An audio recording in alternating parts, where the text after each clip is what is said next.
Are we live or not?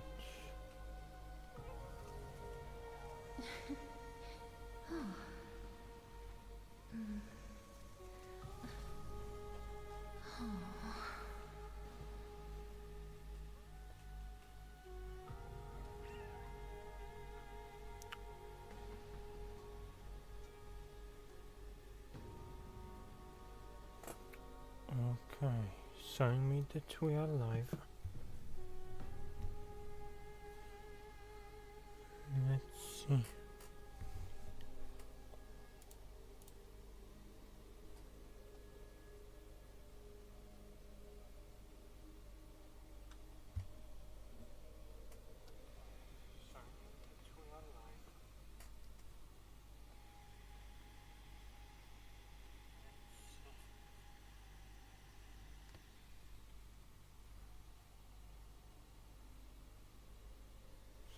Okay, looks like we are live.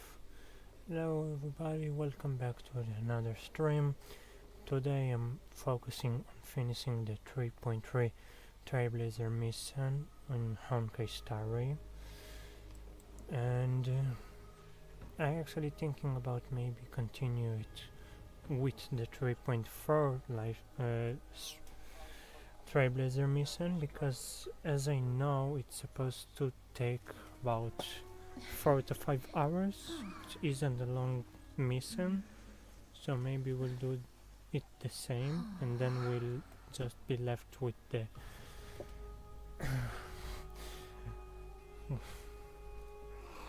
with the Fate Serious collab.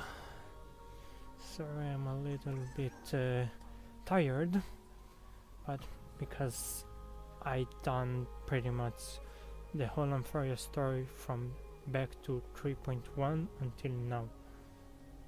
Of course I took breaks, but still. Okay, let's continue and start the 3.3 Trailblazer mission, and here we go.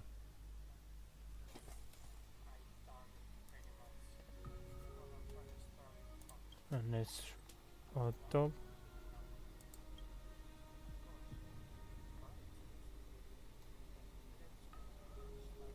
We actually only left with 2.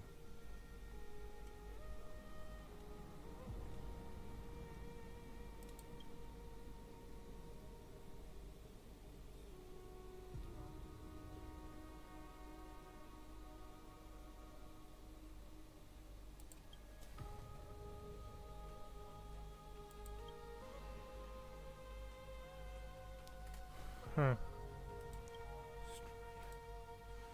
Became the Mad King. Yep.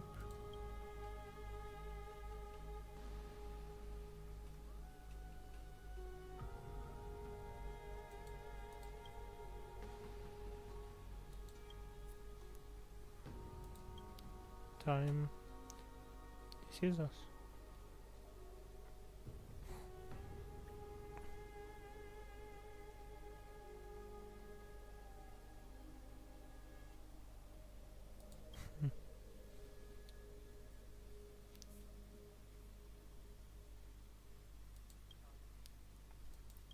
Aww. Reason is an Axa.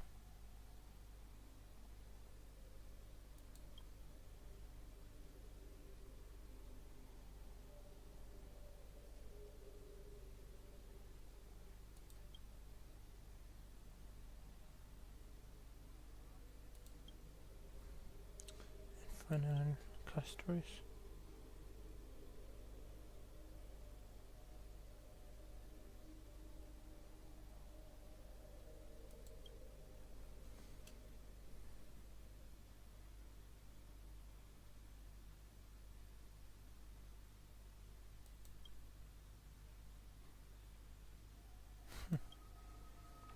Okay.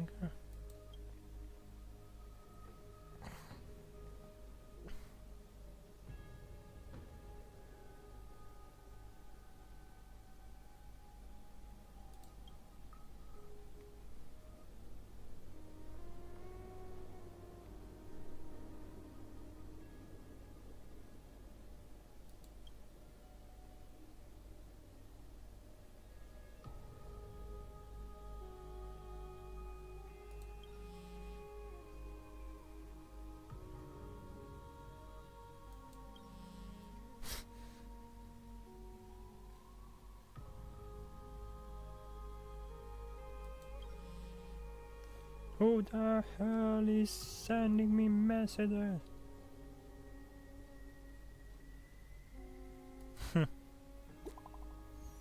Cipher.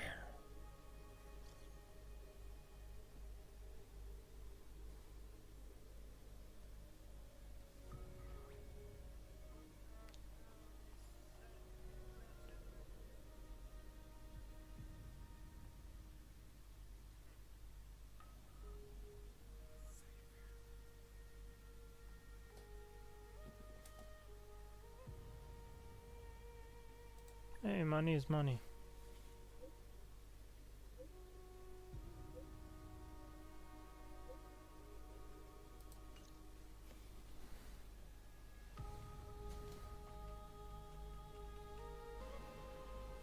Yep.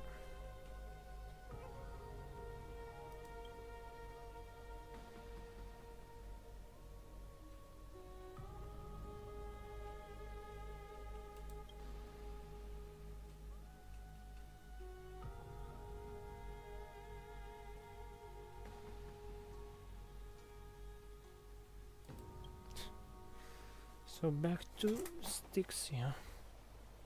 Oh, Styxia's moonlight is so beautiful, and the River of Souls is so quiet. It's like everything that happened was just a dream. I wonder if Cass is doing okay on the other side. If I write a letter and put it in a drift bottle, will she be able to read it? Interesting. Actually, interesting question.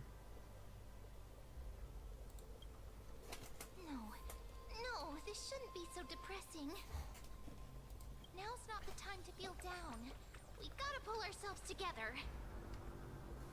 By the way, it was Miss Cipher who asked us to come here. But where has she gone? She's super fast. She will return right now. I don't know. This aura feels so familiar. Oh no, earth farming. Let's go check it out together. Be very careful. I have a bad feeling about this.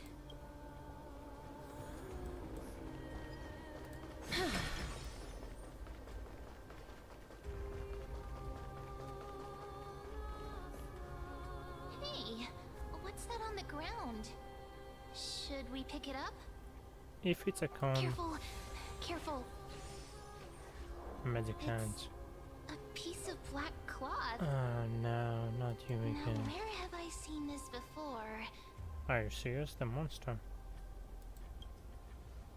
What? How could they be here? Mummy! Look out! Are we gonna fight?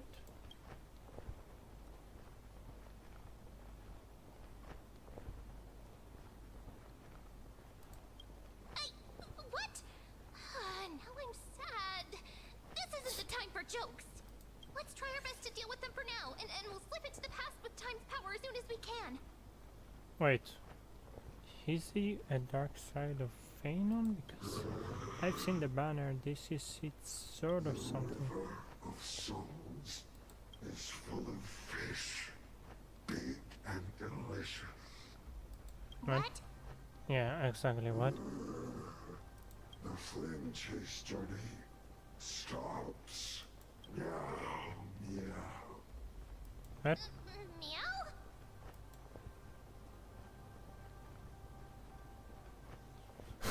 The flame river is gone mad. We already knew about the mad part. But are we still in danger? Is this Cypher? I think it is.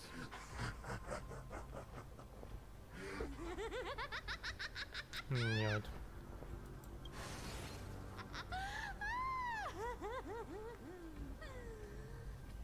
Sorry, I couldn't pass on the chance to give you two a good scare.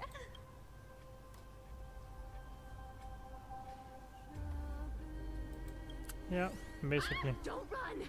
I'm the real Cypher. The real one. Come on, don't be upset. I'm just giving you a kind reminder that Amphoreus isn't safe at all. The whole place is full of dangers, including that swordmaster. We know Make it. sure you stay on your toes, no matter where you are.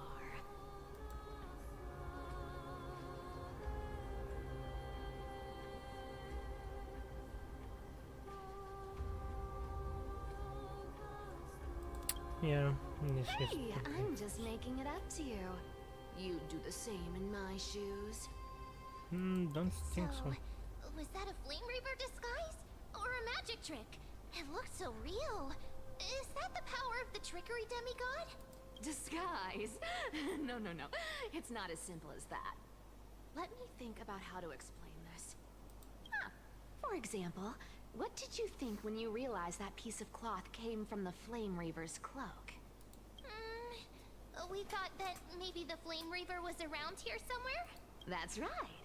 And then you heard some footsteps. What did you think when that... Well, we thought it must be the Flame Reaver coming this way. Yep, exactly. I just used some hints and, mental suggestions to Oh help my you believe in a god. lie. This is the opposite of Seth's ring. Lies are what Zagreus is best at. Oh no. If everyone believes in a lie, then it becomes reality. A power to make lies into reality? That's got all my hair standing up.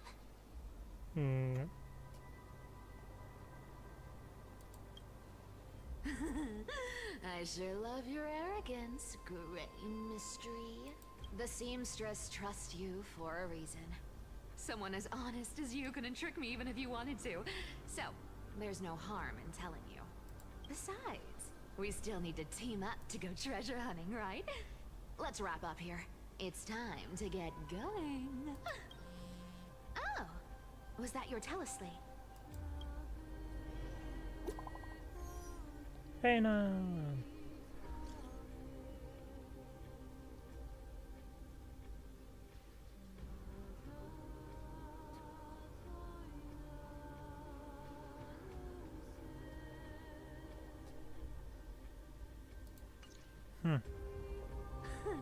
Aren't you a popular one? But I got two first, so help me with the treasures, and then I'll send you two to the grove.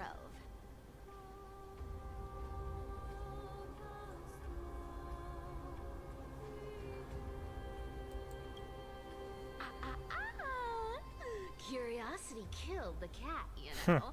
Do you think I'll spend it all? That's so not why I hunt for treasures. Don't forget, I'm a demigod too. And there's a line reserved for me in that stupid prophecy as well. You shall walk with greed and die over petty change. But I don't believe in that. As long as I keep collecting treasures, then I won't need to care about petty change. And as long as I don't hurt other people when I get what I want, I won't be walking with greed. Right?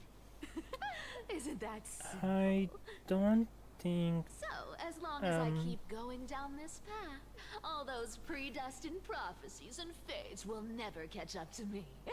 Okay. What you believe in? Oh, this is your own life, That so was a it long you speech. makes it I'm getting reality. thirsty at this Okay. rate. The treasures of Styxia aren't gonna float up on their own. Come on, Gray Mystery. Show me what the authority of time can do. Oh, so we basically go to Styxia of the Dawn? So, this is the car of the Astral Express you've spoken of. My repository of memories has been enriched with another fascinating piece of information. Thank you for leading me here, Lord Donhow.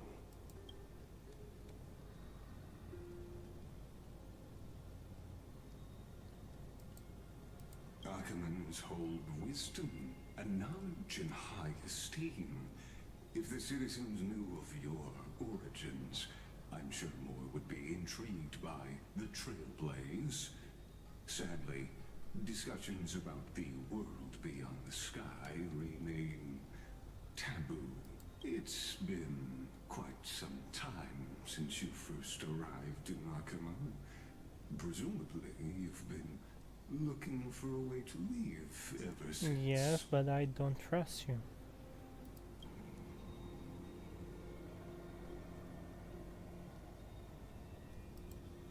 Don't be too hard on yourself, my lord. This puzzle has stumped Amphoreus' scholars for centuries. It isn't something you can solve overnight, even someone as gifted as yourself.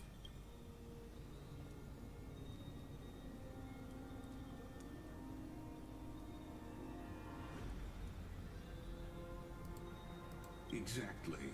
Of the 12 titans of Amphoreus, Aquila is known for being the most capricious.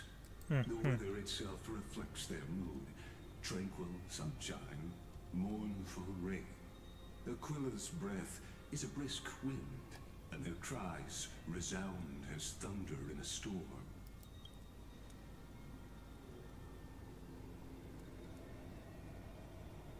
The sky above affects every citizen.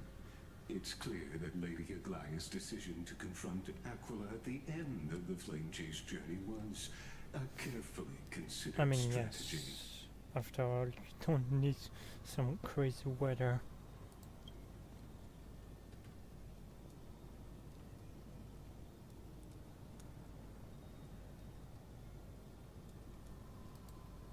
Anti-Catherians have no home to return to, so I understand your concern for your old friends and homeland.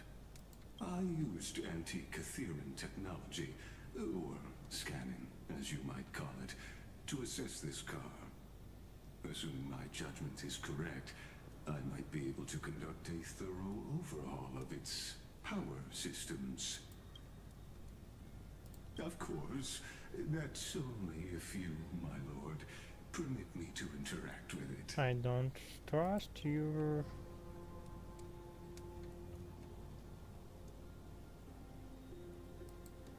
You honor me with your trust. I will be very careful.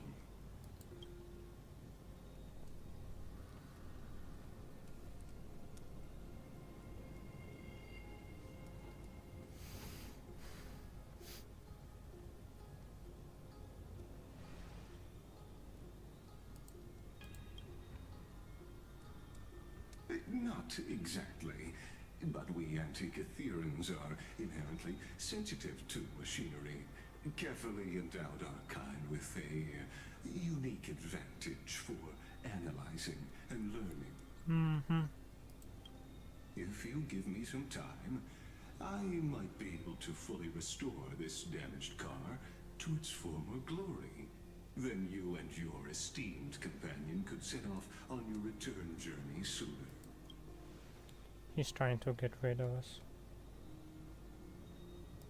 Hypothetically, Lord Donham, if I could open up a path out of Amphoreus that circumvents Aquila's divine punishment, would you consider ceasing your support for the flame chase journey?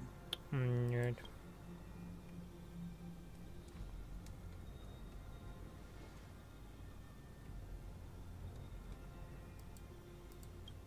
It's best if you don't delve too deeply into that question, my lord. All you need to know is, I can make it happen.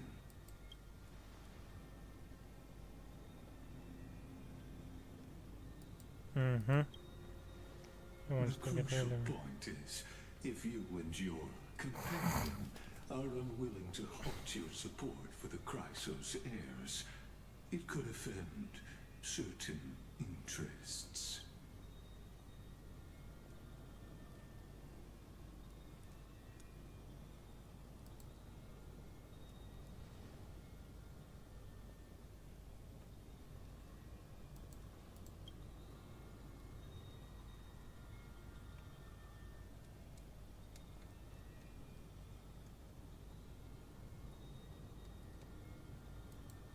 No, Your good. prudence impresses me, just as expected.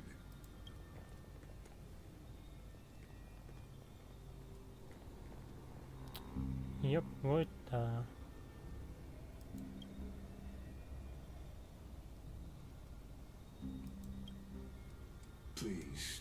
misunderstand, Lord Donham. As the Theoros, I have no allegiance to their plans, nor am I obliged to obstruct them. I am neutral. Sorry, Out of respect for you, I hope to offer a peaceful solution to ensure the safety of you and your companion.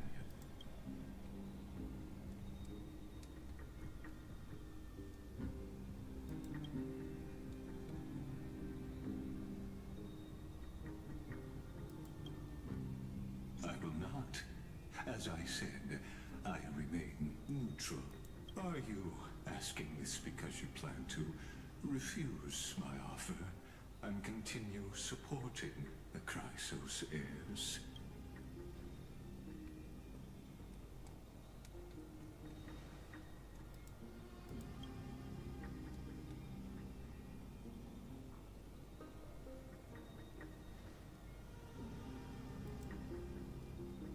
well done, Don. I wish you were voiced in order to hear I it. see. This is what you call trailblazing.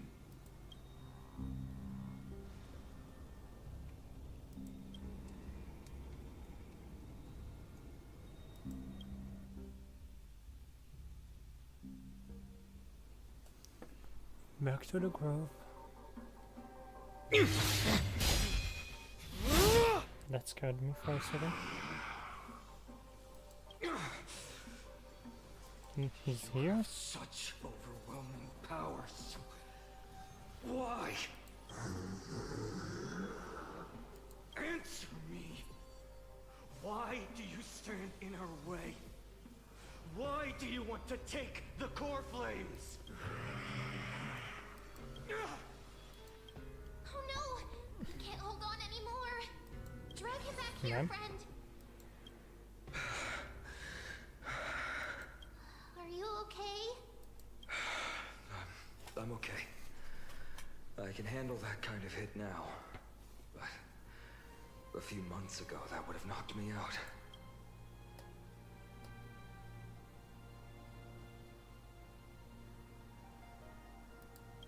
Thanks for worrying, buddy. Thanks for the help. To face Aquila and other potential threats, I must sharpen myself with the most aggressive methods. Even so, it's impressive you thought of this training method. Battling the phantoms of the past in the River of Time? It's just like the hyperbolic time sanctum that the bards describe. It's working pretty well, wouldn't you say? Yes. Combat isn't just about strength and skill. You also need the right weapon. Compared to that guy's weapon, mine feels like I'm swinging a lump of iron. I can't tell you how many swords I've gone through since the training began.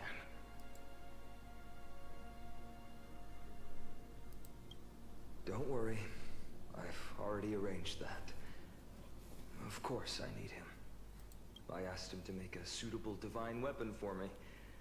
It's a little embarrassing to say this, but in order to help me, he deliberately turned down all other business. Oh, Cartonis is part of this flame chase journey after all. Full of energy. Thinking about how he's been recently, maybe you're right. But, Phainon, I've been somewhat concerned about you. Lately, you seem more and more fixated on that swordmaster in black. That's quite the sudden shift in topic. I've been holding this question in for a long time.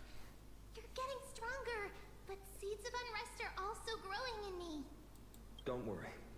I'm not wielding my sword for revenge. He's been through Nikador's trial and understands. Those who can't walk out of the shadows of their past are ultimately weak. Times have changed. The responsibility I bear is both precious and fragile. I wield my sword for the future of Amphoreus. I will not let hatred cloud my judgment again and neglect my duties.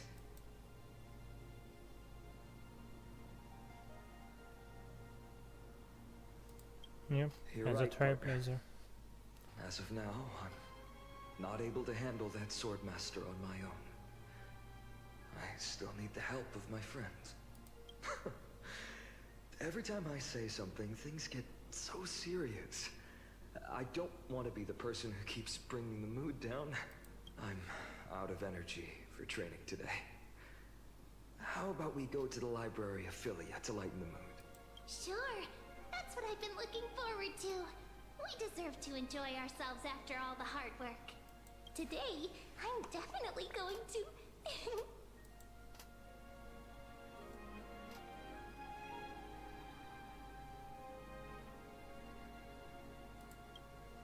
Oh, great idea! However, that would mean no more reasons to visit the grove. That's the charm of this place. You can find whatever you're into here. The three of us might not be into scholarly books, but we could still spend an entire day at the Library of Philia. Okay, 1 second. Let's check something.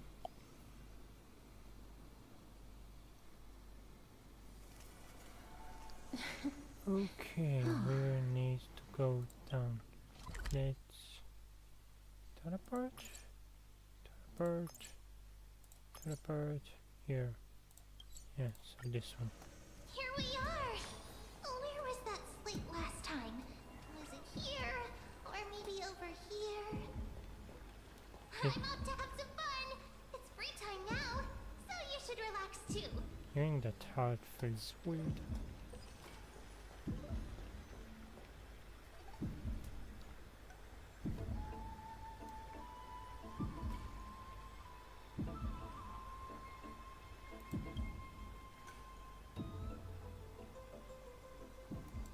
Huh.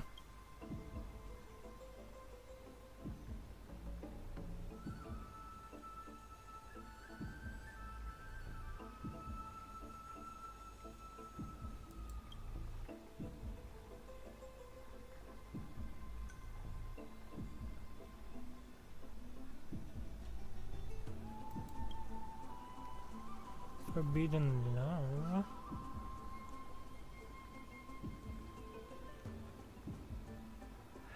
Oh my god, those are mangas. My professor can't possibly be this cute. 1 pants, okay, we understand. But this one, what is this one? Forbidden love, the tree and the butterfly. It gives me... Why? What anime is it? I forget the name, but I know what... Okay, let's check.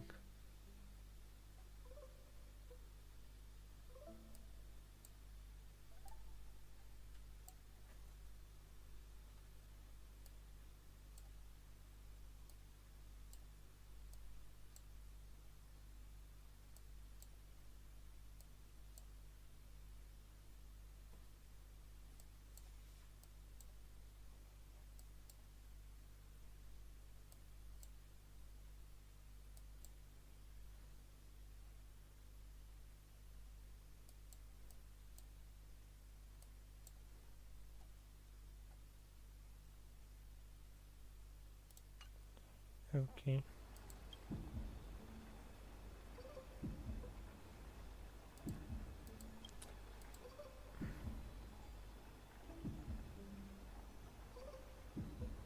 Yeah, let's stop here. I wonder what Finan and Mem are reading. Let's take a closer look.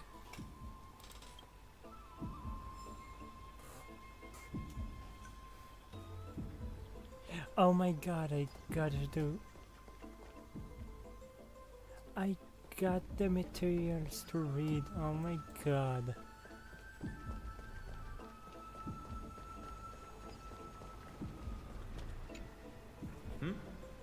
Well, I thought I felt a draft just now. Peeking isn't polite, my friend.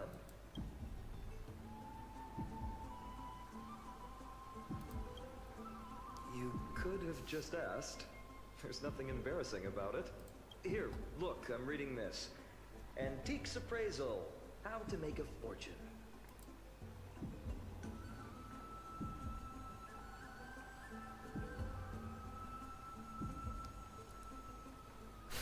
No way, I've invested almost all my savings into this hobby. Interesting. I've spent a lot of time pondering how Aglaia became such an effective leader. Beyond the intangible qualities like personality and ethics, a major reason is her family wealth. That's the perk of growing up in a big city, isn't it? For those of us in the sticks, luck doesn't come as easily. It's 30% grind, 70% fate. Oops, I talk too much. As a leader, you need both integrity and... I mean, integrity and skill. I heard it. Okay.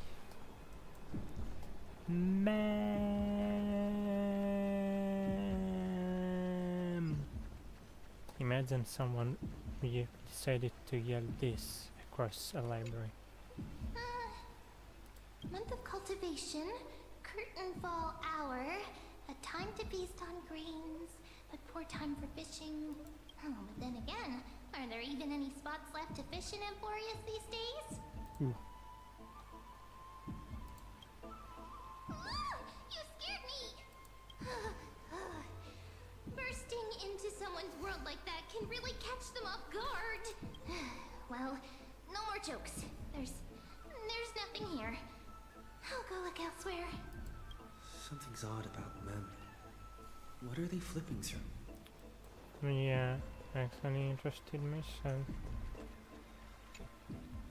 Oh, these cards are so detailed and fine. Ruler, weaver, traveler, healer. But the interpretation for each card is so long. Do I have to memorize them all?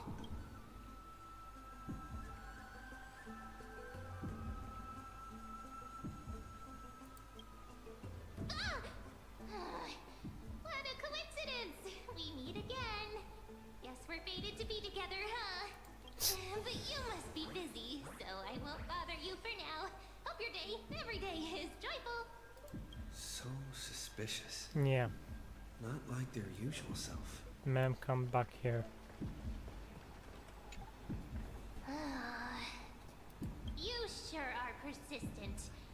All right. I'm totally helpless against your charm. What are you guys chatting about? Is this the Amphoreus Divination Compendium? Why are you here too? Sorry, seeing you two chasing each other around, I suddenly found my book not that appealing anymore. Never thought Mem would be into divination. But it's not exactly a niche hobby. So why all the secrecy? I wanted to set up a surprise. Master it in secret and give you all a shock. But getting caught halfway through, it's only natural I'd feel shy. A girl's heart is more delicate than Aquila's ever-changing moods. A surprise, huh?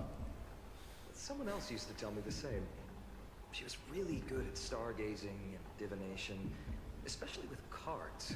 Okay, she's Yeah, just definitely like her. the ones you're looking at. And you must be pretty familiar with all sorts of divination techniques with a friend like that. No, I know nothing about it. I've never really believed in using cards or bones to predict the future. If the good omens foretold by divination were true, my hometown, Heidi's Elysiae, wouldn't have disappeared. Don't forget, we've got Lady Trina. Every other form of divination is just smoke and mirrors or cleverly rehearsed tricks compared to her flawless prophecies.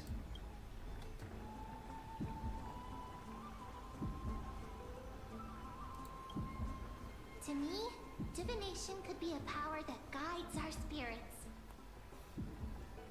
Fate always casts a shadow in front of us, clouding our view of the future.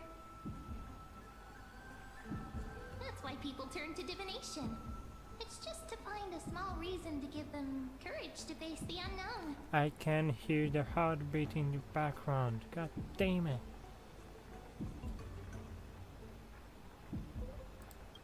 After all, the first chapter of the Divination Compendium discusses the significance of divination.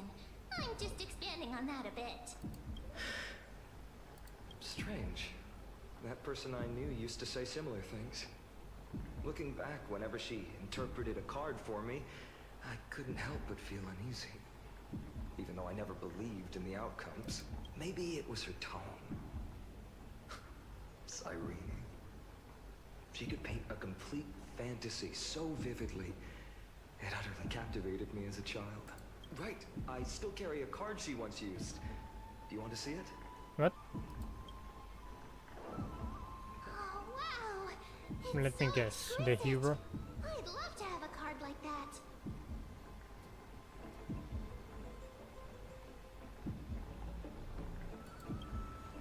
Oh, now that you mention it, yes. It would be even better if it were made of, say, crystal. Speaking of which, partner, there's something I haven't shared with you all. Remember our first trip to the Temple of the Three Fates? The riddle that Orin exposed to us? Who's there? Cypher. Those again. You are... Nice cosplay. These folks are up to no good. Black clothing. Masks decorated with golden blood. Are they cleaners? What? To directly call us by our name, it seems you, Lord Finan, have studied the forgotten history of Amphoreus quite thoroughly. What's being cleaned? Yeah, Your basically. friend seems quite interested in us. Perhaps you could explain, Lord Finan. It would be the polite thing. We can't let our esteemed guests pass away without understanding. During so the there- Chrysos War, to combat the Chrysos heirs, several cities formed an underground assassin squad called the Cleaners. Their task Weird was name. to erase anyone with golden blood from existence. Assassination, poisoning, political persecution. They would do anything to achieve their objective. Well, this historical perspective seems biased, glossing over the Chrysos heirs' abuse of divine powers and their blatant initiation of war in order to defame our predecessors. Could you disclose the name of the author behind this popular legend, Lord Finan? I'd hate for the innocent children of Akama to be tainted by such slanted narratives. You should have stayed buried in the dust of history. The Citizens' Assembly has once again legitimized the mission of the Chrysos heirs. As for you, not one citizen would cast their vote for you. Executioners lurking in the shadows. Fair. What does it matter? We've long since stopped expecting to be understood. People have become too accustomed to peace, and they've forgotten the disasters that arose from allowing generations of the Chrysos heirs to rule. Before we continue, just guessing, but the Flame River, he's a cleaner who died and rose up back from the dead, something like that, right? Complete nonsense. Did you really travel all the way to the Grove just to have an argument? No. I enjoy dealing with people as straightforward as you, Lord Finan. You've probably figured out why we've come before you.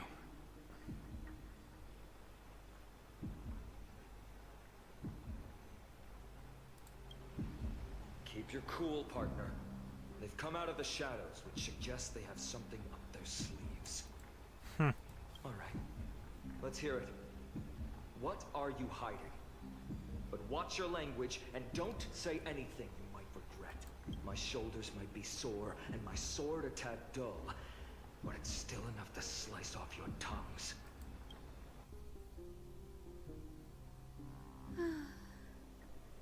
How's it going, Cinny? This place fits, doesn't it? Cinny. It's a bit small, but the lighting is perfect. Thank you, Lady Treeby. With this, the Twilight Courtyard can be reborn in Akama. You like it here too, little Ika? It's so bright here. maybe you should rename it? How about Luminous Courtyard? Lady Treby makes a good point. But Twilight Courtyard carries the long history of the descendants of the sky, and I'd like it to continue. Right. How does the legend go again? Even Lady Treby forgets things. We just haven't prepared lessons in a while now, so we're a bit rusty. Just give us some rusty time and teacher. we'll remember. Now we remember.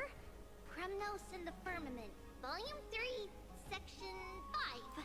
With Celiosi, the Day Thunder Knight, striking down the Eye of Twilight, the divine war between Mikador and Aquila, which spanned centuries, came to an end. Thereafter, the Skyfolk gradually declined. Numerous sky fortresses were abandoned, and their descendants began to establish themselves on the land. What? Finally, So those they descended from Celiosi the Day Thunder Knight were welcomed by the scholars under Circes and established the Twilight Courtyard in the Grove.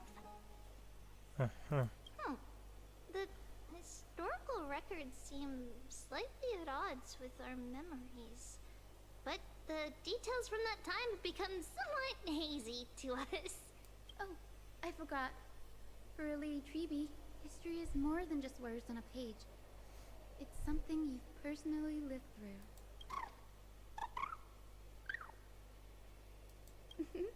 Little Ika loves listening to the stories from the legends. I'm sure you're also imagining one day you'll be as awe-inspiring as the winged beasts by Celiosi's side. That day will come. I believe it. Just keep growing. Oh, Lord Crediros? Miss Hyacinth and Lady Treby, good to see you're doing all right. I heard from the citizens you were nearby and came to check. Doing alright. What's going on, Crediros? There's been another violent incident at the market. A shop was smashed and looted. It's the third time this week. interesting. How can this be? I always thought that with Lady Aglaya here, Akama would remain peaceful. That was true in the past. But these days, forgive my bluntness, her senses may not be as sharp as they once were. Aggie.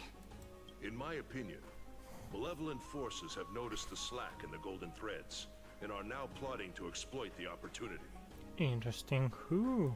The Citizens' Assembly just wrapped up. Why is there still unrest? The Chrysos heirs won by only one vote, Lady Treby. From my years of experience, a narrow victory often walks hand in hand with unrest. Nope. Trouble! Miss Hyacinth! Trouble! Who are you? Clementine, Alright. take a breath. Uh-huh. What's going on? I don't Please, like the name. Something terrible has happened at Marmorial Palace. What? What is it, Doctor? Calm yourself and talk us through. Lady Aglaya. What? It's Lady Aglaya who's in trouble. Oh my god, who prophecies to die in a bath? Don't tell me it's her time.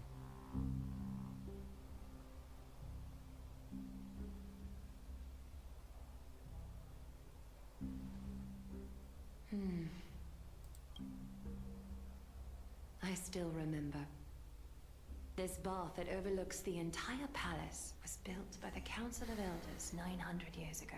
Its purpose was to commemorate the first flame chase journey and to remember the heroes who made great sacrifices for Amphoreus a millennium ago. Rules were set then. No one was allowed to enter, apart from guests invited by the Gold Weaver. But, I guess, you're no longer pretending to follow the rules, are you, Lady Kindness? Yeah, who actually knows he was a terrible human being. Aglaya. You ageless witch, hiding behind a divine facade to deceive mortals. We've been far too kind with you.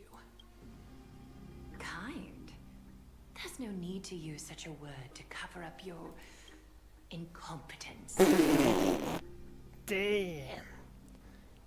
Anaxagoras humiliated all of you before the citizens. If you still had any shred of shame, you'd throw yourselves from Dawn Cloud at the curtainfall hour to salvage the last fragments of your dignity. Demigod, why not gaze into the water's reflection and see the wretched face you wear now? These days you're not only blind, but also deaf. The cleaners were born for this moment. When all orders, rules, and laws fail to restrain you, it's time for the dagger to pass judgment. Actually, but this saying, it sounds like the cleaners waited for the day they would were too old or something. If you're in such a hurry, give it a try.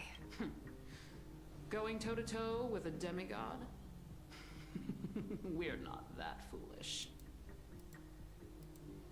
The dagger isn't at your throat, but...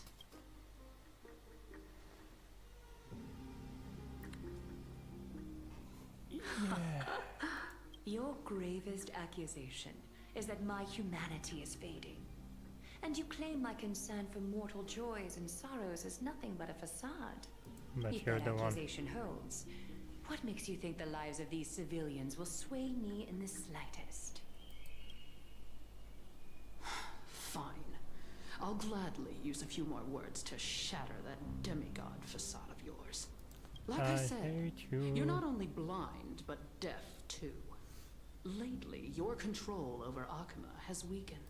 You failed to notice the thefts we arranged in the market, nor did you catch wind of the meetings happening in the Droma's workshop. Plots are unfolding right under your nose, yet you remain indifferent. Humanity? Fading? Aglaya, why not use your precious golden thread to peer into my thoughts? See if the gift we've so meticulously prepared for you can move that cold demigod heart of yours.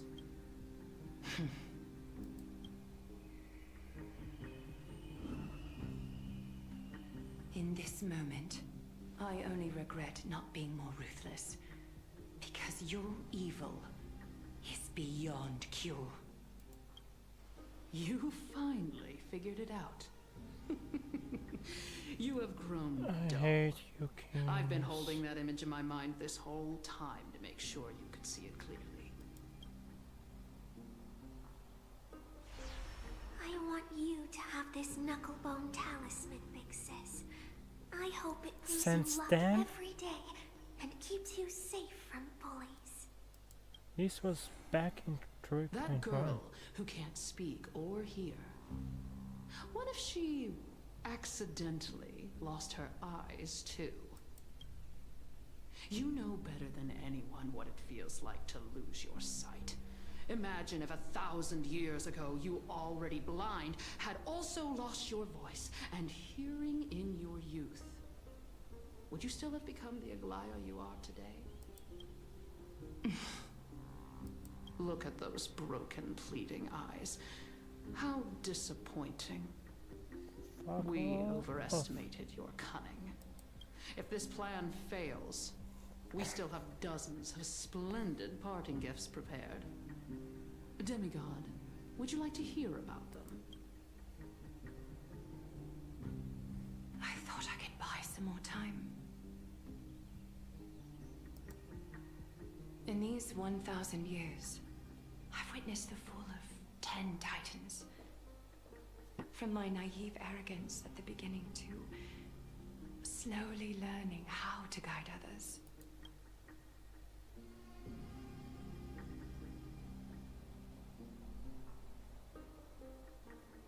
Now, it's time to let go. I should be grateful. Grateful that I've reached this moment. To let my departure become a path for others to follow. Have I done enough? If I embrace that prophecy now, and sink into the warmth of these waters,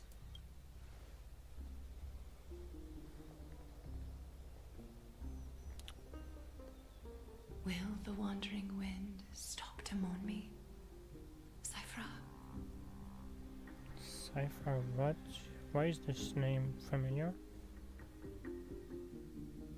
Oh. I guess it's the full name of Cypher. Seamstress! I've come as promised. Look at this box full of gold and silver treasures.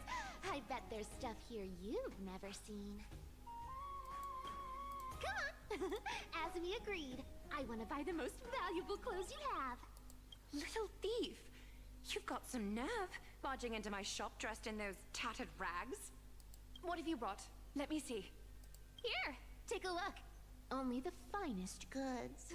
See the sapphire? It's even more blue than Fagusa's eyes. Such exquisite luster.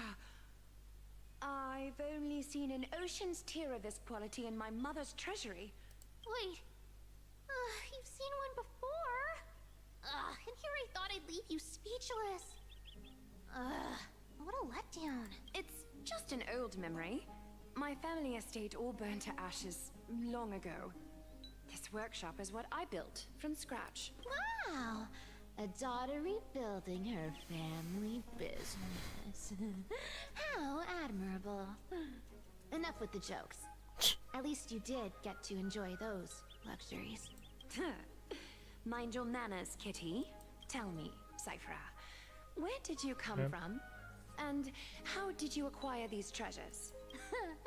I won them fair and square in a bet. What? Do you doubt me? Speak up, seamstress. Give me a straight answer. Do you want these or not? Strange.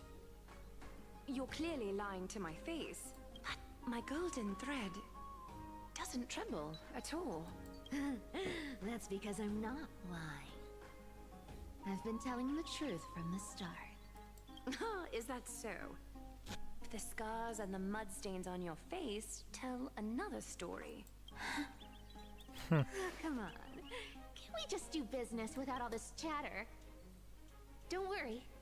I didn't leave any evidence, so no one will bother you. How can I trust a word you say when you're so skilled at lying? Dealing with you rich people is such a pain. Always wasting my time. Fine. If you don't want it. There are plenty of others who do. Hold on. Your treasure? I'll accept it.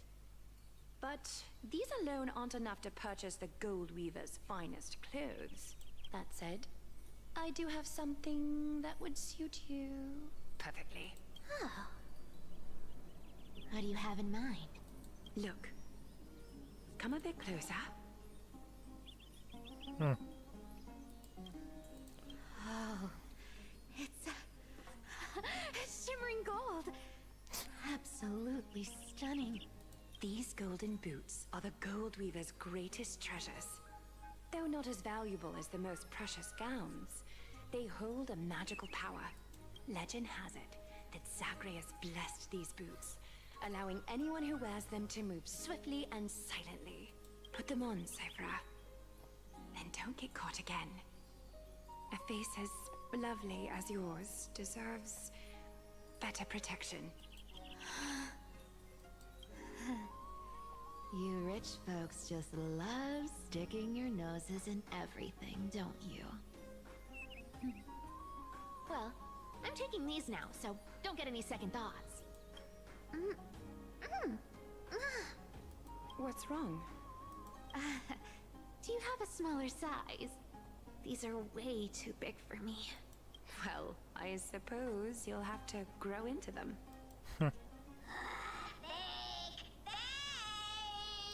Do you have to interrupt me in the middle of my story? Fake? What's fake? Those boots definitely don't hold Zagreus' divine power. You're Amphoreus' most cunning liar, and even you were fooled by a Goliath.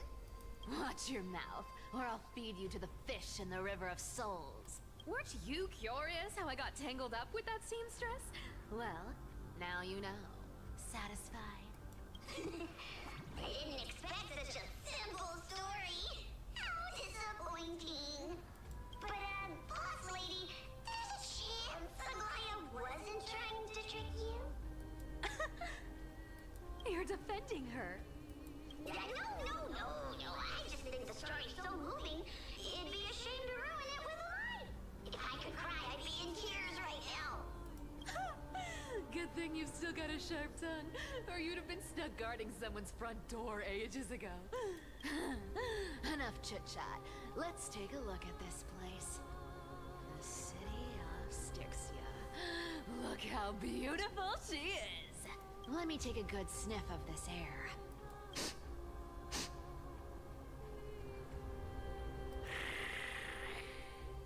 This air, it's filled with the scent of treasure everywhere. Wonderful. Already took it Just all. wonderful. Thanks to Castorus and Grey Mystery, the ancient city's barrier was finally dispelled. Now that I think about it, helping them was well worth it. Time for treasure hunting, Barto! Lead the way, and whatever we find, we'll split 80-20. Well, I have a suggestion. How about, 70-30 instead? Listen closely. Do you hear that? The gnawfish in the River of Souls are growling with hunger. 80-20 it is. How generous you are, boss lady Cypher. Anyway, what's with all this water? It's damp, cold, and miserable here. I hate it. Ooh, the mighty demigod of trickery. Uneasy around water. She's a cat after all. You wouldn't understand. The people of Dolos are talented in many ways. Just, not in swimming. Why don't we have a race? Long distance, sprint, or laps? Take your pick. What's got you so worked up? Relax. Who would have thought the fearless Lady Cypher was afraid of water? Cats hate getting wet. What's so hard to understand about that? Now, hurry up and figure out a way across. Or I might have to reconsider our split. Don't rush me. Let me take a look around. Got it. Let's use that thing. Come on, follow me, boss lady. Not a good imitation. I'll play along. Let's see where this goes, Bartolos. Tell me, how did you hunt for treasure when I wasn't around, boss lady? Trying to trick me into saying something. Not a chance. You're as sharp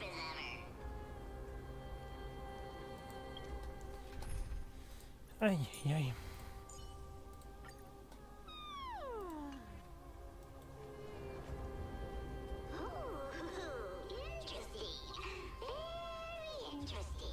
Was this device designed by priests of Ornyx? Do you think you can handle it? Don't underestimate me, boss. Just find a cozy dry corner and wait for me. Mission accomplished. Now you don't have to worry about your tail getting wet. Not bad, but just a warning. If this thing fails while we're halfway through the water... Don't worry, trust me. For that sweet 20% cut of the loot, I'll make sure you're taken care of.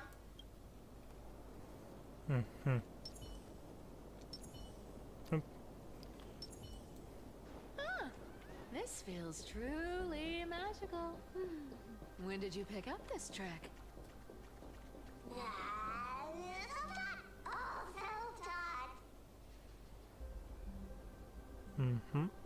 We're here.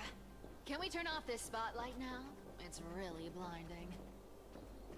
No problem. Just use the device over there to shut it off.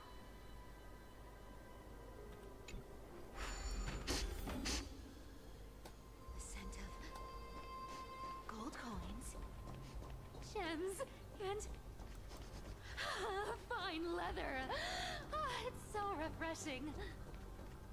The treasures in this ancient city are all floating back up thanks to Grey Mystery and that pink squirrel. Pink squirrel. Oh my god. Yes, right here. What are you waiting for? Start digging. Roger that. Watch me.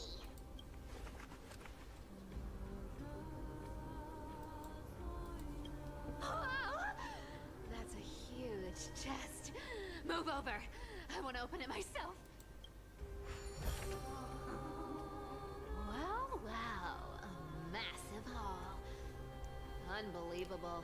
It's hard to imagine the kind of luxurious life the people of Styxia once led. As expected for a realm of Fagusa's disciples. This entire chest is filled with ornaments made from ocean's tears. Here, take this. See if it suits you. Thanks for the gift, boss. Much appreciated. Look at the clarity of this purple crystal. It matches my skin tone perfectly. Oh, safer, safer. You truly have the most refined taste of all thieves in Amphoreus. Let me try this on. Huh? Where is my treasure? How long have we known each other? I can't believe you still fall for this. This is... How could I have forgotten about this? I'll believe it is true, and a lie becomes reality. What a convenient ability. The demigod of trickery's divine gift. Far more practical than any golden thread or teleporter. All right, enough fooling around. Here's the real thing. Cipher rules! I've already pinpointed the next trove of treasure! Starting navigation. Boss lady, we're set to make a fortune this time! Got any plans on how to spend it? Of course, spend nothing. Have you forgotten my silly prophecy? Whoa! Isn't that like... Once activated, this thing makes a racket that can be heard for miles. It's just too stupid. Seriously, what was the Titan thinking when they came up with this thing? Hey! If you don't want the trickery to be exposed, you'd better start by keeping your mouth shut. What do you say? Boss lady, you're absolutely right. Oh, I see there is. Ah! This thing's way too loud when it's on. Let's not stir up more trouble, okay? What? But don't we need it to break those? Okay.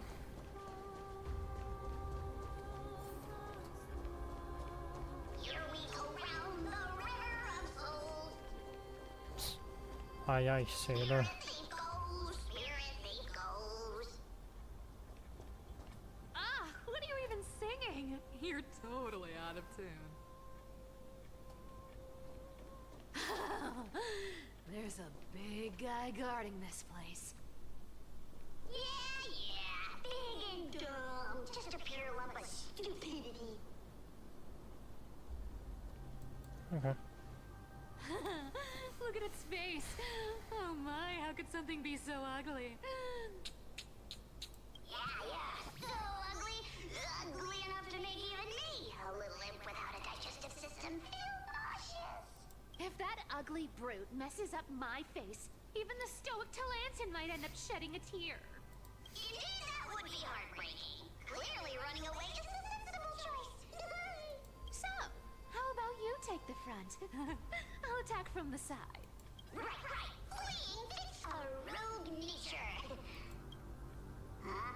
Huh? Noticed you. Let's try it this other way. You can't run. Just you wait.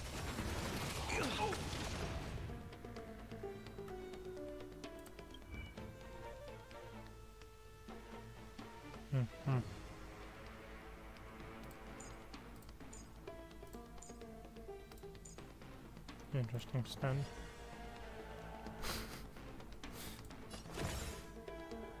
Time comes to think. In the mood for another beating? Found me. Nice, like a good... My friends?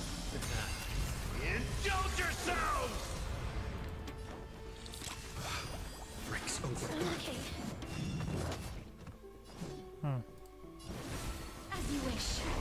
being in sync?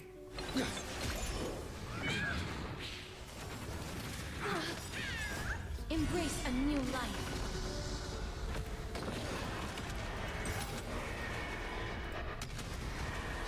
May death protect us! 51. I'll take it on. That's all you got? You can't run. Don't fight so I can leave early. Come to me. Our cute play session is over. With enough believers, life become reality! Gotcha! Such an ugly and useless creature, taken down with just a couple of hits. How boring. Hey, Bartolos, are you still alive? Give us a squeak if you are. Here. Squeak. Look at you, all shaken up. Can't handle even this bit of action. Should be safe here now. Get to work. Aye, boss lady Cypher.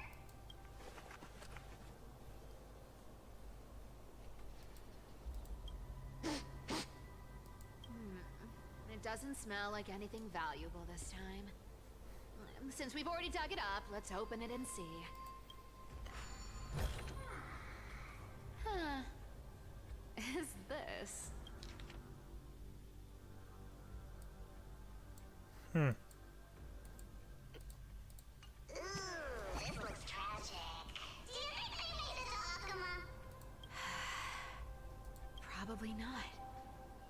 I've never seen or heard of anyone from Styxia and Akuma. At least Stolos still has me left. Guess this city wasn't so lucky. Doros. It does seem unfair, doesn't it? Just because they were born in the wrong place, they had to face such devastation. Meanwhile, those in Akuma, simply because they're supported by the world-bearing Titan, continue to survive. Yeah, the world just isn't fair, is it? Speaking of the world-bearing Titan, Cypher, didn't you tell me once you used to be an apprentice at Kephal's priestly court? Huh? Did I? Yeah, you definitely told me, and I remember it clearly. Maybe it's been so long your memory's gotten a little fuzzy. Ah, right. I did tell you. It wasn't a big deal. I just snuck in with a bunch of mumbling priests and watched them do their spooky rituals around some glowing rock. Honestly, I was only interested in the wallets of the old grandpas on the council back then. Dang.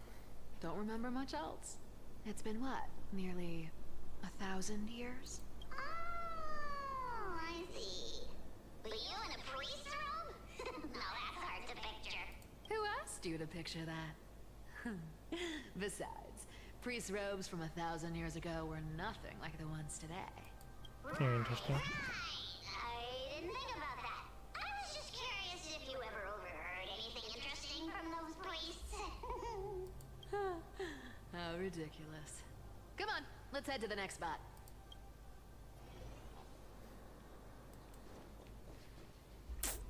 Where did this roadblock come from? This Knew is it. so annoying. The treasure is right in front of us. Oh dear, we're stuck here. But I have a plan. Should we call on that big, noisy, cumbersome hand of Zen? Never thought that thing would actually come in handy. All right. Do you want to handle it? You used twice. The word hand.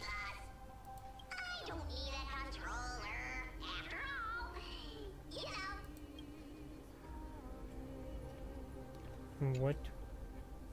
Hand of Zagreus. My darling. Activate! Huh, so he can use it himself.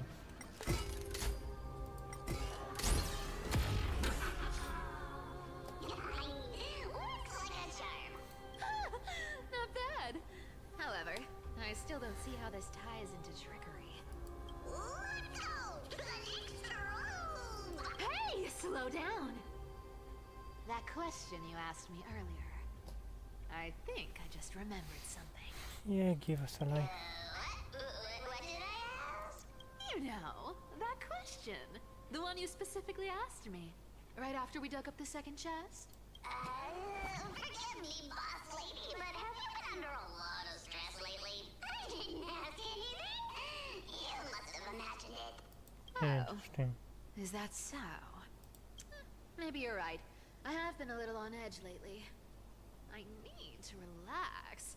All right, let's move on to the next treasure trove. Treasure, let's go!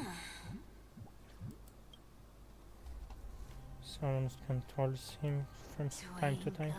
Twinkle, twinkle in my chest, how this core flame is the best. Wow, when it comes to singing, I still sound better than you, boss. Go beyond all time and space on the journey of flame chase. She's a ribbon, yeah. Okay, she finished. This scent feels like something incredible is buried here. Incredible indeed. If even boss lady said so, how could I not be excited? Do I need to give instructions here? Get digging. Yeah, yeah. What? Oh, isn't this a golden scapegoat? Interesting. Looks like whoever buried this treasure wanted to play a little game with us. Oh, isn't there a myth about this thing? Those who feared fire became sheep. Those who did not became human. Sheep, humans, whatever. All I know is unlocking this gets us treasure. Here, this honor's all yours. Of course. Tricks are right up my alley. Just leave it all alone, me.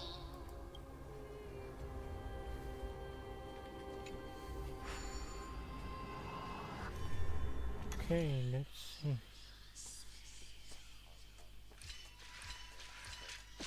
Oh. This one is an easy one. Okay.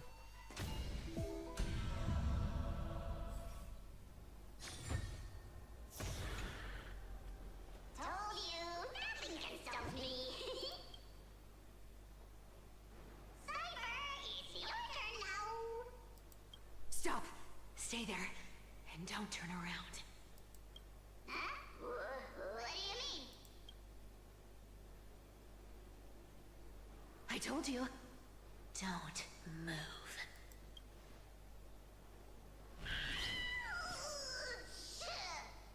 Huh? My poor old back. What are you doing? Shh, quiet. Don't say anything unnecessary. That seamstress. She's listening. What? Boss, do you mean? Stay put and keep quiet. I'll handle her. Whoa, whoa. Seamstress. Getting sneaky, aren't we? Did you think I wouldn't notice your little spies lurking around me? As time passes, I find myself leaning more and more on blind luck. With only the power of this little nymph. Naturally, I couldn't slip past your sharp eyes, Cyphera. Even if you could fully control Bartolos's mind, I would still be able to see through your disguise. Aglaya. You've gone to such lengths to spy on my every move. What exactly are you after? I've told you before, you don't need me to succeed. Why don't you just let this go? I already made an exception and got involved with Castorus and Grey Mystery. Asking for more now. Isn't that pushing your luck a bit too far?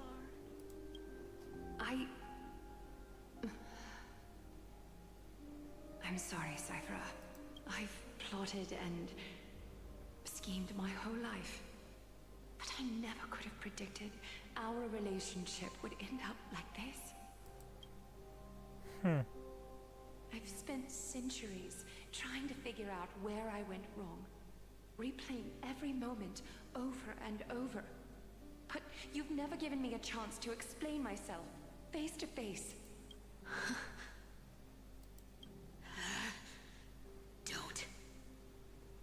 Don't talk to me like that. You know I can't take it. 1,000 years ago, out of foolishness, I let my silence steal away the most beautiful sound I'd ever known. I see limbs. Oh. So this time, I must say this to you, even if it's all in vain. I need you, Cyphera. The Chrysos Heir's mission needs you. The finale I've delayed for far too long. It's finally here. Whatever resentment you still hold against me will fade once I'm gone. Please, come back to Akama. I'm begging you. Without you, they don't stand a chance.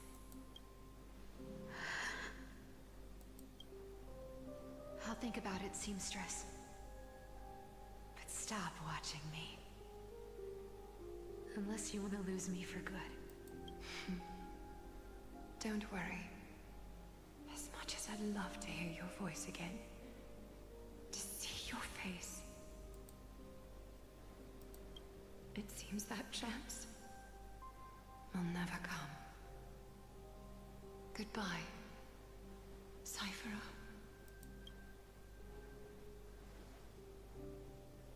Our ending is here. Goodbye, Aglaya.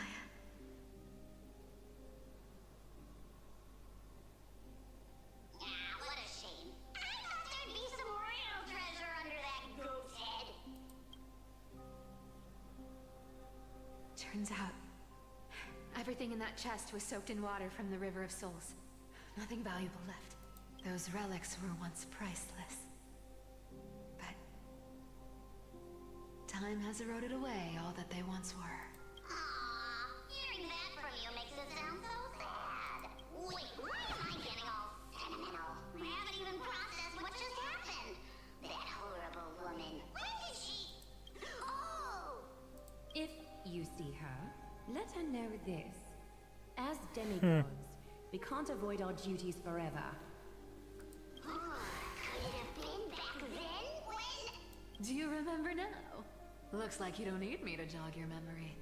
She must have slipped that nymph into your pocket while you were distracted. Don't underestimate that bug. It's every bit as dangerous as the seamstress's golden thread.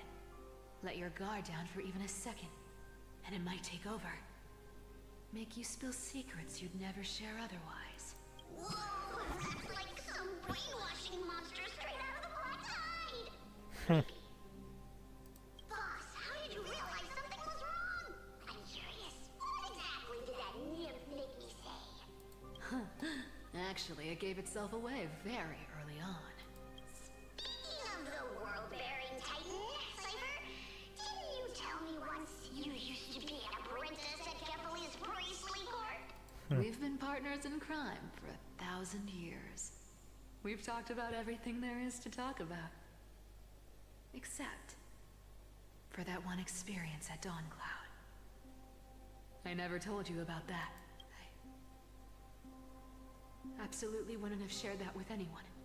But, boss lady, there's a chance Aglaya wasn't trying to trick you? And as far as I know, the embodiment of trickery despises that golden thread which forces people to speak the truth. You'd never defend Aglaya. Isn't that right, Zagreus? You have a terrifyingly sharp mind. After all, I'm the only one in the world who knows you're still alive. To make sure you survive the Titan trial, I had to fool the entire world. So these thief that we're chasing all If you want around to keep is that lie from Zagreus. falling apart, you'd better keep playing your part in the days ahead. Even if it weren't for saving my worthless little life, I'd still walk through fire for Cypher without hesitation. You may have been reduced to this form, but you still haven't lost your way with words. Speaking of which, Cypher, you're not taking that wicked woman's words to heart, are you? Life's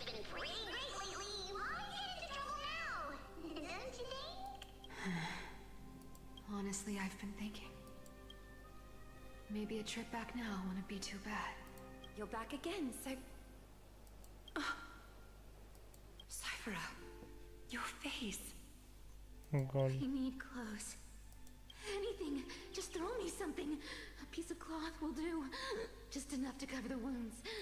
I will pay back the amount I owe. I promise. You're bleeding golden blood. Yes.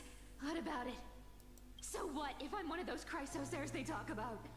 Those infinitely strong heroes. World-renowned swordsmen. Exceptionally intelligent scholars. Cyphera. The music. Are you kidding me with the Sorry to music? disappoint. Who knew that group of amazing people would include me? Pauper. Thief. Con artist. Maybe I should just make another cut to drain all this yellow stuff out of me and... Stop it, Cyphera. I'll give you clothes. Warm you up and stay here. Stay in my workshop until you're healed. Aren't you going to ask me how I got these wounds? Right. What's the use? I'm so good at lying. Even your golden thread can be fooled. If you can't verify the truth, why bother asking at all? I don't need to ask. Nor do I need to use the golden thread. I know everything you do is for survival, at all costs. Stay here. You won't have to deal with the cold or go hungry again. Stay by my side, and you can start putting yourself back together. Aren't you worried I'll ruin this place's reputation? Or that I might sneak off with your precious clothes and sell them? I wouldn't have invited you if I were worried about those things. You're weird, seamstress. You know, they say a child who often lies remains a liar for life. I've tried not to become a liar, but honestly, it's just too hard. I'm close to giving up. What makes you think I won't disappoint you? Because I can feel it. Not with the power of a demigod, but with the heart that beats in my chest. You love this place. That's why you keep coming by, but also why you hesitate to stay longer. You worry you'll tarnish the Gold Weaver name. After taking over Nestia's divine authority, I became used to letting the golden thread distinguish sincerity from falsehood. However, the mission I need to complete requires me to learn to trust and rely on my heart. Cyphera, you're an honest thing I've given to this world. And also a challenge the world has given to me. Stay here with me. You have a beautiful face that deserves better than to be covered in scars and grime. You've got a way of talking that's hard to follow. All right, let's make it a deal. You have 1 day to change your mind. Once the action hour passes, there's no turning back. What does that mean?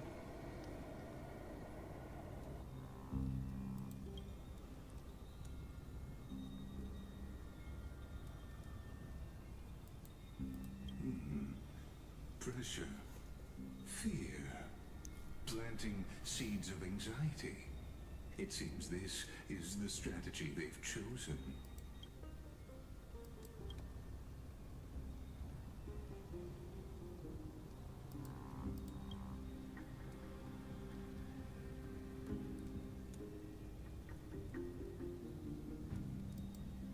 From what I know, these stories are true. The kindness we know today, strictly speaking, is the 27th kindness. Eh? Objectively, The rise of the Claimers was both inevitable and necessary. Yet their ruthless and twisted methods earned them nothing but disdain and condemnation from history. Understandable why.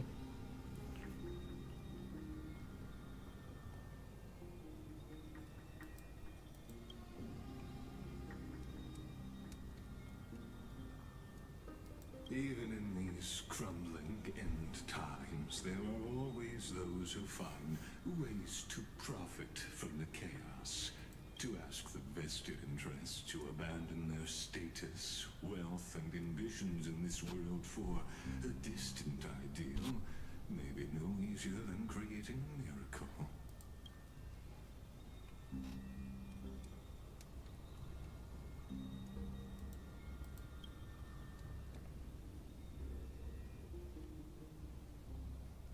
There you are, Lord Donghong. We couldn't reach you on the teleslate, so the Holy City Guard almost assumed you two had met some terrible fate. You pests crawling in the shadows, back off. Your plot ends here. You played your hand. Run while you still can. It might be your only chance to survive. Stay away from Akama forever. If you set foot there again, the fury of its people will tear you apart. Because Aglaya is dead, and in the eyes of the Holy City citizens, her blood is on your hands.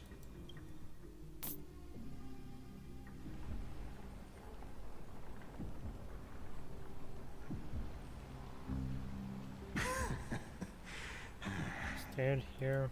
Looks like she was wrong about you. She? Are you talking about the mastermind behind all of this?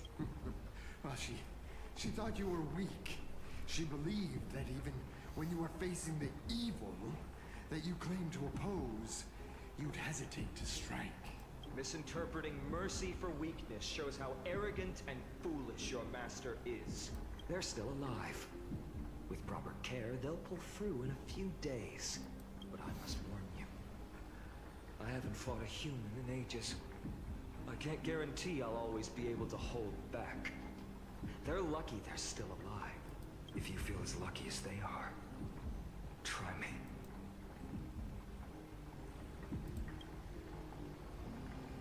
Finon is seriously upset. Get out of here. Don't show your face around us again. If your master wants to stop the flame chase journey, she'd better bring an army that makes Kremnos at its peak look like child's play. I've said it more than once, Lord Finan. We're not here to start a fight. We came only to ensure you weren't anywhere else. Yeah, you were delaying. While you were unaware, we already accomplished our mission. To buy time. So, Lord Finan, until next time.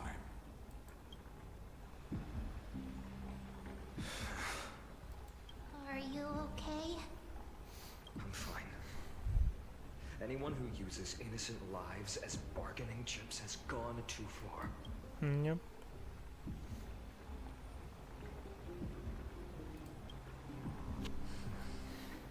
I guess the opposition within the Council of Elders is still desperately fighting to obstruct the flame chase.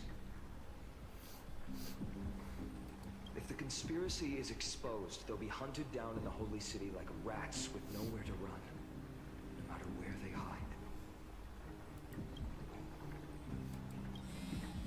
Teleslate.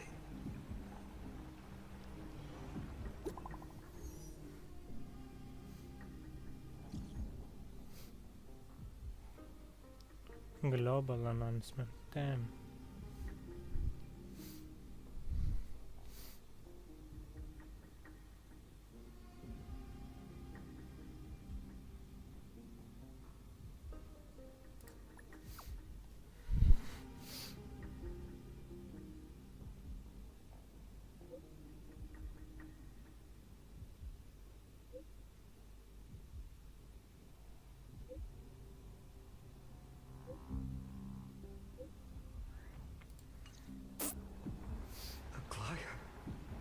Is this blasted? Those guys.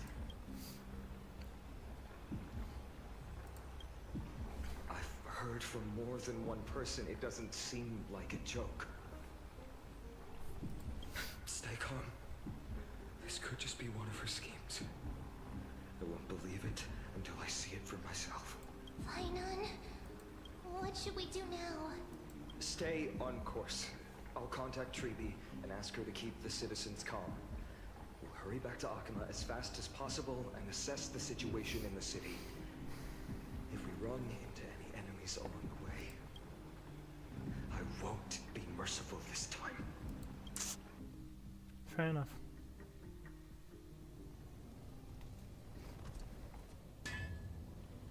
Cartonis?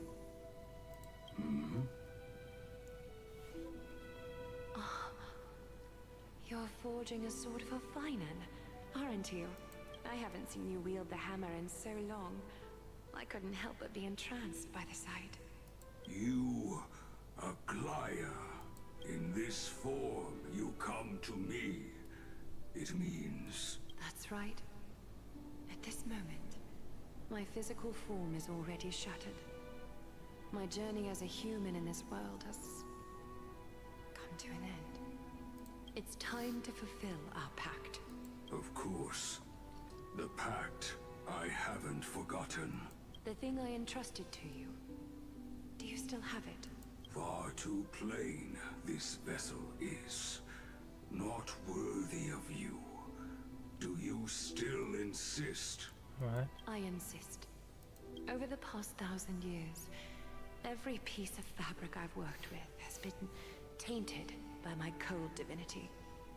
It's made me hate their colors, texture, and scent. This ornament stands apart. It was a gift from a child. She was pure and kind. I often wished my childhood could have been like hers. How to say goodbye to everyone? Have you already planned? I'm afraid there's no such detailed plan this time. I deeply regret not being able to say farewell to them, one by one. The moment has come. My departure will give them one less thing to worry about. This parting gift should help ease the regret of such a sudden goodbye. Invented for the Titans, Kremnos' soul-forging technology was. Though divinity it retains, filtered out, the remnants of humanity will be. Is that what you want, Aglaya? You've confirmed this with me repeatedly. Yes, Cartonis. I need you to do this for me. Condense my divinity into this ornament. It might still be useful in the future to help them complete their mission. Selfless until the end. Envy that child, there's no need to. Already lived a grand life your humanity has. Your praise puts my heart at ease, Grand Craftsman. Now, please, take me through the last tempering that fate has to offer.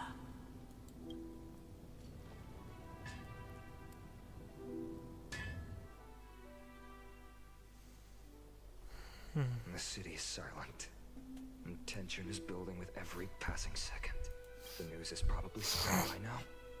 Every household is locked up tight, and all the market stalls have closed down temporarily.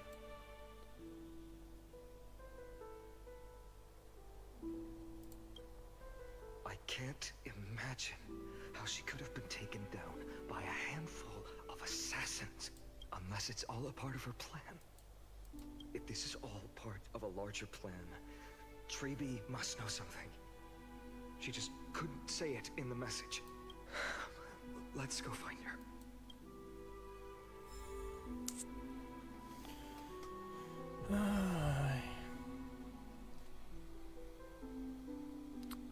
Yep, about 4.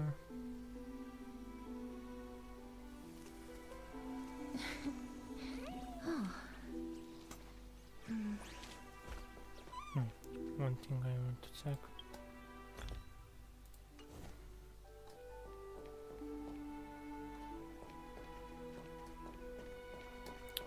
Why? No, nothing in the middle.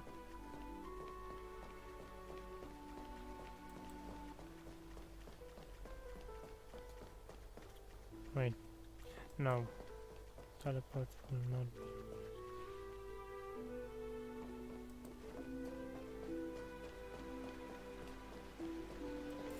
Dunham came back before us. Well, maybe he's heard something.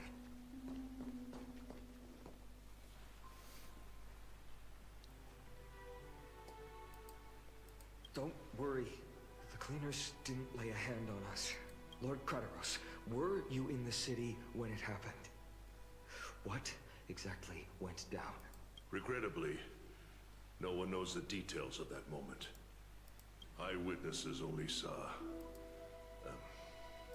It's fine. Just tell me. Eyewitnesses at the Memorial Palace saw Aglaia fall from the Chrysos airbath. Oh, God. She showed no signs of life by the time the Holy City guards approached to check. They were too afraid to jump to conclusions. After all, she was a demigod who lived for over 1,000 years, the leader of the Chrysos heirs. Most citizens of the city believed that death couldn't touch her. She was pierced through the heart by a uniquely crafted dagger. I saw it for myself. It's one of the weapons carried by the cleaners.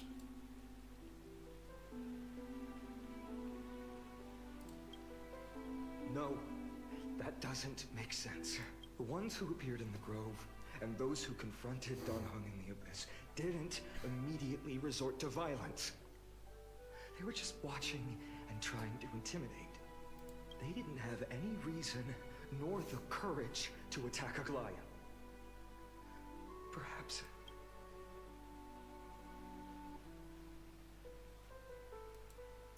I'll stay here to lead the guards and maintain order. Find out what happened, but don't take too long. With Aglaia gone, someone has to take her place and lead Akama. This is Also, Miss Hyacinth was the one who declared Aglaia dead. You might want to speak with her. Thank you, Lord Kratos.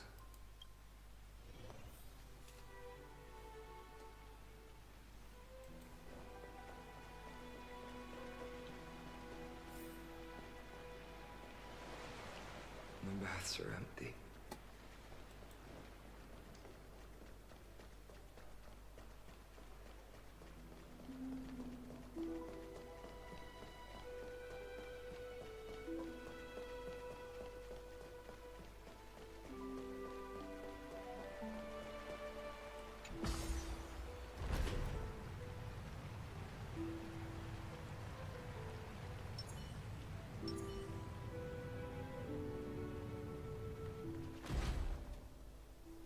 Hyacinth. You're back. I'm fine. I've been staying close to Lady Treby and Lady Trinan after the incident. Of course. It's great that you could come back so quickly. They were teachers. They need someone with them now.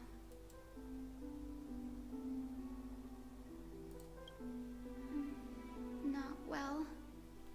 After all, we witnessed Lady Aglaia's last moments. I tried to treat her immediately, but even the sky's blessings, declaring her death, was the hardest thing I've ever had to do as a doctor. Lord Finan, don't push yourself. You're carrying a heavier burden now. Please, don't fall. It's fine. I can handle it. What I've lost is a mentor and a comrade in arms. But for Treby and Trinan, they've lost 1,000-year-old bond. Like they're losing a part of their lives. You should rest, Hyacinth. You've been awake for a long time, haven't you? We'll handle things from here. Okay. See you later, everyone. Next, we should visit Lady Treby.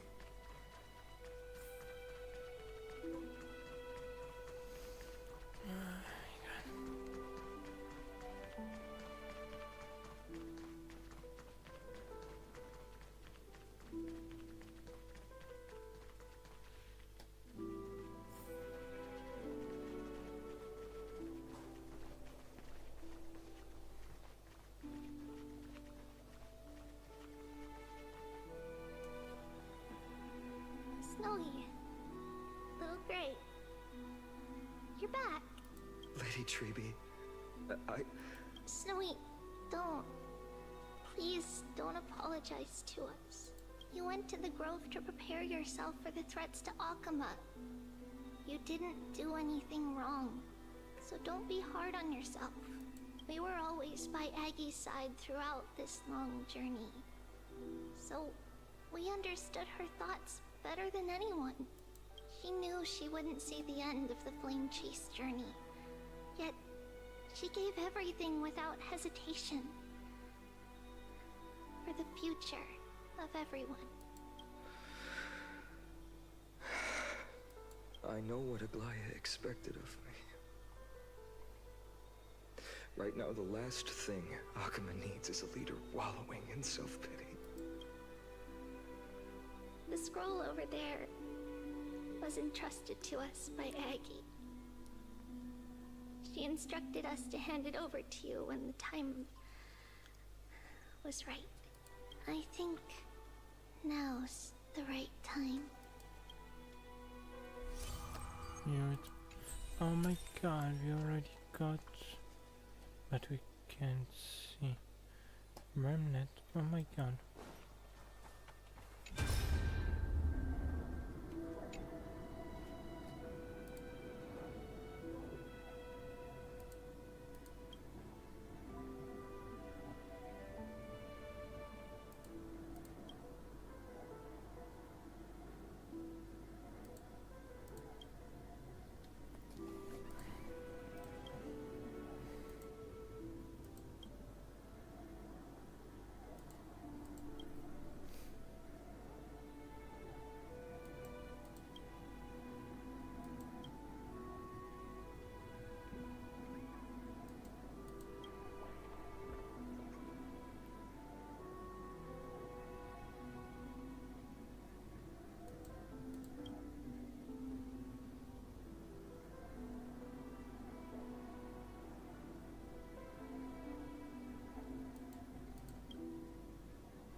Another death that's almost Vinan, make me cry. my humble student, my trusted colleague.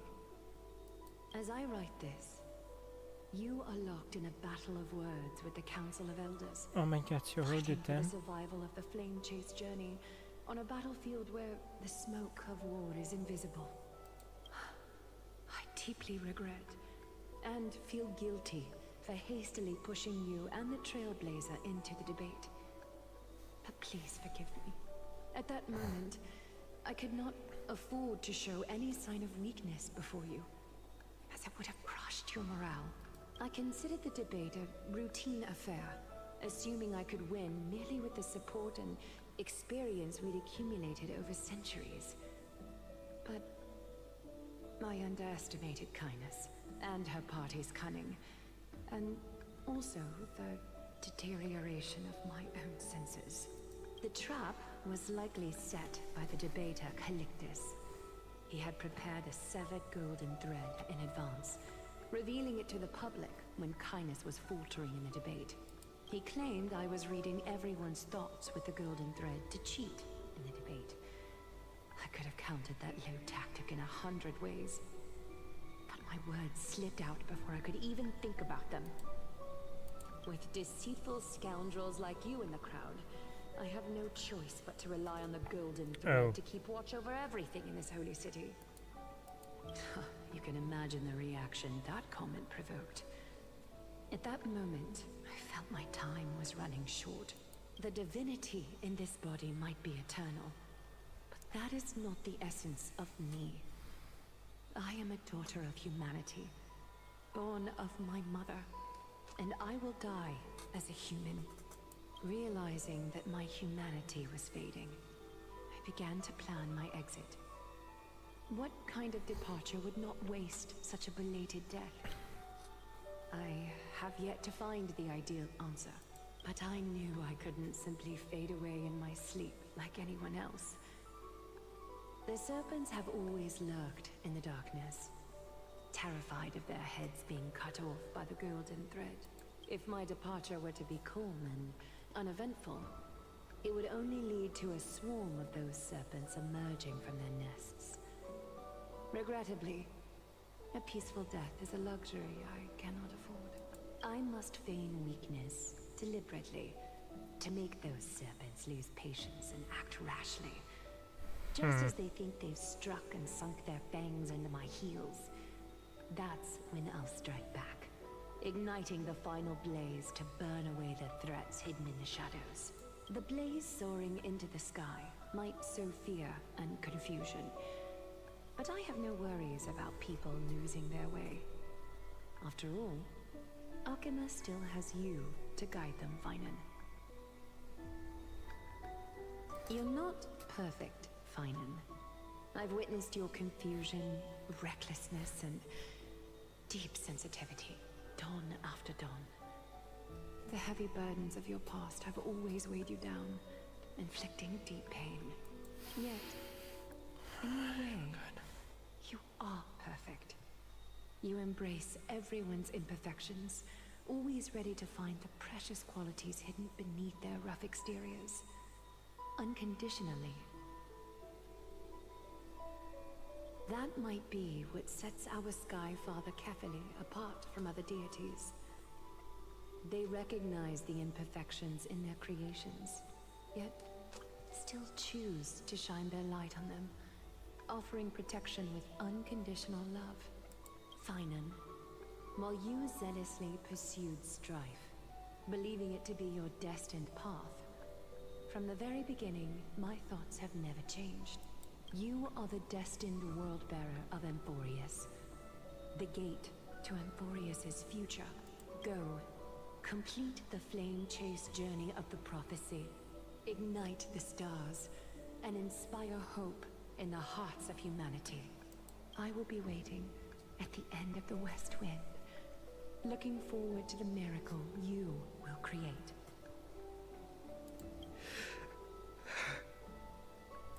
Aglaya, how could I possibly be worthy of the burning torch you've passed into my hands?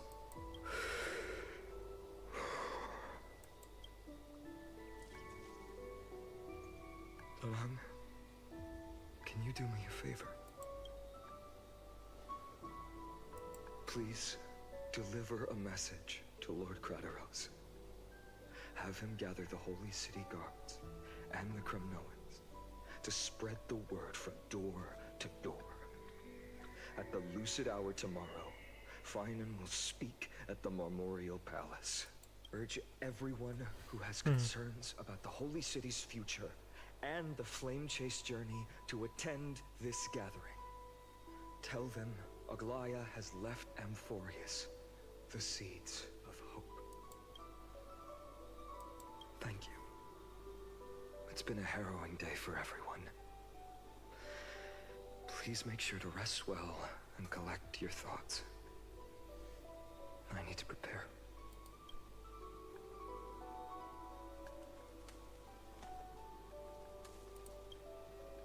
Cartonis, what brings you to Marmorial Palace? I plan to get everything settled before coming to see you. Is there something urgent, Cartonis? How are you holding up, I wanted to see. Better than I expected, you seem. There's no room for doubt anymore. It's time to take action and show everyone that the leadership of the Chrysos heirs is still strong. Right. Your assessment is... Now, here. Take this. His sword. Is this it? You've completed it. Dawnmaker. Oh my I've god, chosen it's for perfect. it. Before dawn, prepare for battle.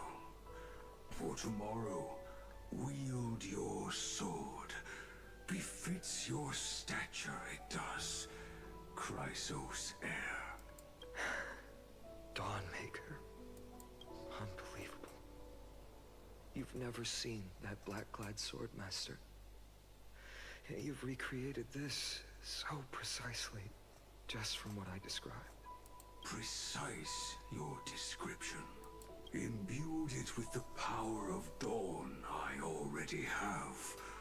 Guided by your will, gleam with golden flames. Its blade will wield it. May triumph always be yours. Thank you, Cartonis. I will use this sword to protect the beings of Amphoreus. Another thing there is. What's this? Stored here. The remnants of Aglaya's divinity are. This was her commission. Her death she had long foreseen. Can she still hear us? It's difficult to confirm. About divinity, we know very little. In this way, she wanted to be with you. Always. I'm about to cry. I understand. Let me keep it. With this, I'll have another constant companion by my side. May this world never have need for a deliverer. Someone told me long ago, but when the world dashed her hopes and fell into disarray, if she could see me now, leading from the front, rallying people against their destiny, she would surely smile. Oh my god. The next day? How will the whole city continue without Lady Goldweaver? Look! Lord Finan is here.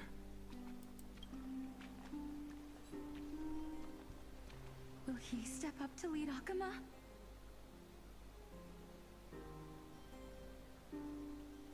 Not long ago, I spoke at the Citizens' Assembly at Dawncloud.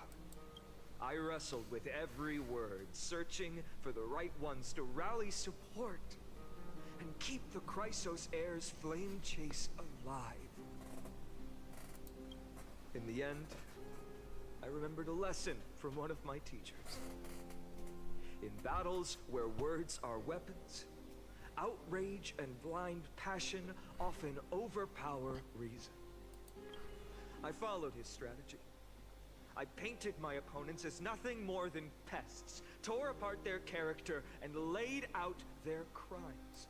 The strategy worked. I secured enough votes to achieve my goal, but afterward, there wasn't even a flicker of joy. I realized that apparent victory masked a deeper failure. In my pursuit of success, I fueled division and strayed far from my very purpose that led me to the flame chase journey. This journey was supposed to unify, not divide. To strengthen us, not weaken us. It was the gold thread that mended our rifts in the past. Some saw it as a means of surveillance, a tool of control. But no one can deny that it was Aglaya who held this city and even this shattered world together. Now she is gone. Yes, as you have heard, the demigod Aglaya, who guarded the holy city for a millennium, has indeed fallen.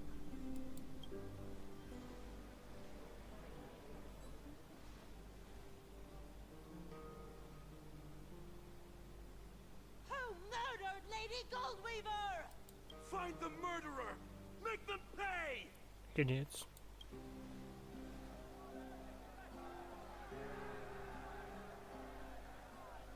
I felt the same as all of you initially.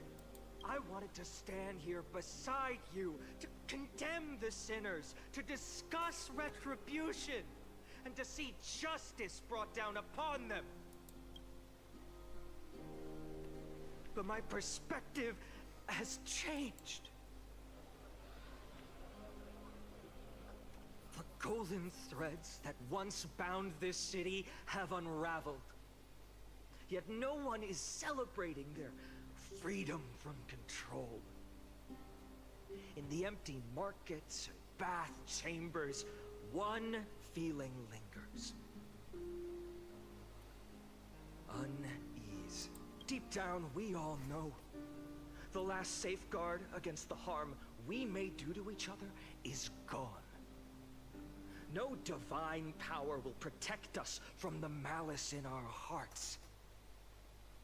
From now on, only the moral code we choose to uphold for ourselves will stand between us and the abyss. Finon has a way with words.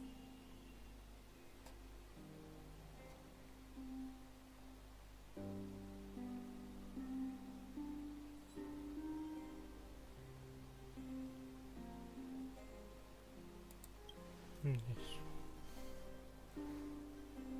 Oh, all right. The flame-chased journey is nearing its end.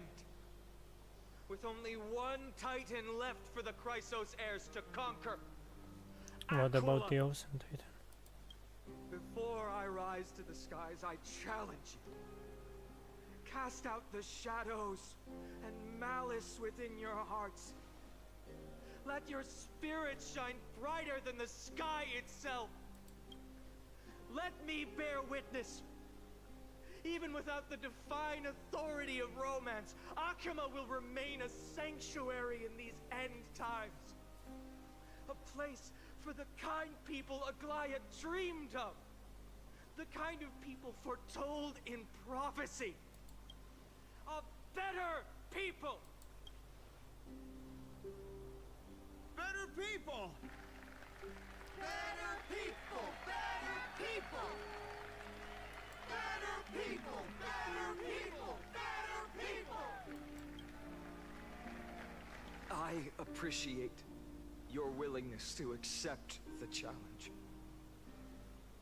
You have reminded me that Aglaya left me perhaps the simplest duty in the world. To bear the burden of creation, I need only to give one thing. It's a gift she once gave me without hesitation, and now I share it with each of you.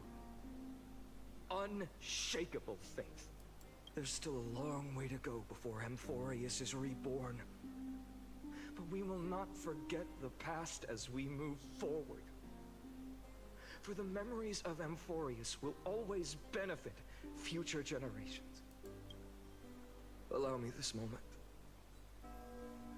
I want to borrow a few minutes of your time to commemorate a demigod who protected the holy city for a millennium.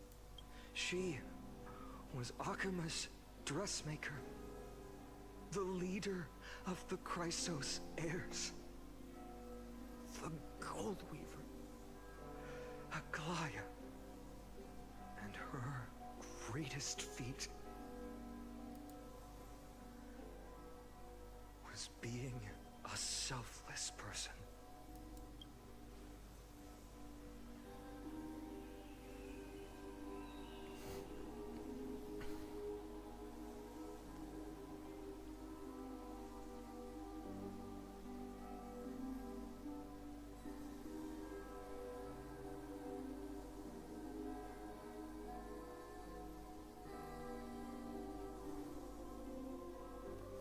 That singing sounds so familiar.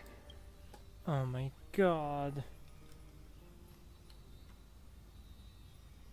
Okay.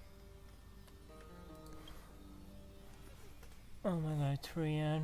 Anaxa, Glaya, Castores. That's our song, and Snowy used to love it. Yes, Lady Trian. For that child filled with anxiety, your songs always dispelled the clouds in my heart. Even if for just a moment. Snowy was so cute and kind when he was little. Now, you've grown so much. Maybe not as cute, but still just as kind. Time spares no one, so there's nothing we can do. But kindness, you helped nurture it in me. Don't mention it. Your light is as bright as ever. Keep it up and stay strong. See you, Snowy. Goodbye, Lady Trian. I heard what you said. Are you suggesting the debate tactics I've taught you are nothing but sleight of hand? Not at all, Professor Anaxa. Oh my god, Honestly, even left without those picture. techniques you taught me, the Flame Chase journey might not have survived. Good thing your head's still clear. The Chrysos heir of Kefali. I had no idea you had it in you while I was drilling those formulas in your head in class. Who could have thought, Professor? By the way, I've completely forgotten those formulas now. Some things never change. In our next lives, I'll teach you how to truly embrace your divine duties. I'll be waiting. Goodbye, Professor Anaxa. Castores, Miss Castros? Aren't you going to say something? Lord Finan, you have always been so approachable. Ever since we first met, you've seen me as a friend. It was the first time I understood what everyday friendship was like. But that's dangerous. Dangerous? Laughing and chatting with you, I sometimes forget who I am. And for someone with my kind of power, that's a real hazard. I hadn't thought of it that way. Sorry, I forgot to consider your perspective. Please, no apologies. Despite everything, thinking back on the times we spent together makes me really happy. I feel the same. Goodbye, Finan. Goodbye, Gastros. Aglaya. Remember, Finan, after completing the Flame Chase, leave the decision to initiate the Miracle of Genesis to the Amphoreans. The Chrysos heirs are the executors of the prophecy, yet they, the people, are the true masters of this world. Rest assured, I always keep your teachings in mind. The difference between a presumptuous hero and a tyrant is a fine line, right? Well said. You've got a good memory. It's late. Anything else you'd like to add? Anything else? Even in your imagination, I'm not one to show my vulnerable side. No worries. I've long understood how difficult it is for you to open up completely. Thank you for bringing me here, Aglaya. You saved me. Maybe what I wanted to save wasn't you, child, but this crumbling world. Goodbye, Finan. Goodbye, Aglaya. Did you forget me? You're not dead yet, you can return. Forget you. Like I'd ever.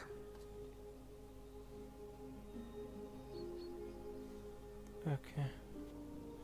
I don't know if I pictured the others. We aren't parting ways forever. You're just off to guard the gates at Castrum Kremnos. Let's not make this a tearful farewell. You know just how to make a person uncomfortable. I have a feeling we'll meet again in this lifetime. Let's have another showdown then. Deliver. That's very confident of you. I've changed since then. Have you seen this sword? It's a masterpiece freshly forged by Cartonis. A bold statement for a mere mortal who hasn't yet claimed the power of a titan. See you around. Finding of Ides Elysiae. It's a date, Mightymoose. What a poignant, yet splendid journey. And it's still not over yet. Oh my god. Is it?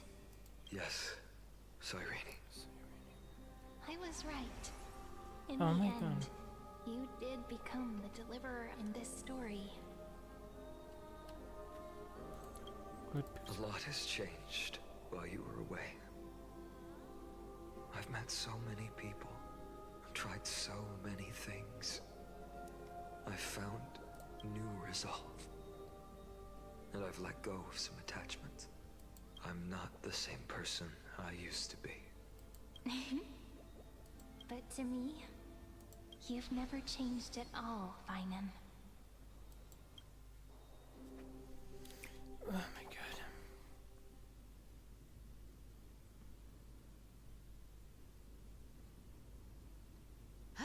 Dawn Cloud. This place holds so many different kinds of memories. I remember you could see the Gold Weaver sign from here, all the way down the mountain. But my eyes aren't what they used to be 1,000 years ago. Cypher, you... Seamstress. Tell me, does Akama have any treasures so rare that not even your... I mean, our shop has seen? Of course it has. I heard there's a gem of all worlds hidden somewhere in Dawn Cloud. Apparently, it's a piece that fell out of the Dawn device. It's truly a priceless treasure, being a part of Kefali's divine body. Even I, the Gold Weaver, cannot witness its glamour. Gem of all worlds. Nice! Got it! Well, please keep looking after the shop while I... Let me guess, Cypherer. You're probably already plotting to sneak into Dawn Cloud to steal that gem, aren't you? And your next move is probably trying to sell it to the highest bidder, then distribute that money to the poor and the refugees in the Holy City? Look, Seamstress. Are you sure you aren't peeking into my head with your golden threads? You might be skilled at covering up lies, but your compassion is all over your face. Plain as day. Don't lie to yourself. Do you honestly think this is the right thing to do, Cypher? What else am I supposed to do? That's the only thing I can do with my power. You keep talking about how I have the potential to become a good person. Or even what people call a hero. But I don't know what I need to do to get there! I can't weave golden dresses like you! I can't sing as well as Miss Hyceelens! And I definitely don't know as much as Big Sis Treeby! The only things I'm good at are the underhanded street smarts that no one even respects. But I still want to be worthy of you. I want to prove that you've made the right choice. Even thieves can dream. Right? I know, Cypher.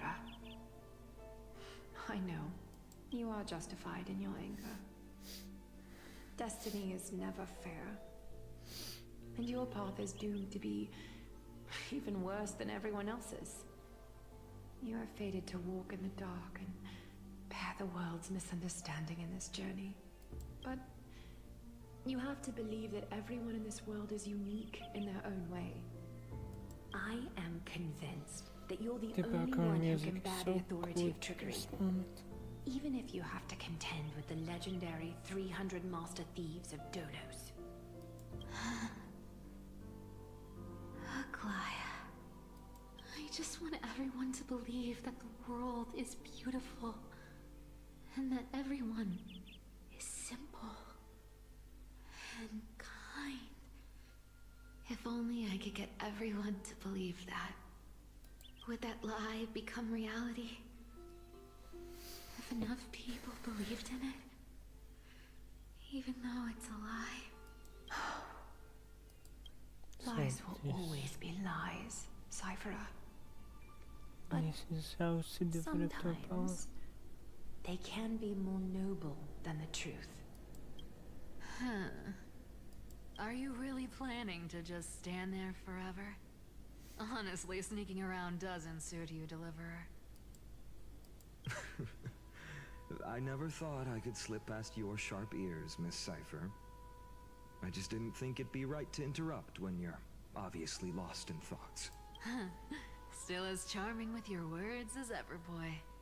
Your speech at the public baths wasn't half bad, I'll admit. It managed to touch my heart. Just a smidge. Thank you. I had a feeling back then that you were in the audience. Intuition certainly is a thing of wonder. Oh, and you didn't call me out on the spot. You waited all this time to tell me. Well, I thought you'd need some time to yourself. After she passed away.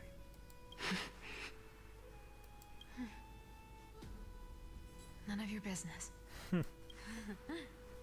Enough small talk. Tell me, what kind of trouble did you run into that you need me, the super old-timer, to step in? We've only met a couple of times, but you've always gone straight to business. I respect that about you, old-timer, so I'll cut to the chase. You're probably aware that Aglaya has earned the support of the entire city for the Chrysos heirs. Everyone believes that she died at the hands of council members who were against the flame chase. And the citizens' fury has been dragging these schemers out of the shadows one by one. But they didn't get everybody. To this day, we still haven't found Elder Kindness, the leader of the cleaners. Ah, I see. You're afraid she'll do something wild now that she's pushed into a corner, aren't you? Yes.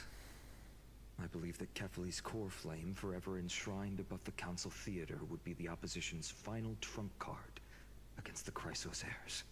We're setting out to campaign against Aquila in a few days. With the Chrysos heirs gone, it'll be their best chance to strike.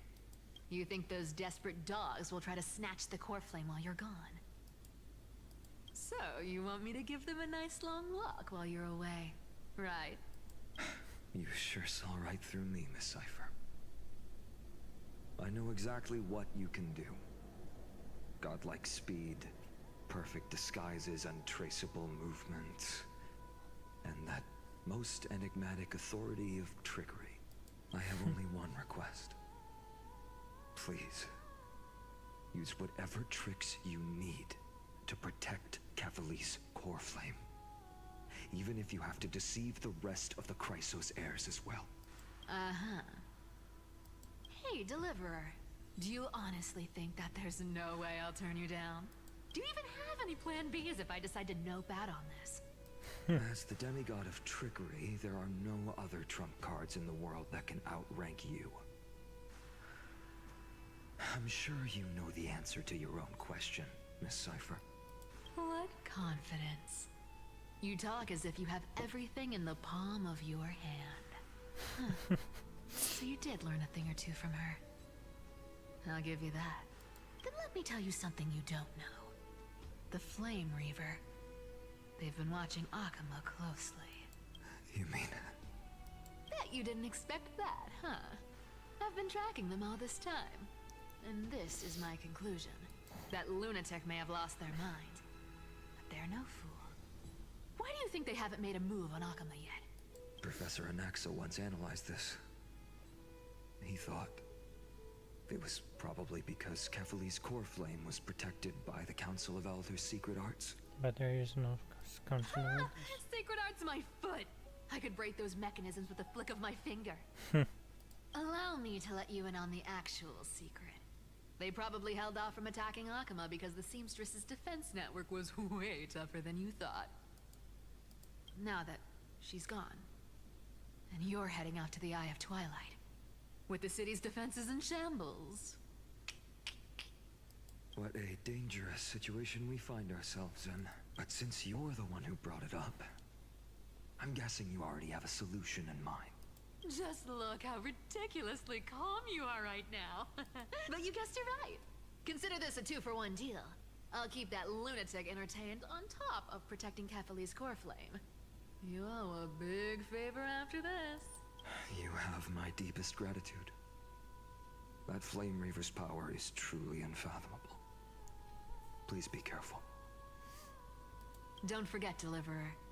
There's a fundamental truth in this world. Cyphera will always get the last laugh. No need to worry about a demigod. I'll do my job. So you need to make sure you don't die before you pay me. I shall go, yeah.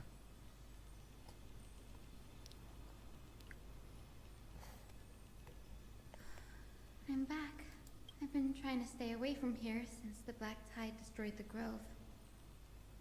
And through that, stay away from the memories that might make me sad. But the wind keeps pulling me back. Maybe that's the Twilight Courtyard's duty, after all.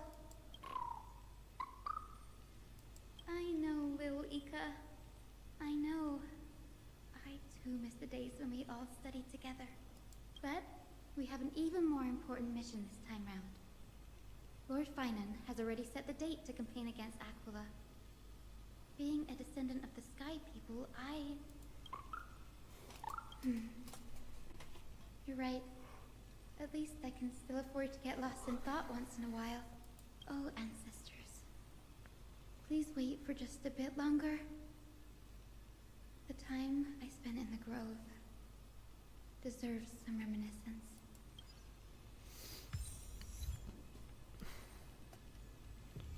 The sign is done.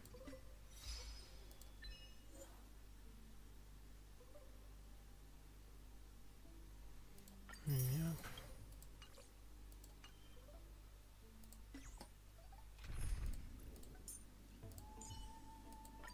Bree, have you ever seen a rainbow-colored sky?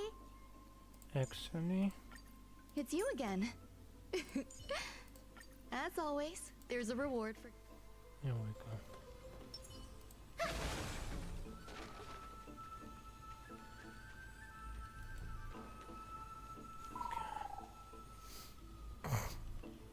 This was where Professor Anaxa gave us the lesson.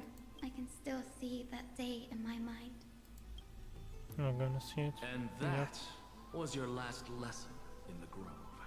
Now, each of you will head off on your own path. How much the grove's teachings can help you in the real world depends on how well you can put knowledge into practice. However, heed this warning. If you ever do anything disgraceful out there, don't ever claim you were the student of Anaxagoras, one of the 7 sages. Professor Anaxa, there are still other classes scheduled on the calendar. Are you sure you didn't... Firstly, call me Professor Anaxagoras. Secondly, to clarify, the last lesson means the last lesson I will teach you. I will be entering seclusion from today onwards to research ancient alchemy, and all my teaching activities will be put on hold. Ah, I see. So you're saying that the lessons taught by all the other teachers aren't good enough to be considered lessons?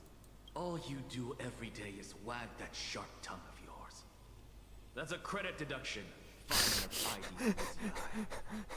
of ID. Well done, teacher. I have nothing left to say. Next. Please wait, Professor. According to the Grove's protocols for cohort's final class, the lecturer should take some time in that lesson to discuss the students' post-graduation aspirations with them and guide them toward a solid path. Surely he can't such a crucial step, Professor.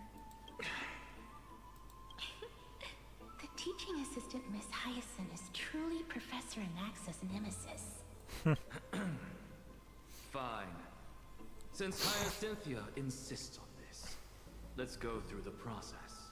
Since some of you are so eager to speak, why don't we start with you, Finan of Ides Elysiae? What is your post-graduation aspiration? Me? Well, it's not exactly an aspiration, but the only thing I want to do is to protect the people I care about. I see. So you want to be a hero? How boring. Next. I didn't say. Casterus, you've been giggling for quite some time. How about you go next? Perhaps my answer is a bit vague and meaningless, Professor Anaxagoras, but I hope the world can be freed from the agony of death, so that every living being may find calming peace. How naive. So naive that it makes me want to weep for your fairy tale. See, this is why I don't want to follow those outdated protocols. All I get are boring answers. Since you suggested this whole process, why don't you wrap this up, Hyacinthia? Share your aspiration with everyone, and let's see if yours stands out. So it's finally my turn. Good thing I came prepared.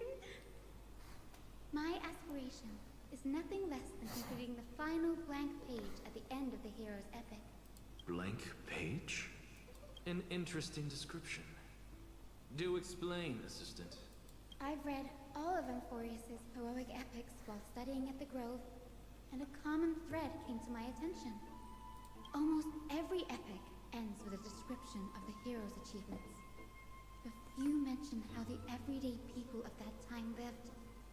No one recorded the struggles and suffering the commoners endured. So you're saying that, instead of legendary heroes, you're more focused on commoners living on the peripheries of historical records. Perhaps I'm influenced by my background. My ancestor, Seleuci the Day Thunder Knight, raised her spear against the sky and The ushered knight in the was flame-chasing era okay, that good to know. continues to this day. Don't think it was mentioned before. To every child descended from the Skyfolk. We have no doubts about Seleuci's greatness, yet her towering figure overshadowed every record from that entire era. What about the Day Thunder Knight's family, allies, and friends? What about the survivors and those who died in the great battles? Whenever I think about their stories by the campfire, I realize the details of those legends have been long lost. And only Seleuci's name remains.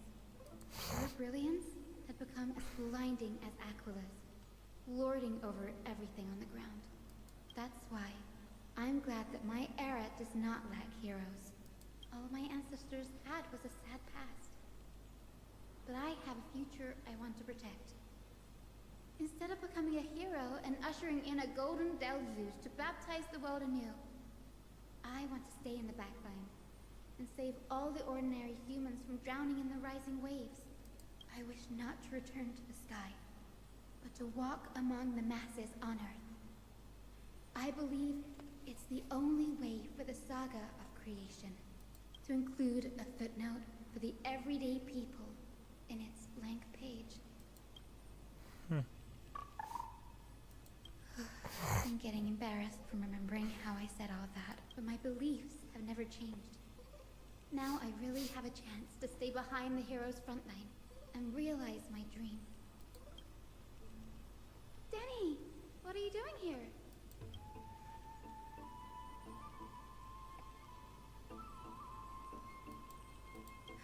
You guessed it. To reach Aquila's realm in the sky, descendants of the Sky People must perform a bloodline ceremony, summon the spirits of our ancestors, and get their blessings. That's the only way for creatures on Earth to forge the rainbow bridge to the sky. And the soul of the first ancestor I want to see is here in the grove.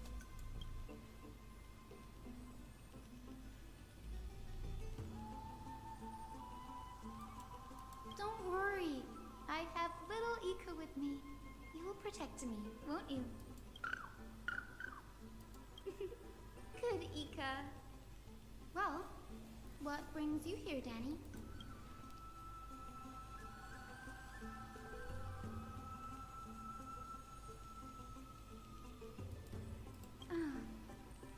Right. If all goes as planned, you and Gray will be able to go home after this mission, won't you?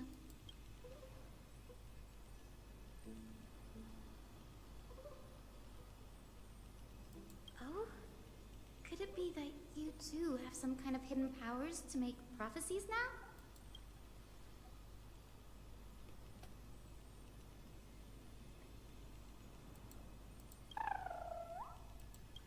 Nope.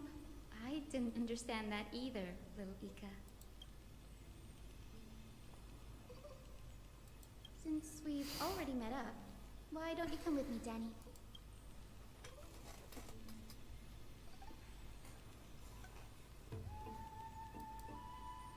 That's the dependable express guard for you. So, shall we get going?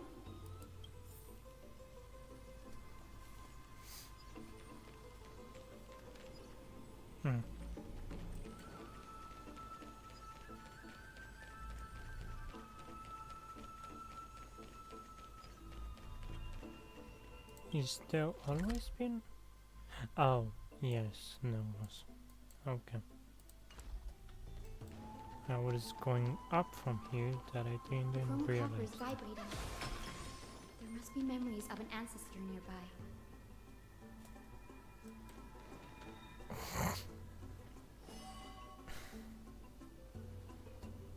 This is the divine object of the Sky People, the Chroma Coffer.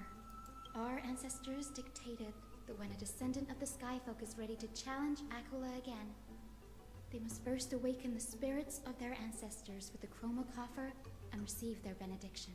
Only after this can the chosen Sky Folk reascend to the heavens.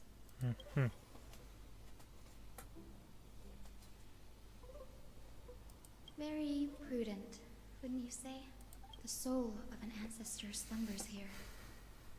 Now, I will awaken them.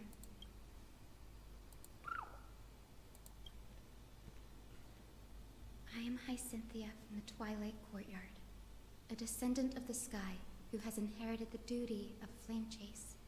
The time has come to fulfill our clan's destiny. I will join the heroes of the prophecy to return to the sky and retrieve the core flame. Ancestor, please bestow upon me your generous blessing.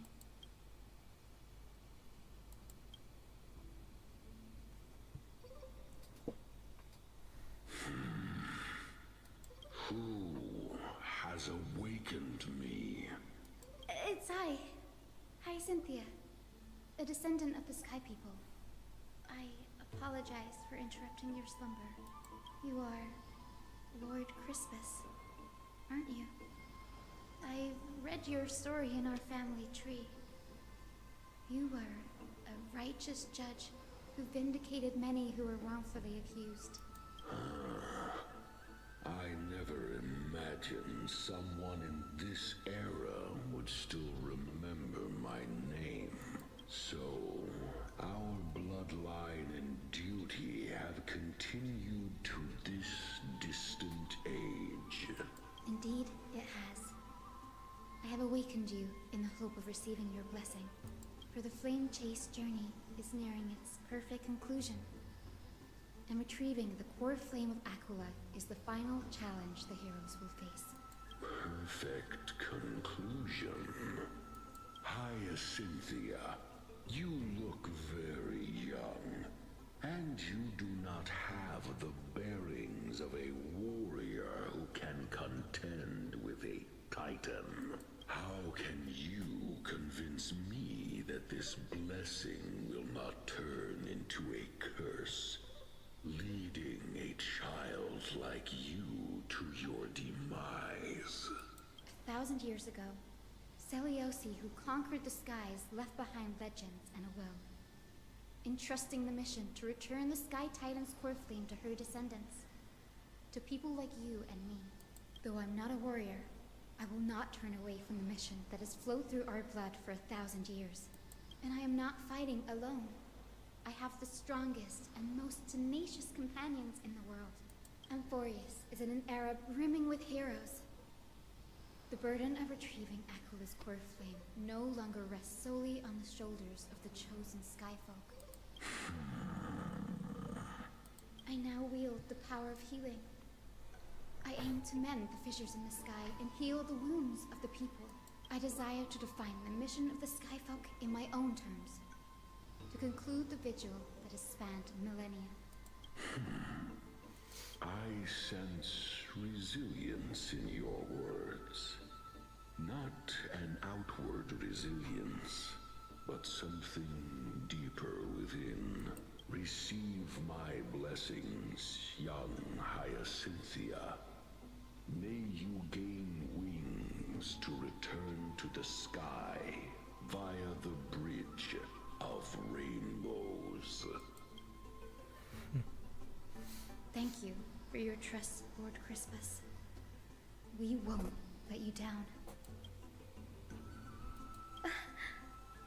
Thank you. My ancestors were all pretty strong-willed people.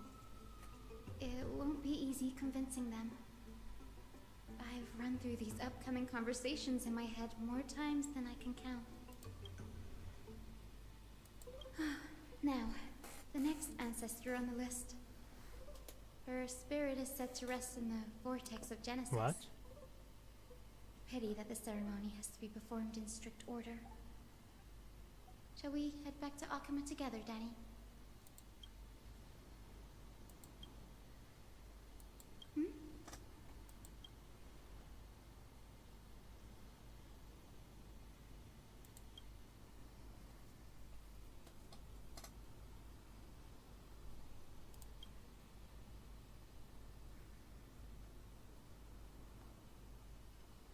Oh, I remember. I didn't expect you to keep at it this long. That's so like you, Danny.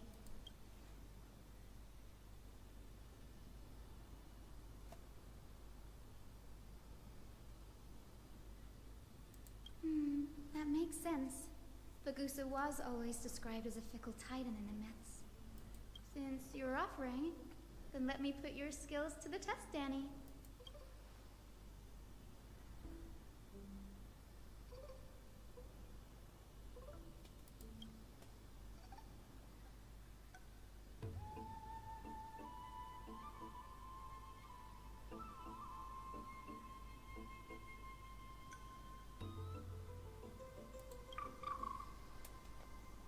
Got it. I'm counting on you, Danny.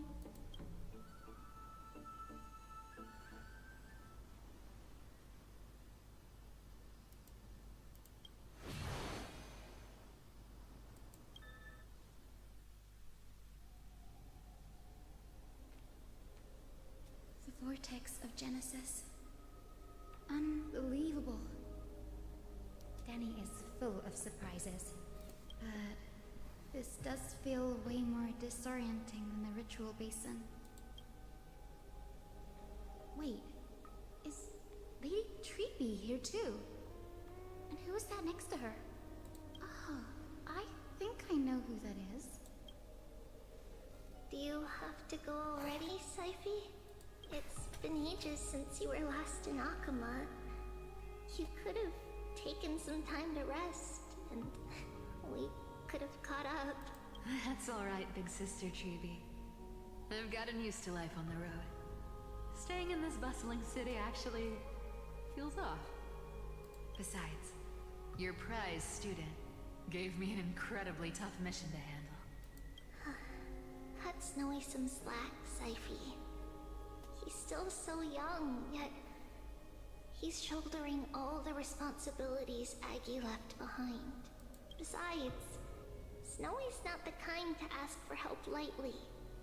Since he came to you, it means you're the best person for the job. You really spoil him, big sis Treeby. Guess I'm past the age for someone to look after me. Syphi. Just kidding. I get it. That deliverer boy does have a certain charisma about him. It reminds me of Aglaia in her prime. Anyway, I'm about to head out. Oh, Big Sis Treeby, before I go, got a little gift for you. Well, didn't expect you to be so thoughtful. What's in it? That's a part of the game too.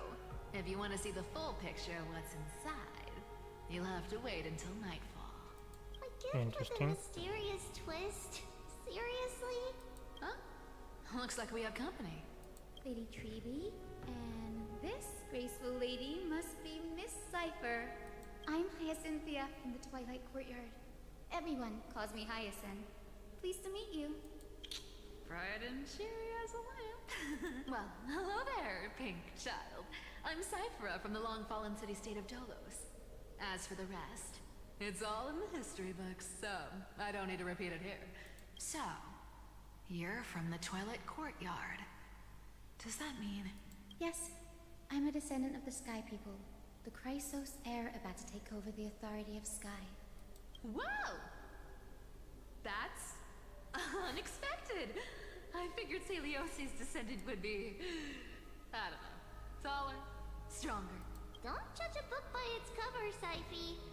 Cindy is a master of her craft. She's the most skilled and dependable physician in all of Amphoreus. Don't worry, Lady Cypher. I may not be as strong and warlike as Lady Celiosi from 1,000 years ago, but I'm confident I can carry out the mission of the Skyfolk. All this talk about missions, you're making it sound way too serious. You've got to look out for yourself, girl. Don't push yourself too hard. I'd hate to see that cute face all scratched out by Aquila's claws. Syphe cracking jokes? Looks like you haven't forgotten what Aggie said all those years ago. Anyway, I've got a mission to handle, so I'll get going. Good luck, Miss Hyacinth. And if things get tough, just let that deliverer take the lead.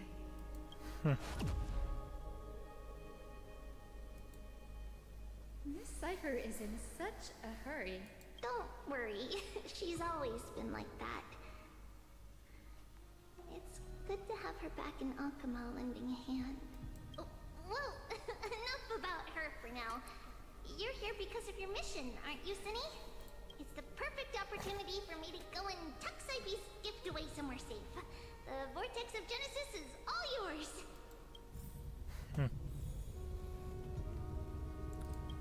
Interesting to know. Not what I wanted. Oh, I can't. Can I teleport here? I'm curious because if yes, then I'm stuck.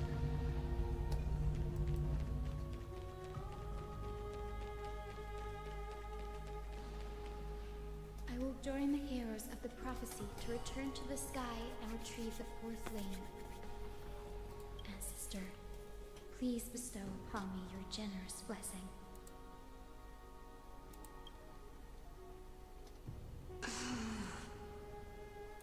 Child, what brings you before me?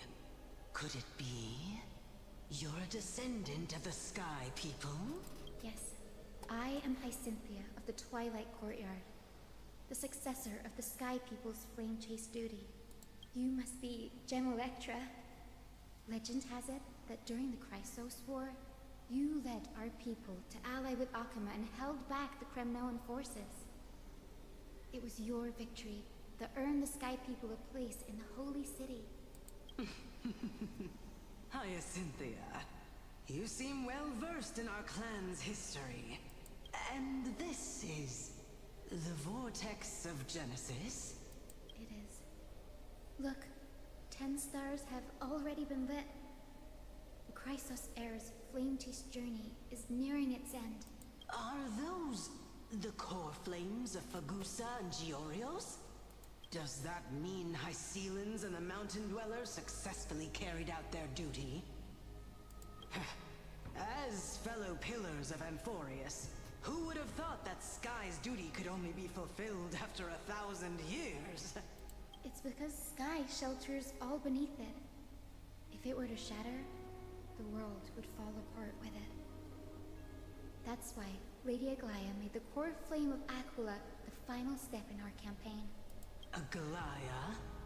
Is she still on the flame chase journey after 1,000 years? Unfortunately, she has recently left us. But you're right. She was indeed still guiding the Chrysos heirs forward. Incredible. That girl actually managed to endure the merciless erosion of time. And lasted for so long. Answer me, Hyacinthia. Since you recognize me, you must have also read my writings, no? Every record regarding my lineage is etched in my memory, including your words. Well done. In that case, you're probably aware of the prophecy I sought from a certain Trebios. Yes. At the end of the Rainbow Bridge, the Sky Folk will mend dusk and dawn. But unfortunately, no ancestor has ever been able to truly decipher its meaning. I see. Yet, Trebios' prophecies never fail. Perhaps you'll be the one to witness its fulfillment, child. May the prophecy lead you to a gentle fate. Thank you, Lady Ectra. Whatever fate the prophecy holds, I'll face it head on. It's only by giving everything we have that we can truly accept any outcome with a smile. Won't you agree? I like you, child. I wish this conversation could go on a little longer. Take my blessing, Hyacinthia. When I first saw you, I indeed had my doubts. But your resolve has touched me. If Sky's divinity is fated to pass on, I hope it incorporates your optimism and kindness. Your blessing is a treasure beyond measure, General. Rest well. I'll make sure your gift is put to its best use. General Ectra is so different from how the records described her. She's quite a gentle person. All right, time to head back to the grove. I shouldn't keep Danny and little Ika waiting.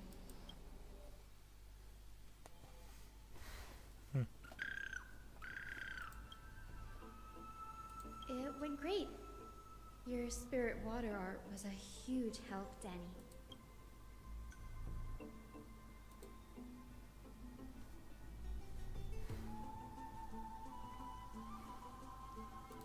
What's wrong, Danny?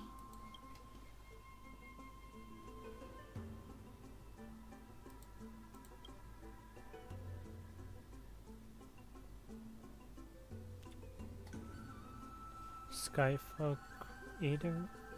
Maybe it's the clan or maybe it's the Trailblazers.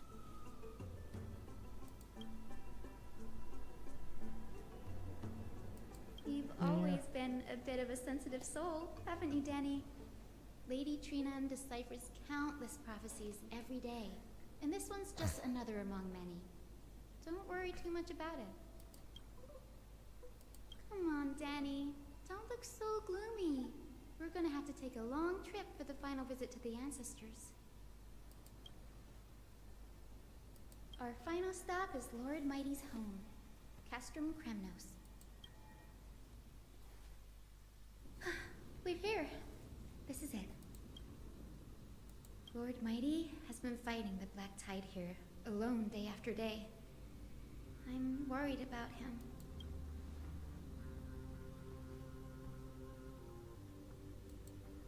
That means he hasn't been consumed by the Black Tide's madness yet. We're here to complete an important mission. We shouldn't interfere with this battlefield. Don't you agree, Danny? There. That sleeping spirit is my grandmother. Yes, my grandmother Jacintha was a warrior. She represented the Twilight Courtyard in the Kremnos Festival. She fought her way through every challenge and reached the final stage of the Kremnos Festival. She was just one step away from securing a peace treaty for the Skyfolk, but was ultimately defeated by the champion warrior of that time. I've never looked too deeply into the details of such ritualistic violence. The scroll simply described it as a glorious duel, but behind the glorious duel was a tragic end. Not long after the festival, my grandmother's injuries worsened, and she passed away far from home. This prophecy tablet was left here by the Kremnoans to honor her final wish.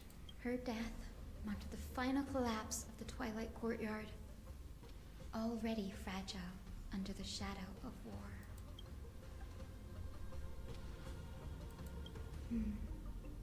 Was Lord Crataros. Oh. Ooh, the man that you saved actually.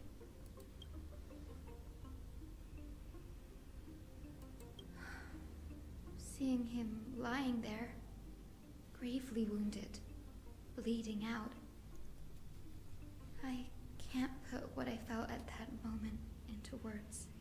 But when I heard Lord Crataros took that fatal blow to protect Lady Trianne, all those tangled feelings faded away. To quote Lord Finan, Crataros must have done that to become a better man.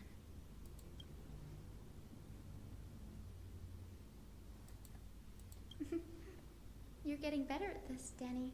In her final diary entry, my grandmother wrote that when the moment of destiny comes, a descendant of the Sky People would deliver the message of their departure to her spirit. I wonder what she'd think when the one awaking her turns out to be her beloved granddaughter. I will join the heroes of the prophecy to return to the sky and retrieve the core flame. Ancestor, please bestow upon me your generous blessing.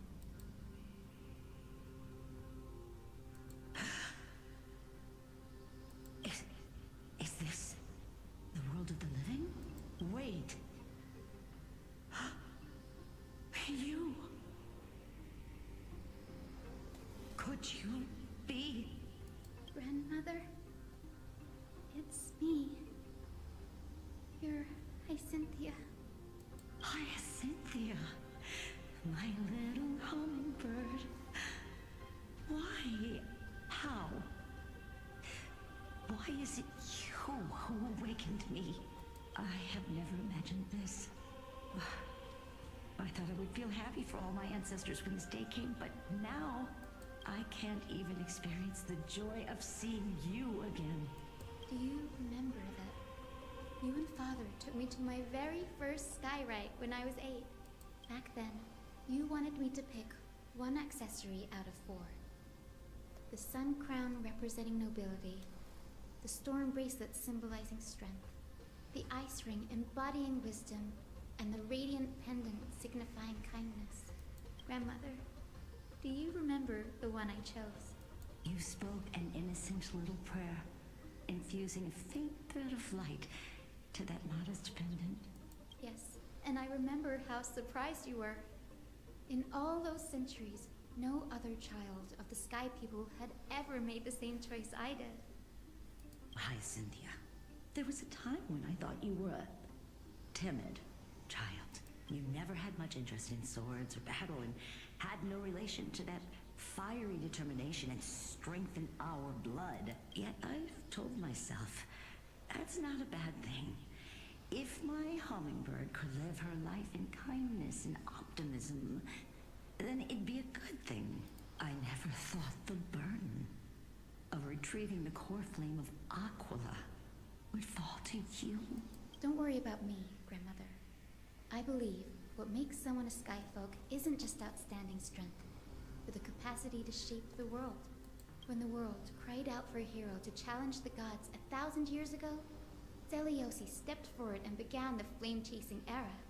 And now, as the flame-chase journey nears its end, this broken world is crying out for something else. Healing. Isn't it poetic? A saga that spans 1,000 years, began with Sky, and will also end with Sky. You're still as optimistic as ever, just like when you were a kid. If your mind is set, Hyacinthia, Then carry your resolve through to the very end. Return to the sky with my blessing, and watch over this world on the threshold of salvation. Grandmother, thank you. But I have one last request. Speak, Hyacinthia. We should still have some time. Before you go, could you tell me the tale of the Sky Hero once more? Just like you used to. Then listen closely, my dearest hummingbird. After all, this will be the last time. For millennia, the Titans waged relentless wars, leaving the world scarred and ravaged. A century of the Chrysos War plunged the nations into chaos and decay until a spear, fueled by mortal rage, pierced through the smoke and flames that buried the prophecy of deliverance. Aquila, the celestial shaper, the 100-eyed divine bird crowned with the blazing sun and wielding thunder,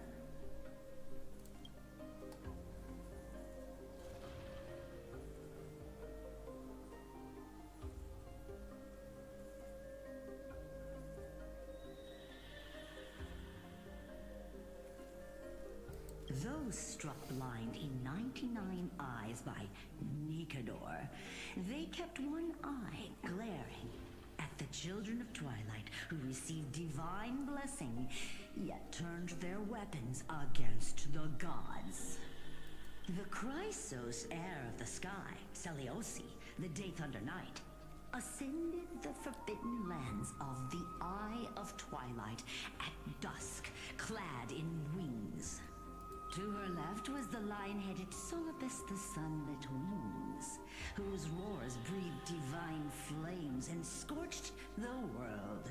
To her right was the horse-bodied Lunibus the Moonlit Plume, whose graceful steps trampled the stars in the heavens. So basically it's the opposite. So it's right, but she's here, this is left. The one warrior and her two beasts challenged the ruler of the sky, determined to seize the divine core flame through plunder. The Titans' every roar summoned lightning bolts, and their every movement stirred cyclones. The wounded Titan's blood poured down like boiling rain upon the world and converged into scalding torrents. In the final moments of battle, the sun wings set the Titan's wings aflame, while the moonlit plume sealed the divine body.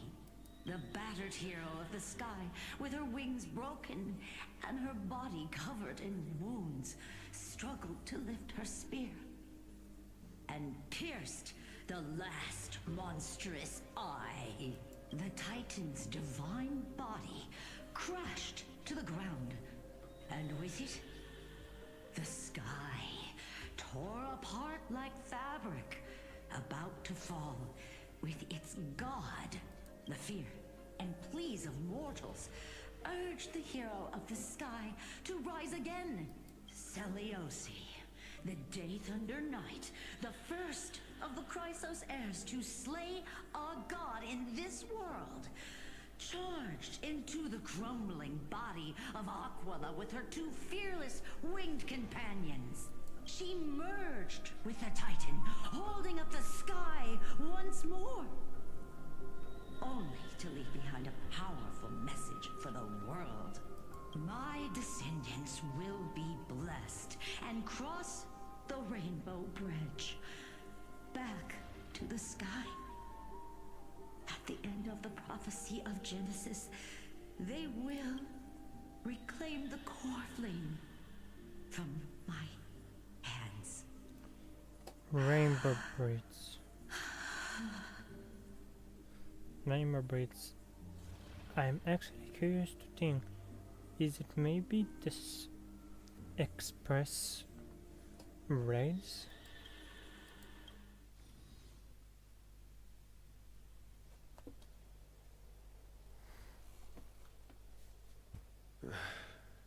today's the day. Wow, I didn't expect it to be so lively up here. Are these people here to send off the Chrysos heirs? There's Finan. Let's go talk to him.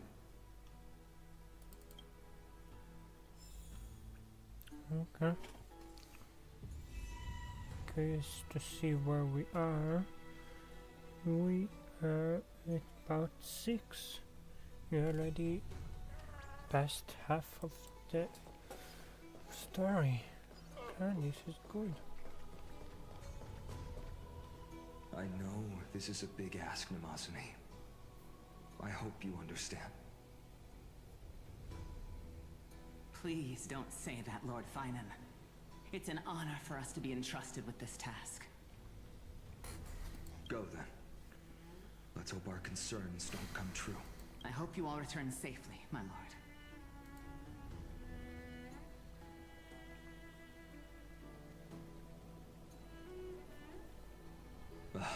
There you are, partner. You didn't oversleep this time, did you?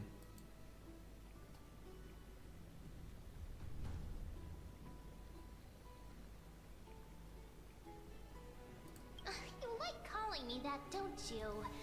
Oh, well, I've embraced it now. It doesn't even faze me anymore. Ready, comrade? If all goes according to plan, this could be the last battle where we fight at each other's side. If the curse separating Amphoreus from the world beyond the sky is truly Aquila's doing, then you'll be able to return home after their fall.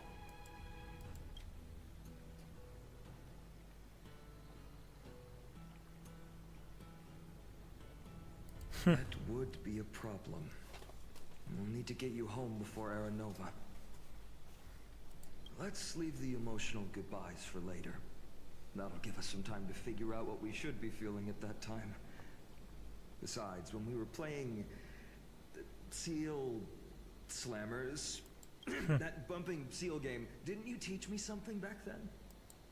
Crack the champagne at halftime to watch victory slip away.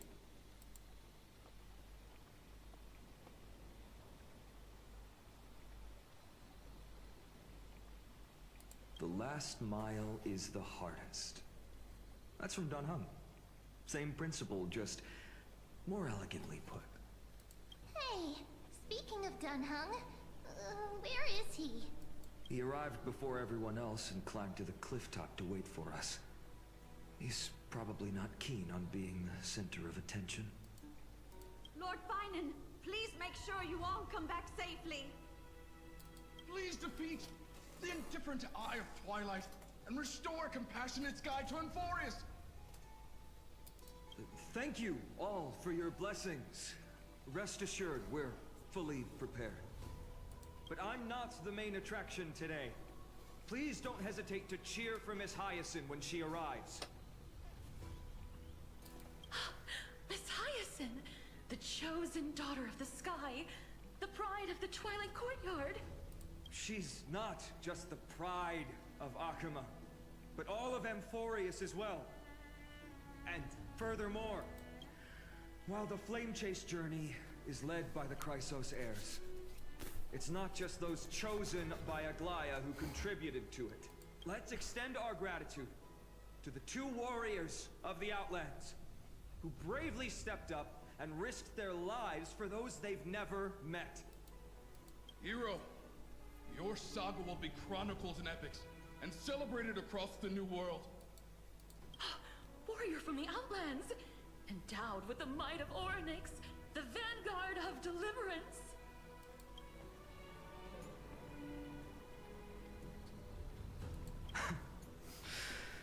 After all this time, you should know when I'm just being polite and when I'm genuinely speaking from the heart. That praise was heartfelt, partner. Had I not trusted my instincts and put my faith in you and Don Hung, it's hard to imagine what might have become of Ak. The guest of honor has arrived. I see him. Yep.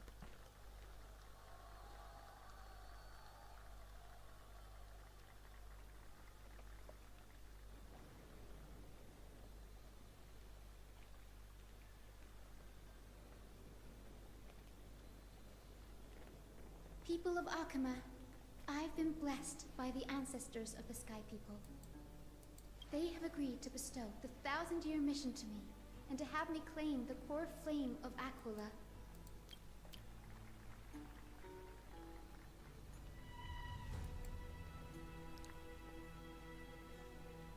Today is the year 4932 of the Light Calendar. 1062 years since the hero Seliosi initiated the Flame Chase journey. So... I, Hyacinthia of the Sky People, am prepared to lead the children of humanity back to the sky. History doesn't breathe evenly. At times, it suspends its breath for millennia, as though time is frozen. At other times, it pants rapidly, as if poised to topple the world and our civilization in an instant. Its hurried gasps have sparked a tempest, sweeping all of us along. Hyacinth, as an observer, you've witnessed the return of 4 core flames. And now, it's your turn to fulfill your duty.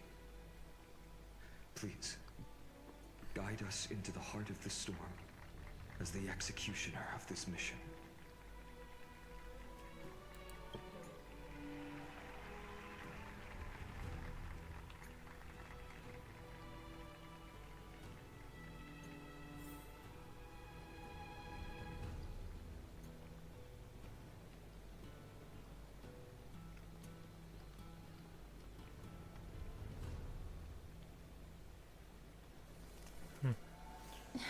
Okay. Had to check something. Now that I checked that, I can continue without a problem.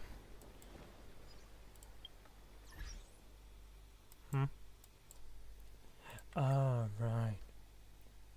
What are they?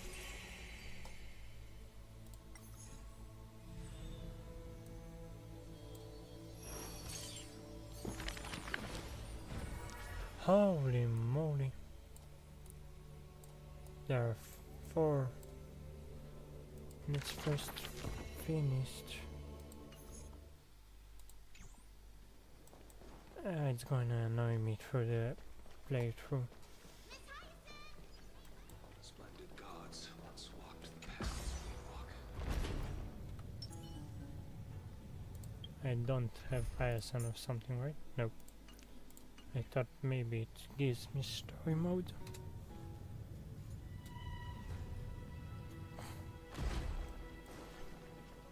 Alas, I hope the Chrysosairs triumph and bring light to this darkening world. Snake riders.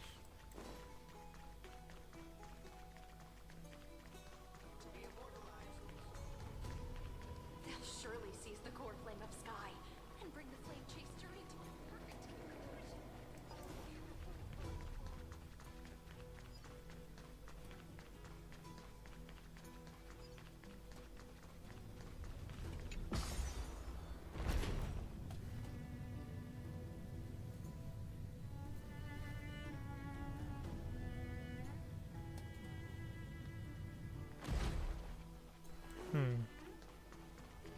Thanks for waiting, Dunhung. The team tasked with conquering Aquila has finally assembled.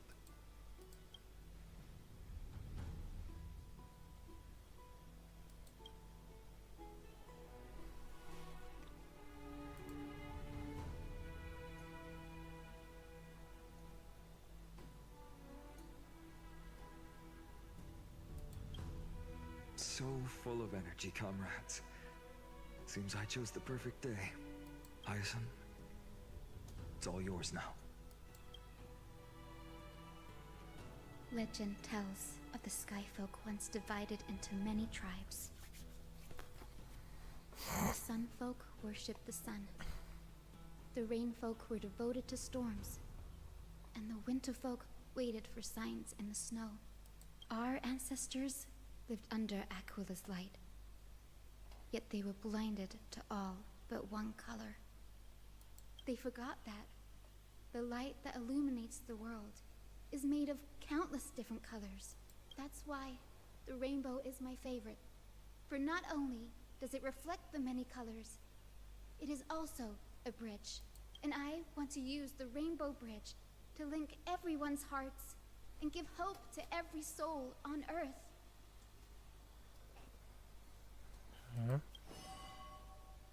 Ancestors, with the rainbow as your guide, lead me back to the home of the Skyfolk, a land we have not seen for 1,000 years.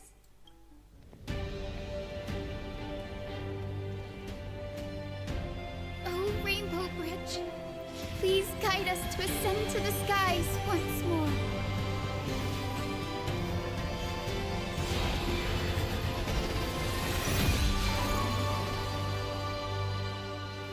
Friends, let us soar together.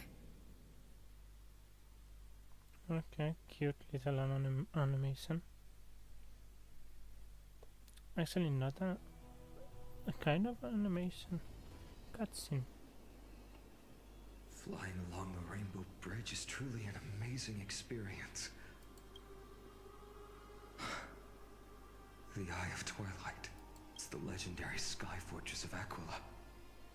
I never imagined that one day I'd be able to step foot on it. My ancestors once built a magnificent civilization among the heavens. The Eye of Twilight, which we are standing on, is the home of Aquila and the heart of the city-state in the clouds. This must be where the hero Seleucus stood when she challenged Aquila and began the first step of the flame chase journey. We are here to end the journey she began.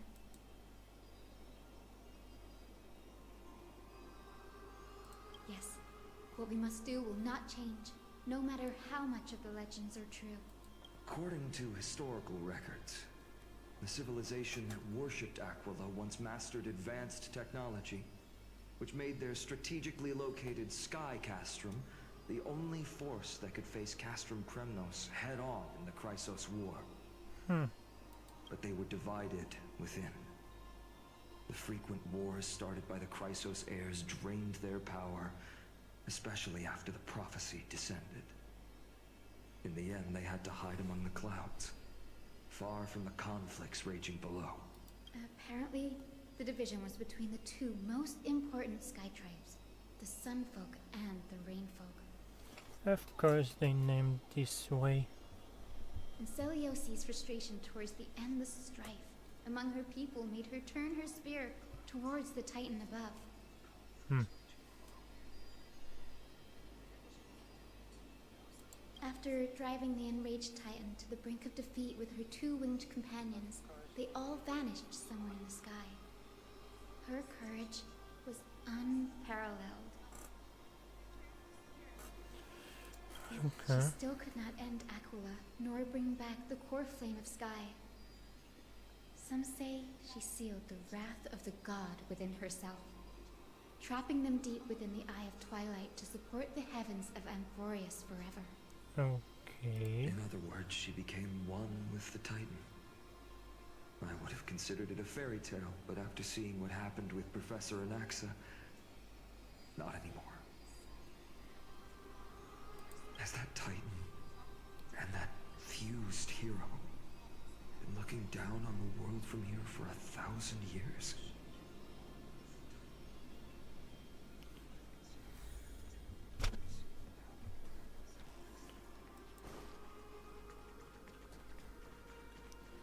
So wait a second.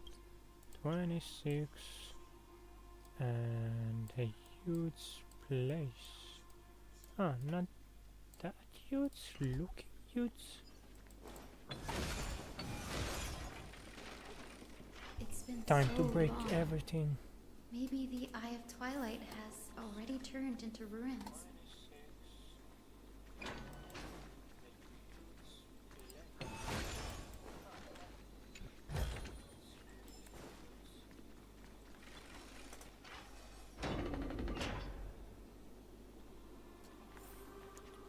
Of course there is a song already in the Something's not right. I can kind of feel how big and empty this place is. But all I can see is darkness. The end? Maybe it's the celestial mural, the The Sky City believes that mural to be connected to Amphoreus' sky, and any weather condition depicted on it will become actual weather. The mural would reflect Aquila's shifting mood, like clear skies, fog, snow, or thunderstorms. The Sky Priests would gather here during peaceful times and pray to the god for warm breezes and good harvests. To put it in words that Gray and Danny would understand, just think of it as a massive screen.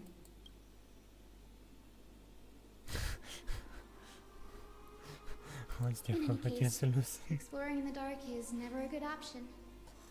If we could light up the mural, it might just provide us with the light needed to move forward. That really conspicuous device might be part of the ritual. Let's go take a look. It's dark, so watch your feet.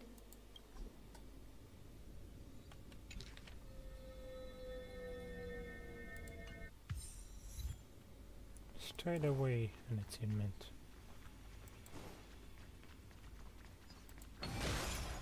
Straight away a nymph. Or a bug.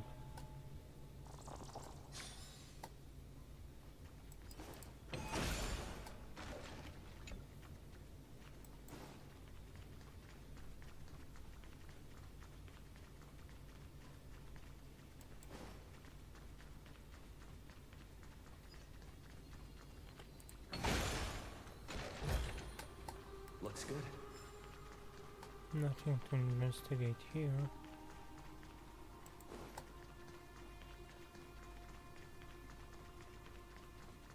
Interesting. Can activate it, right? Well, here. Yeah.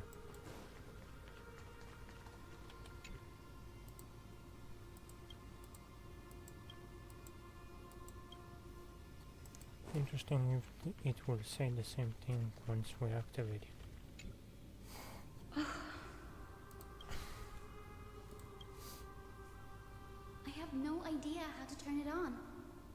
If only we had help from the wisdom of those who came before us. That's it. I almost forgot. Gray, Memi, can I borrow your powers? Got it! We just need to find the scattered memory nearby, right? That's simple. Give me a little time. Feel the flow of time. Over there. And over there. Done! There haven't been many people for a while, so the traces of time are super obvious. I knew you could do it, Memi. You are a huge help. Let's check them. Arrogant sunfolk. Oh my god. The Titan will condemn your brazen disrespect.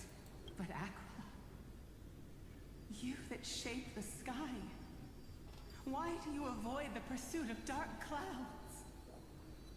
Are not clear skies and stormy rains equally your creations? The Sunborn see your behavior as an act of favoritism towards them. And oh my god. weaponize this reason to oppress my people. The Rainfolk will not suffer in silence. Oh God. If you remain silent, we shall have to forge our own weapons and resist the malice concealed under your brilliance. May the Eye of Twilight never open. And may torrid rains descend forever. Avoid the pursuit of dark clouds. Aquila doesn't like rainstorms. It seems a little hard to believe, but we should write this clue down first. And this is the Sunfolk then. Yep. Foolish rainfolk. The great Aquila has already left a mark of their manifestation on the golden clouds. The god's choice is clear. Only we, the Sunborn, are the true heirs of the sky. Oh my god. This war is destined to end in the victory of the Sunfolk. May the Eye of Twilight never close. May eternal daylight embrace the land. Left a mark among the golden clouds. Is this referring to the celestial mural? But we can't see anything right now. Are those stars? It is, as the rumors said. The Sky Castrum was far from united. My guess was right. This venue is indeed where celestial rituals were performed. Memi, can you retrieve even more memories? No problem at all. Here goes. There we are. Wind, snow, rain, shine. In the name of the sky's 100 eyes, I bring celestial phenomena upon the world. The turn of dawn and dusk. Commanding the celestial globe. Awaken, celestial mural. Stop, foolish Cloudborn! How dare you tamper with the celestial globe and distort the weather? This is blasphemy! The Titan bequeathed the celestial globe to our ancestors, so that we could divide the light and dark equally between day and night, so that all things could grow beneath the celestial phenomenon they preferred. But the Sunborn have asserted control over the celestial mural. And now the days are endless, subjecting the land to drought and burning. And you have the gall to accuse the Rainfolk, who you've oppressed. The land? It is our eternal nemesis. How can storm clouds and rain, unloved by Aquila, lead the Sky Folk to victory in the Chrysos War? Your character is as weak as your faith. Yeah, I hate the Sun Folk. Rain Folk kick their asses. Solitary tears in the shadows. Huh. That's all you lot know how to do anyway. Cry in silence. Then let us show you what we are really made of. You? What are you? What are you trying to do? And suddenly you're scared. Whose minds have been muddled by the heat. By Aquila above. Meet your demise!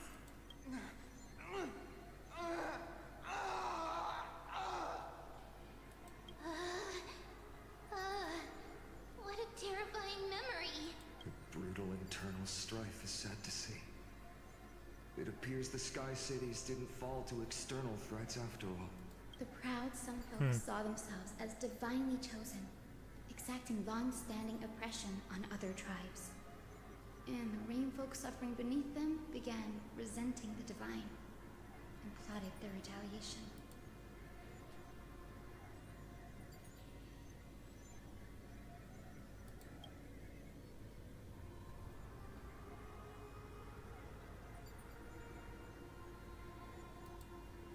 No matter the era, conflict among humans is destined to persist. Having witnessed the actions of kindness and the Cleaners, I can't with this name, the Cleaners. piece of history.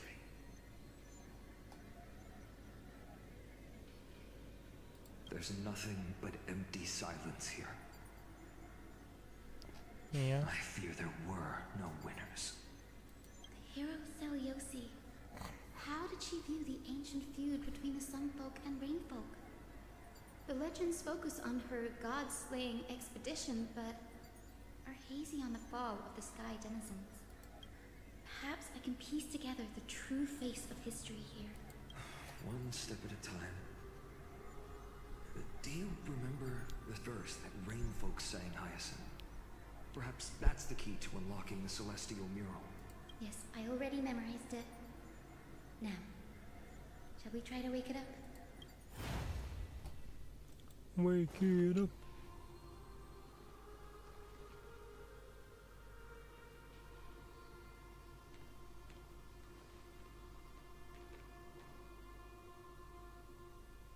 Wind, snow, rain, shine. In the name of the sky's 100 eyes, I bring celestial phenomena upon the world. The turn of dawn and dusk, commanding the celestial globe. Awaken, celestial mural. That is a cannon.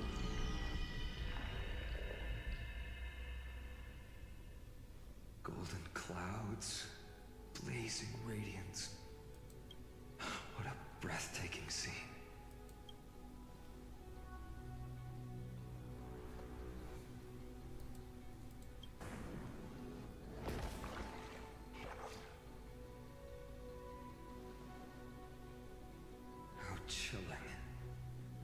of Aquila is also watching us.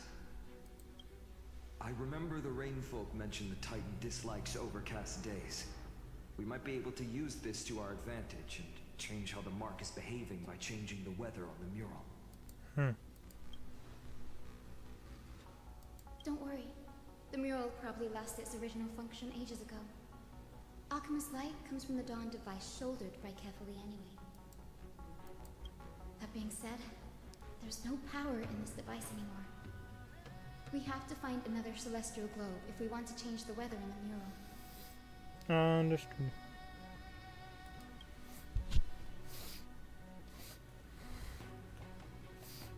There! That circular device. I'm quite familiar with it. Oh, really? That's a west wind compass of the Twilight Courtyard. West wind. We can use it to create a miniature rainbow bridge to walk on. Who knows? It might even lead us to other areas of the Eye of Twilight. Technology passed down from the Golden Age is finally proving useful. Let's go. Leave the adjustments and calibrations to me. Okay, let's see. And another achievement. Yay!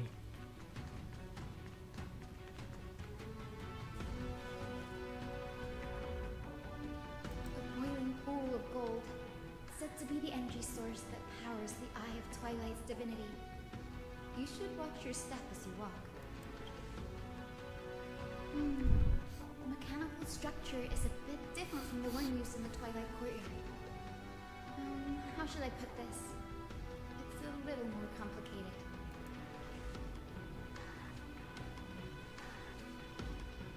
Can you handle it, Hyacinth? This might take a while, but I think I can manage.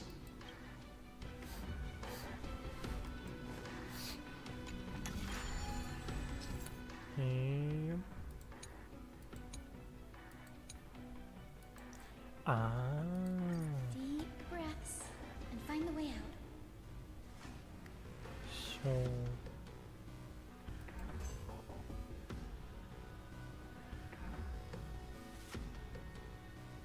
wait.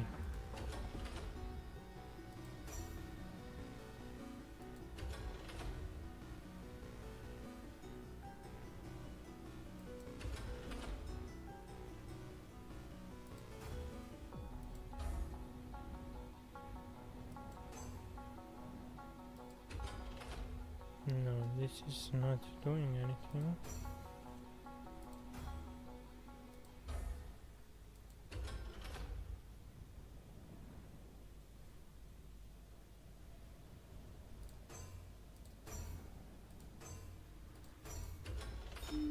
I think Yeah. this should be right. Oh, this is this doesn't let you pass. Okay.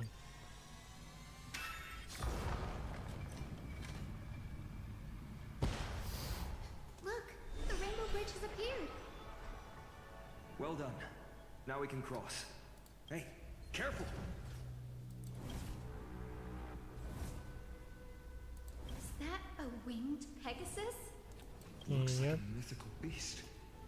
But this one doesn't seem hostile towards us. Hyacinth! Could it be the legendary? I'm not entirely sure. We might be able to tell if we get closer. We can't assume it's friendly. Keep your guard up and follow it. It's friendly.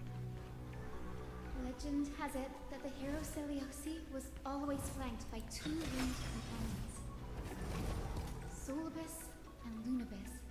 They were her steeds and comrades. If they are still alive, they might help us confront Aquila.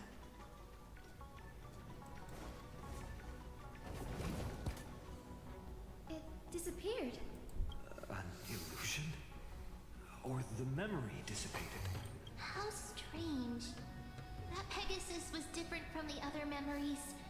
It was surrounded in an air of sorrow. It's so heavy that it's hard to breathe. Was that Lunibus's phantom? Did it appear here because it has unfinished business? If that's really the case, there must be a super strong obsession keeping it in one piece. Could it be some remaining bits of Celiosi's will? be sure of that yet. Let's take the elevator up to the Eye of Twilight's core first.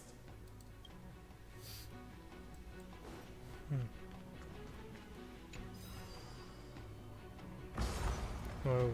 What? Oh.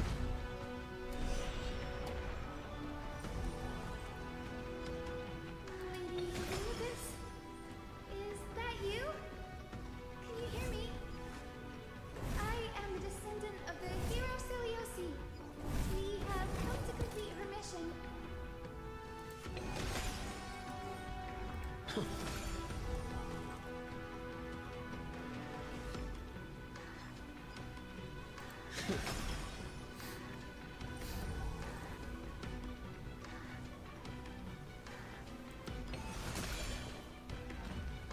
Interesting. But there are two more here. Okay. That's another one. And this, I guess, is the line. Memory phantom! It looks like it's alive, but it's so twisted and very shadowy, like those black tide creatures. Hyacinth, watch out! So, you're Lady Lunabis, aren't you?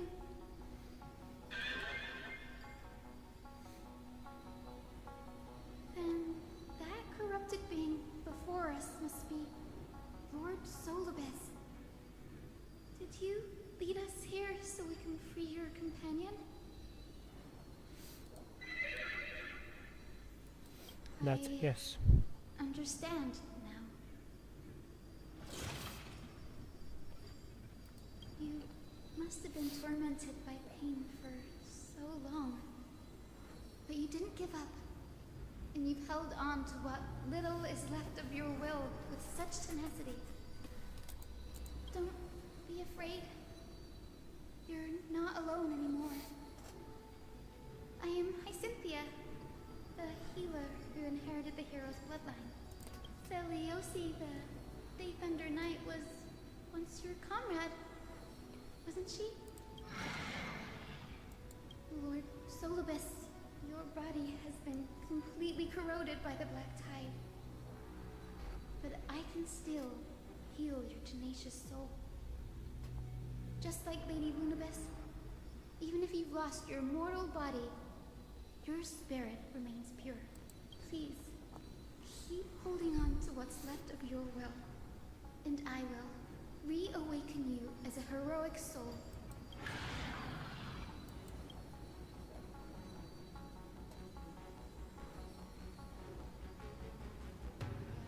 It must have understood me.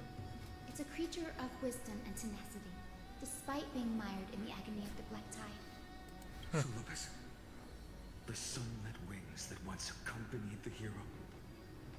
If this battle can remind you of your great deeds from back then, it would be my honor. Come on, heroes! Oh yay.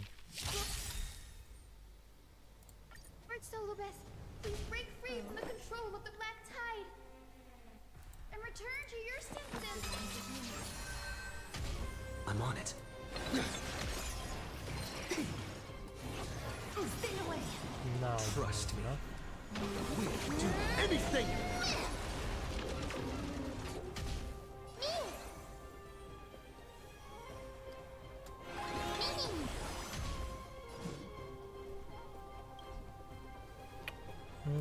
Okay.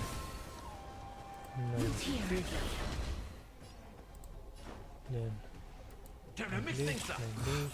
Life's a over. good brute, my friends. Indulge yourselves! Wait. He could. How's this taste? So this is the warmth of life. He could. Oh no good. Wanna knock me down? Embrace a new life.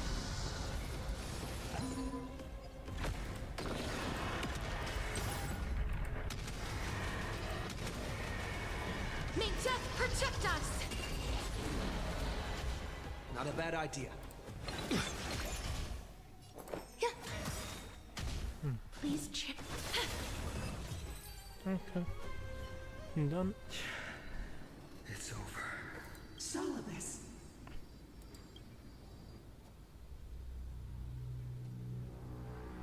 No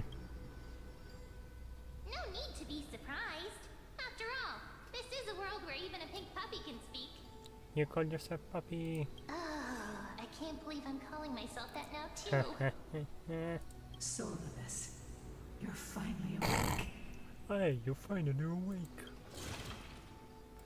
My consciousness has been lost for far too long. Finally, I have been released from the Black Tide's cage. Little girl, are you Celiosi's descendant? It is me, Lord Solibus. My name is Hyacinthia, and my companions call me Hyacinth. Hyacinthia, you don't have the scent of her on you. It's been 1,000 years. Celiosi's blood may have been in my veins, but the resolve of the Sky People has never been eroded by time. I've journeyed here to fulfill her dying wish. How much do you know about her dying wish? I know that in order to support the Shattered Sky, she merged herself with the divine body of the Titan. And I also know that she left behind a message, calling on future generations to one day ascend to the heavens again and reclaim the core flame of Aquila. Has the legend changed so much since your people fell to the earth? Girl, you said you're a doctor. You only know how to heal and tend to wounds. With such a weak lot in life, how do you plan to challenge the embodiment of the heavens? With this longsword, heroic soul. As you can see, we're all Hyacinthia's companions and comrades. You've already witnessed our combined strength. It's not bad, but still lacking compared to her. Solibus, let go of your ego and accept their kindness. You've been trapped in time by the Black Tide, while great change has spread over the world. I'm not mistaken. The god of war, Nikador, also fell to the hands of these warriors. We've laid all the other titans to rest, one by one. Now the final target for the flame chase is the master of this sky fortress. Please guide us to an audience with Aquila. Heroic souls. Celiosi initiated the era of slaying gods and attaining their flames. Even if she could not witness the end of this era, you will all at least bear witness on her behalf. Confidence and fierceness. Yes, I do indeed see a shadow of her in you.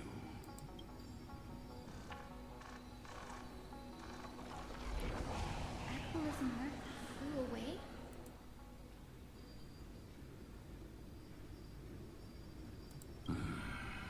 Maybe they detected our awakening. Well, perhaps our presence stirred memories of the fierce battle from 1,000 years ago. We learned from past memories that the Sky Titan fears dark clouds. Would you know more about this topic? Space? What the memo said is true, but you all still need a guide. Follow me, Hyacinthia and fellow warriors.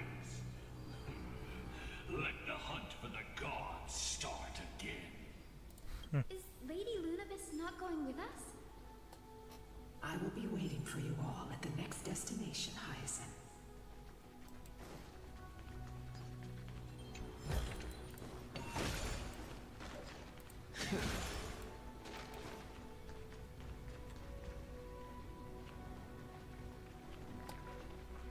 Interesting. Of course.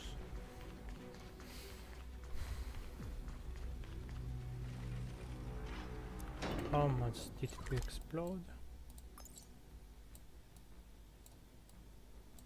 Down here nothing. This entrance. Huh.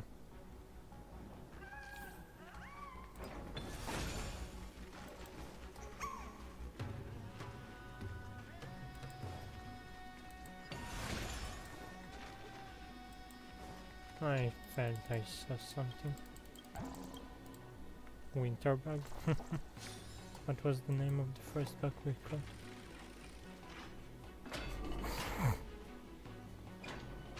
1,000 years have passed, and yet this place feels the same.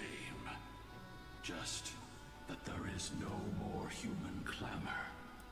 This is the Hall of the Sunfolk, where the Sunborn once held grand ceremonies to give thanks for Aquila's gifts.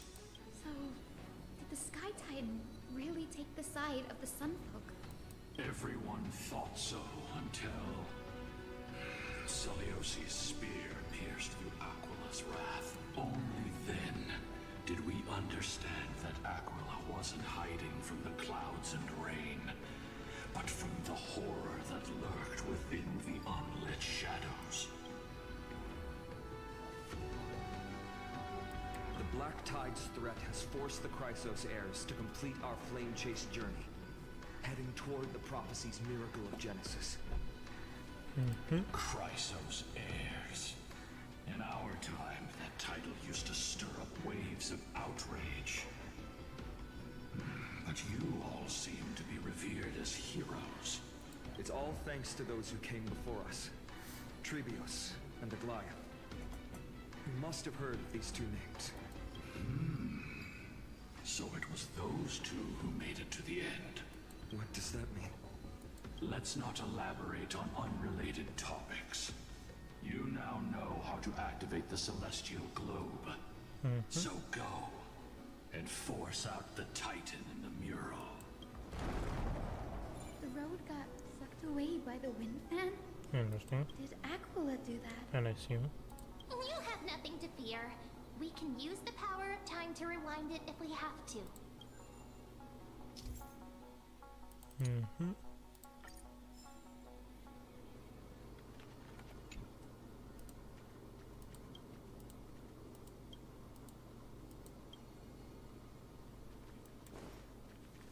So we're taking this. Ah, it looks like this device can amplify the power of Orynyx's prayer. Why don't you try to change the wind's direction with this thing, partner? Now the prayer should rewind for even longer. Let's try to control the wind's direction with this thing, partner.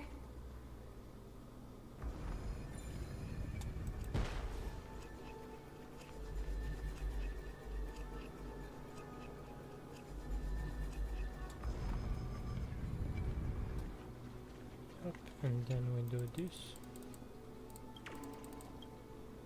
Brain bug. And do this. The celestial globe is right ahead. Let's go and force Aquila to come out. Can't.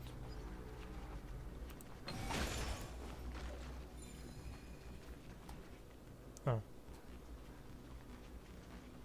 The turn of dawn and dusk, commanding the celestial globe. Change, celestial mural. The celestial shift didn't work? I guess this is a different prayer.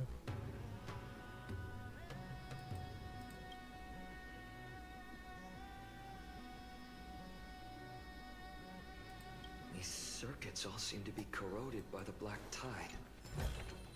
Here's hoping those two prophecy tablets can help us out. No, we can't. So one way only.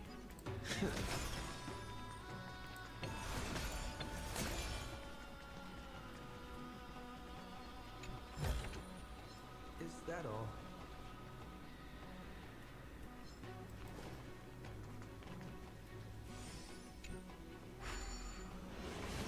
Let's hope.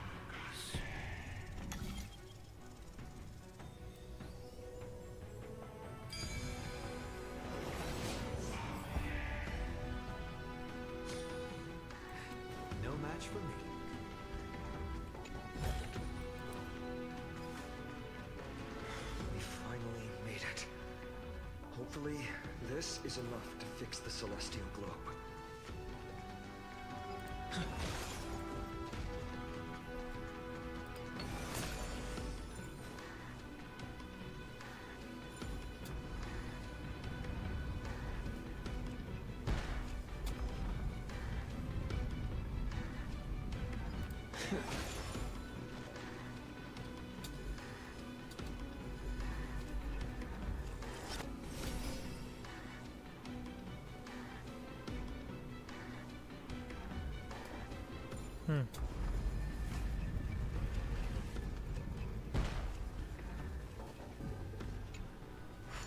Okay, we need to do this way and this way.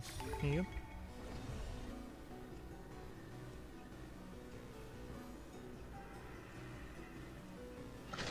Oh, okay. Okay, so we fix this Smooth one. sailing so far. We've got one more circuit to fix. Let's keep going and find the tablet on the other side.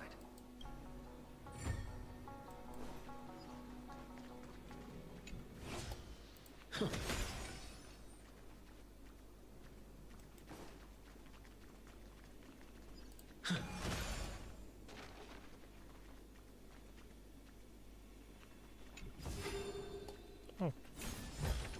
Okay. Looks good.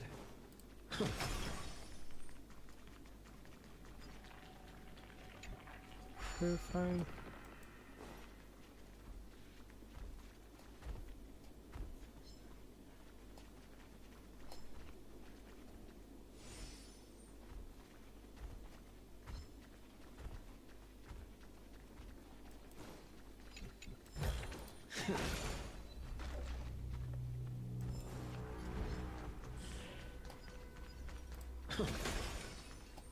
Right.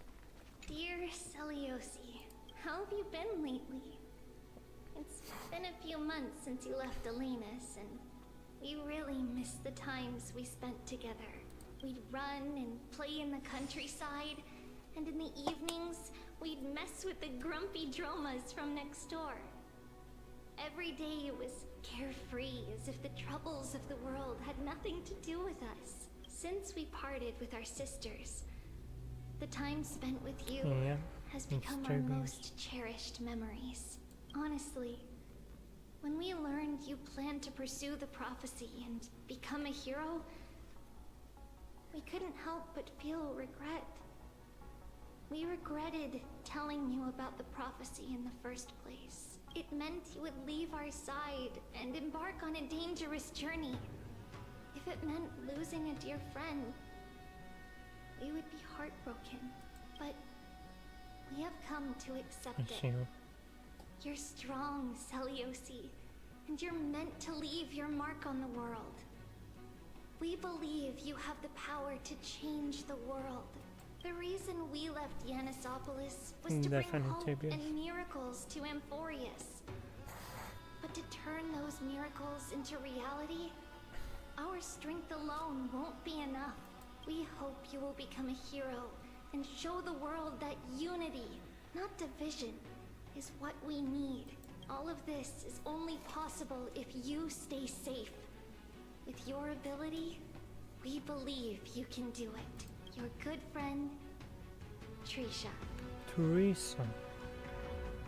My god. It's a fourth tribute.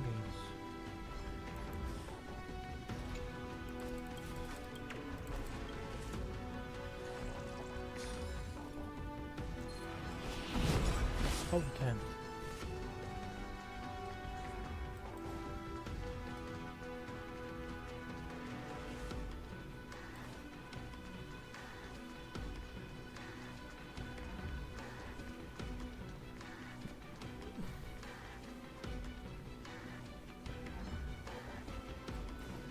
Appears to know there wasn't any. No.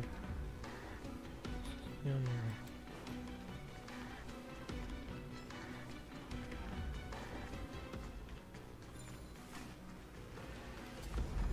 Interesting. Oh. I had a feeling that it goes somewhere.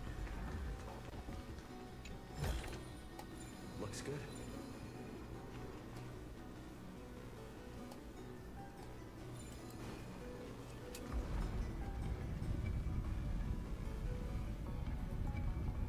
down. Okay. Okay, one in the middle, one here, and one here.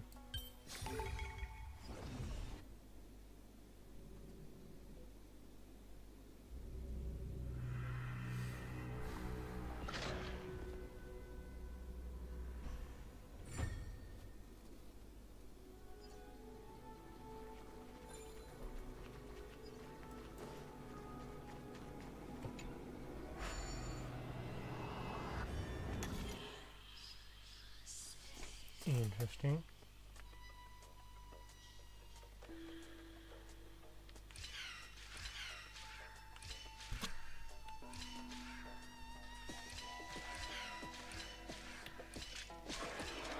Yep. No.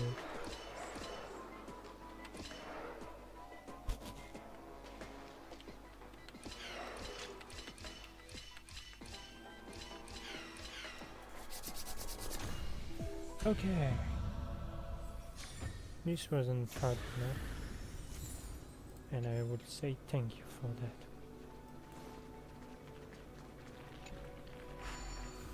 Purify, and I think we actually solved this area.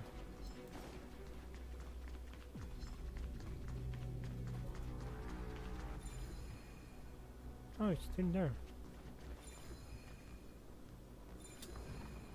Nope. And now it's out of my reach.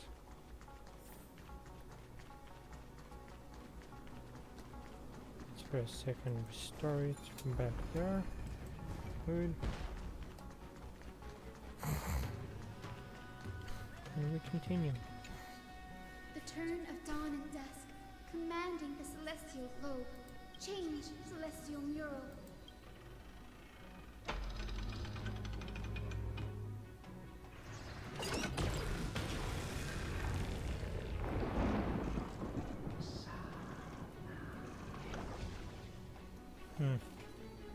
Looks like they're still avoiding us. I wonder if it's cowardice, or if they have something up their sleeve. I fear the Aquila of present has long lost their sanity, but instinct still drives them to flee from the shadows, to evade the Black Tide's encroachment.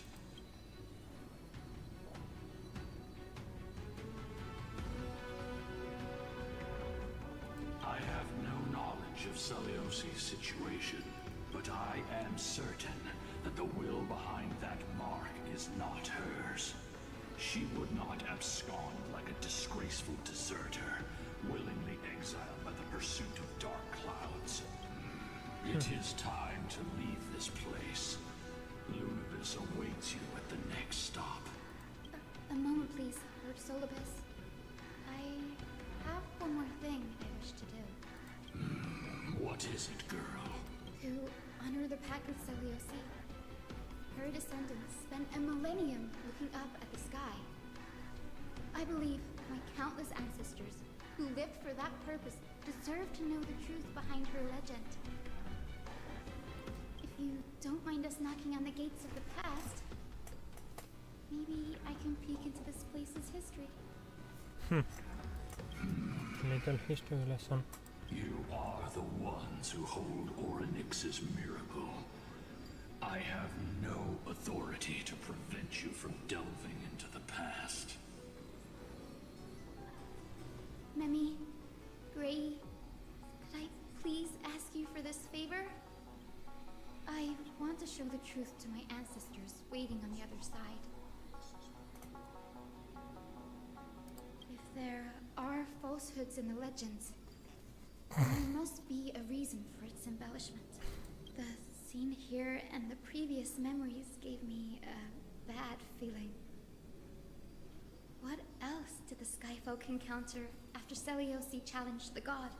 I must figure out the truth behind the legend, even if it's for my ancestors' sake. Hyacinth, you're such a good child. Don't worry, I'm here. The memories surging here are even more intense than at the entrance. I'll gather them up now, and mold them, and mold them. All done! Thank you, Mimi. Everyone, please. Witness history with me.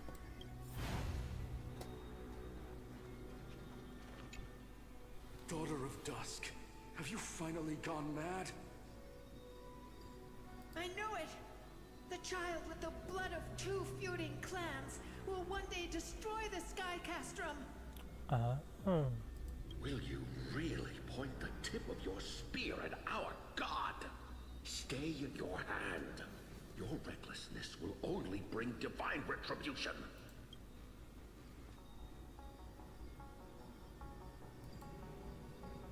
Divine retribution?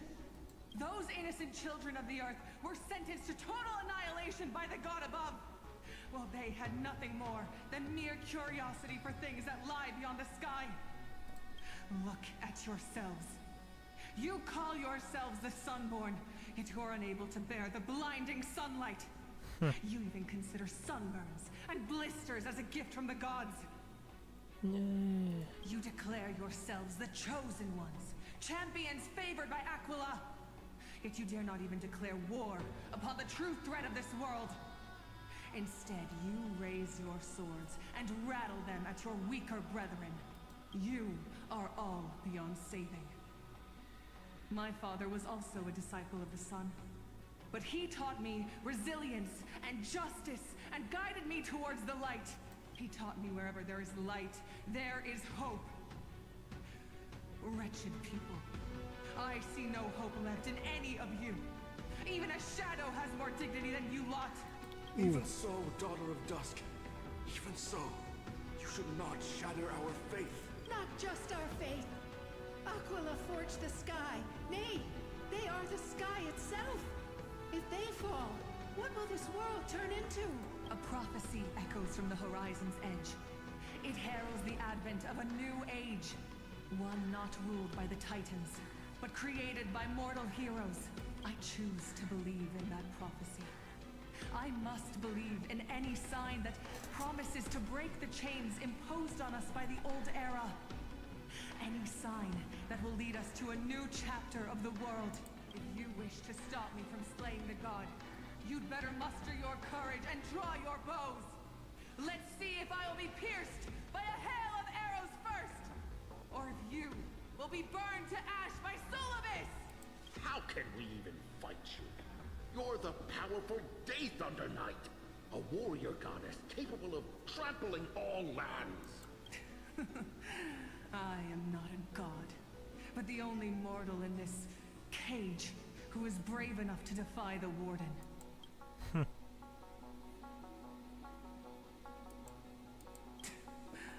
See, you are all truly weak beyond measure. The hunting ground beckons. Come, Solibus! The hero Seliosi, disillusioned by the Sunfolk's deeds, decided to sever the source of it all. The god they so blindly placed their faith in. She was brimming with compassion at that time. Her words were bursting with anger, but her heart had nothing but mercy for the children of humanity. At that time... We should get going, Hyacinthia. Lunibus is waiting for you all. Aquila has fled to the other end of the fortress. Let's chase after them. Wait, so this is... yeah, this is here. Okay, we need to get here. I understand. Lunibus will lead the way.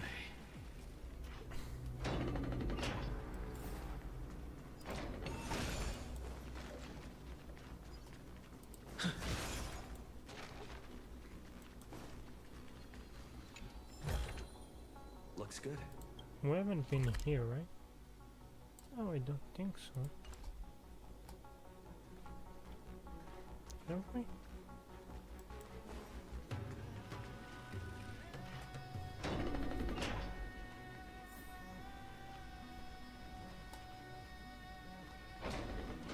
Lady Lunibus, here!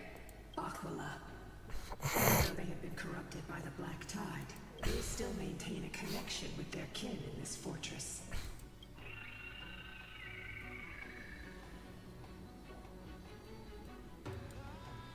You think to hinder us, imprisoned Titan? Then we will make you understand that resistance is futile.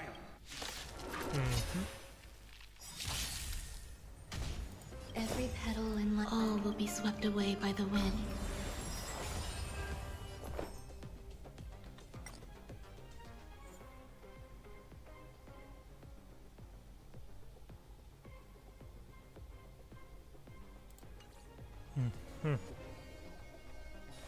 Existence is unity.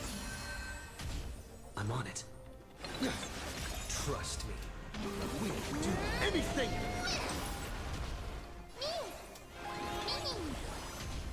Life is not so fragile. Root here.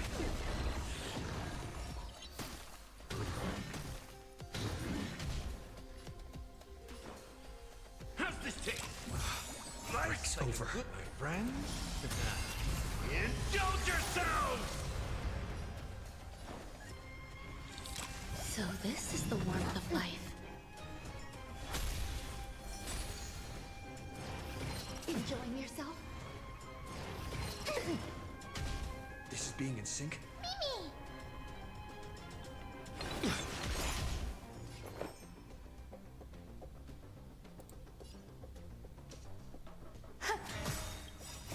Embrace a new life.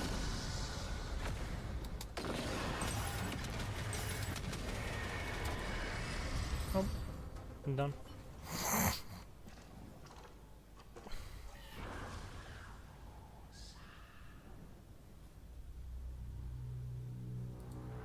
Don't stop. Follow it to the Titan. Even if plunged into madness, Aquila is still the Sky Titan. We mustn't let our guard down. Heroes, over here. Let's keep going. Aim for the next West Wind compass. I'm curious to know why West Wind. And only West Wind.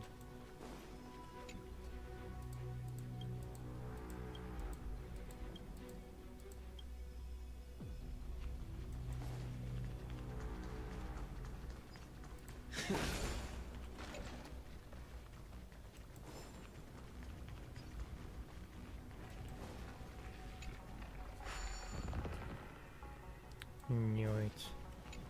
I get some.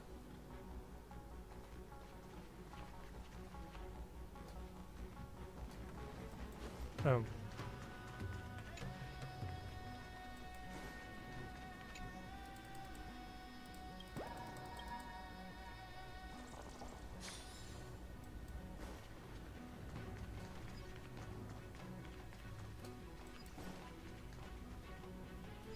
Oh.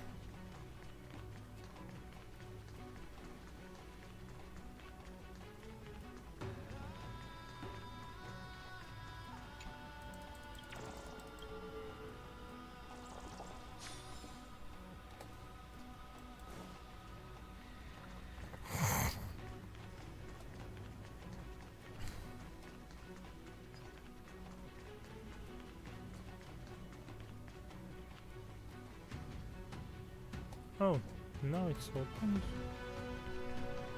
Ah, no, there was, yeah.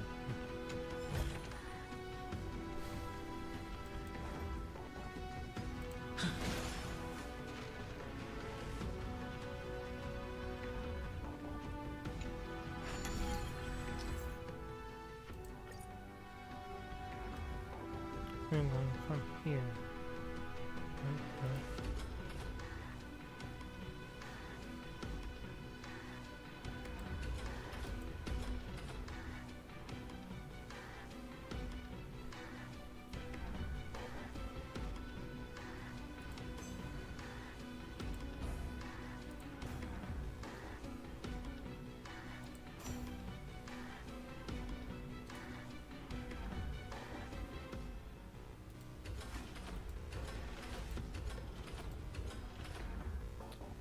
No, there's no reason. we're going from here. So no matter what,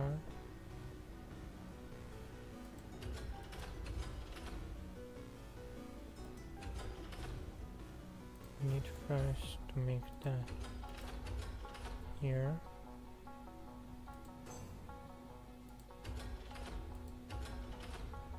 I can't change that. Oh, it doesn't matter which one.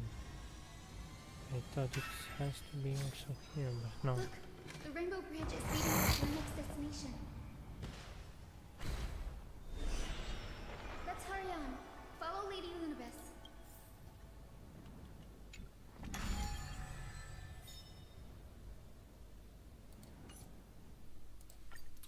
Interested to know if there is another way.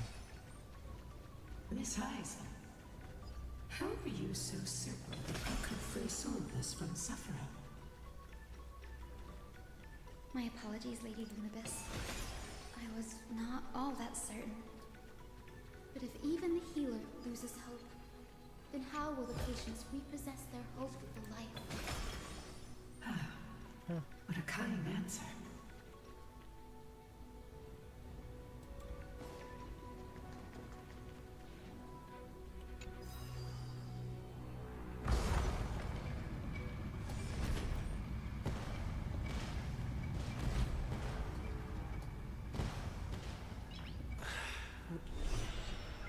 Nice.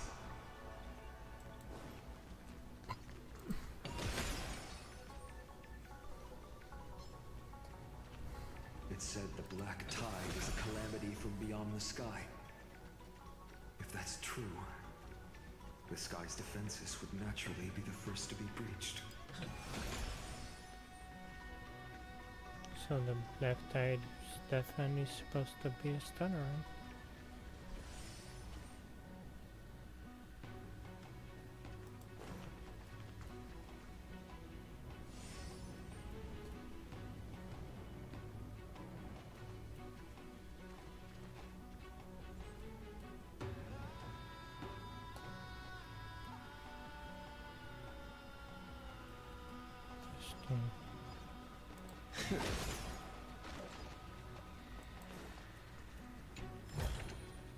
Is that all? Yep. Now, I shall lead you into the Rain Folks' Hall. Legend has it Celiosi's father was a Sun Folk warrior who spent his years fighting and rarely returned to the Eye of Twilight. Her childhood was mostly spent beside her mother, a Rain Folk priest. Correct. That was true. It was also during her formative years that the conflict between the two tribes began intensifying. The Rain Folk feared the other half of Celiosi's bloodline, and never truly saw her as one of their own.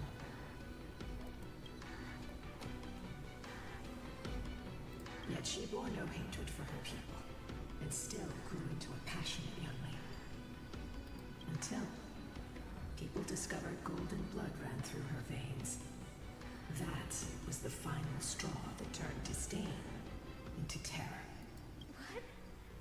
But the epic said Celiosi left to live in solitude, so she could train her spirit and hone her martial skills.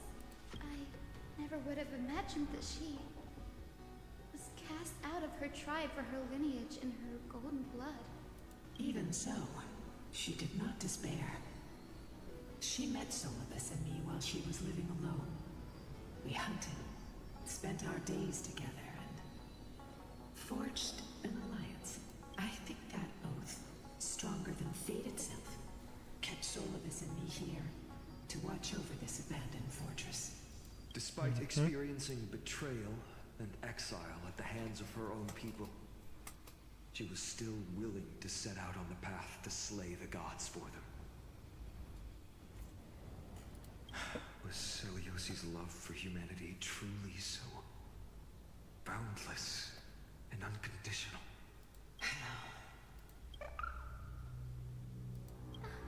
Lil Ika, why did you run out on your own? This little one. You're saying you smell a familiar scent on Lady Lunabis?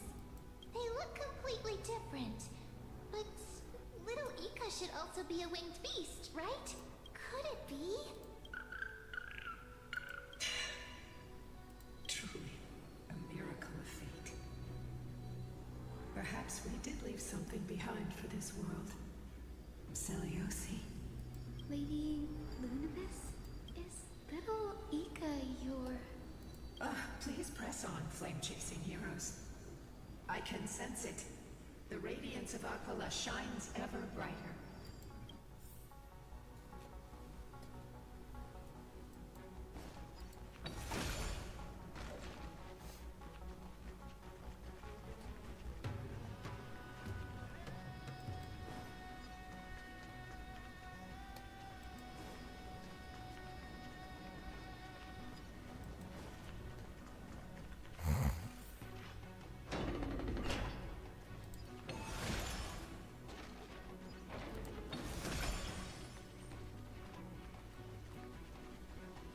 I see.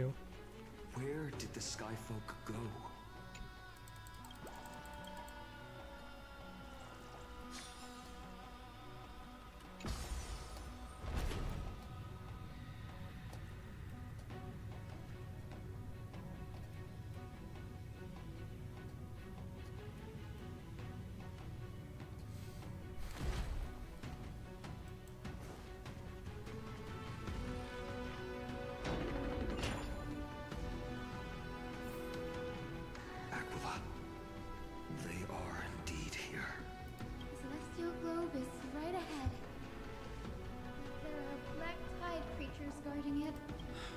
Can't skip this fight.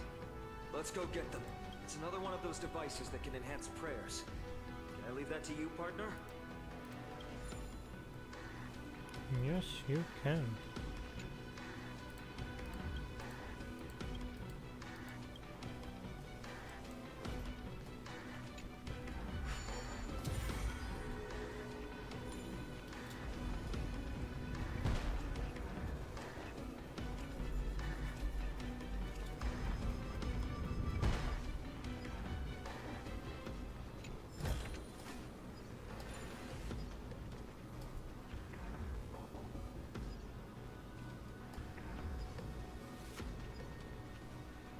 Nope. Before it was consumed by madness, it must have also faithfully served the Titan, don't you think? No healer can heal all, especially faced with souls that are trapped deeply in the clutches of pain. Granting it a dignified end may be the most compassionate act of all.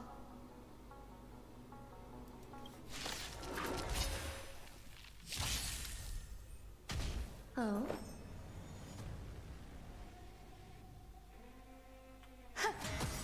Every petal, all will be swept away by the wind. This is being in sync? Stay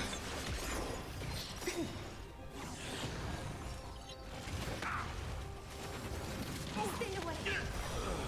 My mission isn't over.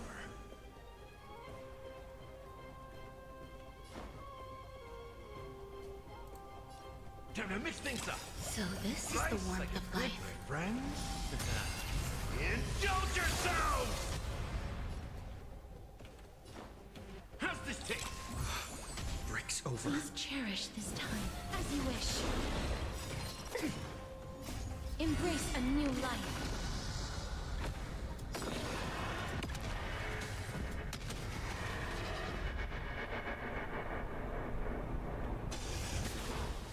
Trust me. We can do anything!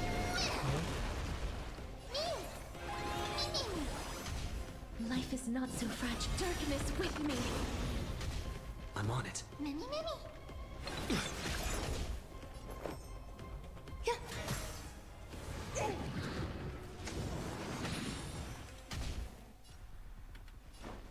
Time to mix things up.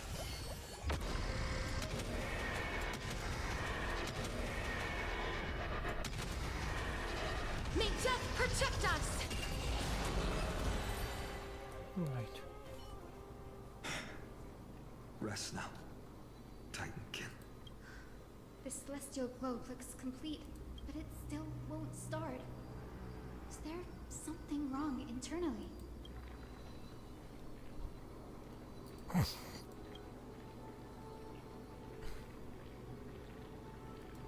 Hard drives?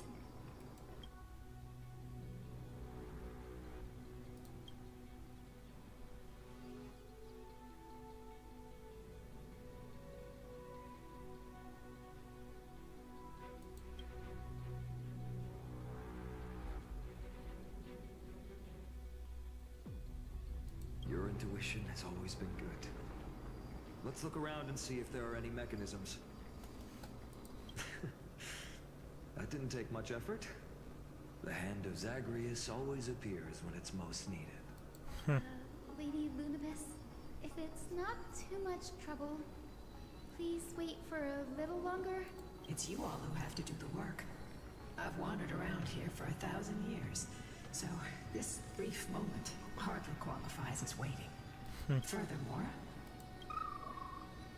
I would like to have a moment alone with this little one. I wanna see, I wanna hear. Your parents and their parents, have they always been by the Skyfolk's side? That is quite comforting.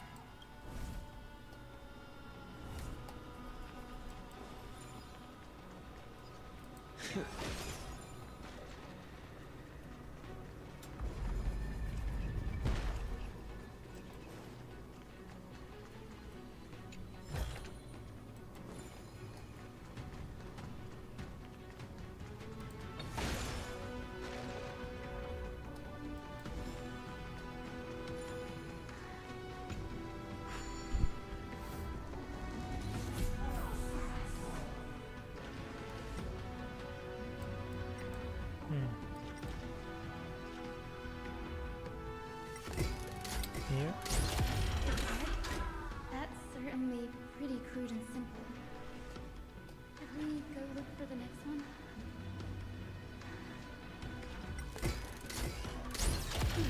All good. Let's keep going.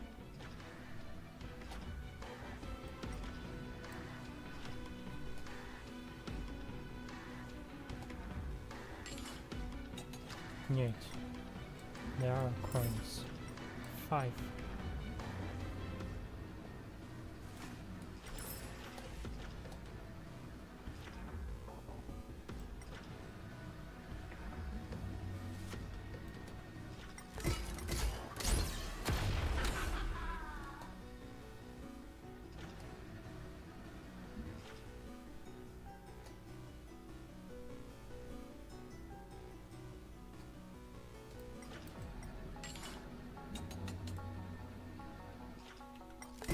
Hey, buddy.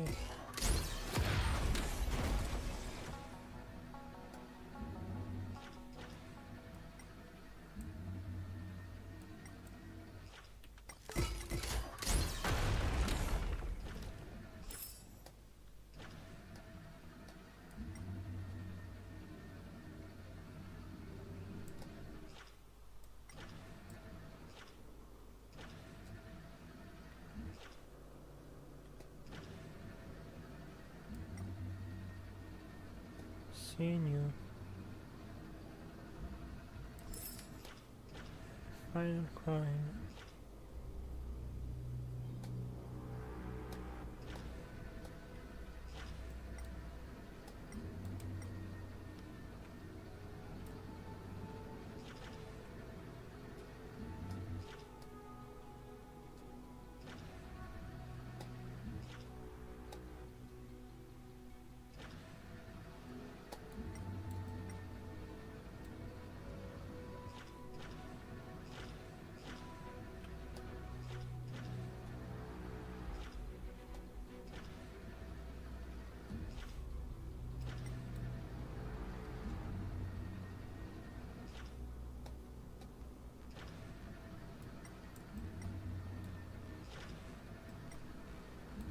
Oh, here it is.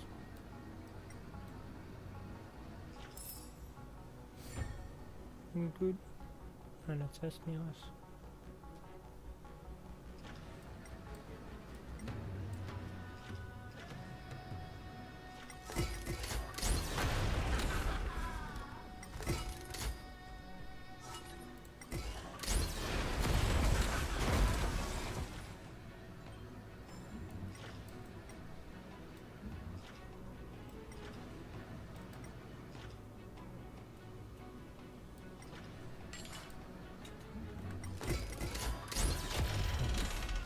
good. Let's finish. As expected, Gray is getting more and more skilled at handling the hand of Zagreus. Let's go. We should return and check on the celestial globe.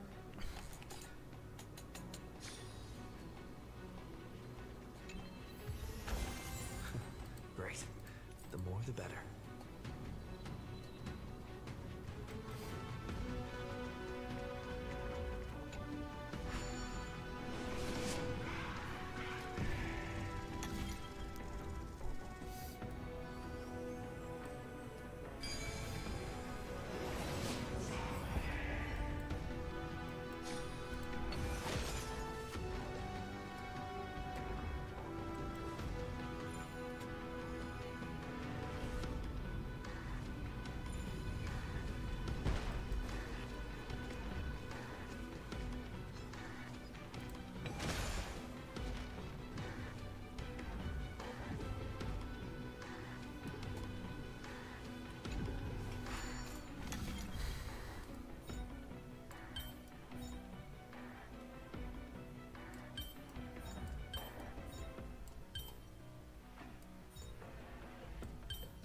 Yep.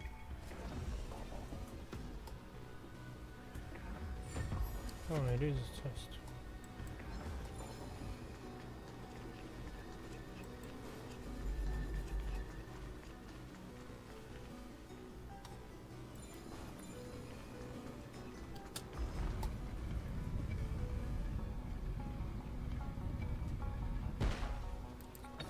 Oh my god.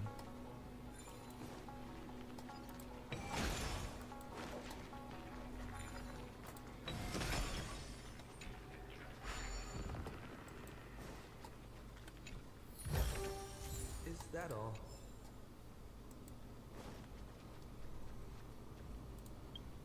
It's a current. Okay.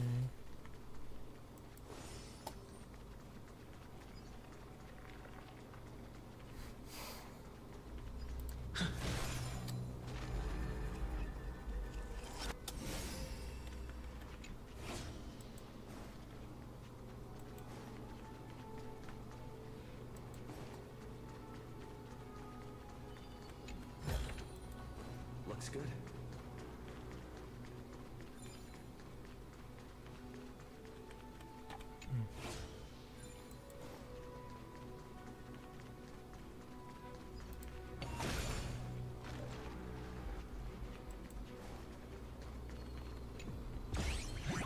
Oh no, I forgot about you.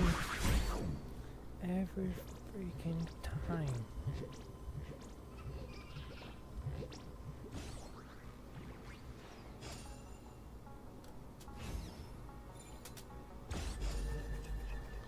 And only once. You're an annoying titan.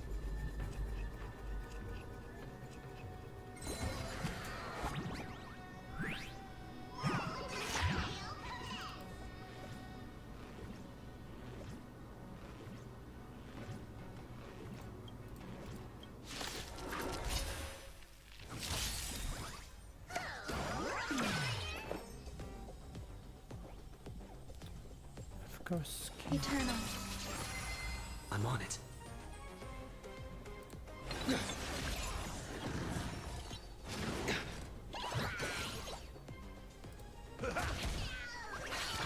Rice like a good, my friends. Indulge yourselves!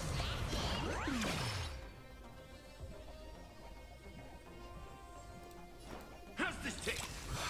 Please cherish this time. We'll tear.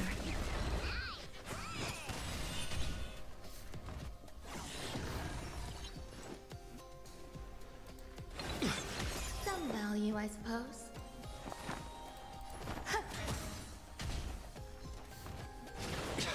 In the mood for another beating?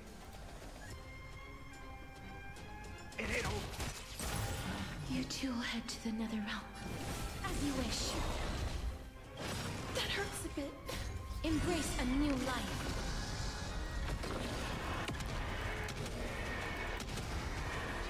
May death protect us!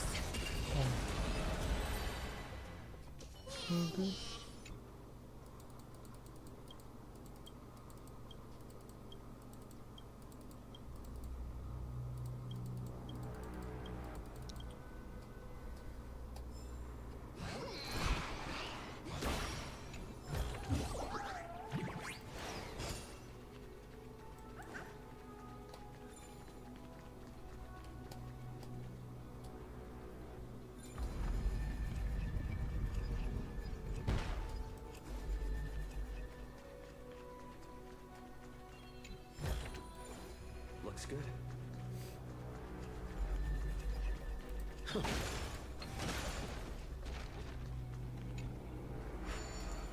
Where's the hammers over here?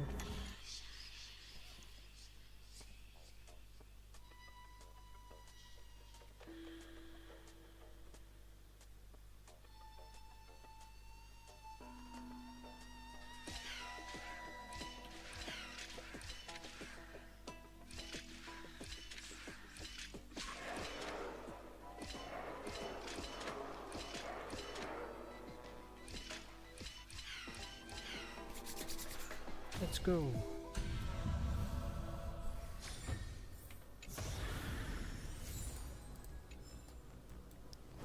So, where's the hand here?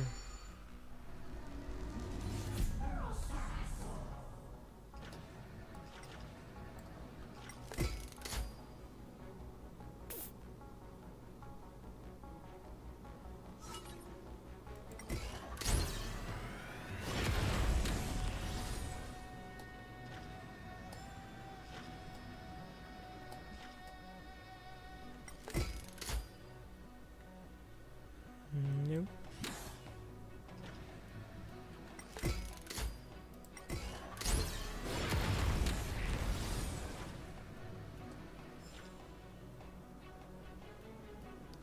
I don't see a reason.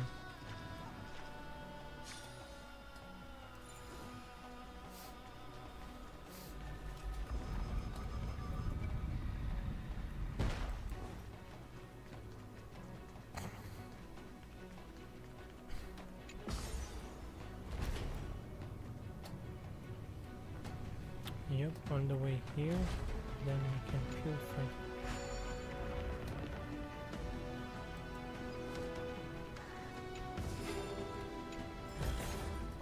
Is that all?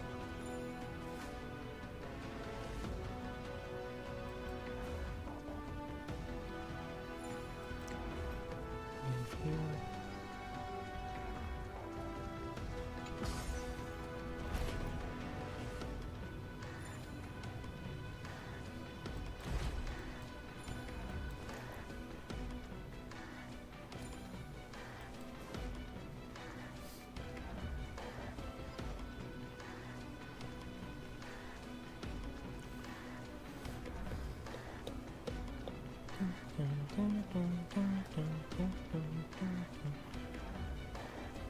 No, just imagine the... Oh. Why did I do this? And this is where I wanted to go.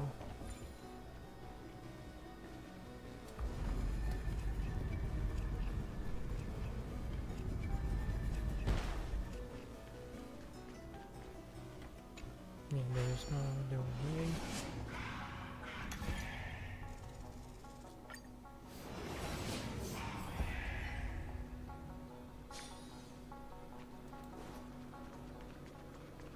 Oh, another tablet. Dear Celiosi, thank you for your letter. Never expected that we would learn about your past in this way. Why didn't you tell us sooner? We could have helped you untangle your feelings if we had talked about this earlier. We aren't blaming you. Honestly, we even admire you.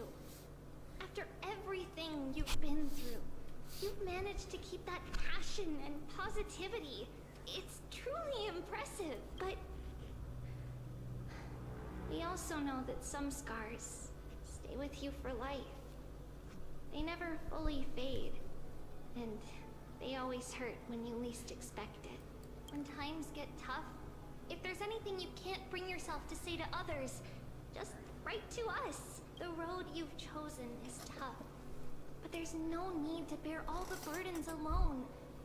Remember, if you aim to unite people and tear down the barriers between hearts, patient communication and sharing are absolutely crucial. It's hard to truly understand others when you're always giving orders to them or making decisions for them. Your good friend, Trisha. This was also the name we heard previously.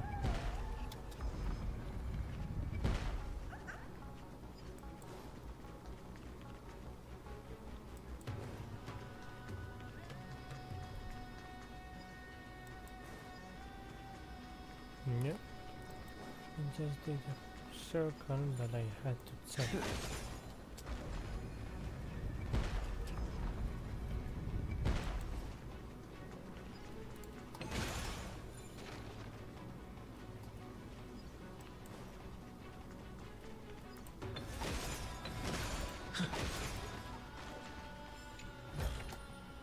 Is that all?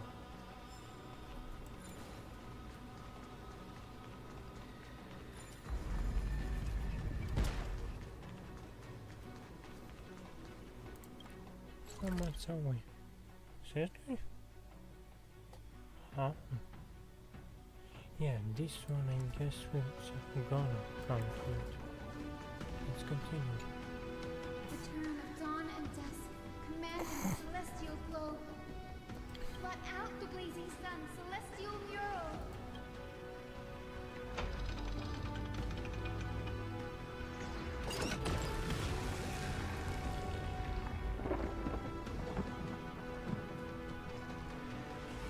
Aquila has left. We've already changed 2 scenes on the mural. Where else can they go? In the direction that the denizens of the sky have prayed to their whole lives. Upward.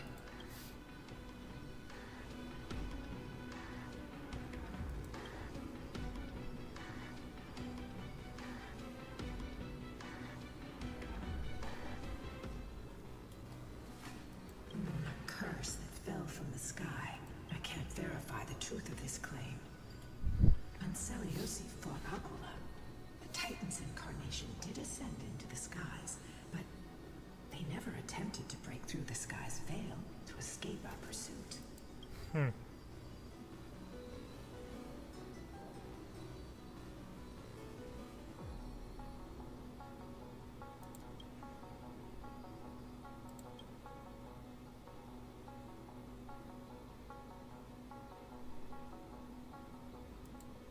Regardless, we can only know the truth after we've defeated them. Before we True. press on, partner, ma'am, let's unveil the history for Hyacinth. The true story behind the legend is yet to be fully revealed. Okay, leave it to me. Flowing, gathering, recollection, reveal. Oh, daughter of dusk, who has permitted your return to this sacred land of the Cloudborn? Bearing the blood of heresy and curse of gold, exile is your eternal sentence. My kin of old. I am no longer the immature fledgling I once was. I found my wings. The shackles you bound me with have rusted away, and I shall decide which direction I'll fly. As for this return home, before I embark on my god-slaying quest, those who worship the god who is about to die deserve to know everything. So, the dreadful rumors are true.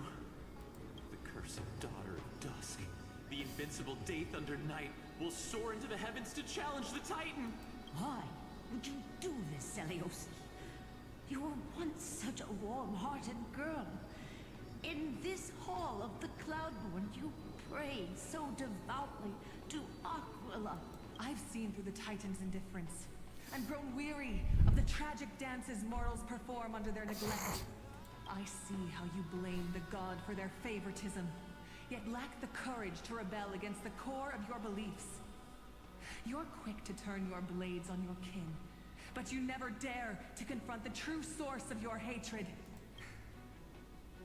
I feel sorry for you. I grew up among you, and once saw myself as part of this tribe. The persecution you've suffered runs deep. For that, I understand your hatred towards me. And I forgive you for casting me out of care for you all. I'll walk this path. On behalf of everyone, let the fall of the Eye of Twilight mark the dawn of a new chapter in history. Upon my return, there will be no more unjust gods.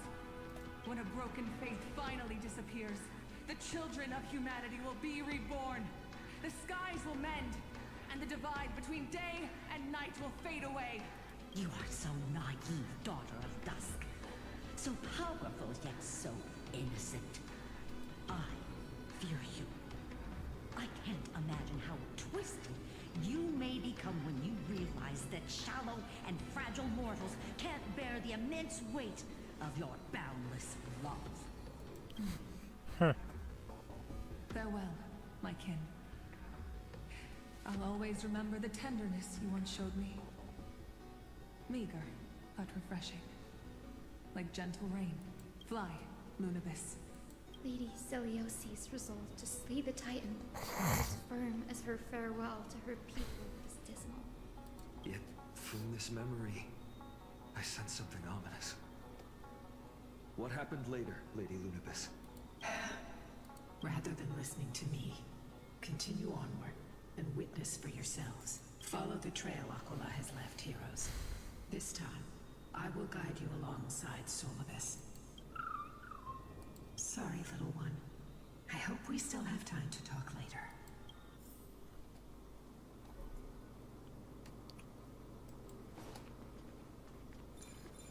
Oh, yeah, so we need to go here.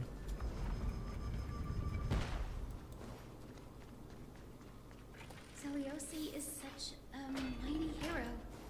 Yet her partner, who must have walked with her to pass on her bloodline, was completely unrecorded in legend.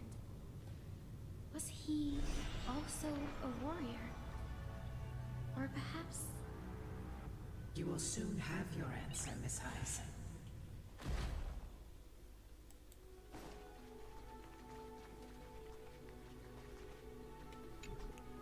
Interesting. Can get to access. By the way.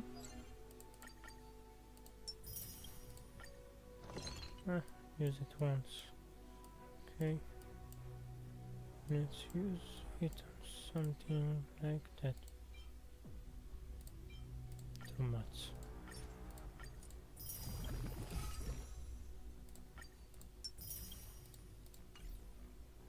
This way. Ay. Okay.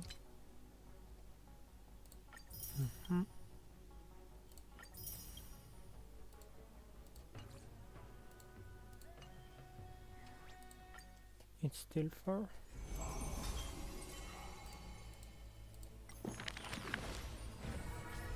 Yep, still far. I guess it will be much more when I finish this. Lord Solibus is waiting for us. Is that all?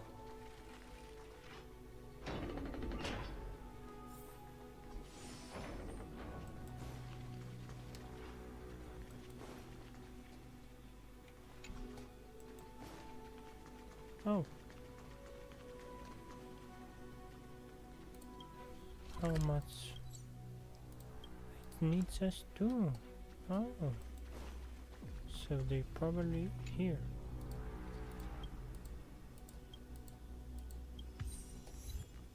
And I guess it means I read all of them. Yep.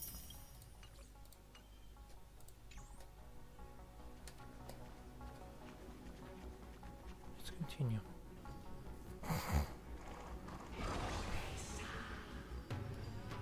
They soared toward the mural's dome. I remember that place. I remember too, Solibus. What exactly happened there? At the celestial mural's dome, we dealt Aquila a fatal blow. The sunlit wings set the Titan's wings aflame. The moonlit plume sealed the divine body. The battered hero of the sky pierced the last monstrous eye. It seems that the legend describing the decisive battle was true. But some things cannot be recorded. They were only witnessed by us. Would you mind sharing more, honored ones? After Aquila's defeated Scream, we looked to the ground. Okay. The people who watched us fight. We saw the expressions on their faces. Old and young, adults and children alike. They all shared the same expression. Pure, unshakable terror. Our victory brought no cheers or celebrations. The terrified crowd became chaotic, screaming and trampling each other when they realized that their centuries-old faith had been overturned by a cursed child of two clans. They regressed into senseless beasts that devoured their own kin. Now, that would be an insult to beasts. Solibus and I have never witnessed such madness. Not even in the wildest corners of Amphoreus.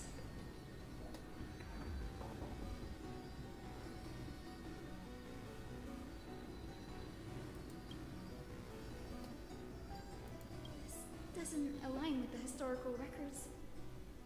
According to the legends of the Sky People, Aquila, gravely wounded, was determined to fight to the end. To prevent Aquila from using the sky of Amphoreus as a weapon to crush the earth. The hero Selioci chose to sacrifice herself, deceiving the Titan in the process. Legends and epics have always erased the cruelty, the bloodshed, and the cries of the commoners, while glorifying the heroes and their triumphs. You'll witness a side of the legend that's never been told, young Hyacinthia.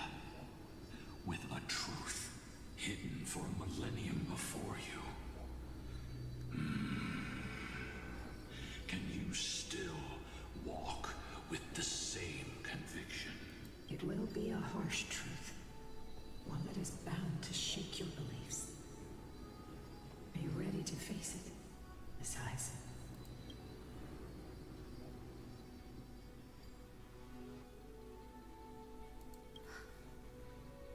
I am ready, honored ones. No matter what the hidden history holds, the spirits of my ancestors will urge me to make the right choice. This mission is far more important than my personal feelings or biases. If what I'm facing is a distorted history, a lie that's lasted for 1,000 years, I have to believe the one who created it had their reasons and struggles.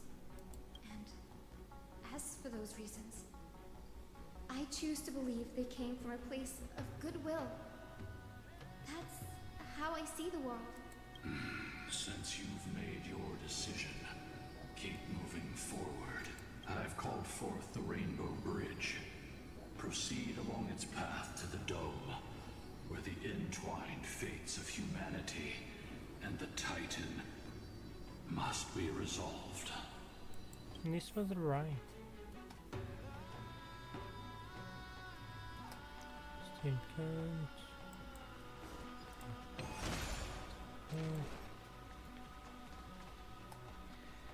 Dear Selioci, word has reached us that you intend to face Aquila alone and resolve the strife among the Sky People. We have no doubts that you are strong enough to face the Titans. But before you embark on your journey, we'd like to share a story with you. Hopefully, the red paper and guide our hands as we turn them into birds, fish, crowns, and elaborate clothes. We always thought there was sheer joy in origami. Every successful fold we made brought a loving smile from Mama. It wasn't until after Mama left that we realized origami itself hadn't been the true source of our joy. We soon left behind the hobby that had occupied so much of our childhood.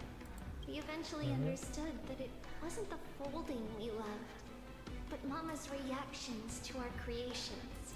Selioci, you wrote of your love for your people and your desire to defeat the cruel gods for them. Your intense emotions make us wonder, is your love for your people similar to our love for origami?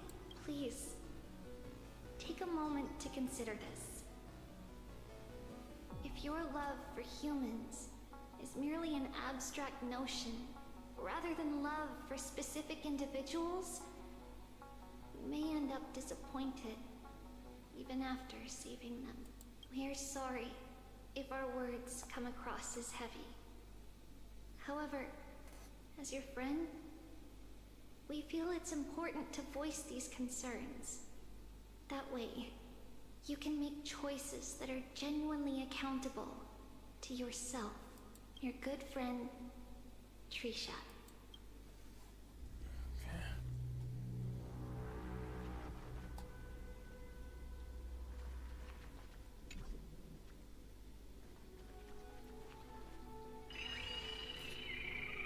Oh, now in it.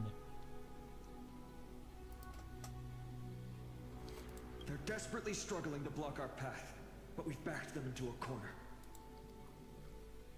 This hurdle is trivial compared to the endless flame chase journey. I'll restore the bridge every time, no matter how many times the Titan obstructs us. Now we're doing this again. Okay, let's see, we are here. So, play the face forward.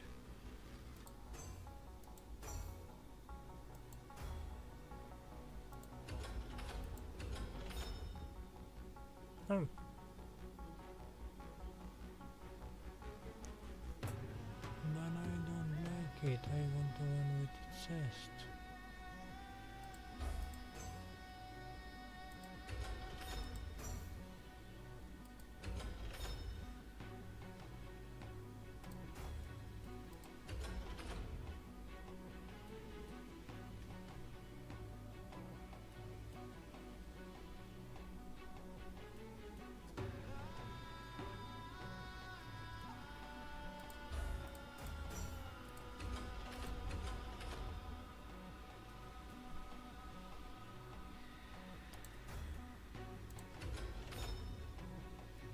Oh, we done it.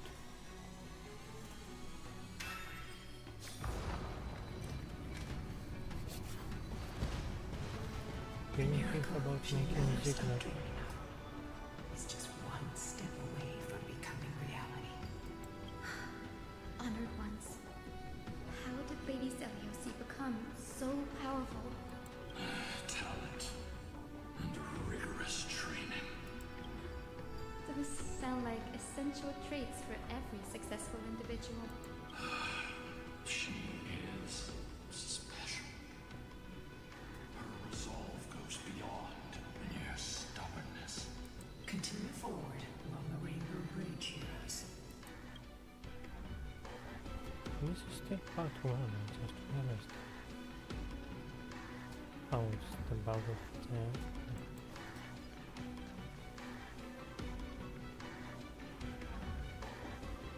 A god slayer can tell the state of their prey by its sounds. The god's part, I sense resentment, terror. But as for her, I cannot sense anything.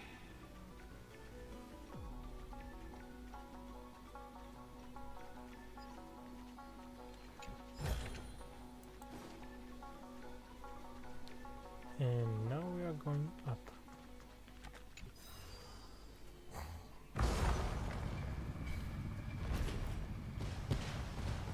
Aquila already seems aware of their fate. We won't make them wait for too long. Okay. A Titan shall get Dawnmaker to have its first taste of blood. That sword you wield, it seems familiar. Are you sure about that? This is only recently forged. Perhaps. Finally. Is this the dome of the Celestial Mural? It's truly marvelous.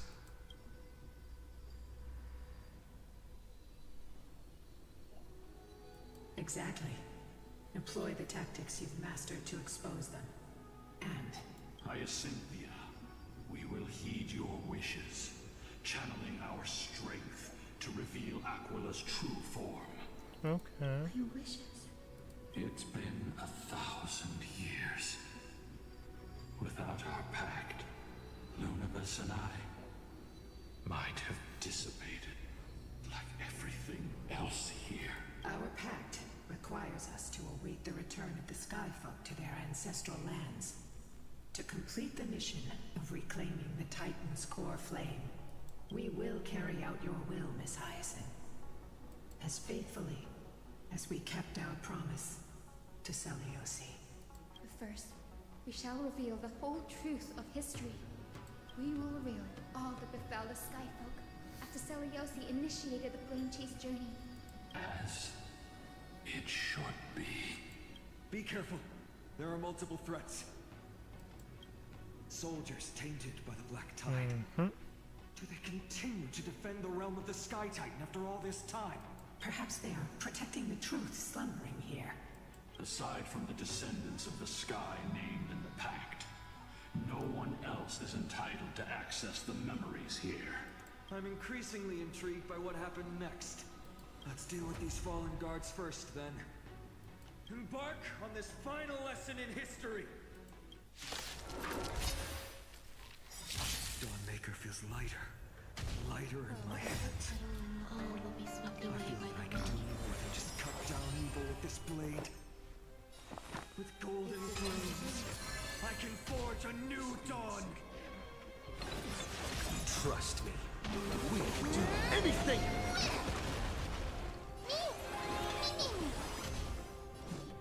Root here. Enjoy yourself.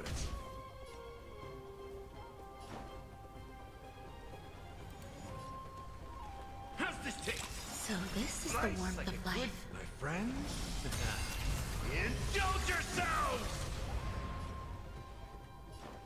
Time to mix things up. Break's over.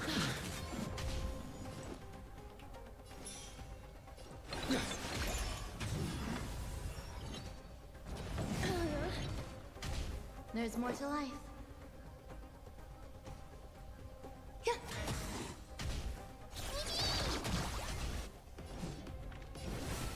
As you wish. Embrace a new life.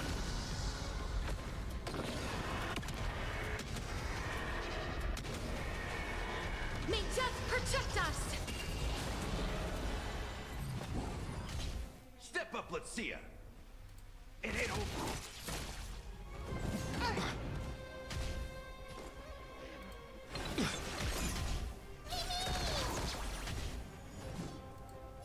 Root here.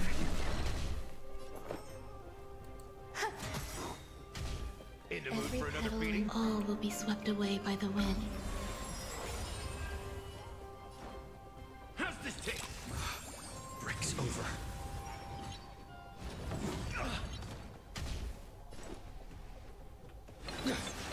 Trust me. We will do anything!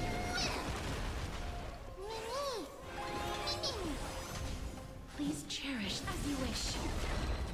Just you wait. Some value, I suppose. Existence is unity. Step up, let's see ya. Time to mix things up. Break's over. My friends. Indulge yourselves!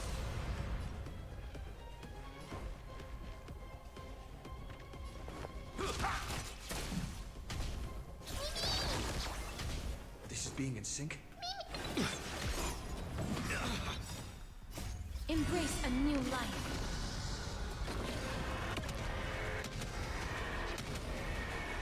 May death protect us! Yep. You have fulfilled your duty, guards. Rest now. God of the sky, we are here. Your resentment and terror will soon end. Lady Seliosi, do you still have your humanity after merging with the Titan?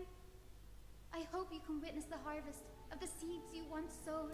Now, only the final steps remain. Something's off. I can feel here churning.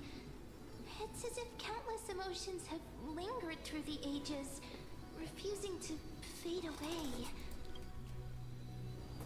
The wandering memories here seem to be pleading for something, heavy with pain and grief, like ghosts lingering by the River of Souls.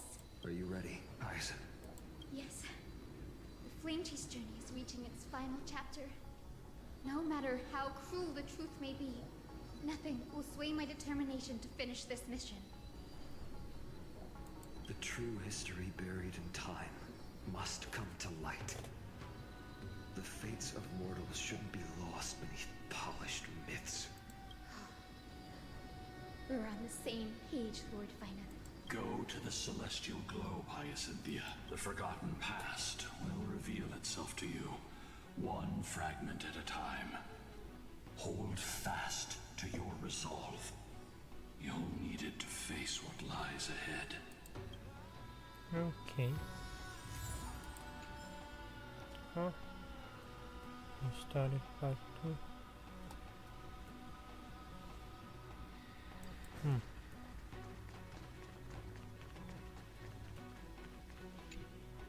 The turn of dawn and dusk, commanding the celestial globe. Embrace the clouds, celestial Nero.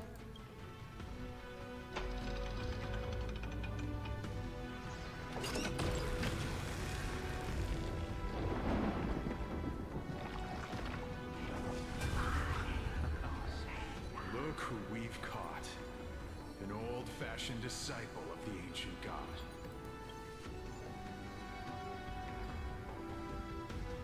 The frail titan was conquered long ago by the mighty warrior gods. Now, they're nothing more than rusted scrap, left in the forge to decay over countless years. Surrender to us, relic of a bygone era.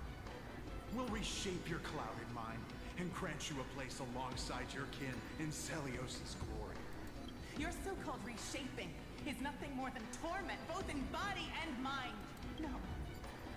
I'd rather die than give in to hypocrites like you, hiding behind empty faith and wielding power as you please. Take a good look at this pathetic fool. Do you see it? What a laughable hypocrite! You're one of the Sun Folk, aren't you? When you oppressed your own under the guise of faith, leaving countless souls to suffer endlessly under the scorching sun, did you ever consider that even the fiercest sun could one day fall? I once thought...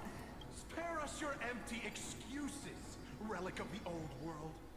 I'd rather die than give in to hypocrites like you, hiding behind empty faith and wielding power as you please.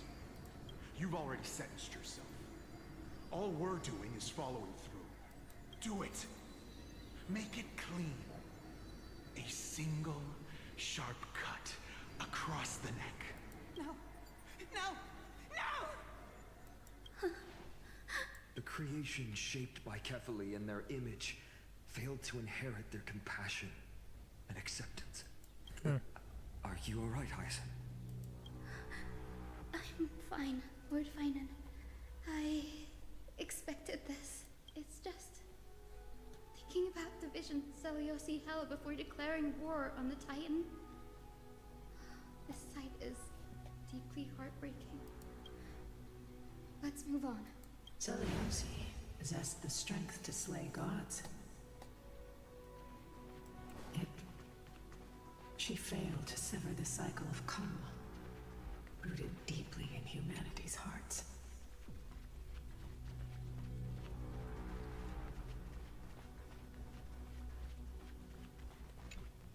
The turn of dawn and dusk, commanding the celestial globe. Drive out the gods, celestial Nero.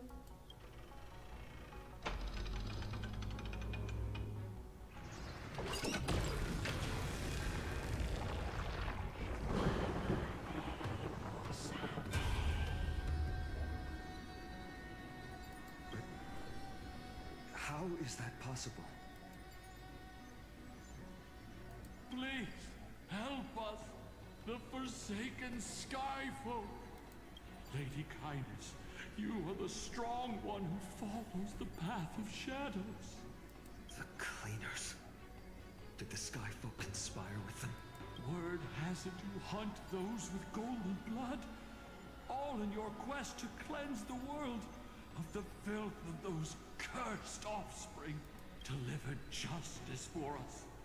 The witch with golden blood struck down the proud eye of twilight, desecrating their divine grace.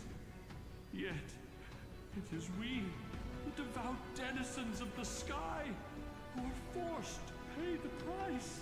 I can smell your despair, Skyfolk. The cleaners are on the side of mortals. Still can't get We'll that erase name. that blasphemous bloodline from this world. The Day Thunder Knight and her fantastic creatures are far too strong. No one can hope to defeat them in a direct fight. But we'll show you every trick, every strategy you can use to turn the tide. In their desperation, those ancient disciples were willing to do anything. Even ally themselves with the cleaners. But I'm guessing their plan failed, didn't it? Those assassins were vicious, but not foolish. They never actually dared to attack Seliosi. They weren't driven by any genuine desire to help the oppressed. Their true targets were the innocent Chrysos heirs, hidden among the Skyfolk. These schemes only came to light long after the damage was done. Before the Flame Chase journey began, the Chrysos heirs waged war against each other over who was a legitimate heir of the prophecy. Even Trebi's many selves were pulled into the chaos. At the time, golden blood was seen as a curse. Honestly, it's easy to see why. But Seliosi, where was she in all this? What thoughts weighed on her mind as she watched everything unfold? You'll know very soon, Miss Hyson. Her unconditional tolerance was met with ruthless betrayal. Her deep love for humanity was reduced to ashes, leaving behind only endless fury.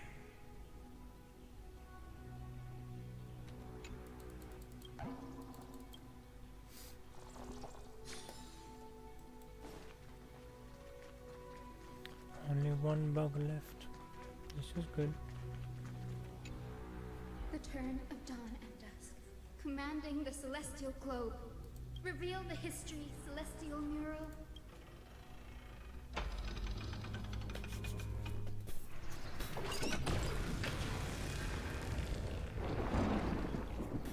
Now you have nowhere to hide, Titan.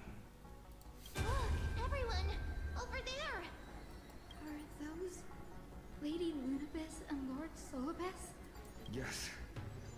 Those are remnants of their memories from 1,000 years ago. Your Highness, what are you planning to do? We are devout disciples of Lady Seliosi.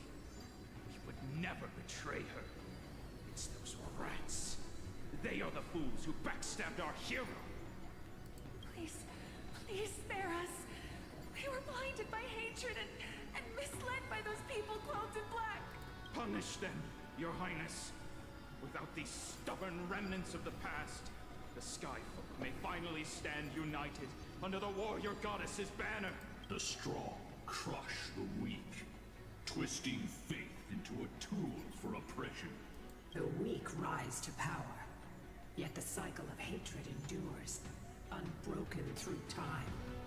Seliosi has made her judgment. The corruption within humanity is a sickness beyond cure. Yet she once loved us with such fierce devotion. Has she given on us? Seliosi touched the core flame and gained the vision of the Titan. She saw what the god fears, rooted in the darkness, spawning from the edge of the world. The black tide that devours all. They flee from the clouds, not out of favoritism toward the scorching sun, but merely out of fear of that boundless shadow.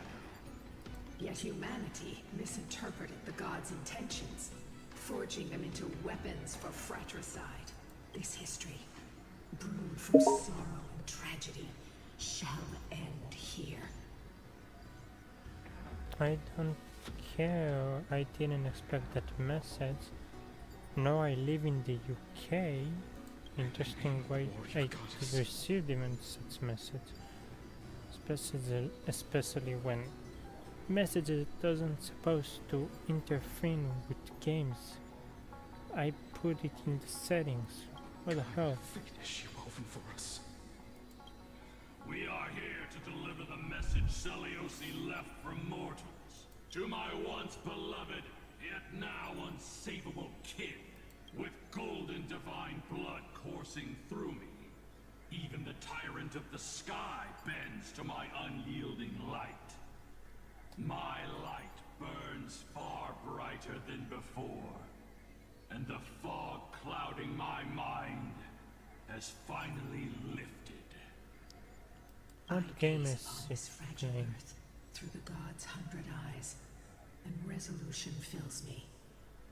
A hero's instinct drives me forward, compelling me to deliver your final judgment. Your future flows between the boiling streams of the golden pool at your feet. Rejoice, for as everyone's flesh and blood merge with liquid gold, you will finally understand what true unity means. I fancy mistake coming. This isn't your fault, Seliosi. Your only mistake was placing far too much hope in humanity. Lunibus. Solibus. You. Yes. We acted as Seliosi's executioners. That day, countless skyfolk fell from the dome of the Eye of Twilight. Swallowed by golden lava, they spent their entire lives praying to the sky. Yet their devotion never earned them wings to escape their fate. After learning about everything she went through, I can only feel regret. But I can't condemn her choice. If this is the true history, was Seliosi's fusion with Aquila truly meant to save humanity from ruin? By touching the core flame, Seliosi gained insight into the Titans' fear, glimpsed their cold indifference. Aquila never yearned for mortal devotion. The establishment of the Sky civilization was merely the result of humanity's own doing. The celestial globe, said to be gifted by the Titan to the Skyfolk in myths, was in truth a creation of mortals. Of course. Disillusioned with humanity, Seliosi began to long for the detachment of divinity. She sent Lunibus and me to the Earth, in search of a forbidden art said to fuse human and Titan souls. Professor Anax's alchemy already achieved such power 1,000 years ago? Seliosi, who passed fatal judgment on the Skyfolk, had turned her back on humanity. This was the path she chose. And whose wish have my ancestors and I been guarding all this time? The final fragment of history lies just ahead. Go and claim it, Miss Hyacinth, just as Seliosi once did. You must take this step too. Interesting. Intriguing.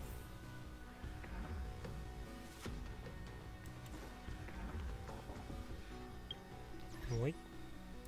Nope. Yep. Accidentally. Seliosi had abandoned her humanity. Then, my Twilight Courtyard ancestors and me, are we truly her descendants? The truth will soon be revealed. No matter what, I will not run away from my mission. Grady, will you stand by my side? Yep. Oh. Great. I mean, yes, it's working. Is that...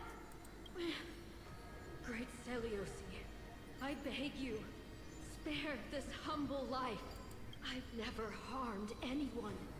The punishment you deliver out of rage is far too harsh for someone innocent like me. The time has come, mortal. It's time to face your destiny. Wait! Please! Let me speak with Her Highness, the warrior goddess. Look! Can you see it? Golden blood is spilling from my wounds.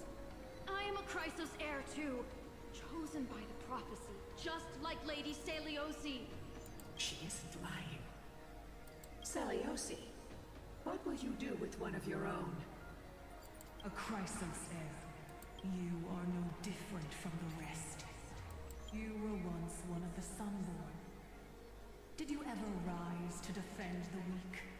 When your kin oppressed others under the guise of the Titan's favor? I did not. You abandoned your old faith and made me your new god after Aquila's fall. Did you offer your help when your comrades turned their blades on the faithful who refused to convert? I did not.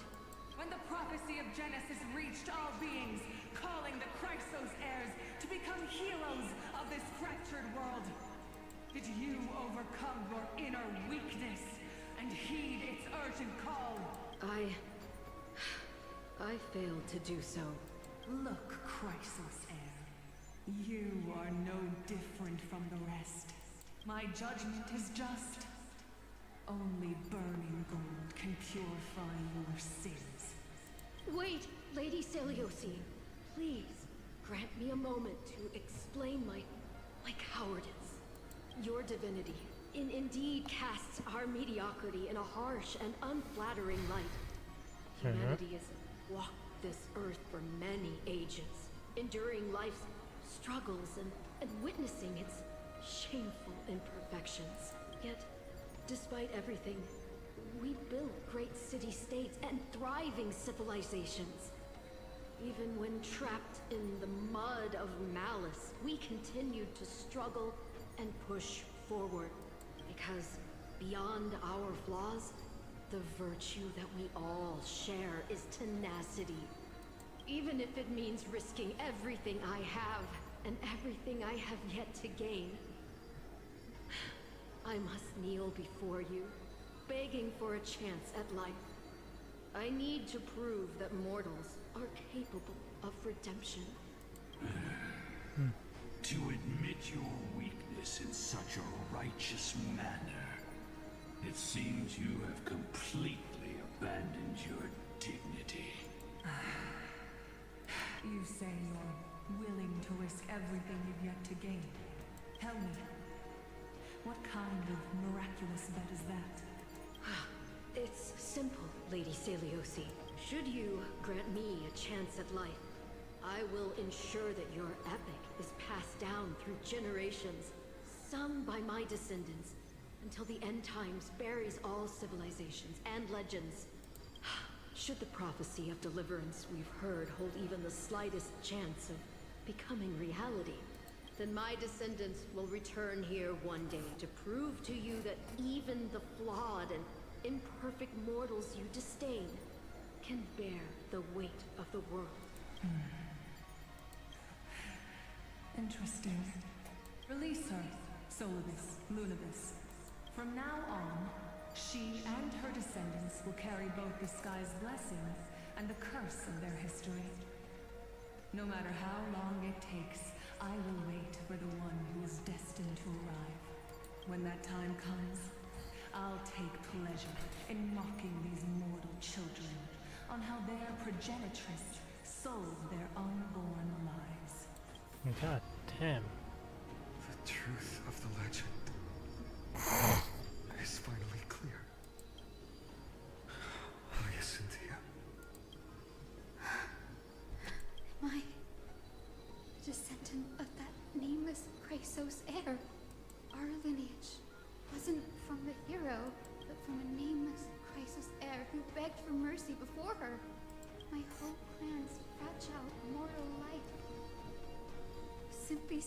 on Celiosi's whim.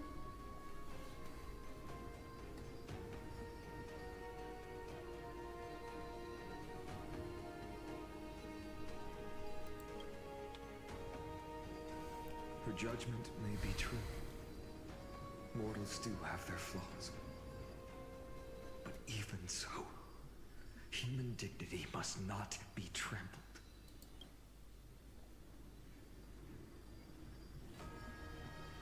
Lord Solus, Lady Lunibus, tell me, did you wait for 1,000 years at the Eye of Twilight just to witness that Chrysos heir's child coming back to receive punishment?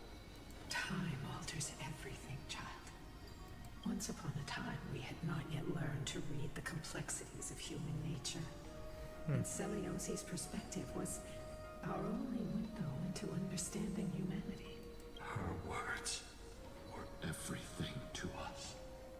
Our guide, comfort, command, and admonition. It wasn't until she fell silent that we learned to perceive humanity through our senses.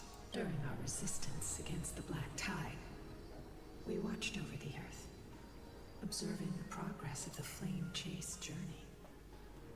We saw heroes embarking on a mission of deliverance from which they could not return. The unity and hope Celiosi couldn't see. We've witnessed in her place. We've changed, young Hyacinthia. Our watch isn't about proving humanity's weaknesses anymore. It's about waiting for the return of the light.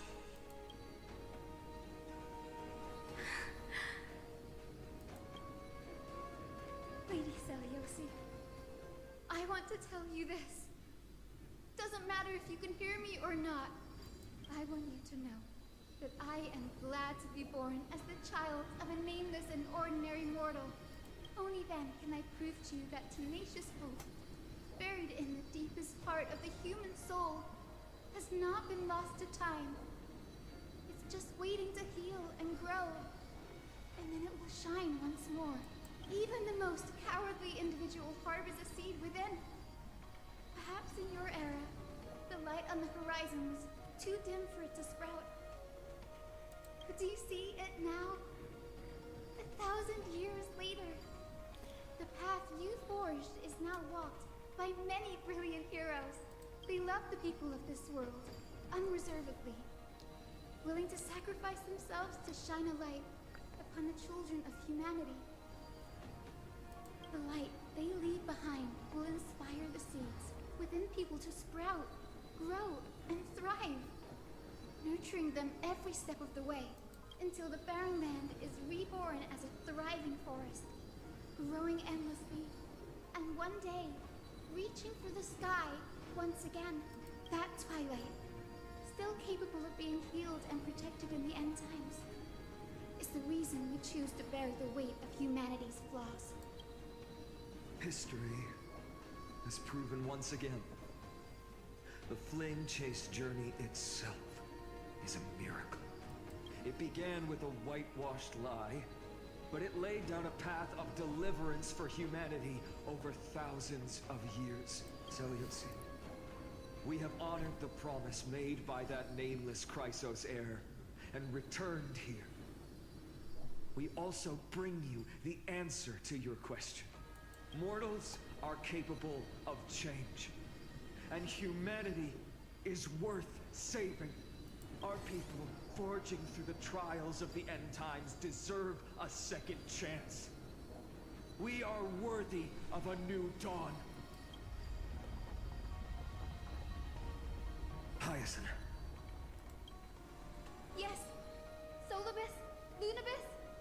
We are here, Hyacinthia. We are here, Miss Hyacinth. Give me your strength. I've made my decision, and we stand resolved. For all that mortals have built, I will follow the guidance of the prophecy and claim the core flame of the Eye of Twilight. The children of humanity have returned from the earth, and we will challenge the skies once again.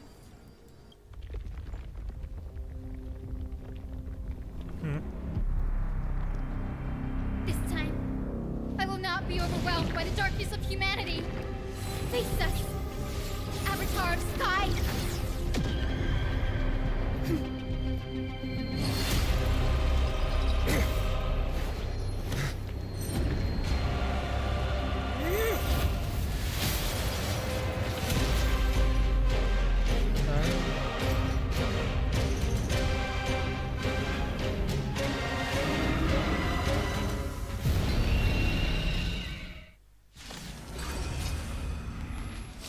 Does this weather please you, Titan incarnate?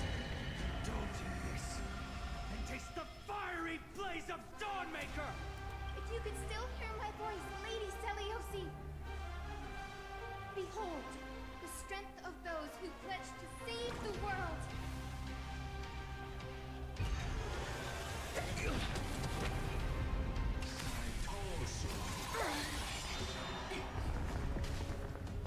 What do we have here?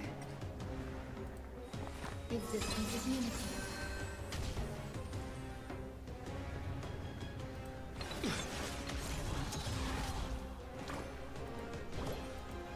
Tekla! I shall remember this one. As you wish.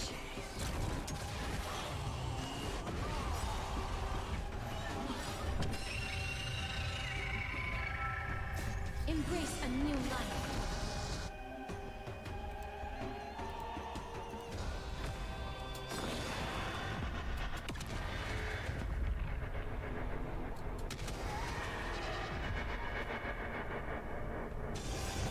Trust me.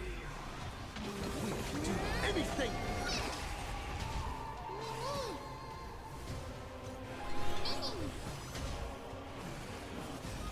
Return to dust! Tekla! With the will of the triumph of the gods, take back the sky! We want to turn this place to scorched earth! Enjoy yourself. Every petal and all will be swept away by the wind.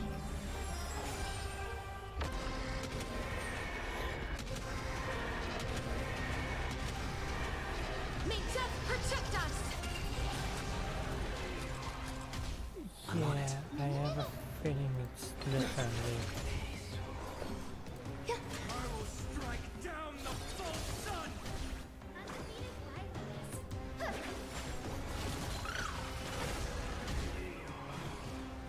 Root here.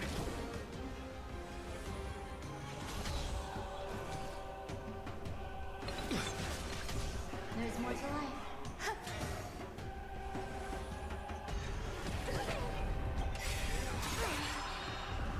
Embrace a new life.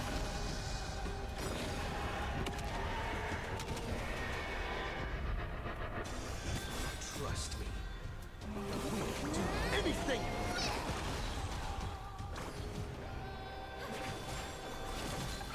Give us the core flame. We can soothe the world's pain. Darkness with me.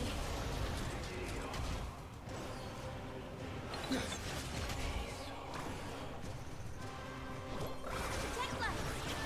With the will of the triumph of the gods. Don't know what it is saying. Breaks over.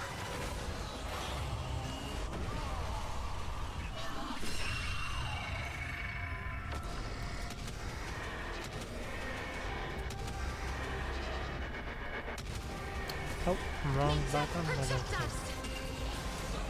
Let's finish this! Slice off her wings! You too will be cleansed with gold!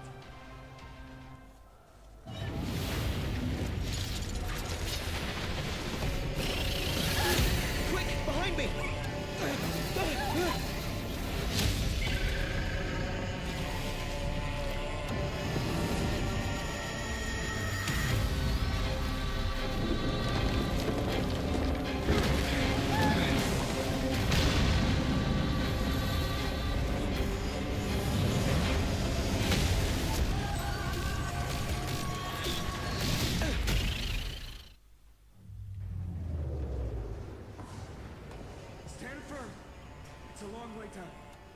Let's end them before we crash into the pool of gold!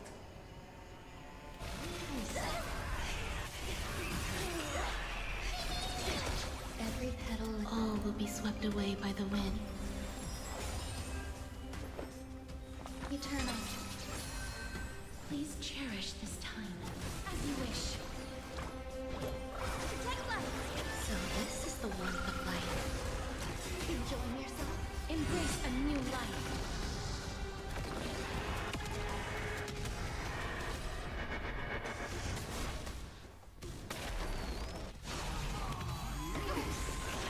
Storm clouds are gathering. Are you ready to sever the lightning?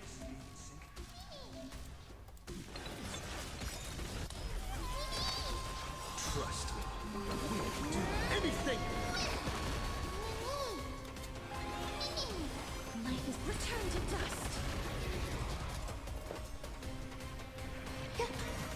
Undefeated Byrise.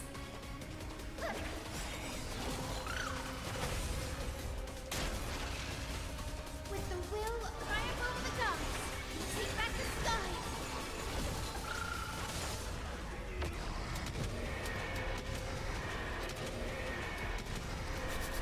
May death protect us! I'm on it.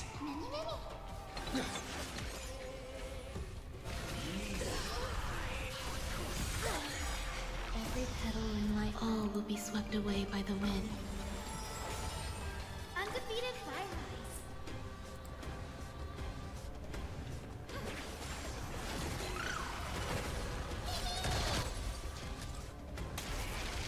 Please cherish this time. Who's here? Some value, I suppose.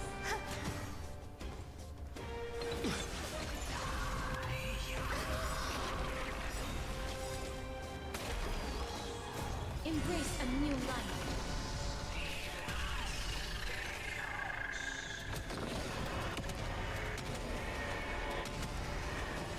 May death protect us! There is another world waiting to be saved. We have no intention of dying here with you.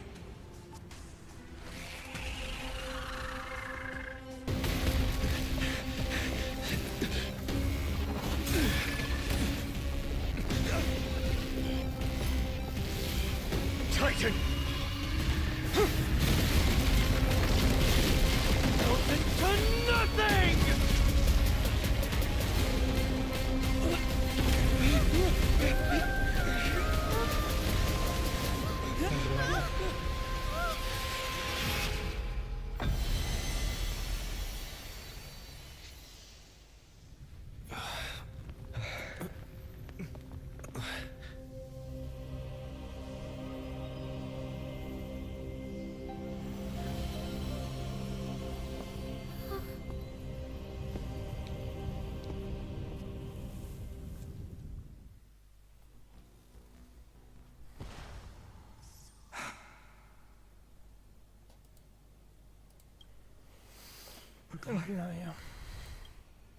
Are you still protecting us?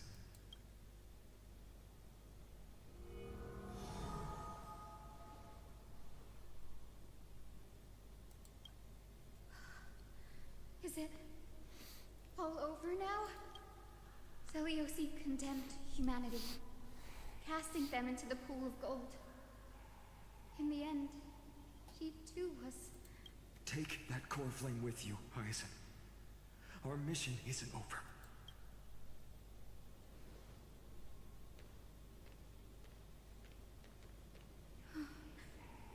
Core flame of the sky, come with me.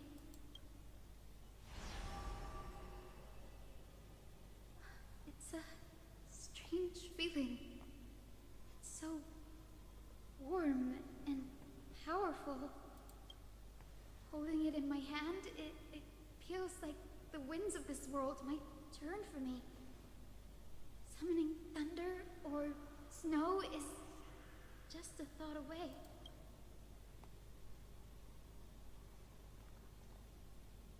I understand how you feel, but right now, This platform is on the brink of collapse. Who knows how much longer it can hold? We need to find a way to leave. Look, over there.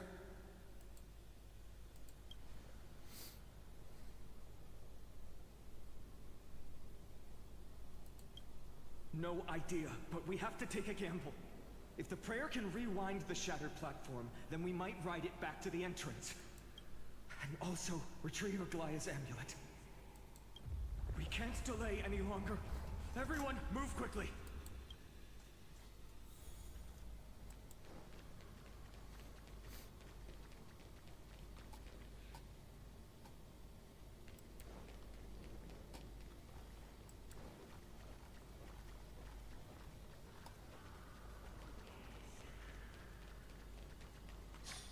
The golden thread is trembling. We're out of time. We have to retrieve it. Partner, quickly. Lift the curtain of memory. Stir up ripples of past reverie.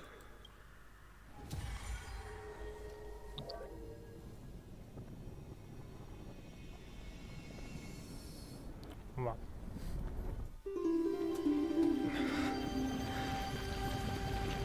This is bad. The prayer's power. No!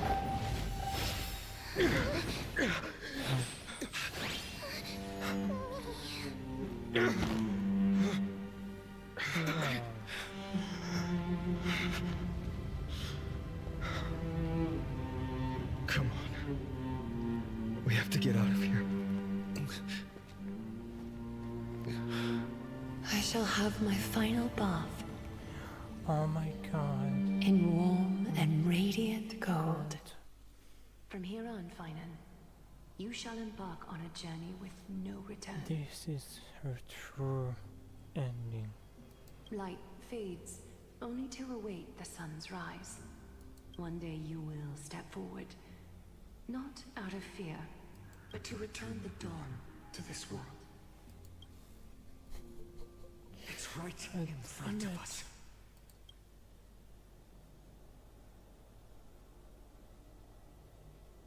This way, behind. That door leads outside. There's got to be a path.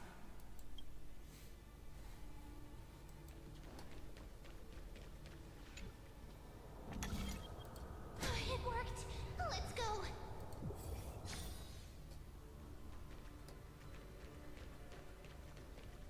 Dear Celiosi, Oh my god. are you okay? We haven't heard from you in so long. We think we understand why you haven't replied, but we still wanted to leave these words here, just in case you see them. You know, we are afraid this might be the last letter we ever write to you. Olenus has sunk into an endless night, with dreadful creatures continuing to surge from the black tide, plunging the entire city in chaos. Right now, I'm doing everything I can to help people escape. We have been guiding them through the Century Gate, sending them to Akama, where our sister Trevi is waiting. Maintaining the Century Gate takes everything I have. Lately, it feels like we are getting smaller and smaller. And to make matters worse, the Lord of Olenus is still yet... We can't stop Yeah, now. finally. There are still so many people who need saving. Wait.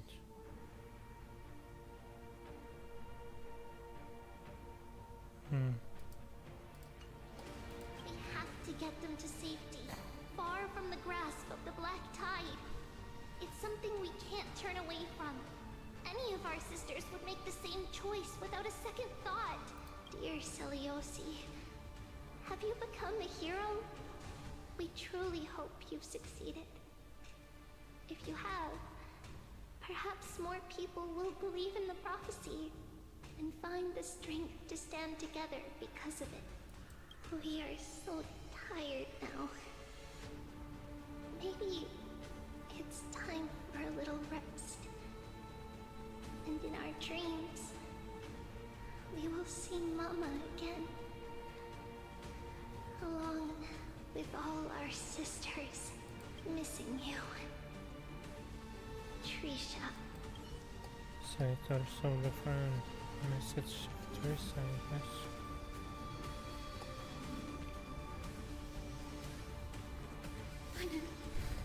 Aglaya is... I know. No.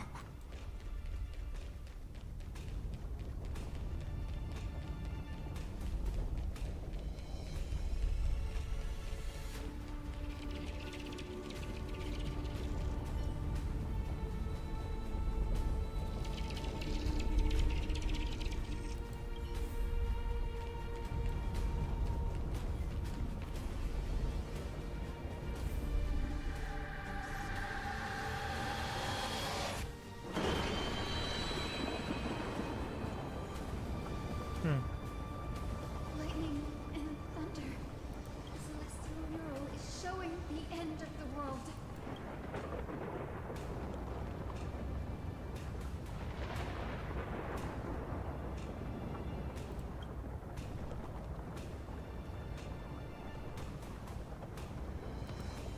We're so close to achieving the miracle. Humanity will finally take control of its fate. As long as we can make it out of here.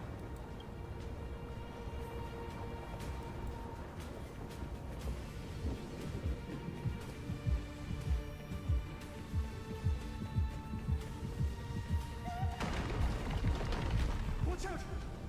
Everything is collapsing, and a misstep could lead to a fall.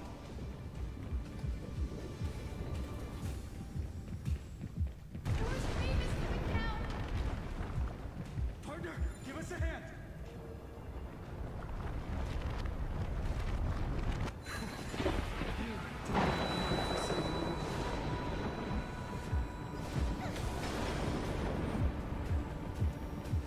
Stay close to them. Don't fall behind.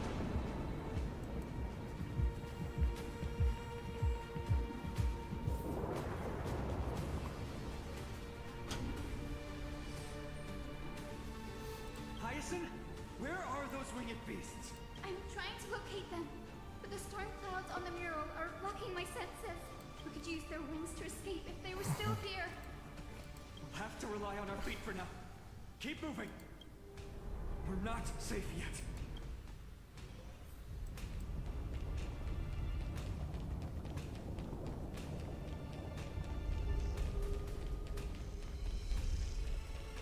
It's getting even more unstable. Makes... We're almost there. The end is just ahead. All we need is a rainbow bridge. A west wing compass. Leave it to me. Focus, Hyacinthia. Stay focused. We're out of time. The fortress runs on Aquila's divine energy. If I can channel the core flame...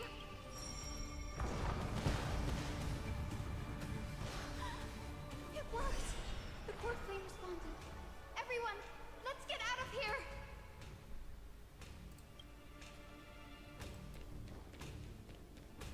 We all have something worth living for. And we all want to see Akima's second dawn.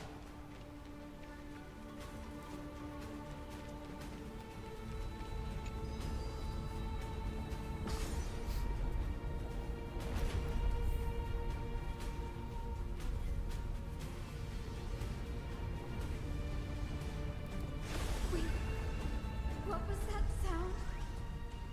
Everyone, once the platform stops, we make a break for the exit. Don't hesitate. Not even for a second. Holy moly.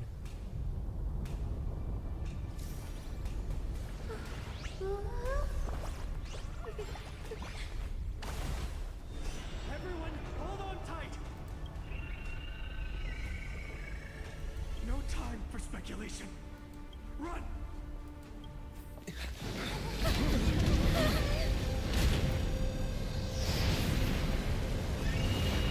Titan! Their core flame has already... Could this be Saliosi?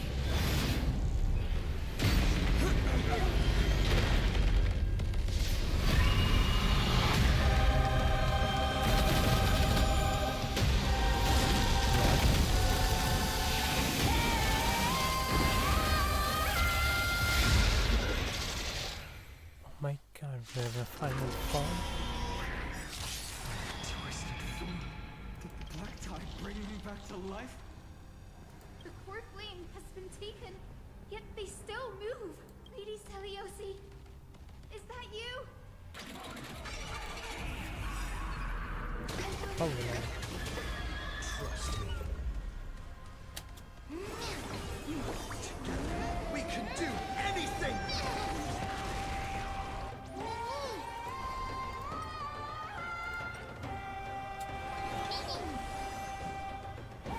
As you wish.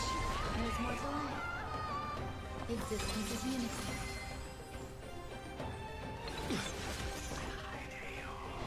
That form return. With this gentle awaken, Lady Celios. I shall remember this one. Embrace a new life.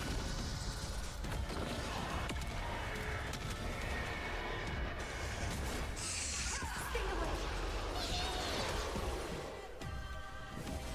Return to dust. Witness humanity. That form return. Breaks over.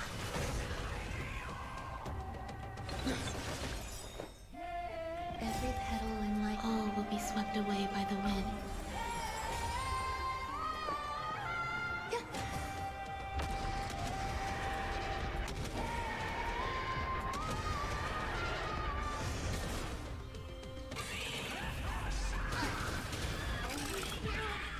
The echo of the apocalypse! Witness stop! Lady Seliosi!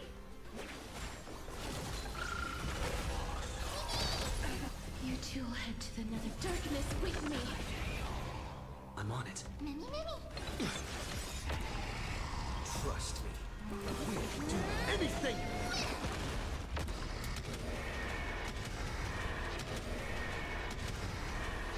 May death protect us!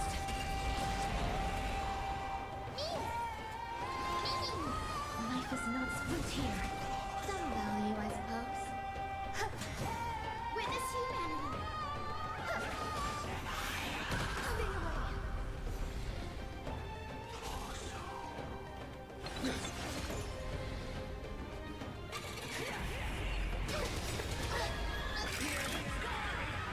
With this gentle awaken, Lady Seliosi! Okay.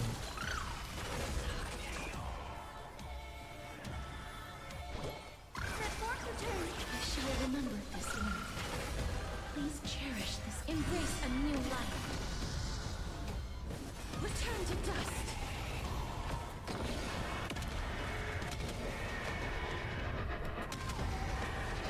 May death protect us. There's more to life. Every petal in life, all will be swept away by the wind. This be... Witness humanity.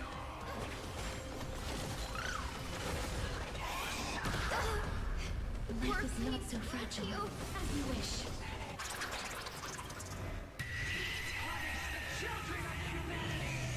Holy moly.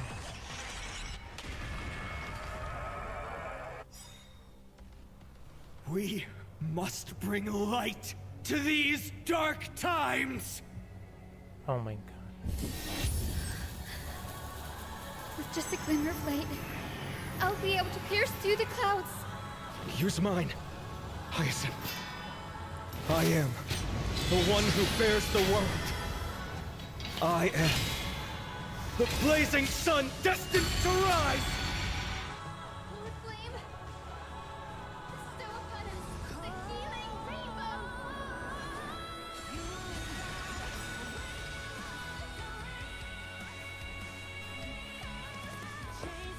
Embrace a new life.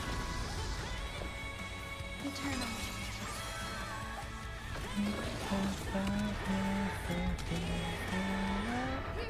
the sky, awaken!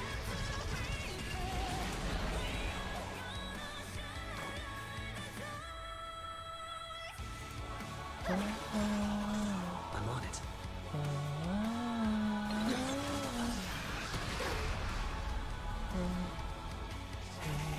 The legend's final chapter.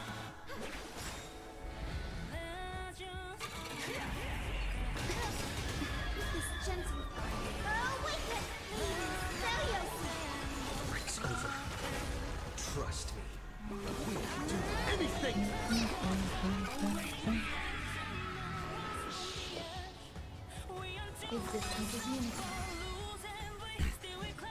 Against the Embrace a new life.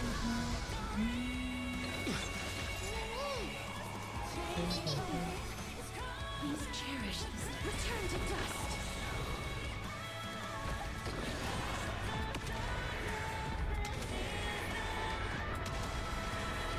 May death protect us.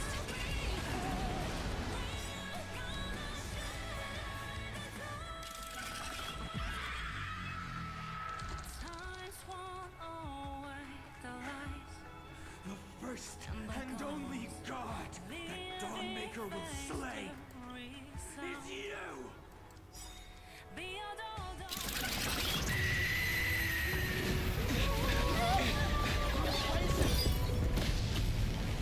Heroes, help us!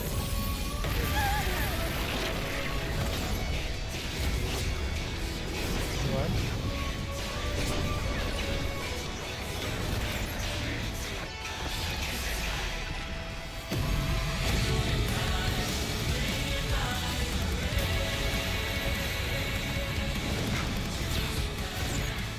Hero of the sky, witness the will of humanity!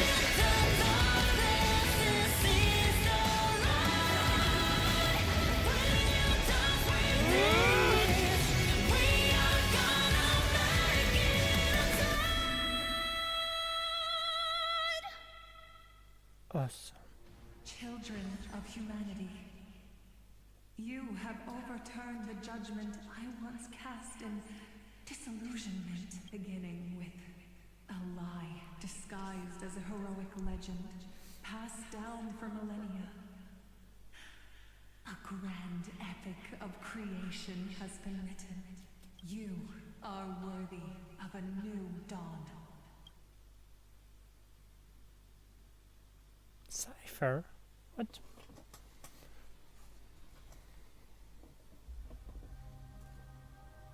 Interesting.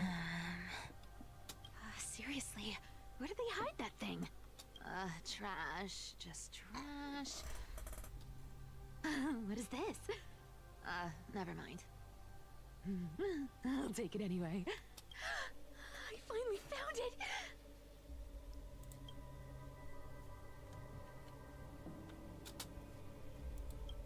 It must be this. The gem of all worlds that the chaplain secretly stashed away. Said to be a fragment peeled from the Dawn device.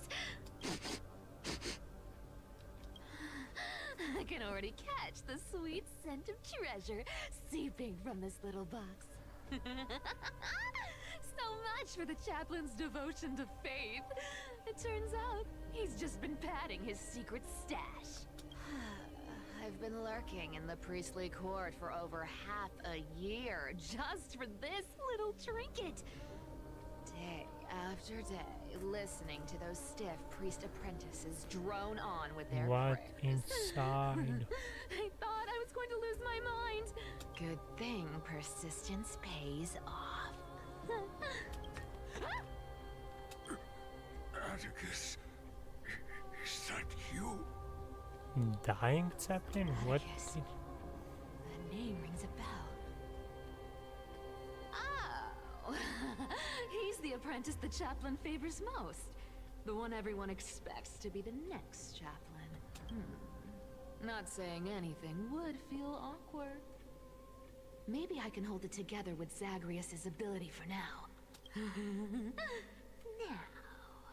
I am Atticus. Atticus, why aren't you responding? Old chaplain, it's me. I'm here to assist you with your medicine. Oh, thank you. Without your care, I would have long been claimed by Thanatos and carried to the River of Souls. Oh, no need to thank me, Master. It's my duty to care for you while you recover. This old man is way sicker than I thought. Looks like the priests are deliberately hiding how bad it really is. Atticus, I can feel my life slipping away. fading faster with every moment. I don't know when eternal sleep will claim me. There's one last thing I must tell you. One last thing. Wait. Is he hiding more treasures? Maybe a coin of whimsy? Today might just be my lucky day. Calm down, Cyphera. Just breathe. Stay strong, Chaplain. Keep your spirits up, and don't lose hope. If there's anything important you need to say, I'm all ears. It's so disgraceful that it fills me with shame. Yet I must speak, for it concerns the fate of our holy city below my feet. What? The fate of the city's people? Is it that serious? I must find out more. The omniscient Sky Father carefully. Before they fell silent, I heard their last words at Dawn Cloud. It announced the prophecy has arrived. My mission has concluded, and I shall return to silence. Ah, the prophecy of Genesis. The Titan turned to stone. Heard it 1,000 times. Old news. What else you got? The eternal night is looming.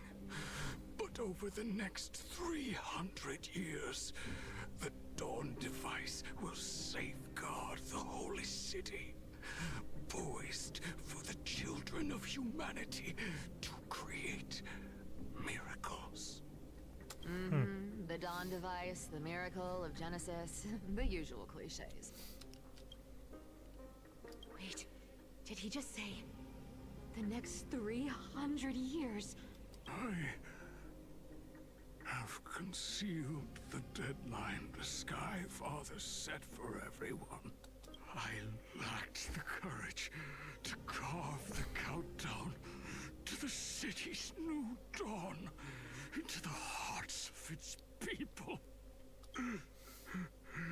Atticus, you are 100 times more courageous than I am. Can you accomplish what I could not? Will you share this harsh truth with all the citizens of Akima? Atticus. Rest easy, Master. I will shoulder this heavy burden for you. I'll address the fallout of your indecision. Is that right, seamstress? Everyone in this world is unique in their own way. My moment to be a hero has finally arrived. And that was my stint as a priest at Dawn Cloud. Sure, the story's been slightly embellished, but every word of it is true. These are secrets that must remain undisclosed. I've never shared them with anyone.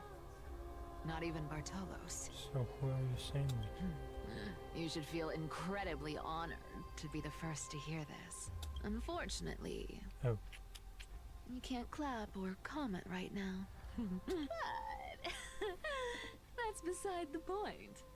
Getting to spill the secret I've been holding in for 1,000 years feels amazing right now. Is he dead or just unconscious with eyes open? I'm surprised at your persistence. I merely staged the slip-up for you to witness the switch of the core flame. Who'd have thought you'd follow me all the way to the Nether Shore? That Deliverer kid was spot on. You rejects, shunned by the Akamans, have no choice but to keep moving down this dark path. 1, 2, 3, 4. Wait. One escaped. What's going on? Your leader Kindness isn't here. Oh. Could she be plotting something else? Ah, such a hassle. Well, For everyone's safety, I might as well check if you're carrying anything suspicious. So.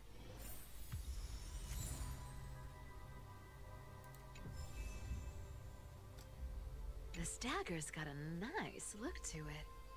Let's see it. Wow. It's crafted from Kremnoan steel. These people are well equipped. By any standard, you all are quite capable. Had you not strayed, you could have been guarding Akama, securing a stable income. Such a pity. In your next life, remember to choose a safer path and stay away from dangerous jobs like this. Let me take a look at what's hidden under that mask. Your face looks innocent enough. Who would have guessed that such a pretty face would hide a heart full of darkness? Appearances can be deceiving. True. It's a fool's game to judge someone's character just by their looks. It's amazing what the seamstress can do with her divine authority. She sees right through people with that golden thread of hers, beyond whatever facade they put up. As for using divine powers, I'm no slouch myself.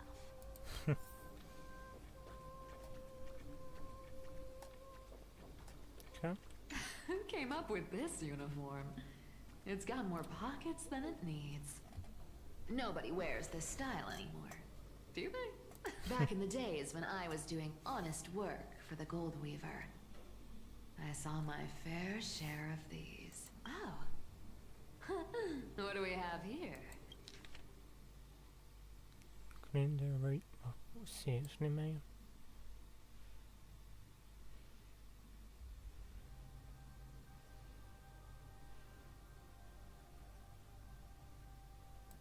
A paper note. Oh. Talk about old school. Yeah, basically keeps All right. Once the seamstress's powers diminished, the world wound web slowed drastically. From 5 threads to just 2. Looks like I was too quick to judge. Physical note passing still outpaces the reduced threads. Huh. No trace of kindness. Is she hiding too well? Or has she given up? Well, I've done everything I could. Now it's in the hands of the Deliverer and his crew. Huh? What was that? What was that? The noise came from above. Could it be? It looks like they pulled it off. The Deliverer is impressive, no doubt. But some of the credit should go to the gray mystery from beyond the sky. I've crossed paths with them before. They're a little quirky, but their power... absolutely terrifying. With the core flame of Aquila taken, the flame chase journey is down to its final threat. They're already here. Barely gave me a moment to catch my breath. All right then. Guess it's my turn to see what you've got. Yeah, I invite. Yeah.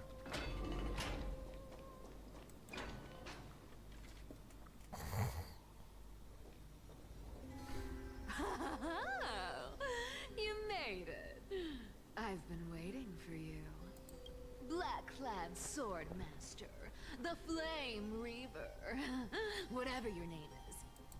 Look at you, sniffing around like a starving hyena, chasing the scent of the core flames. What's wrong? Cat got your tongue? Or maybe you're just too dense to understand plain speech.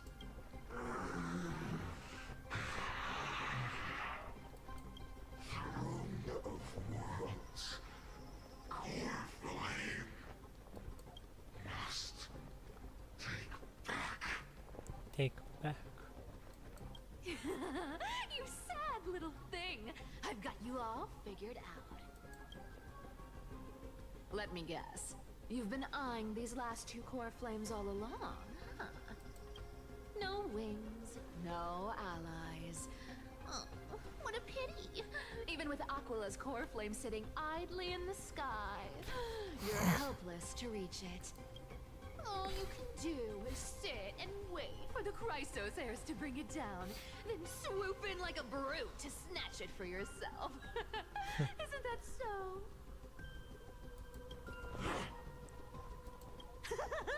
Struck a nerve, have I? I've seen you lingering on a cliff more than once, staring hopelessly at the sky. Pathetic. But hey, I'm feeling generous today. I've got a surprise just for you. That's right, I have Kephales's core flame. But if you think you can snatch it from my claws, you'll have to catch me. Fun fact, Dolos cats aren't just quick on their feet. They've got the stamina to match.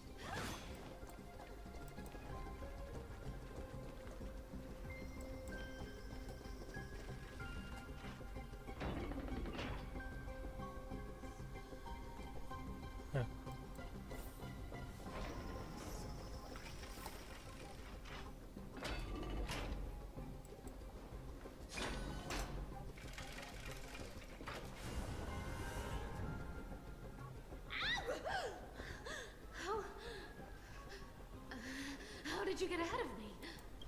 Whoa, whoa, whoa! Don't swing that thing! Easy there.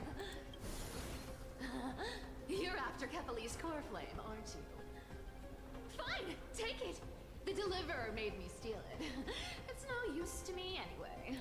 Look, since we've got the same taste in fashion, all black and sleek, how about you spare this poor cat's life?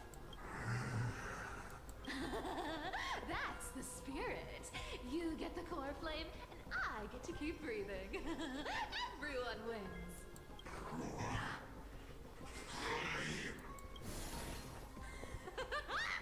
You really are a brainless mutt, aren't you?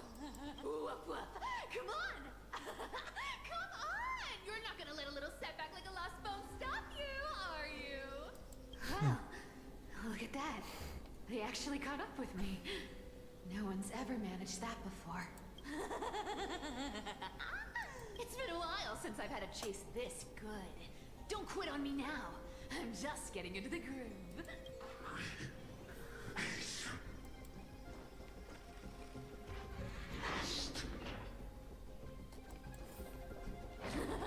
You sure stumble over your words, but you've got some speed on you. I'm gonna speed up. Don't get left behind. Just in time to take a break. Don't tell me they might all... What? Still not here? Well, that's disappointing. Oh well, I guess I'll just... Wait around a little longer for you. Stixia, you're stunning. Oh, look who it is. The Flame Reaver. First time. Wait, no, not the first time meeting you. I'm the great hero of Hakama, the deliverer of Amphoreus. They say I'm destined to return Kephales's core flame and carry the weight of a new world on my shoulders. But hey, fairness is my thing. Fairness, fairness, and fairness. You want the core flame? This was Come and get it. But only if you beat me fair and square.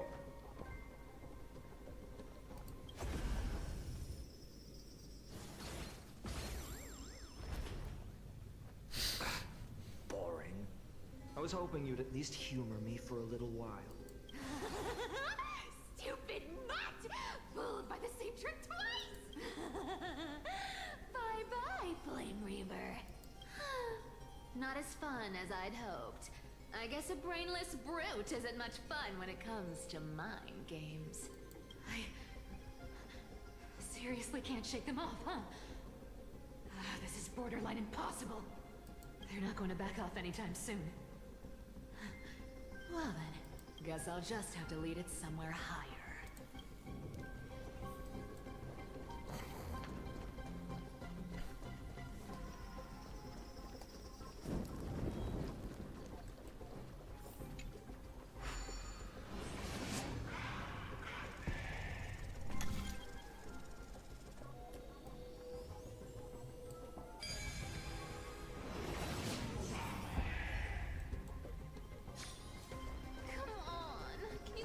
Make it harder next time.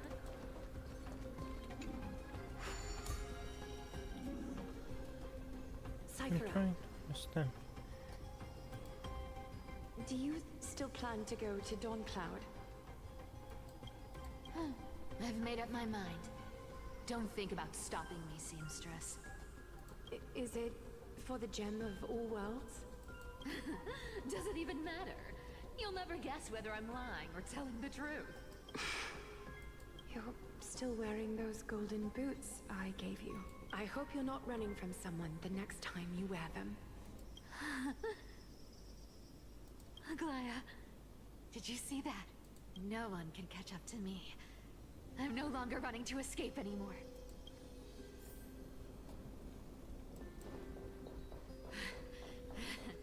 Deliverer, you better thank me. Every leisurely second you enjoy was fought for by yours truly.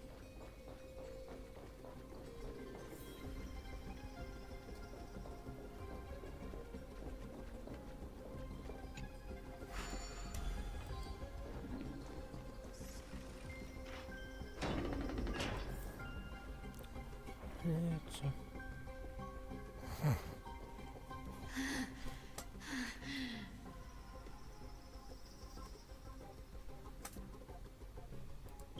You just don't know when to quit, do you? Can't escape. This is fate.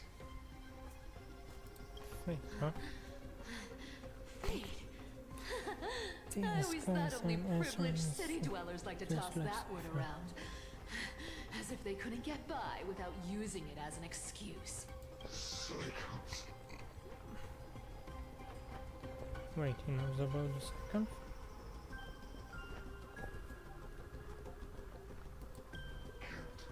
Be broken. Why not? Cycles. Fate! Give me a break! Everyone has to walk their path. Those who cling to gods and prophecies end up as hollow shells of themselves. Back then, I was nothing but a scoundrel.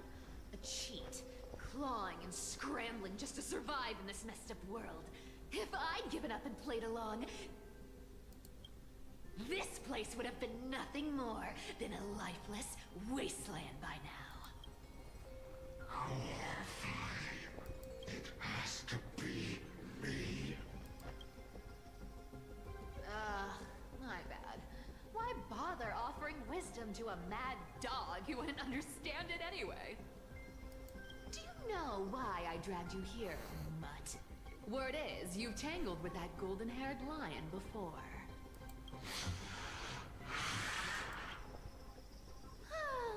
Looks like there's no getting away from you. And hey, that was a pretty good warm-up. Now, how about we spice things up with a bit of competition? What do you mean? As a fellow heir to the divine authority of Calamity, I've been a demigod for 1,000 years longer than the little lion. Now, let me see if you're worth your title, Flame Reaver. Okay, we're going to fight I've been it. around for over 1,000 years, and I've never met anyone who can match my speed. Until now. But speed isn't my only strength. So then, you're getting the full performance. This one returned to the Amateur. I'll take it on. Don't fight so I can leave early. Come to me. I'll take it on. Found me. Our cute playset with enough believers. Lies become reality. Gotcha.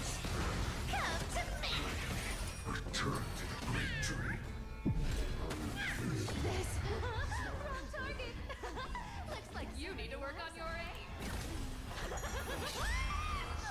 I guess your sword I can summon as many clones as I need. I'll take it on. You want to take advantage? Come to me. Our cute play session is with enough believers. Lies become reality. Yes. I'll take it on. Found me.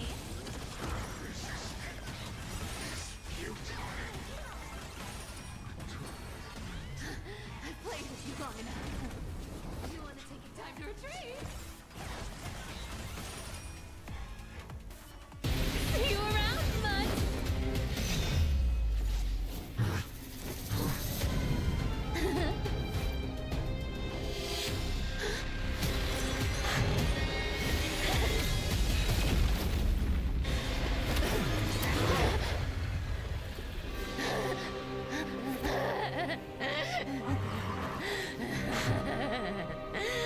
Only a mindless fool would fall for the same trick 3 times in a row. Victory is mine, fiend.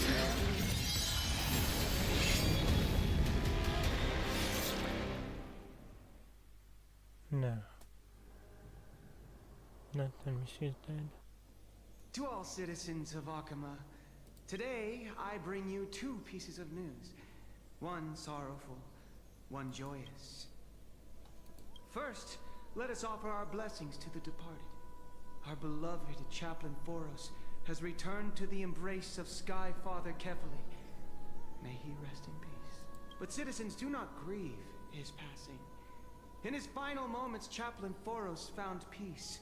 While he still had his wits, he heard the final words of the Sky Father. And that brings me to the joyous news I share with you today.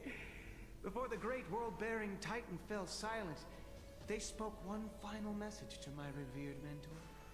And now, I shall share those words with every soul in Amphoreus. They said, "The prophecy has arrived. My mission is complete, and now I shall fall into eternal silence. The eternal night is looming. The Dawn Device will safeguard the holy city, poised for the children of humanity to create miracles forever." Until forever? Skyfather's love transcends time itself, Why stretching did across you lie endless eons. to make it reality? Citizens, friends, as the newly appointed chaplain, I propose we host a grand 100-day celebration at Dawncloud. A feast in gratitude for the Sky Father's gift. Our mission is to transform the Sky Father's words into unshakable faith. For 100 dawns, through song and dance, every child of humanity within Amphoreus will come to believe the light of the Dawn Device Never fades. Kefali's protection has no end. Hang on.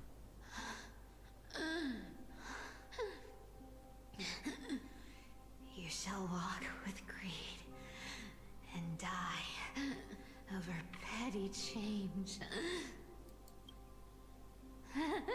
The prophecies, petty change, was quite literal after all.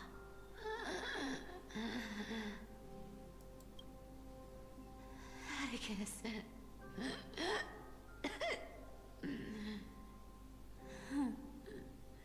He's a good kid. Oh my god. I stole your identity. I owe you an apology.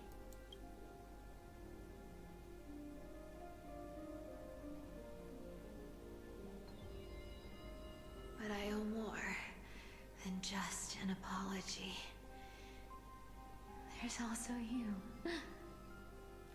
Aggie. Back then,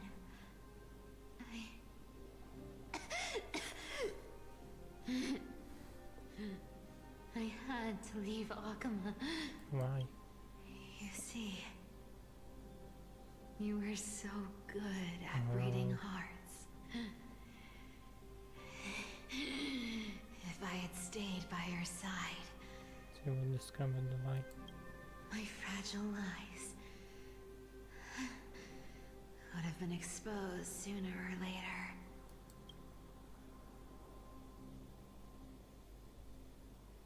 Your weave shop. I wish I could chance upon it again. Just once.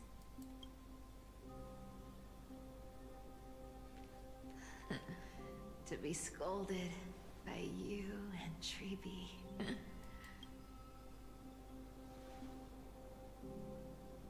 I'm sorry. In the end,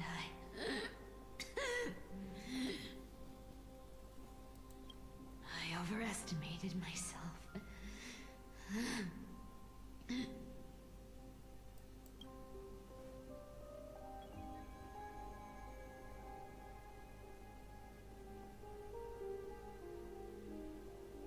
But at least there's one thing I did accomplish. Kephalie's core flame is not here. It's safe. It's safe now.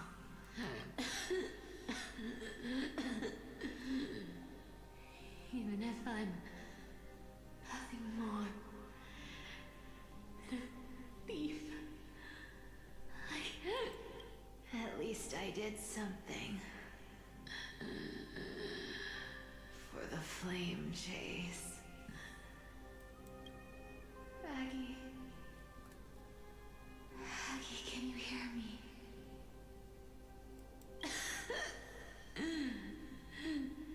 Say something. Anything. Please.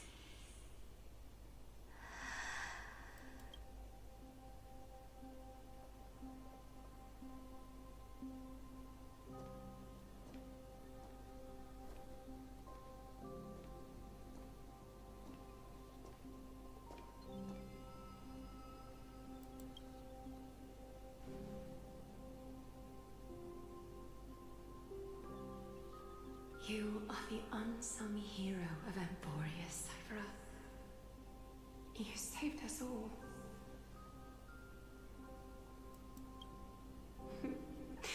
You betrayed the world, and in exchange, you earned humanity 1,000 more years of life.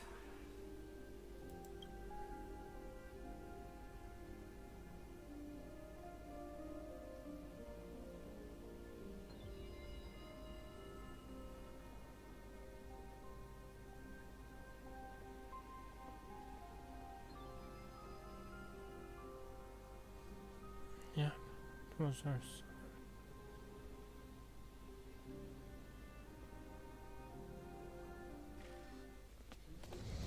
If there were a lie so brilliant that it could fool everyone, wouldn't it simply become the truth? Lies will always be lies, Cypher. But sometimes they can be more noble than the truth. Then her lie became reality. Or rather, a lie that was reality.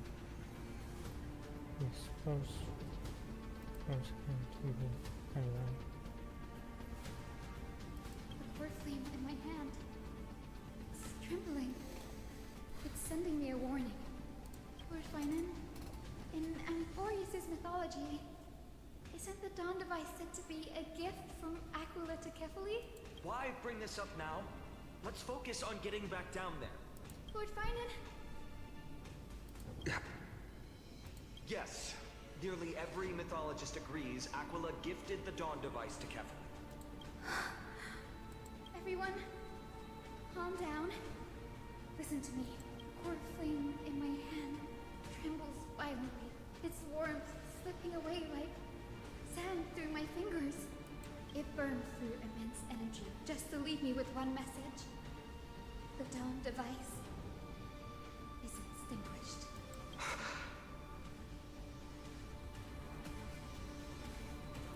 If the Core Flame's message is true, Akuma has lost the Dawn device's protection.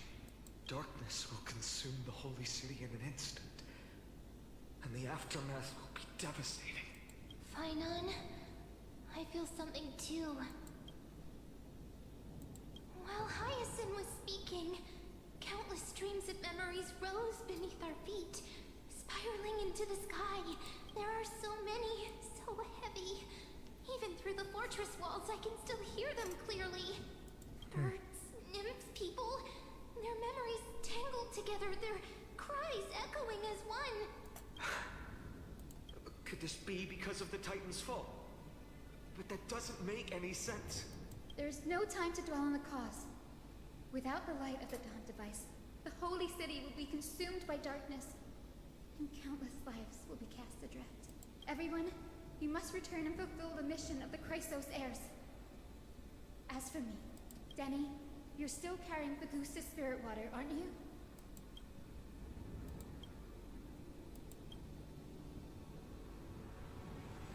No. The time has come. Open the path to the vortex for me. There's still one thing I can do for the people down there. Return the core flame of Aquila and inherit their divine authority. I'll remain in the sky and cast my protection over the people.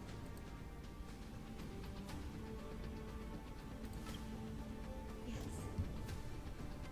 I'm afraid this is goodbye, Grady. Danny, I'm counting on you.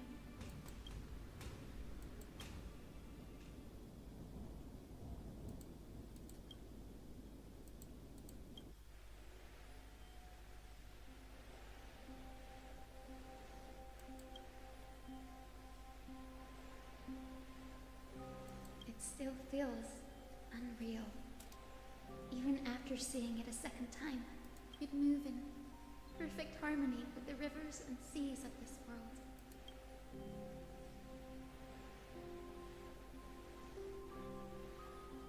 The Astral Express, isn't it? March 7th? The one you always mention. I'd like to meet her someday. Not old people. I can almost see the three of you traveling together, laughing and sharing moments. Of course I do. A sharp, aching sadness. I feel every bit of it.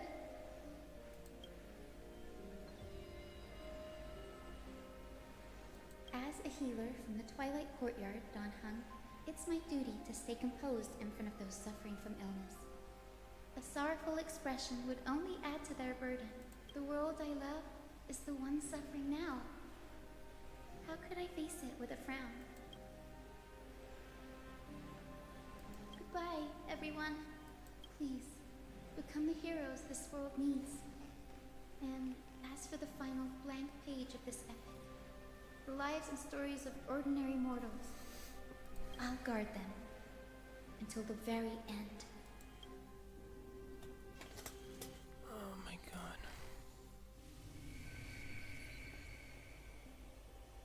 Miss Hyacinth, are you really leaving? Yes. Lord Finan has already set the date for our departure.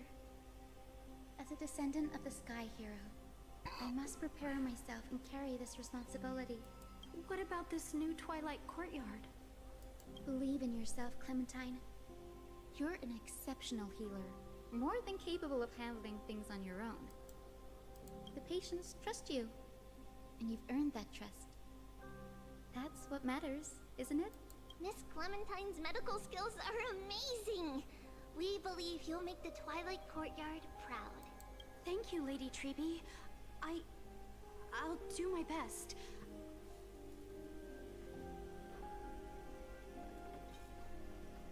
I just don't have the same confidence and certainty as Miss Hyacinth. No matter how severe the illness or injury, she always faces it with a smile. Honestly, I'm not confident about everything, Clementine. I've just learned how to hide my unease well. It's a skill I consider essential. It's hard to imagine anything making Miss Hyacinth feel uncertain. Well, shall I give you an example? Since Lady Treby happens to be here too. Wait, you're part of this? Look at the Flame Chase journey. Since Lady Aglaya took over the leadership of Akama, every Chrysos heir entrusted with a core flame, aside from Professor Anaxa, was personally chosen by her. I was the outlier. The hero Seliosi entrusted her bloodline with the legacy of the sky. Lady Aglaya's thoughts on my potential remained a mystery, even up till the day she left. So I've always carried a lingering doubt about my ability to fulfill this role.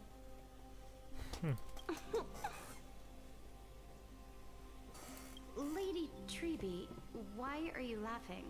The answer Cinny wants is simple. Just try looking at it from another perspective. Imagine this. Knowing Aggie's personality, if she believed you weren't worthy, don't you think she would have considered other plans? Now that I think about it, I feel much better. I may not have Lady Aglaya's keen judgment, but I would never question your resolve, Miss Hyacinth. Thank you, Clementine. I had a sudden thought, Lady Treby. Before I depart, can you teach me the words for returning the core flame? I've always been at the Grove helping with lectures and never had the chance to come to Akama. The phrases everyone has memorized still feel unfamiliar to me. I don't want to embarrass myself in front of everyone when it's my turn to return the core flame. It's easy. We can teach you right now. Let's go. We will say a line, and you repeat after us. O Majesty of the 12 Titans.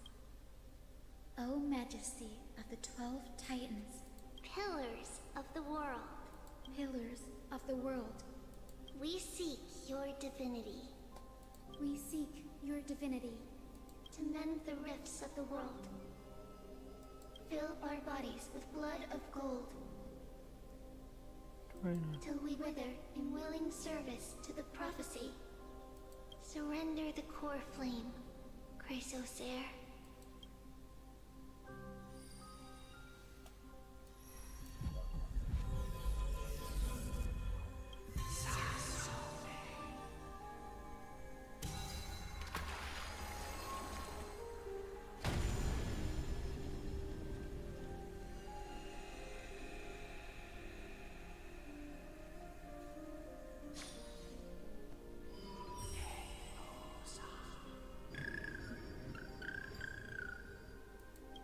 Cinny, are they? Lord Solibus, Lady Lunabis, the mission has been completed. Your watch can finally come to an end. We thank you, Miss Hyacinth. Even though we were the source of that false legend, you still brought us freedom. Please, don't say that. Without your wings, we would have struggled to progress in the Eye of Twilight. Akama is on the brink. And I must quickly embrace the role of demigod to protect everyone with the power of the sky. Honored ones, please tell me, what trials lie ahead for me to complete? I think you've already done everything you were meant to, Miss Hyacinth. What do you think, Seliosi? The Sky Folk. Lady Seliosi. I see. After all these long years, your will has merged with the Titan's divinity. I deeply regret. I beg for forgiveness. The darkness in the human heart clouded my judgment. I failed to recognize the resilience buried deep within. Those present that day, I don't know how many were innocent, how many truly deserve their fate. That's why I cannot forgive you on their behalf, Lady Seliosi. The spirits of my ancestors resonated with me. You exiled our people, and they may never forgive you for that. But at least there is one thing we can agree on. The truth that no one can distort. The courage it took to defy the gods was undeniable, unwavering. That same spirit now lives on in those who walk the flame-chased journey, growing stronger with every step. You were the spark that set this era in motion, Seliosi. An age where heroes rise and epic stories are told far and wide. An age where a flame of hope was preserved for the world. Perhaps this is what I longed for. Now, I can finally rest in peace. Even in that darkest moment, Lady Seliosi, you still held compassion for mortals, didn't you? Even with the Titan's power, you didn't punish the world by letting the sky fall. I imagine you were waiting for someone to bring redemption. Trust me with the power of the sky. I am merely a healer. I could never match your strength, even with that power.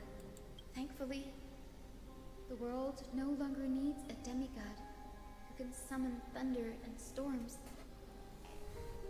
What I must do is merge with the sky and cast down a gentle rainbow, protecting as many lives as I can.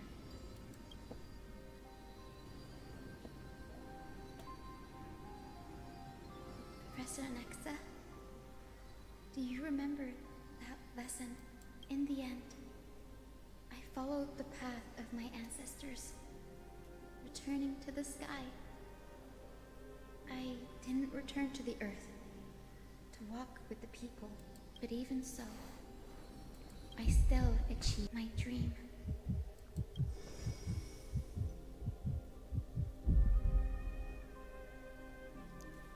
Loading. Hyacinthia. Thank you.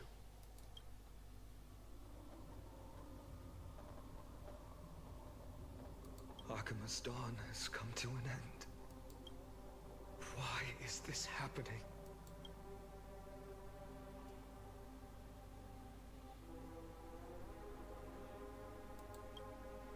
No. It's too late. The sky had been completely swallowed by the black tide. This darkness, its power probably surpasses that of the Titans. All we can do is hope she can protect as many lives as possible. Is this the end for Akuma? Don't give up. We're the ones leading this journey, so we can't afford to lose our way.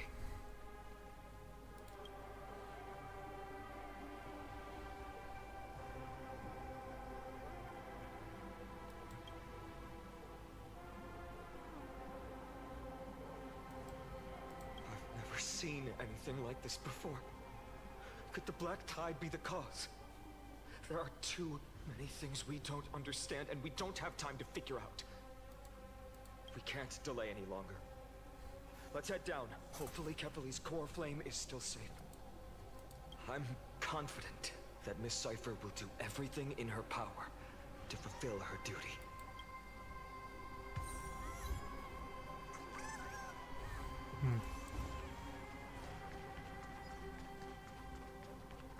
The transport platform's route is blocked by rubble. Partner, help buy us some time.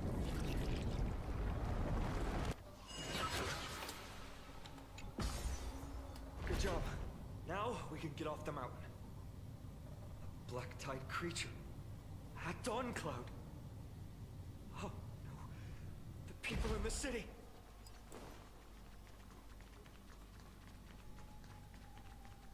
We must find out where they've reached the city from.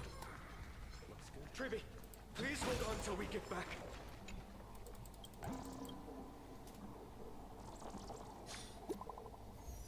What?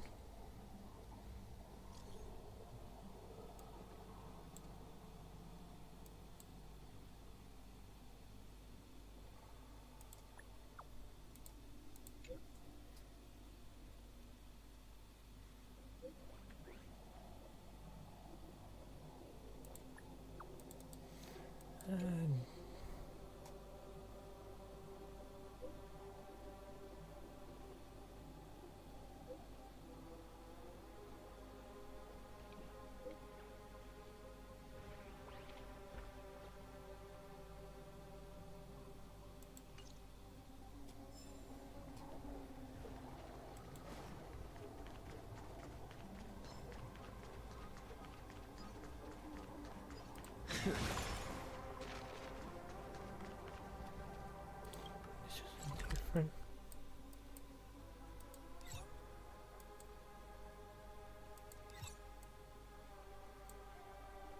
Yeah, they're different on clouds. This is good to know.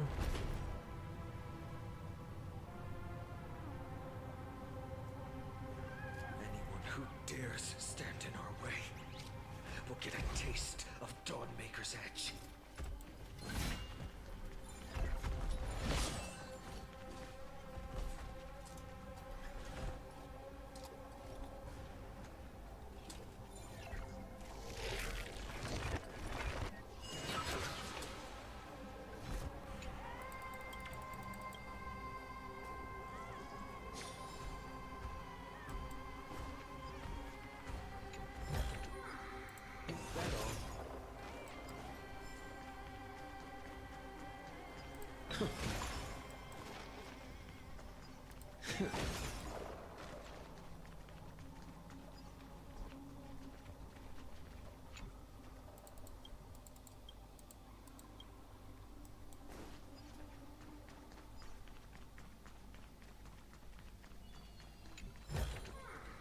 Looks good.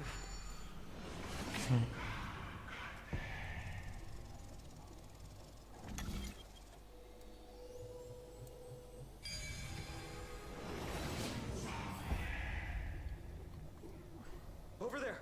Kefali's core flame is being kept in the center of the council. We must retrieve it and bring it back to the vortex of Genesis. Right. Worst case scenario, we need to be prepared to return Kefali's core flame. If the end is indeed upon us, we no longer have time to investigate the truth behind the miracle. We'll have to trust that Professor Anax's hypothesis is the only option. Apologies, Aglaia. I promised you that I would leave the choice of Era Nova to the people of Amphoreus. But I'm afraid there's no room for doubts now.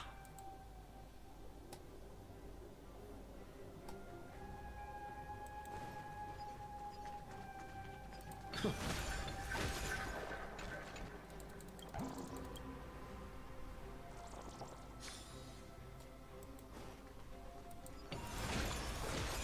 will to heal the world is so strong. We'll definitely sense it if she succeeds.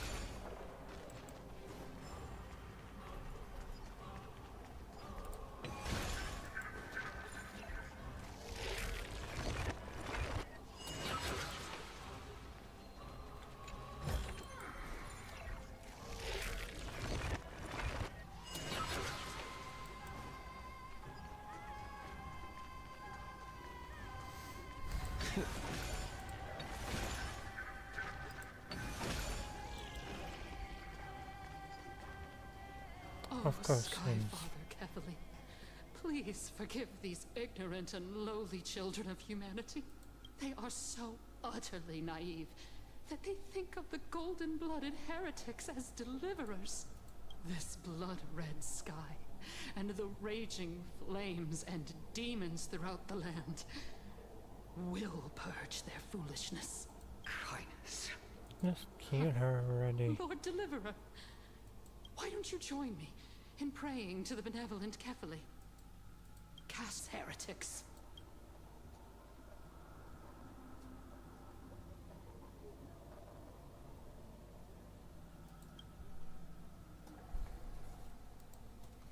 Danhang is right.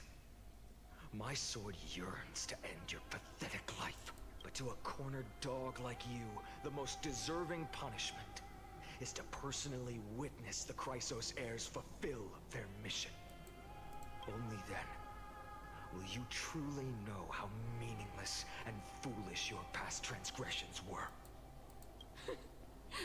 Fulfill your mission. Kevali's core flame is long lost to the winds. How will you fulfill the prophecy? She's gone completely mad. To the point where she's just spewing nonsense. For the longest time, Kevali's core flame has been worshipped here. Only core members of the Council of Elders know how to activate the core flame casket.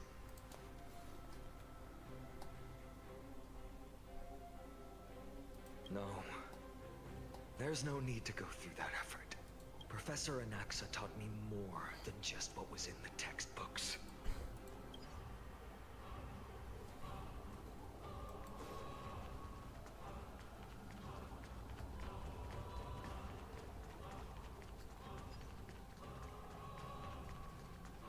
I want for a second.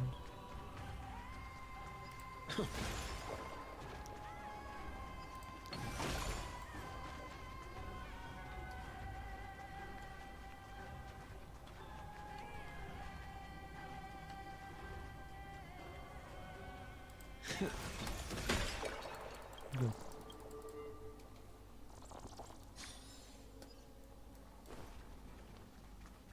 Oh wait. Let's do that scapegoat.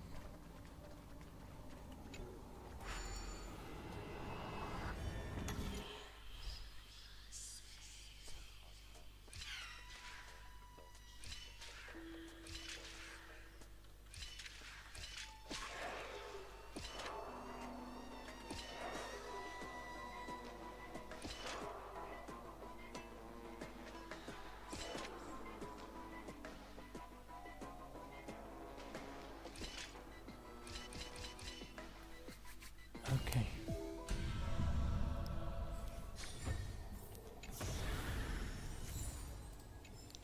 For a second I thought I made a mistake.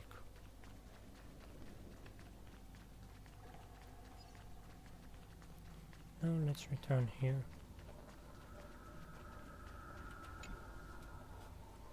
During his time at Dawn Cloud, Professor Anaxa conducted surveys in various areas.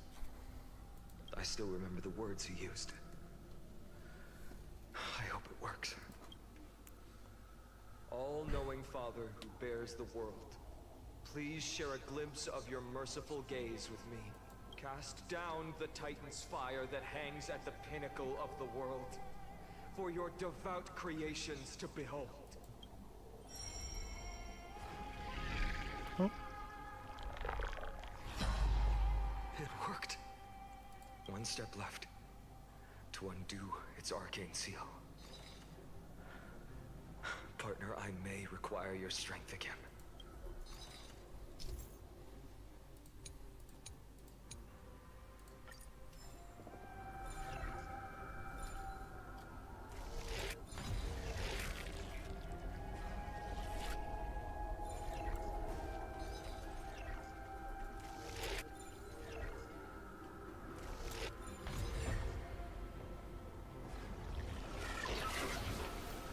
Take the core flame and let's hurry down the... Donahung, can you use the spirit water art again?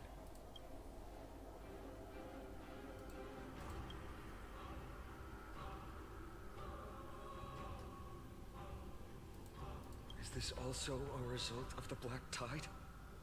Looks like all we can do is sprint down the mountain.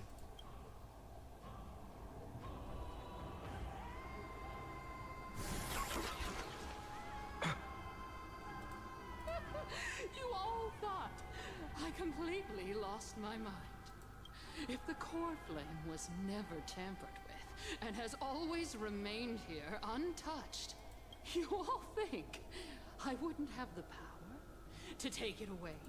Mm-hmm.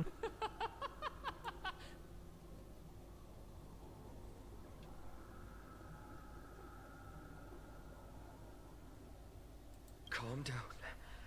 Think carefully. I'll do my job. So you need to make sure you don't die before you pay me. There's no need to worry about the core flame's whereabouts. Let's just descend the mountain. No need to worry? But... Before setting off to defeat Aquila, I entrusted Miss Cipher with the task of protecting Kefali's core flame while we were gone. By any means necessary. If the core flame isn't here, that means she must have done something to it. In other words, she fulfilled her duty using her own means. We just have to focus on getting to the vortex of Genesis, and Cipher will meet us there for sure.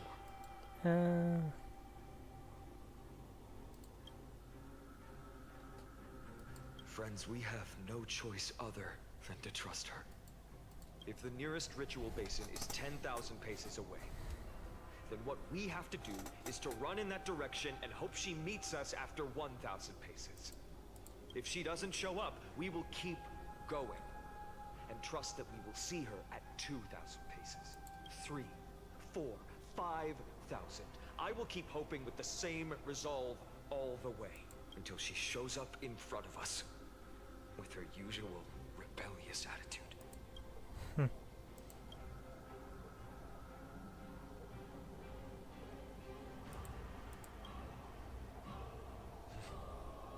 She will be no exception. But before that, we must survive and break through this siege.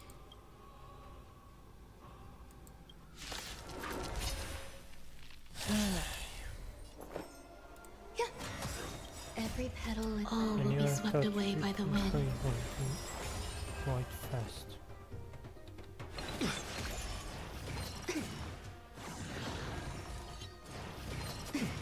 Step up, let's see ya. Time to mix things up. Please cherish this time. Good, my friends. Indulge yourselves! Root here. In the mood for another beating? How's this taste? So this is the warmth of The comfort. Embrace a new life.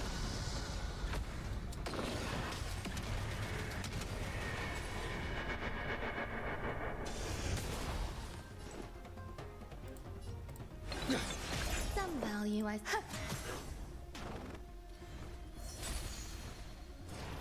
Right. Trust me. We can do anything!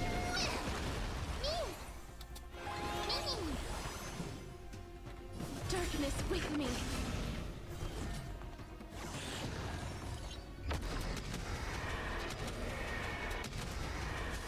May death protect us.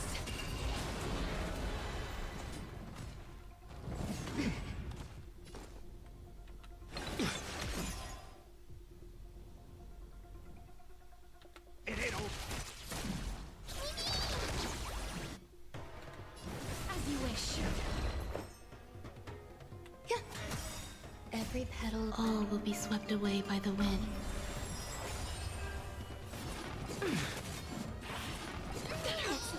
Want to knock me down? It's not that easy.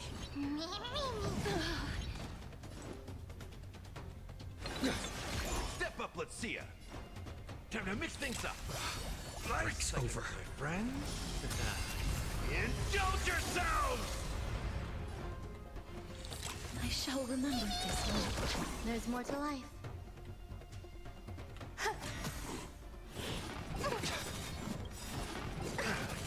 Trust me. We can do anything! Root here. Embrace a new life.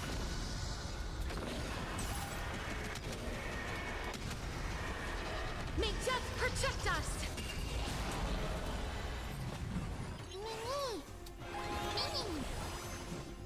As you wish.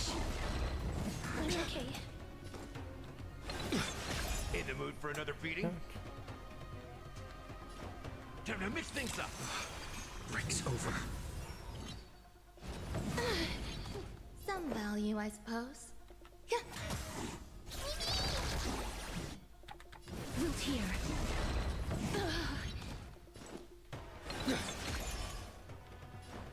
How's this taste? I shall remember Life's this like warmth. a good, my friend. Indulge yourselves! So this is the warmth of life. As you wish. There's more to life. This is being Every petal and all will be swept away by the wind.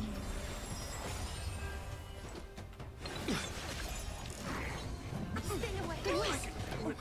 Again. What the fuck?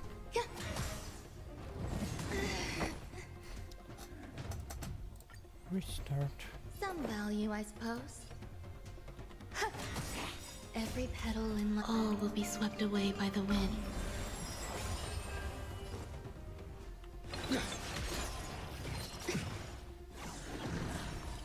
The confidence. How's this taste? Life's like over, my friend. Indulge yourselves! Time to mix things up. So this Life is the is warmth not of so life. fragile.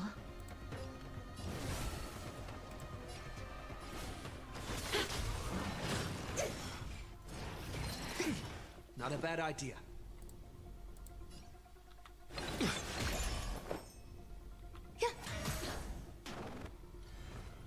In the mood for another beating? It ain't over. Embrace a new life.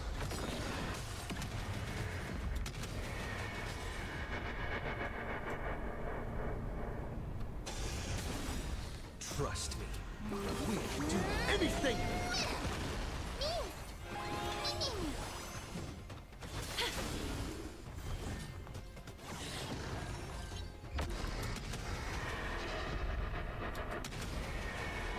May death protect us! I'm on it. Many. Step up, let's see ya. Please cherish this time.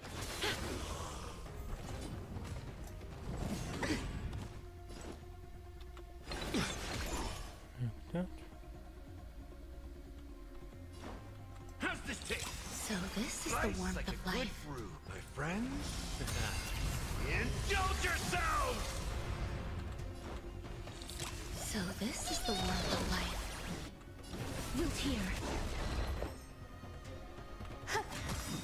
Every petal, all will be swept away by the wind.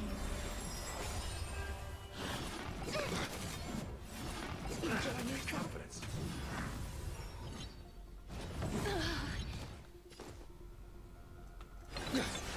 Life is not so fragile. As you wish. Embrace a new life.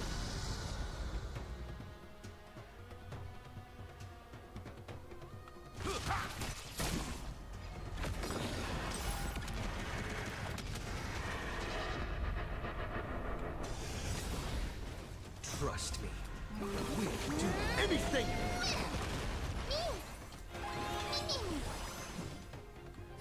Return to dust.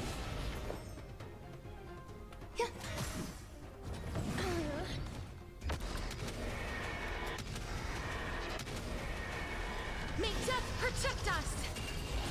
Oh my god, it's taking This is being in long. sync. Please cherish this wilt here. In the mood for another beating? How's this taste? Life's like a, my friend.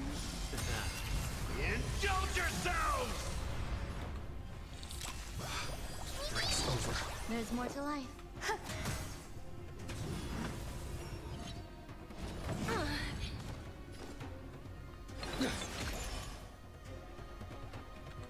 How's this taste?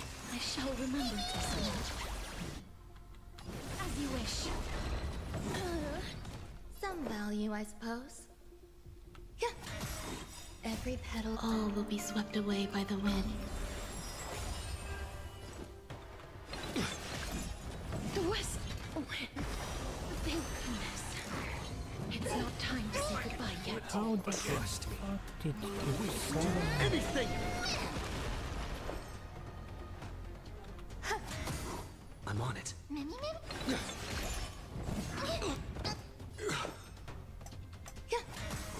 What the hell is your problem?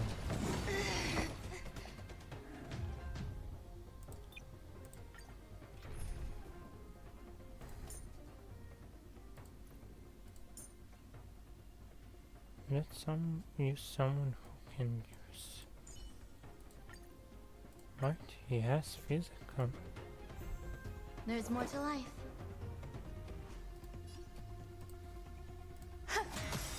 Every petal, all will be swept away by the wind. I'm on it. I'm okay. Enjoying yourself? That'll take more than just a little something. Think nothing of it. I shall remember this warmth.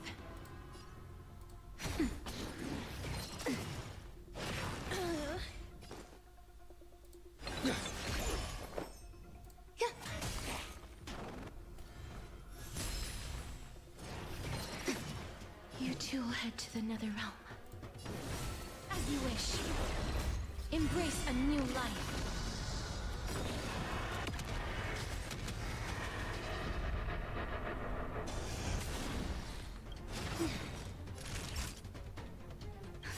Just a little something. Think nothing of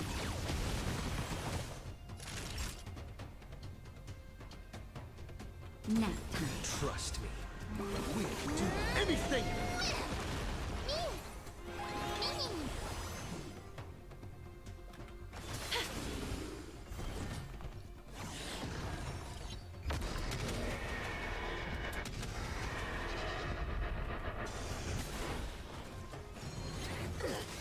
This is being in sync? Life is not so fragile. Return to dust.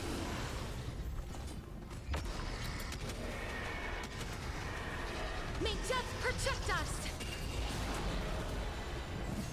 I'm okay. I'm on it. Mimi. Some value, I suppose. Every petal, all will be swept away by the wind. Naughty child. Just a little something. Think nothing of it. I shall remember this warmth. Wilt hear.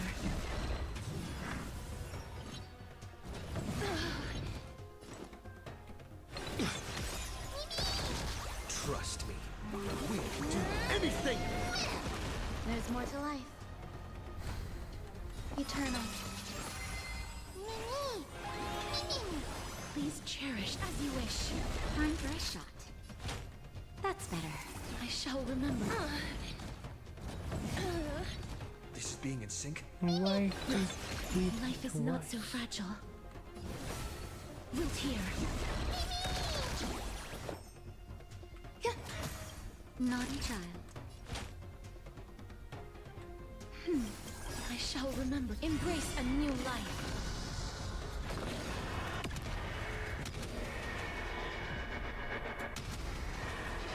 May death protect us!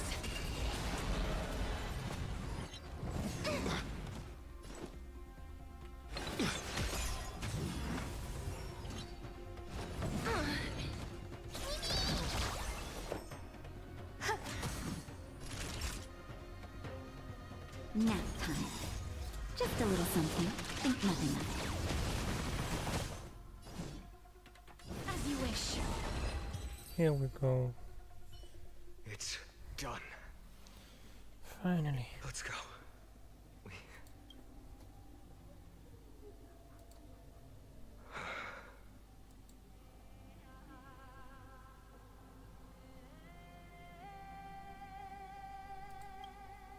Perhaps. But as a cleaner, she was willing to absorb a millennium of identities and memories for an objective that hasn't changed in that time. I suppose this is also a form of extreme but twisted resilience. Let's go. No, I hate It's her. time to leave this place. Everyone, can we run faster? I've got a bad feeling. Okay, first of all. Okay. Okay.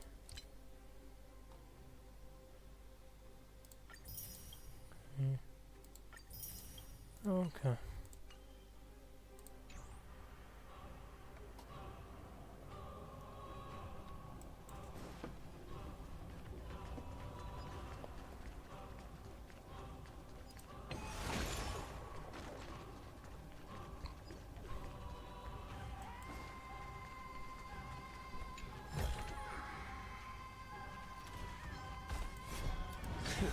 God damn it.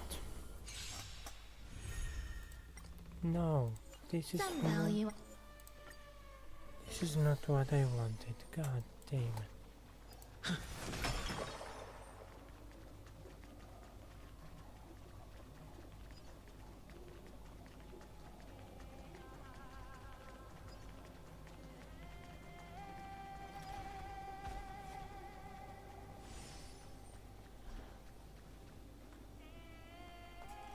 What happened? Everyone! Behind us! In the end, they still showed up.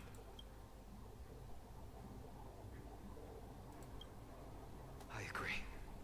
I've been waiting for a chance to face them head on. But not now. If we take the fight here, then lose, the consequences would be irreversible. Come on. We have to get out of here. Keep running and never turn back. I've turned back.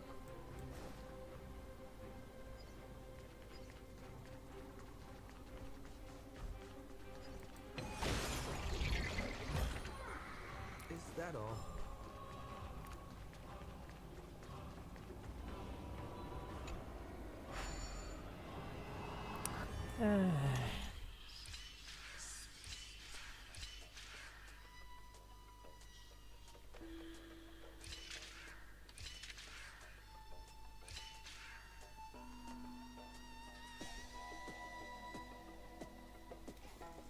Right?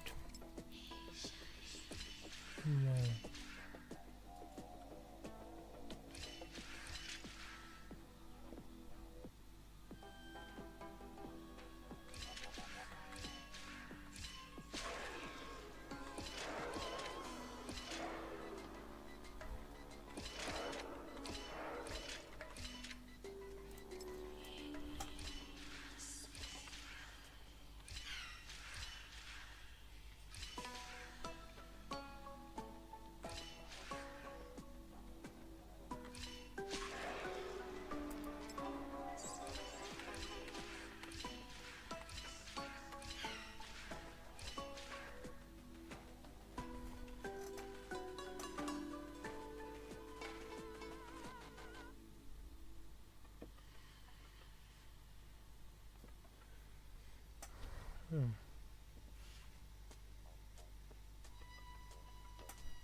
What am I doing?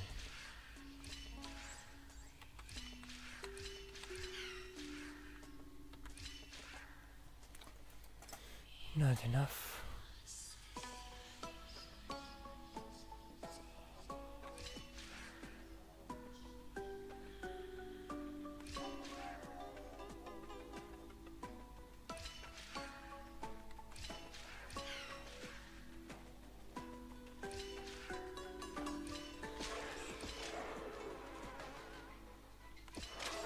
Damn it, yes.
Okay.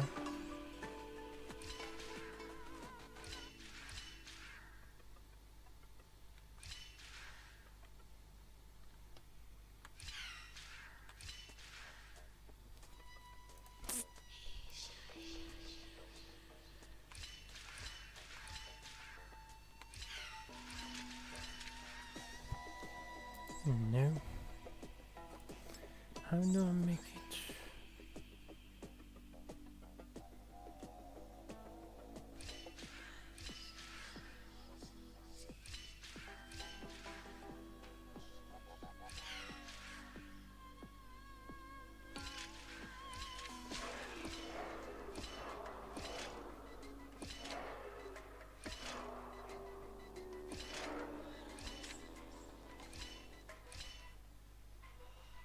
God damn it.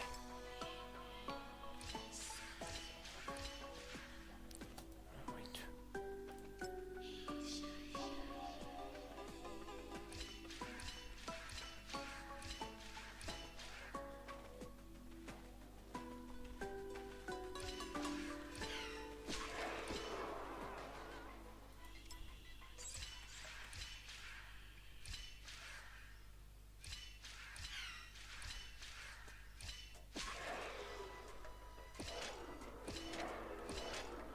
Why it's always one or less?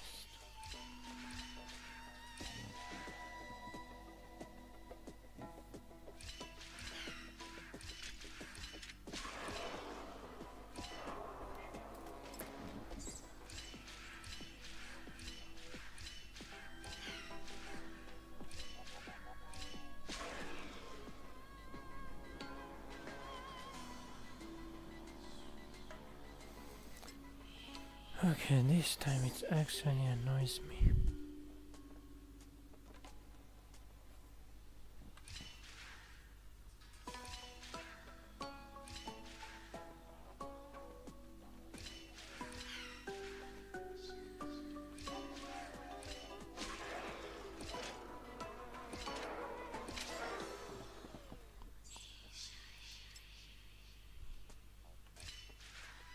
No, wait.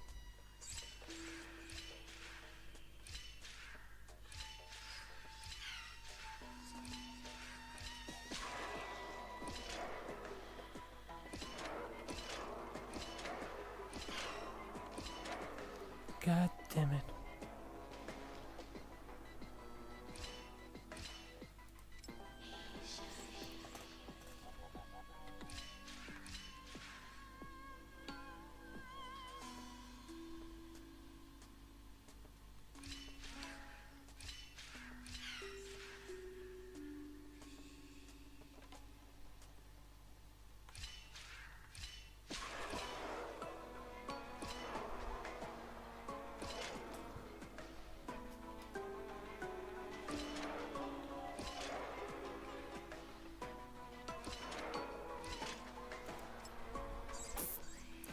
I had it in mind.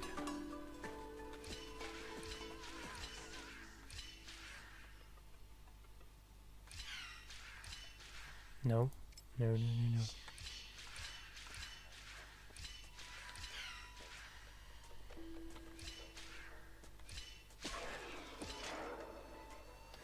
But then this happens. I need him to be there.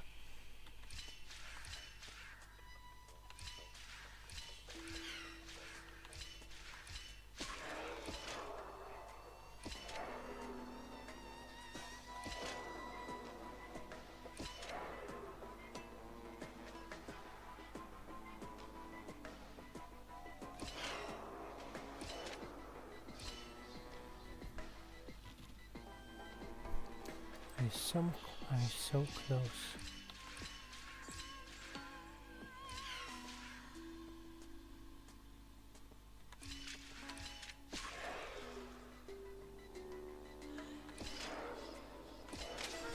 But then still. No.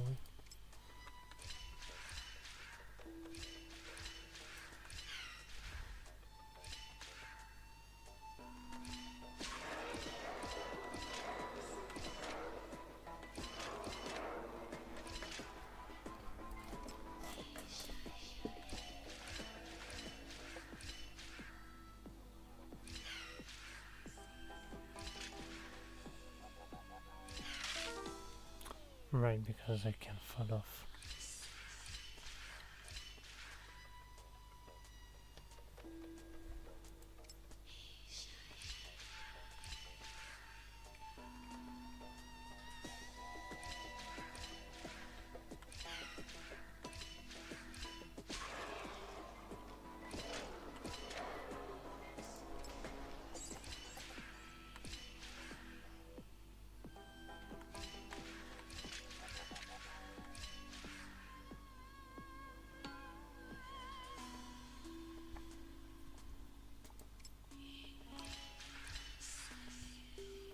Right.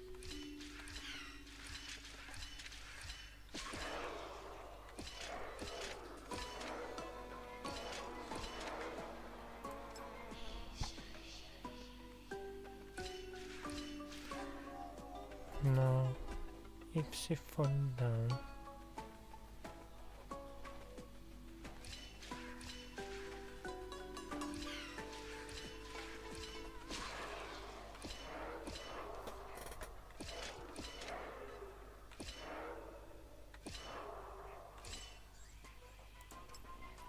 so close.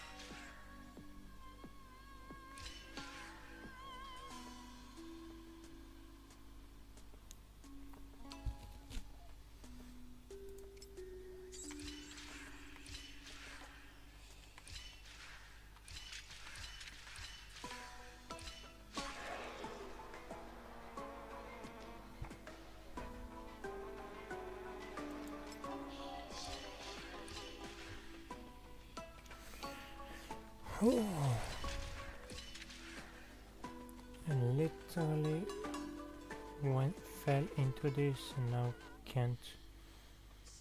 just can't exit it.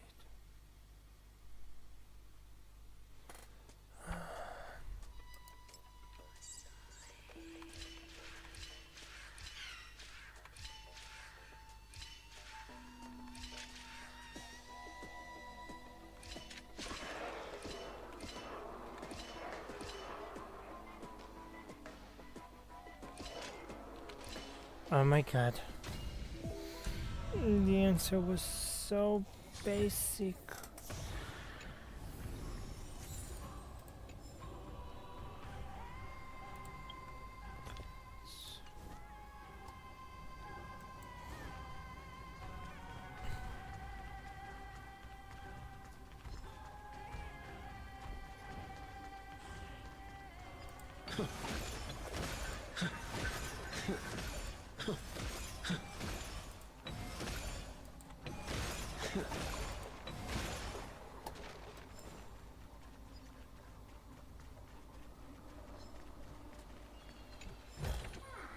Is that all?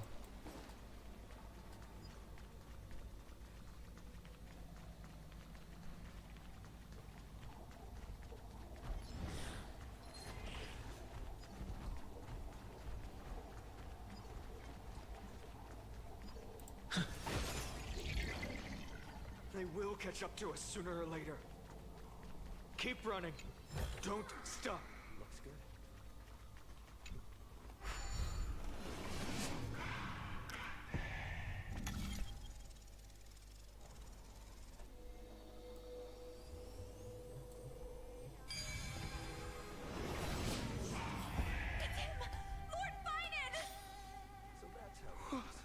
What in the world happened? Retreat to the temple. Protect your family and friends. The chaos will soon cease. I promise you.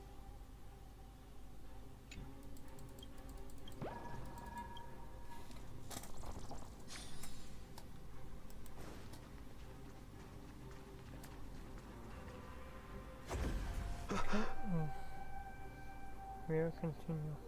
Dusk has descended as ordained. Everything's illusions. Nothing but cheap tricks to help you hide in the shadows. The sky has returned to its rightful place. This world must be reset. What are they talking about? The end you seek is also the miracle of Genesis. If so, you should be standing alongside the Chrysos heirs. Why do you hinder us, Flame Reaper?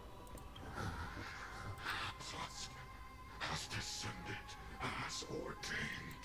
Must reset.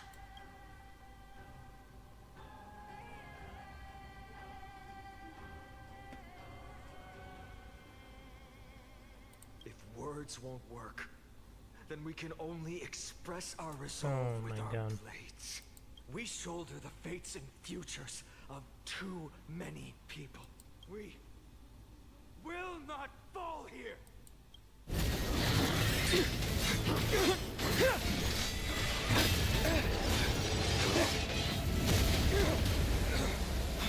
Mighty? Leave this to Casters and me! Casters?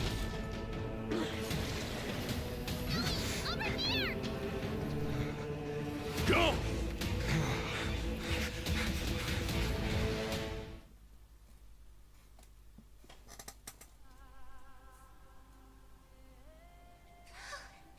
That was really close. It's too early to relax. The Flame Reaver is a master in the art of deceit. Even Mighty may not be able to restrain them. I never thought I would leave him alone on the battlefield twice. But now isn't the time to be thinking about this.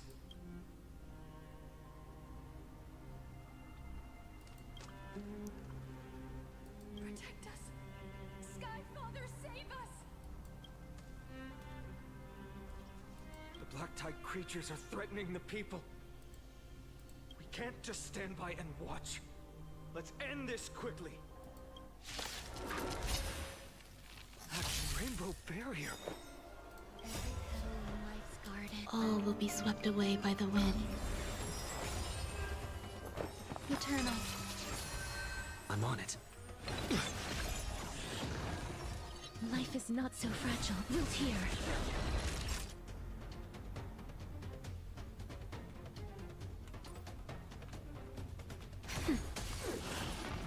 I'm okay.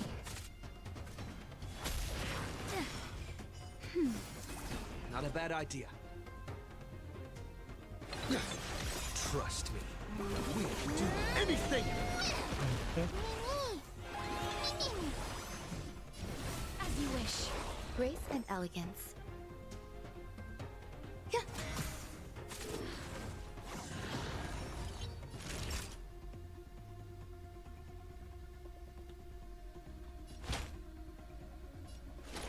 Nap time. Just a little something. Think nothing of it.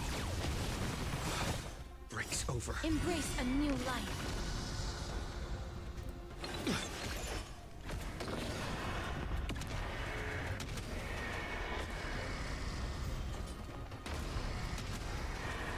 May death protect us!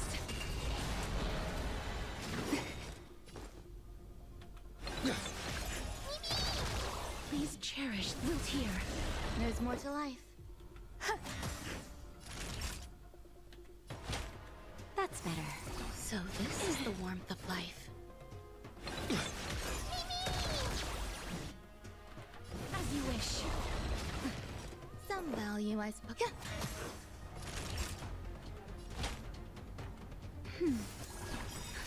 Just a little something. Think nothing of it. Breaks over. You just don't learn. Trust me. We'll do anything! Life is not so fragile.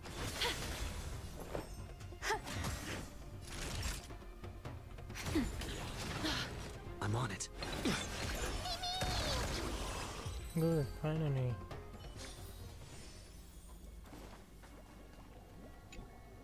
Everyone, you're all safe.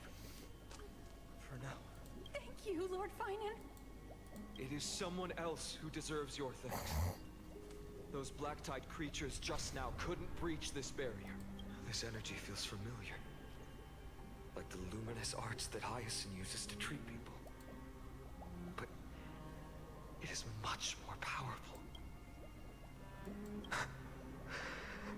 Yeah. Citizens! My companions and I can't stay long. Before reinforcements arrive, please do not step out of this barrier. This is a miracle left by the demigod Hyacinth. Please trust her conviction. Miss Hyacinth has also become a demigod, like Lady Aglaya? We understand. We will not leave her protection until you return, Lord Finan. I won't make empty promises. I might not be able to return in the near future. But even if there's no perfect solution, I will make a choice that fulfills this mission.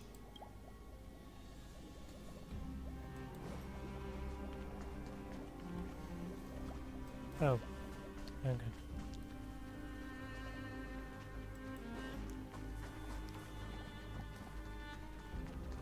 The people in the market. Cartonis! Quick! Let's go check on him! Don't you dare be dead. Cartonis! Hang in there! Returned, Finan. Burning the holy city is. To resist, I did all I could. You shouldn't be on the front line at your age, Grand Craftsman. Where are the citizens? What's the situation at Marmorial Market? Organizing their escape. The holy city guards are. But where to flee to, no one knows. Descended from the sky, the rainbow barrier did. Protected the people, but alleviated the fear it could not. I fear this is Amphoreus' end, Cartonis. There is only one way to save our home. Finally come true. The Sky Father's prophecy. Go. For miracle. Deliverer. You shall become. One more thing. There is waiting at the vortex of Genesis. Lady Trinan is. Cavalry's cold flame is safe, she said. Trinan.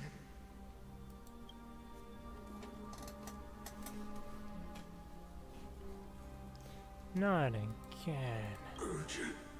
The situation is. Leave them to me. The monsters died. I should have kept me here. The power of the rainbow light did. But if destined, inescapable death is. Why not leave behind some glory? You've been forging nothing but glory your entire life, old friend. For others, and for yourself. May you never see the slightest glimpse of war in the New World. Farewell, Grand Craftsman. Let us depart. To the Chrysos Airspaths. For battle. These hands were not meant, but if to protect the holy city's future, they are needed. To the final moment, I will fight! Cartonis said that Trinan had news of the core flame. As expected, Miss Cipher did not fail her mission.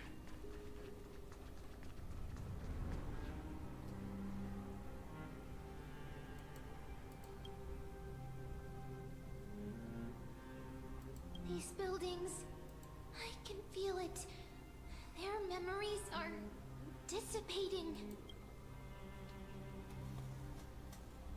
Yes, the textures of memories are preserved within all things in Amphoreus. Even a single brick or tile holds countless traces of the past. There are no citizens trapped here, nor any signs of black-tide creatures. We have no reason to linger here. Let's head downstairs. The bath chamber isn't far away.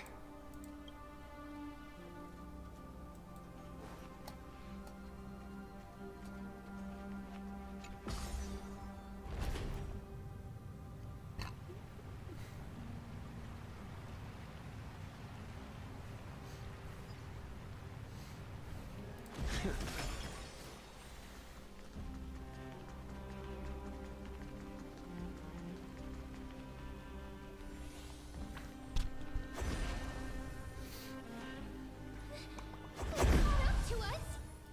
Don't tell me that Mighty...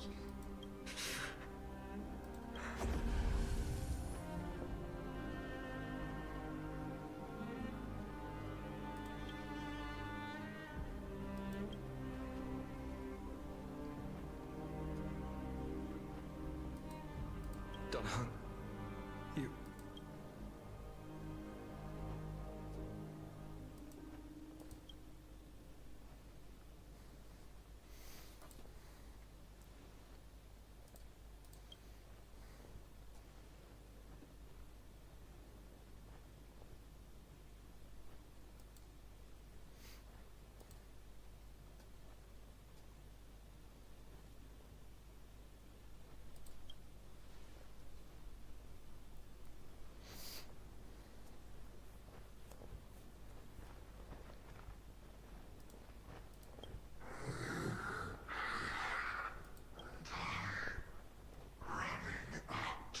Running out. Will be reset. You better keep your word, Dunham. You cannot die here.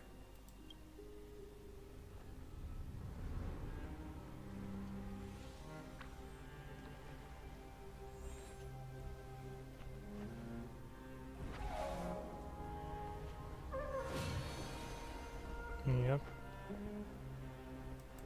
This power, unfamiliar.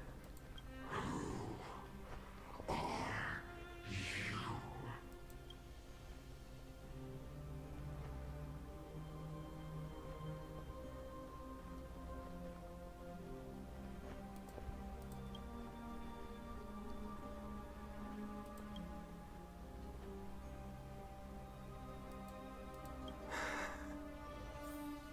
Follow me.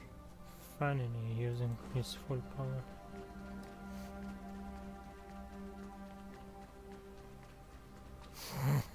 Lord Finan. Finally, you're all back. Even in such desperate times, you still managed to keep your promise to me. I am grateful beyond words. Finon, what is this? The Flame Reaver is wreaking havoc in the city, and they still have many clones. Zeph, please get someone to inform Kratos, and have him lead the most elite guards to defend the city's passages until I complete the Core Flame ritual. Please, do everything you can to rescue the citizens in the city. Understood, Lord Finan. Nemazity, several citizens are trapped in the Garden of Life and are temporarily seeking refuge under Hyacinth's barrier. Can you dispatch someone to evacuate them? Though, I also don't know where to shelter them. Leave this to us, Lord Finan. Just focus on your own mission. All right. As for the two Trailblazers, I'll also leave them to you. My apologies, partner. I acted on my own this time. I prepared for the worst before the fight against Aquila. Even if there came a day when Akima was taken by the Black Tide, as long as we defeated Aquila, lifting the sky's curse, you and Donahun would at least have a chance to get home safely.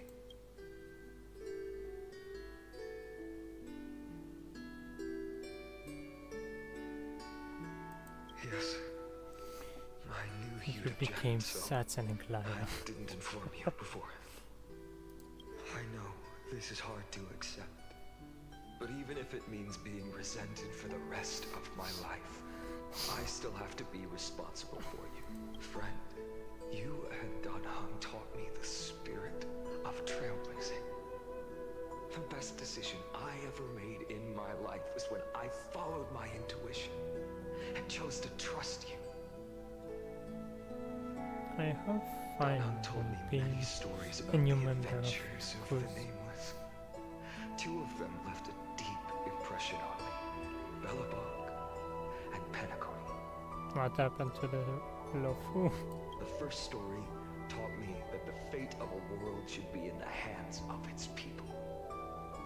And even if the Nameless are willing to risk everything for an unfamiliar world, in the end, you still have to embark on a new journey and go to the next world that needs saving.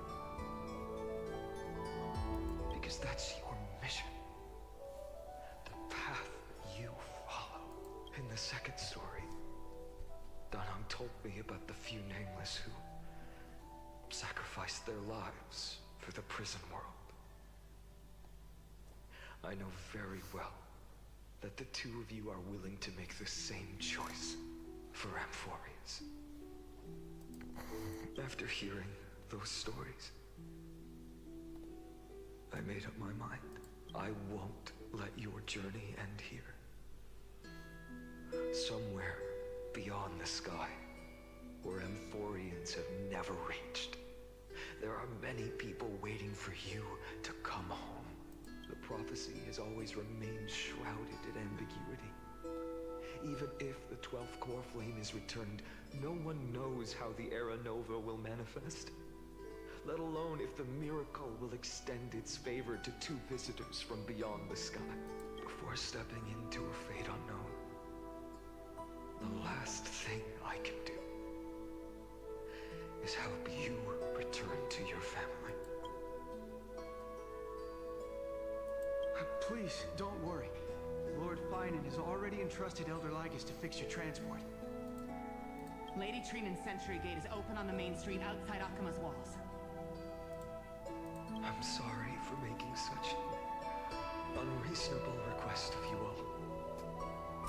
But we live in an imperfect age, where there is never a perfect choice.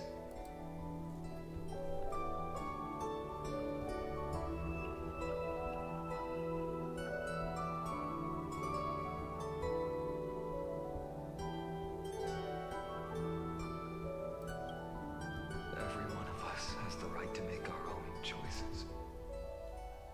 If you can't accept my decision on your behalf, then use your choice to open up a new path.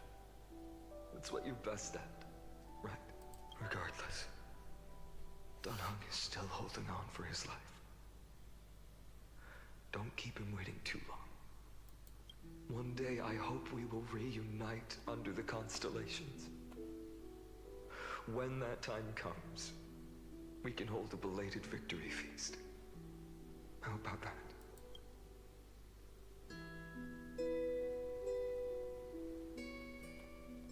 The spirit water has dried up at last.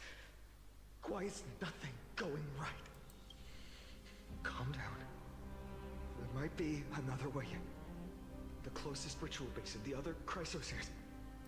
Snowy. Trinan! I thought you'd be waiting at the Vortex of Genesis. Are you alright? When Akima's night descended, all the spirit water dried up along with it. We anticipated that you'd be on edge, so we came ahead to wait for you. You've always been the ones who knew me best. Cavali's core flame. You know where it is? Yes. Little Syphe protected the core flame well. No one would be able to guess where she stashed it. Bartolos, You can come on out. I don't have to pretend to be an envelope anymore! That was suffocating. Bartolos? What in the world? Hey, you better watch your tone, brat. That core flame that the entire world is after is currently nestled in the depths of my bottomless tummy! This certainly was unexpected. You think? Your reaction's too composed. It's completely different from what I was anticipating. Bartolos, Snowy still doesn't know the truth behind Akuma's eternal daylight. You're right. Woman, you'd better step in and listen up, brat. That girl Cyphera spun a grand lie that deceived all of Amphoreus. She tricked all of you into believing that that giant ball on Kefali's back would cast light over Akuma forever. Not just that. She even managed to pull that dumb ascension trial and allowed me, the great Zagreus, to survive! Hey, Rat! You... still no reaction from you? Yeah, dang it. You're no fun at all. I'm sorely disappointed.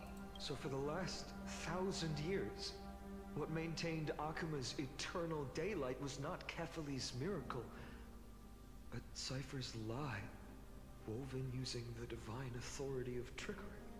But now, the lie has come undone. Which means... Well, you didn't guess wrong.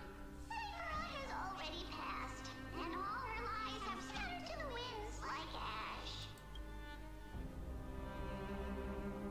But you just said you, Zagreus, relied on Cypher's lie to keep living. If she is already... Guess you're not as smart as I thought, Rat. Don't forget, I'm one of the 12 Titans of Amphoreus. And this core flame in my belly, is it not the core that maintains a Titan's life and divinity? So you're going to hand the core flame over to us? Just like that? Just so. How about it? Let's hear some groveling gratitude, huh? Why? In the myths, Zagreus was the most cowardly and shameful of the Titans. Hey, stop slandering me with those fabricated tales. My pursuits are far greater than one measly life. Let me tell you then, my lifelong ambition was to work with Cypher to conjure the greatest trick in the world. Assume this world holds 100 million possibilities, and no matter how one looks at it, 99,999,999 of them all point to outcomes of certain destruction. But with an exquisitely brilliant scheme, we fooled all the fools, villains, and disasters of this world, and achieved that 1 in 100 million possibility. This is the miracle I wish to achieve in my life's pursuit, even at the cost of turning into this. Take the core flame with you, brat. Go finish your mission. Remember this well. What saved Amphoreus wasn't the grace of that simpleton Kefali, nor was it the babbling of that child Oryx. It was the divine power of me, scorned by all, in the millennium-long lie of a cat-eared thief.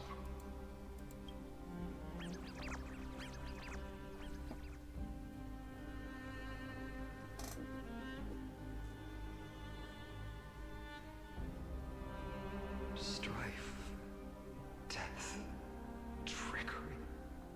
So those signs deemed as harbingers of calamity will also leave behind marks in the tale of deliverance. With this, the final core flame can be returned to its rightful place. The spirit water in the holy city has all dried up. We can try to break the sealing magic of the Goose's priests, and use the Century Gate to send you into the vortex of Genesis, but that will likely exhaust any remaining power of Yanis that we have. After that, the rest is up to you. Snowy. Farewells. I've almost grown numb to them at this point. Right now, I can't even utter a plain goodbye. Snowy. Don't worry, Trina. I'm no longer the empty shell that Aglaya brought back to Akuma. For every companion who couldn't reach the end, their conviction to save the world became a part of me. Piecing together the soul I once lost. I lost my home village, but you, Aglaya, and everyone else created a second home for me. Now that this home is also in danger, it is my turn to repay your kindness and create a new world that can carry everyone's wishes. I hope that in that new world, a new sun will rise, bringing one dawn after another to all. Snowy, you've grown into the person Aggie always dreamed of. Indeed, we don't need to say goodbye here, because even without the prophecy, we have the confidence to say you will become that rising sun, and all of us will see each other again tomorrow.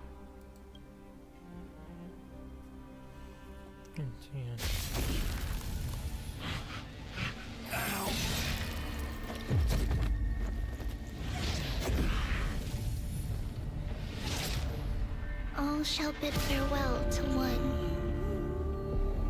and that person alone will witness the miracle. Such is destiny. Become the dawn. Whoever.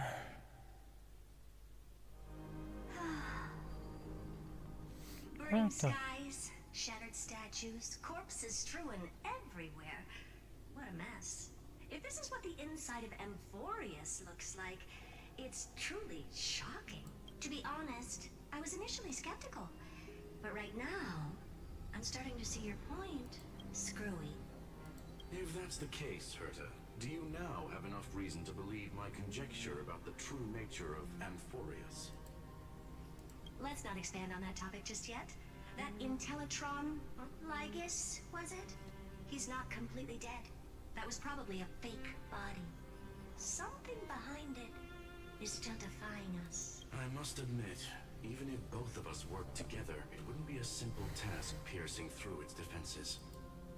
For now, we can only observe this world as bystanders. I knew we should have brought Stephen along. No wonder the Garden of Recollection wants to work with the Astral Express. Without the power of the Trailblaze, it'd be impossible to unearth this place's secrets. But in the end, the garden emerged unscathed, and it was the Nameless who got burnt.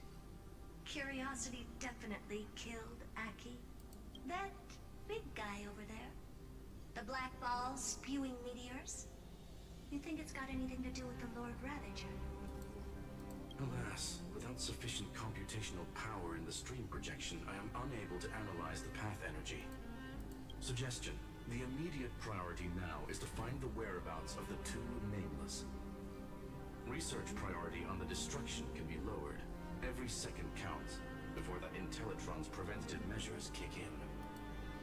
All right. Stop making a fuss.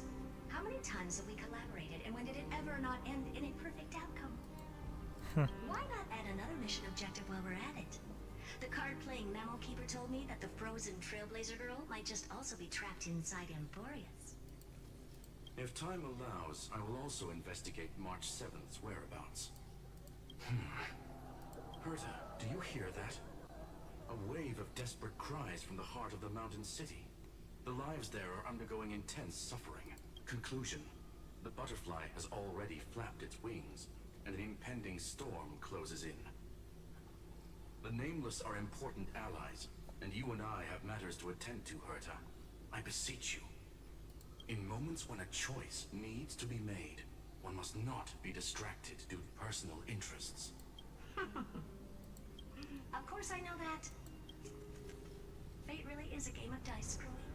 Who'd have thought that thing once sowed chaos across the cosmos, causing the Intelligentsia Guild to splinter and disintegrate? It wasn't until I cracked the solitary waves theory that its lingering effects were put to an end. Yet, in a forgotten corner of the cosmos, one slipped through the net and remained operational. And it was this machine that eventually became the cradle for the birth of a certain Lord Ravager. The source of Amphoreus' tragedy is an Emperor's scepter that survived to this day. Okay.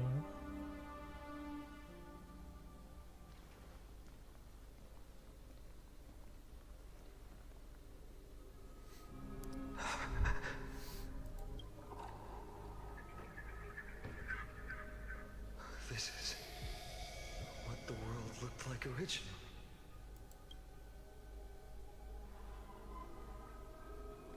What are you doing here? Answer my question, Lycus. Ah, another hero has arrived at the Vortex. I can no longer remember how many times this has happened. The author of each epic, as the prophecy has foretold, stays their pen at this point. Just like each cycle of the extrapolation, in accordance to their primordial design, ends here. No need to panic, Lord Farnon. I stepped into this space purely for one purpose: to witness the prophecy's miracle of Genesis. You've never expressed interest in the Flame Chase journey. When my companions and I ran, bled, and sacrificed for the core flames, you never so much as lifted a finger. An indifferent observer. An anti-Catharan who's neutral till the end. Why would you suddenly express concern for the Chrysos Heir's mission? When that lone swordmaster left everything behind, plunging into a sea of madness, I was on the shore, listening. When that mighty lord shed his armor, filling the crevices of the earth with his iron bones, I was on the mountaintop, gazing down. What the? Across 1,000 years of the Flame Chase journey, I have witnessed the ardor, resolve, division, and unity of the Chrysos heirs with mine own eyes. Just as you were all born to shoulder the guidance of the prophecy, I too have bathed in the gaze of distant stars, have seen the deepest, darkest of destinies.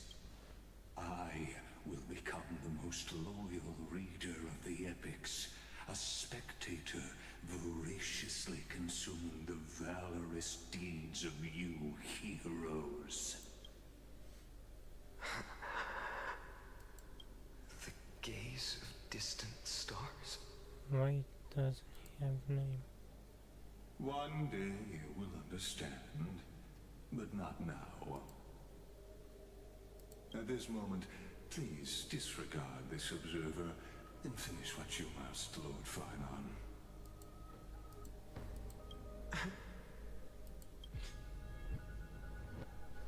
I once believed that as long as I chased the flames relentlessly, the fog before me would clear, and fate would reveal its truest form. But along the way, they, all who passed, never once received the justice promised by the prophecy. I have perceived. Outside the vortex, the world is collapsing, and the children of humanity are crying. But you, Lord Farnon, will bury the old world with that core flame, bringing all things into a gray unknown. It doesn't matter. This cruel flame-chased journey has made me abandon my fantasy. West wind, waiting for us to step in. If what lies ahead is a mass of chaos, I will tear it apart. Then usher in the first ray of blazing sunlight. All shall bid farewell to one, and that person alone will witness the miracle. Such is the will of fate.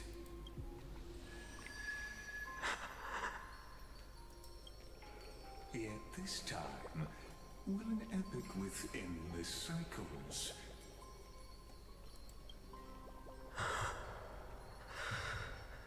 Is it you?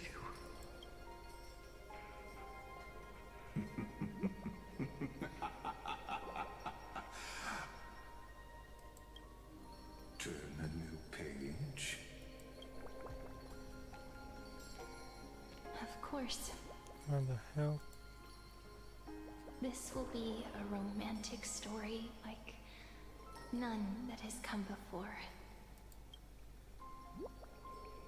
You think so too, right?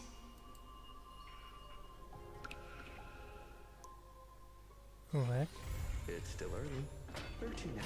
And its hands here. You motherfuckers end it here.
There's still 4.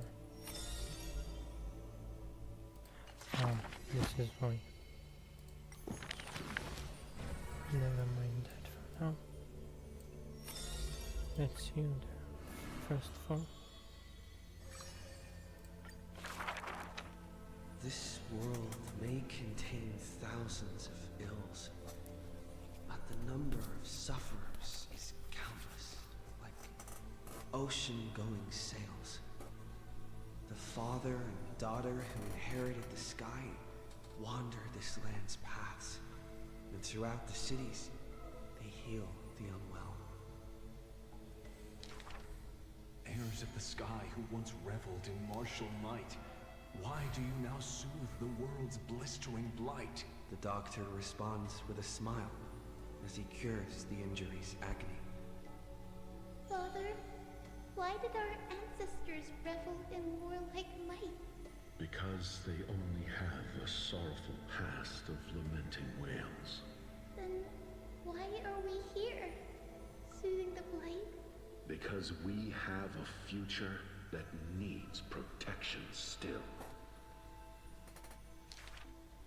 The priest who parts dusk from dawn collapsed the sky and sealed her wings, and dwells in a place where time itself mends, bearing the promise to return to the Zenith Supreme. This is the Twilight Courtyard's story. And the father tells his daughter the tale of their line, next to the bonfire lit in the wilderness where winds pine. Though he had told this story many times before, a light in the girl's eyes still shines. Maybe I will return to the sky one day. Or maybe that is not to be your fate. The blessings of the sky were passed down through generations generations of their heirs. The brawn of the Titan who molded stars granted a boon fitting and fair. Perhaps the girl with heroic blood in her veins will be accompanied by thunderbolts and the sun's merciless glare. Childishly, she recited the words. Oh, sky, heed my wishes. And thunder and heat did not descend. She only saw a sliver of gentle, warm flare, wiping away mortal exhaustion and others' tired airs. What a gentle blessing. All said that she must be a savior saint, bringing light to the land, even if faint. But where the girl's eyes often gazed was the wine-dark sky, gloomy and bleak. The god is also sick. That grand longing to save the world may be no more than the girl's feeble dream. But her father treated it as his greatest treasure and taught her all the ways of potions and creams. That girl therefore always accompanied the gentle master of healing and repair.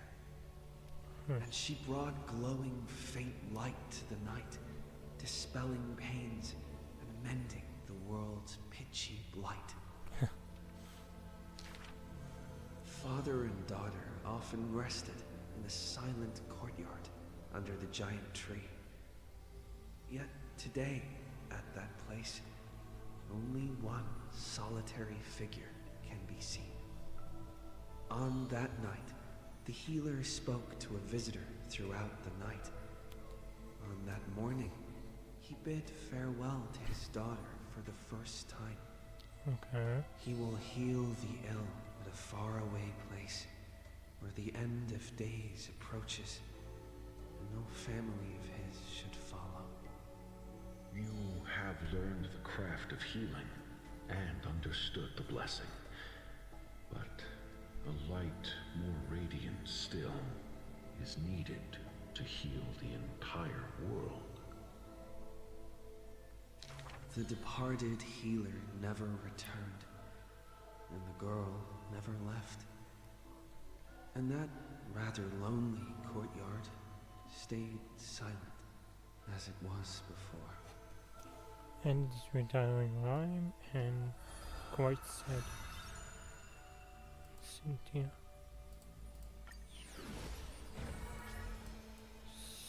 Cipher.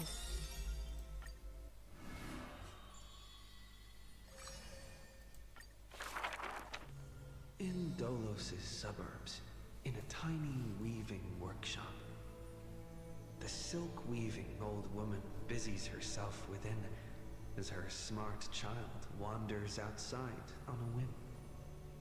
The silk pours from the loom, some bright as the dawn, some dark as the night.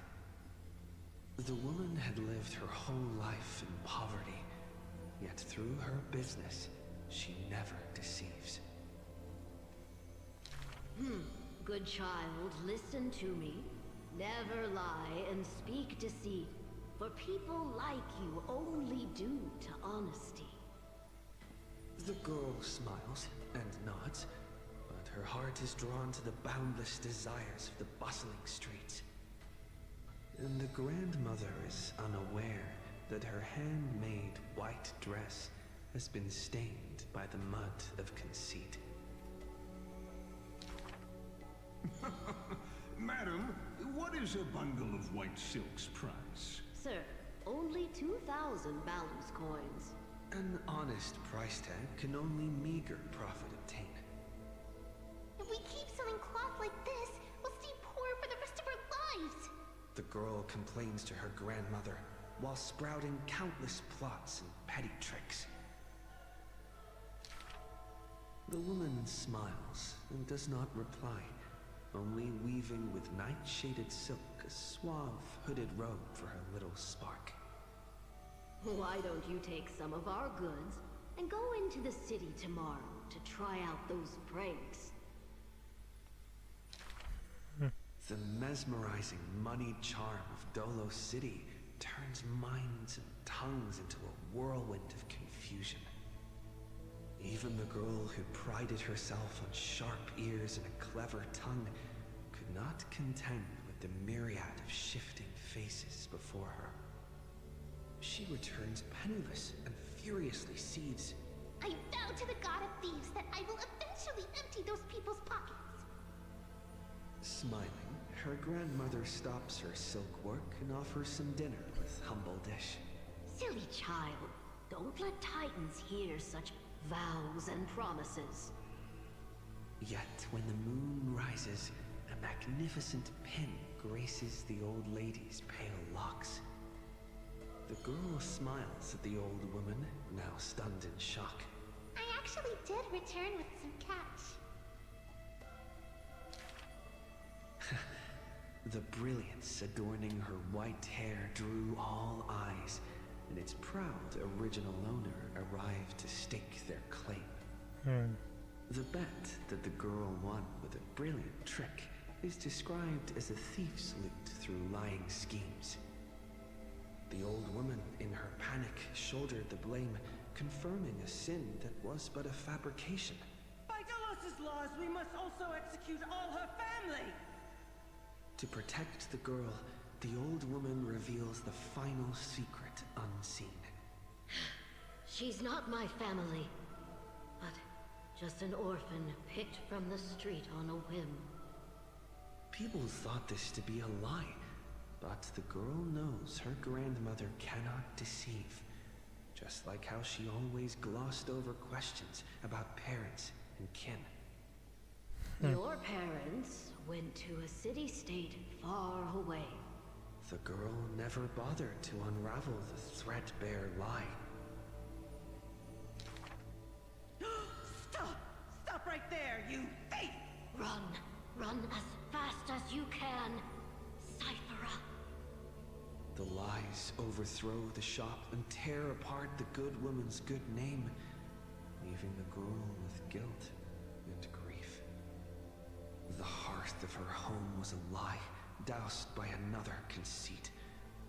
But if her sleight of hand had better skill, would it have made that fire burn forever?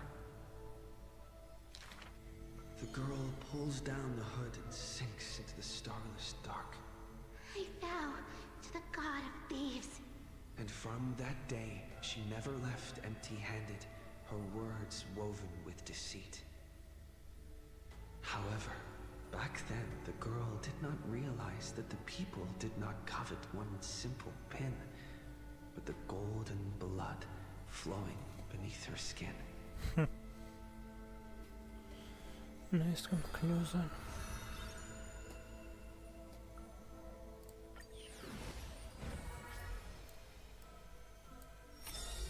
Final.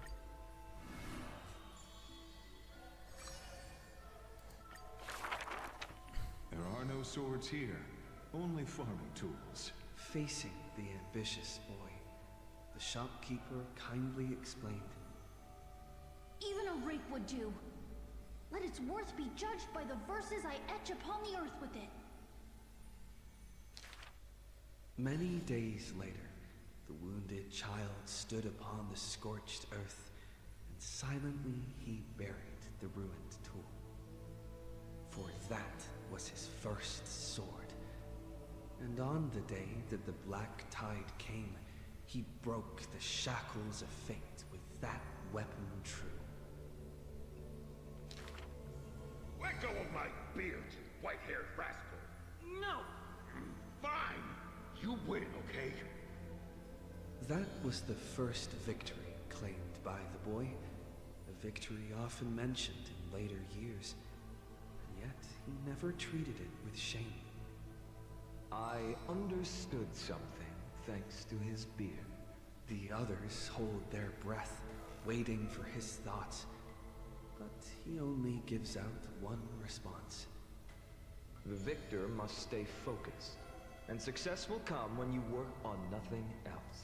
Those words became the foundation of his existence.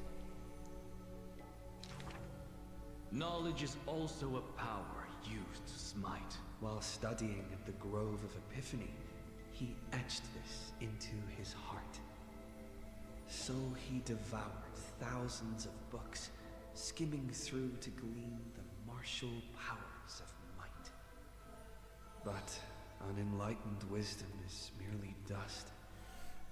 And when the next calamity approaches, all he recalled is flight. Thus, his books are always worn into shreds, for each book was read endlessly till he remembered every detail slight. When first arriving at the holy city, he was no more skilled than a soldier, except his ambition. Even the deliverer from the sky must have their beginnings in the soil of the nations. The elders in the holy city scorned, casting him into barracks in derision. But none expected this new recruit of unknown history made his name in one mission. Some asked him, which teacher caused such improvement? He answers with countless names, including the Inquirer's own. Only one who treats the world as their teacher can bear its eventual destiny. Those with golden blood are bound to succeed. The golden heroes are born as gods, beloved. Such words echo in the man's mind. Yet he knows glory is not where the journey begins. He misses the buried rake, worshipped the enemy with the long beard, mended his tattered books, and polished the barracks' dust-covered gear. What forges a hero is not destiny from above, but the long journey that follows. Now he stands here and looks back, and his past twists into a winding path. The long road to the sky stretches ahead. And towards the blazing white sun, he pens down Deliverance's name.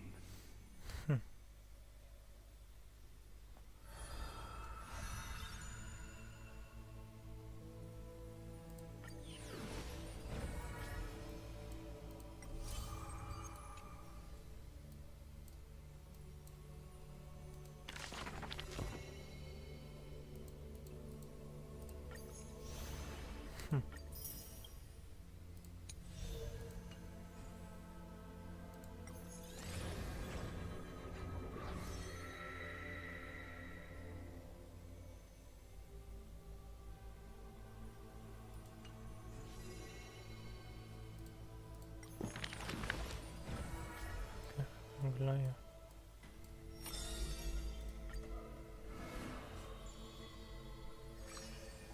Final chapter. She can see the most delicate colors, the most distant contours. She can see the most secret desires, and through the most perfect liars. But being able to see everything is the same as seeing nothing. Countless mirages and cacophony surround her with stimuli plenty, casting her into another kind of blindness overwhelming. So she soaks herself in the bath and lets her golden thread go beyond the palace. When the water drops on the thread, vibrate and shiver, she closes her eyes and listens to the echoes silently. She hears how a mother's feet were wounded for treading over too many stones, and is soaking her feet in the hot water bath. She hears children playing next to the pools, and someone is saying loudly, I heard that the Golden Goddess also likes to visit the baths. She's was used to bathing alone at the start of the hours of lucid or parting. Her golden hair spread in the water like a throne, like the scattered golden threads, wrapping her again in a cocoon. Yanis's holy maiden silently walks over, scooping up water to wash the weaver's hair, as if cleansing the bough of a laurel tree. That is when the one who sees the core flame finally knows. There's no difference between a demigod and a true deity. The golden blood that congealed through divinity only in this heavy heat can temporarily flow and let this golden butterfly feel a fleeting warmth.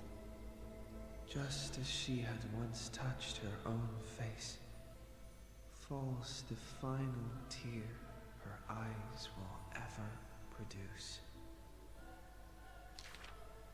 Teacher, I had a dream. She recounts, like a young girl on a wing.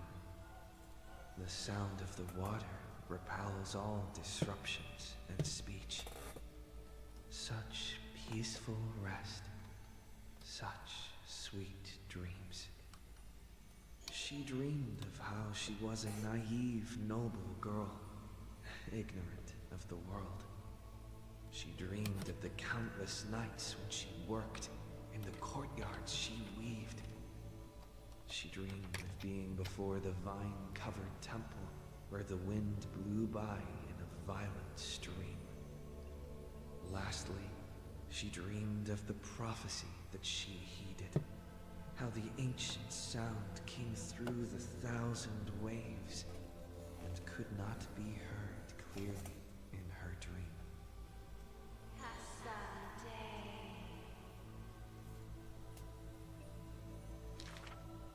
The dawn device is always glittering, and birds are always chittering. The children of Akima like these kinds of songs. Why not trust in the promise of an era Chrysia unending? Like how children believe in fairy tales passed down unceasing. But will the dawn device truly shine forever? Will the voices of songbirds not one day turn hoarse? In the golden bath in times gone by, she pierced her eyes, for she saw the all too dazzling future of everyone. That future was nothing compared to false promises. The gods have already determined her destiny and her passing. She knew. She has long known. The red-haired child appears worried. You are aware of everyone's fate, yet never speak of your own future. The child who passes along the prophecy understands that to lay such a heavy weight on one person is comparable to the dawn the world-bearing Titan's shoulders. There's only one future for silken threads. That is, to weave magnificent clothes for others. She takes the children's hands, inviting them into the pools, intending to use warm water to wash away their concerns. Yes, before the toll of the bell that announces the hour, before the meeting to judge the flame chase begins. Do not waste the rare good dreams, or the languid waves, warm as tears. Okay. She mutters as destiny slumbers in her arms. The one that wears this elegant attire in the future must bear the weight of the silk threads. Yeah.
Oh my god. This is 6. This is not fine.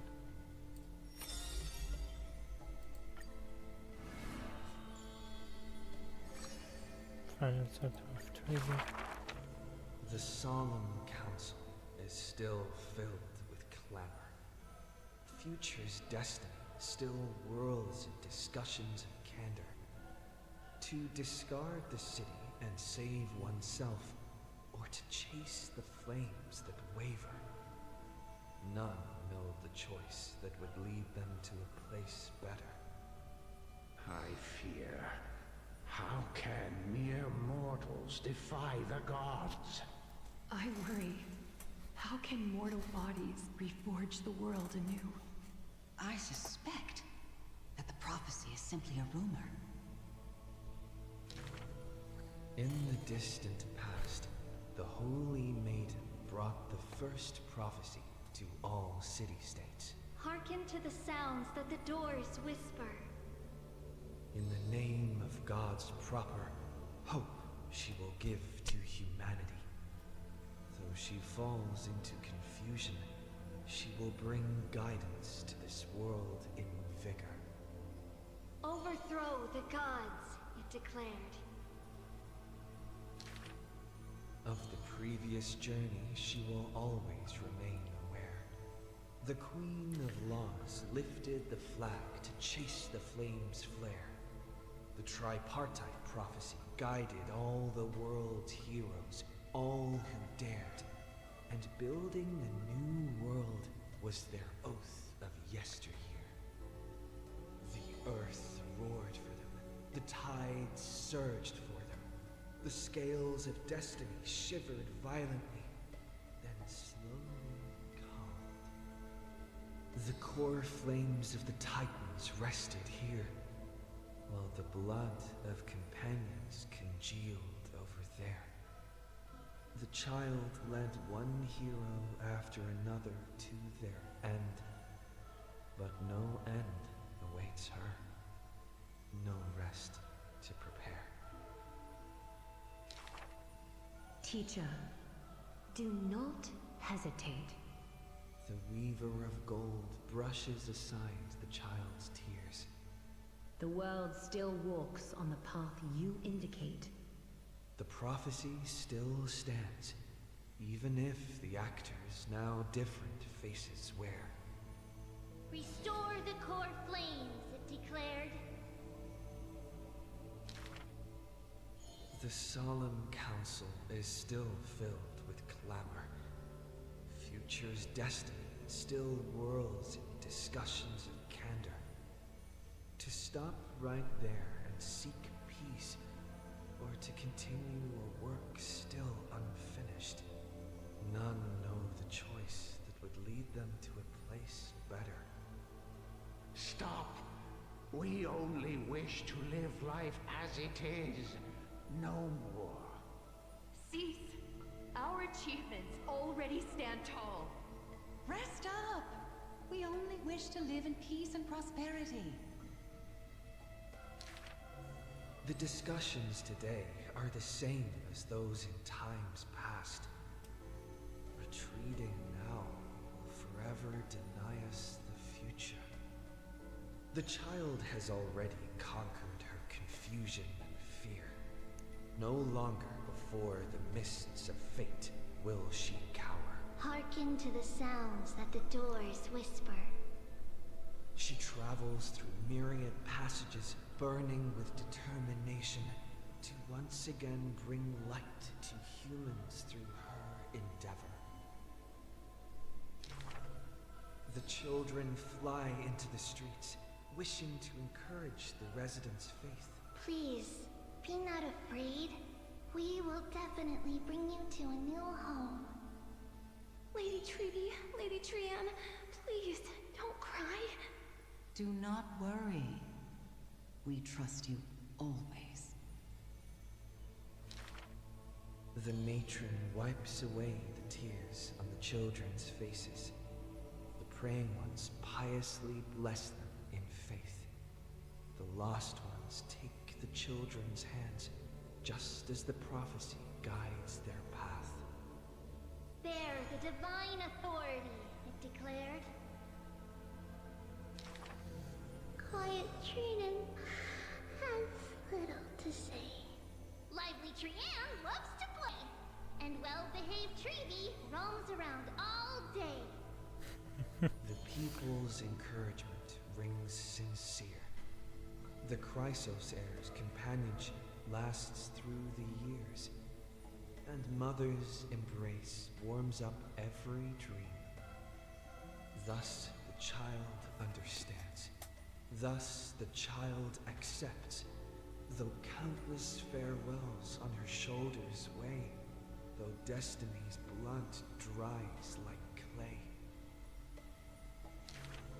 There will always be passageways filled with warm sun rays that silently open to them in future and past days. And from them a voice says, Forge miracles, it declared. Oh. Okay, they ended it good.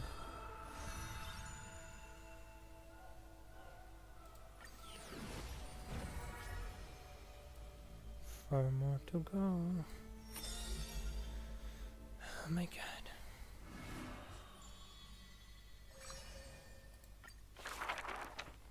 If every single scar equals a coin, then the girl always pursued would be worth her weight in gold. Deception, theft, and night heists. But her nerves failed her when it mattered most. The girl clutches meager loot to her chest and escapes, muttering curses, bearing her pain. We're head on. I definitely win next time. She always longs for the coin of whimsy's blessing and creed. Yet the coin in the air always suddenly disappears, as if in reply from the trickery type. Day and night flow, and the thief's star makes circles across the sky, while time molds the girl into an adult.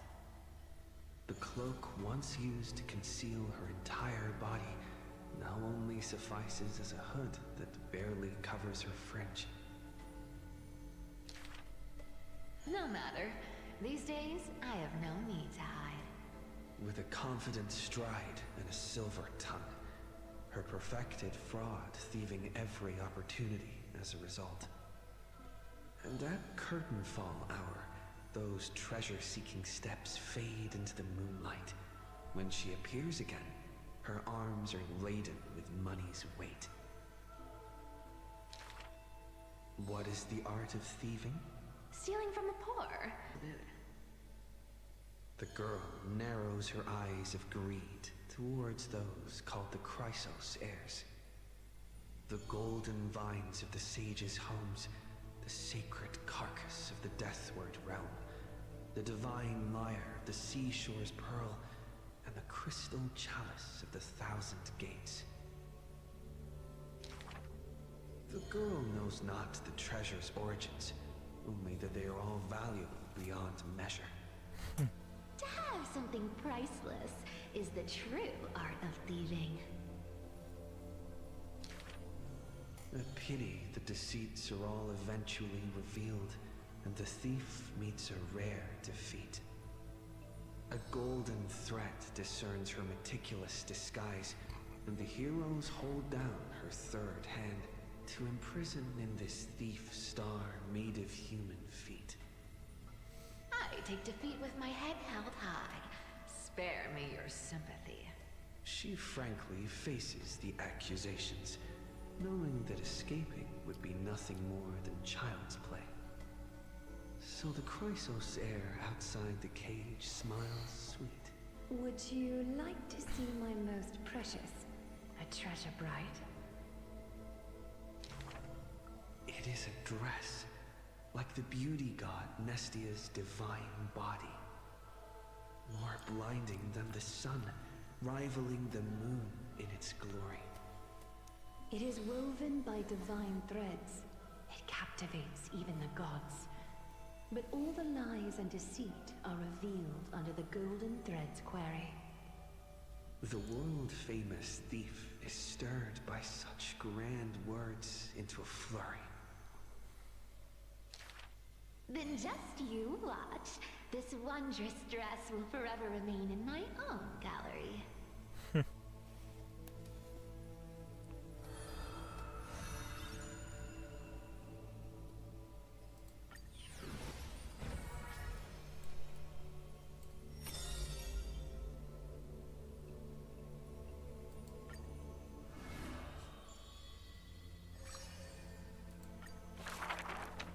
A good student, who often did stupid things. Was the assessment from the Lotophagist sage.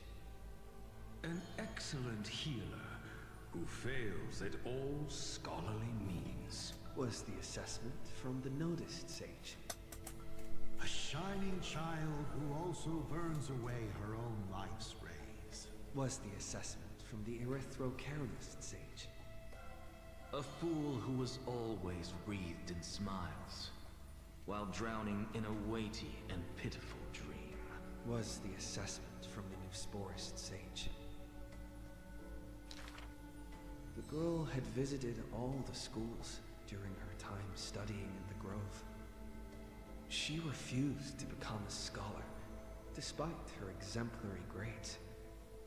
Instead of increasing this world's knowledge, I prefer to reduce its pain.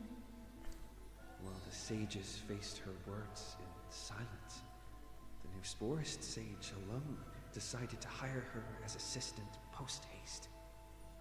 An apprentice who spends wisdom is more precious than scholars who hide knowledge away.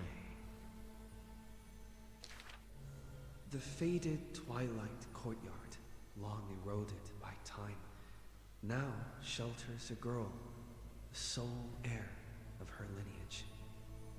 Loneliness accompanied her days, till the sage of the Caprists visited her and brought her a chromatic pony with a grin. It may be the Eye of Twilight's creation in times gone by, for it shines with the sky's rainbow hues within. Could it be the warlike winged beast of her father's tales? But the sleepy, dreary-eyed pony before her was soft as freshest plucked cotton. The girl still took this gift, for from the little creature she smelled the scent of clouds distant. If it weren't for her, I would have suffered more accusations. The Newsporism sage says in admission. The scholars coming to deliver arguments and reproach often stopped before the door, not coming to fruition. For the girl before the door soothed their blazing anger, like the soft clouds, gentleness in cumulation. Do you know what sacrileges he has committed? The girl muddles her answers, yet her heart knows in full admission. Like you and me, he too wishes to heal all of this world's afflictions.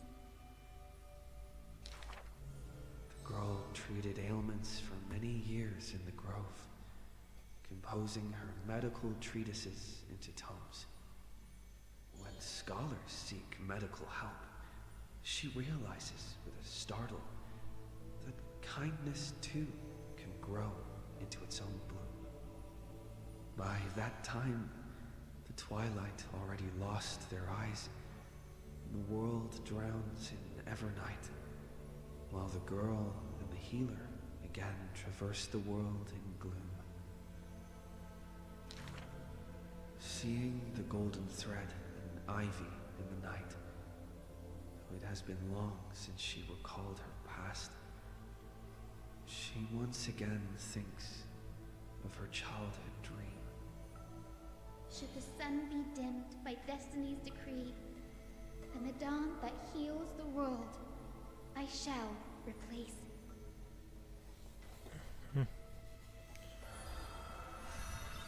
Okay. Yeah, I'm right. Huh.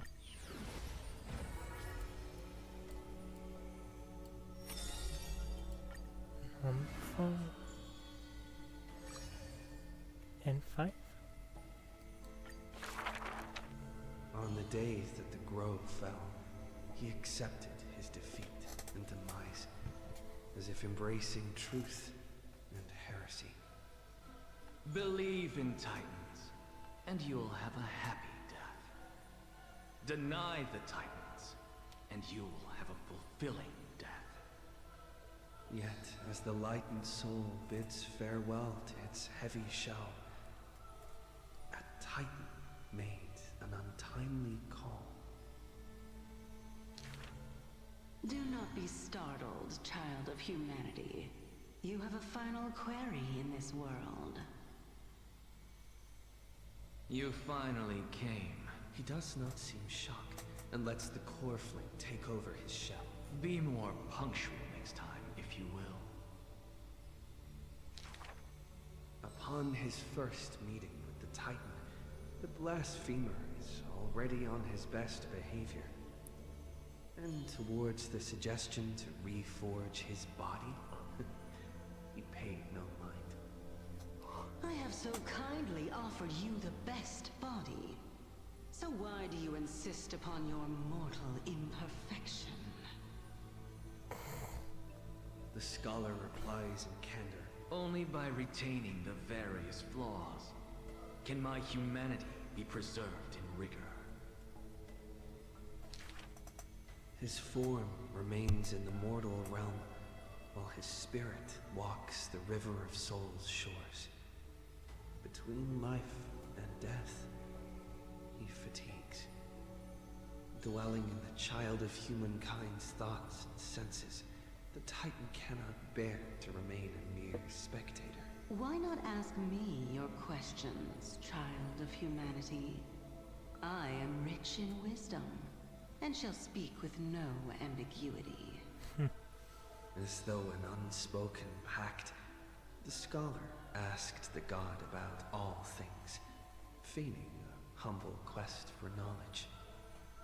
Do you treat me just as a way to answer questions? A mere machine? The Titan got what they asked for. You should thank me, for good questions are rarer than good answers. Compared to the joy of a new life, the scholarly breakthrough carried home alongside death filled the scholar's heart with more fervor. He returned to the Scourged Grove many times, and the black tide followed. Despite his defeats, he never sought help or permission. But at every desperate moment, the Titan would eventually take over one half of his body. The union of man and God. A flawed and clumsy choreography. It happened but once, a perfect harmony. One man, one God, speaking in one breath. Stop stepping forward at the same time as me. The Titan once revealed the secrets of mixing life. A boon, seemingly a blessing, but full of malice. What a tempting bait. But that's not my desired chalice. Divine power is within his reach, but the scholar is not moved by that essence. This long and abnormal temptation is also a trial of elevation, where the sage can achieve all things, but shortcuts alone he abhors with silence. Okay, this is how it ends. Demised scholar. Teacher, Oh, in let's this continue. tumultuous world, have you thought about your will? It was just a joke, but the scholar, still at the grove, answered with extreme caution. He has much to say about his posthumous affairs, exhausting all, fearing the smallest omission.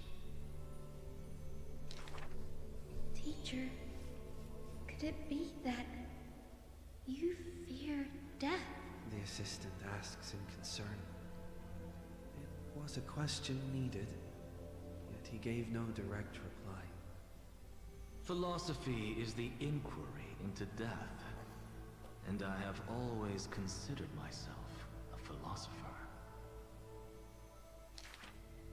The assistant recounts all of the scholar's final wishes, each mighty as a mountain, asking what seemed impossible. The tombstone must be made of my treasured rare stones, carved with Dromus patterns. But that stone is a miracle of alchemy, tough beyond measure. No chisel could have shaken. That's also his plan. The assistant softly reveals the hidden plot. He hopes that instead of shedding tears over his death, we will find it in us to smile, even in a moment of sorrow. It's rumored that in the depths of the grove, the scholar left a teaching ingenium, imitating himself to the utmost detail. Go back. The living have not exhausted their thoughts. Go back. The dead have no desire to teach their works. The ingenium's words are cold and detached, like the deceased man himself. But if you have no one to talk to, fine. You can sit and converse. Now, the grove is no longer bustling, and the scholar has returned to dust. Thus, few in this world now know how he was also troubled by solitude in life. Someone once suggested, Perhaps your ambition should also find its place among your final wishes. Pointless notion. He dismissed in derision. Unveiling the countenance of the gods is a task for the living. Perhaps that is his haughty position. Such a melancholy topic, yet he insists on feigning a twist, avoiding it altogether. Perhaps these chapters should not be retained. Most are from the scholar's handwritten drafts, shown without his permission. Yet there seems to be a voice there in remonstration. It's just the past. What harm is there in revelation? Even in passing, his hubris still resounds in reverberation. The smaller a thing is, the more it shows its weight. The more foolish my name is, the more glory my achievements will be in comparison. Wala na ako nagsakas.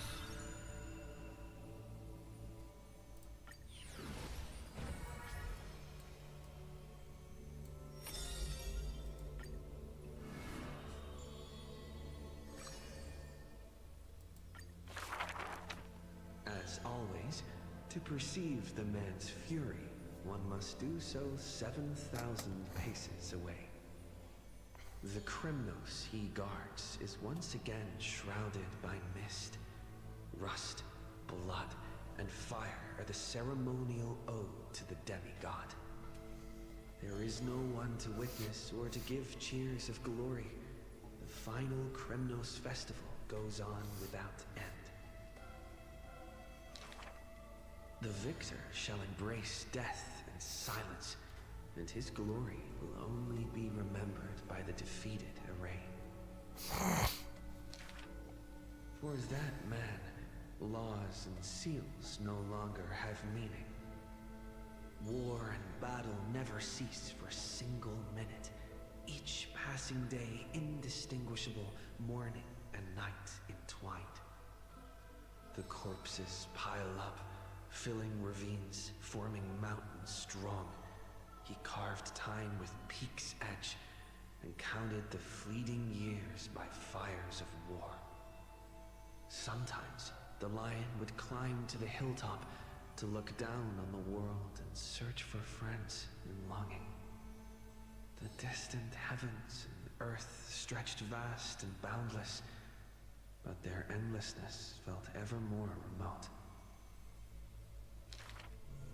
Like Nikador, he cannot escape madness's clutches. Guarding the city alone and embroiled in war, the murmurs of the black tide constantly sound in his ears. Yet a flame soars up his chest every moment, casting light upon the indomitable path behind him. Memories seal the echoes of the past as the man strides into battle, fists clenched fast. He is the wound this world must bear, the new king before whom old gods despair.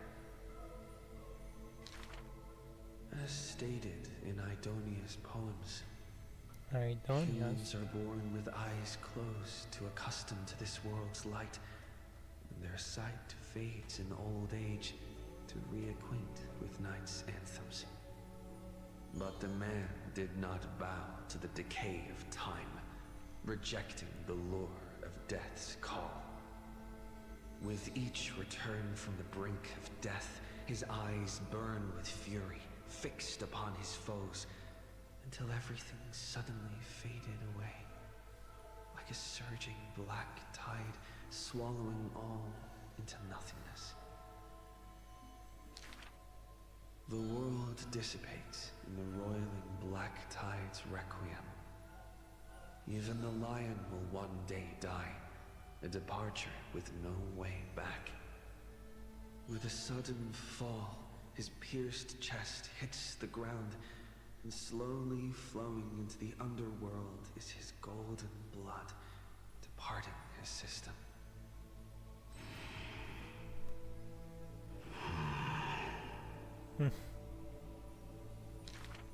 But that gaze, fierce as flame, never dimmed, not even in death, looking beyond those flame-seeking figures, reaching far toward the endless horizon.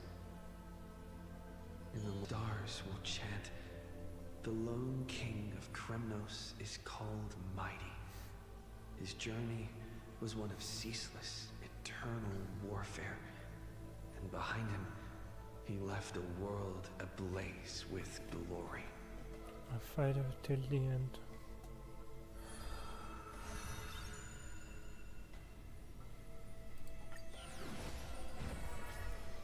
And final one, casters.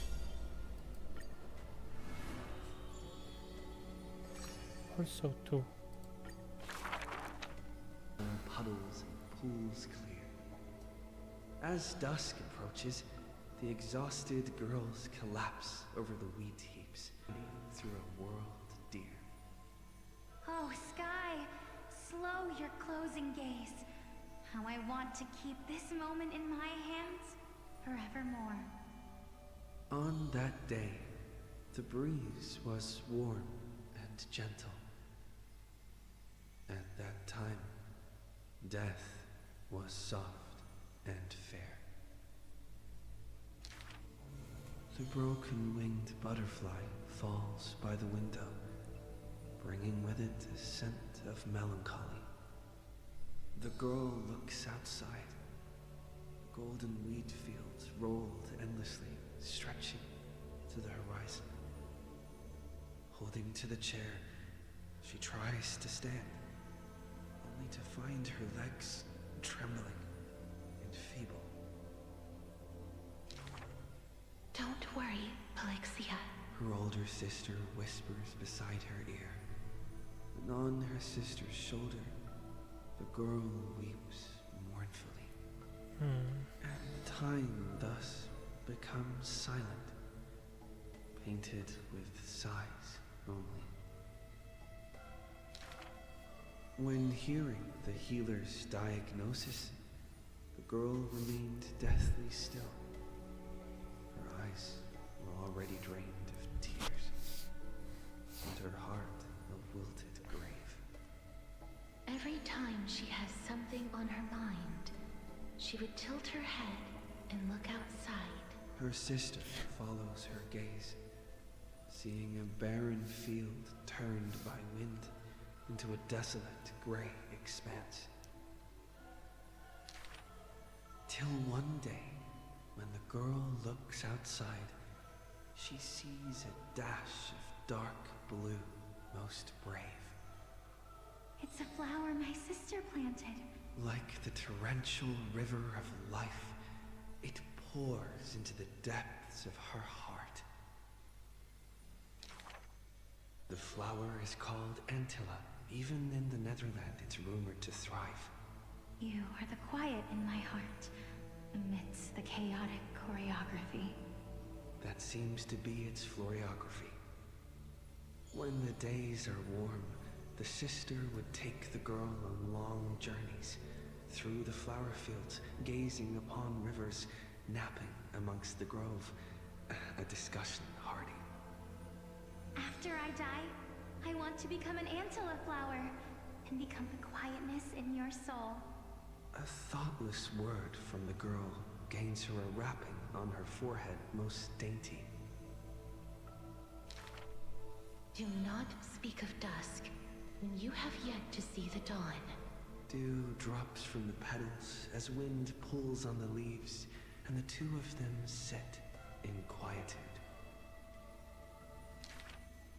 The girl asks for the means to tend to the garden, and while her sister sounds concerned, her heart is relieved.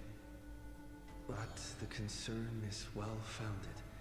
The girl tripped and fell into a mire.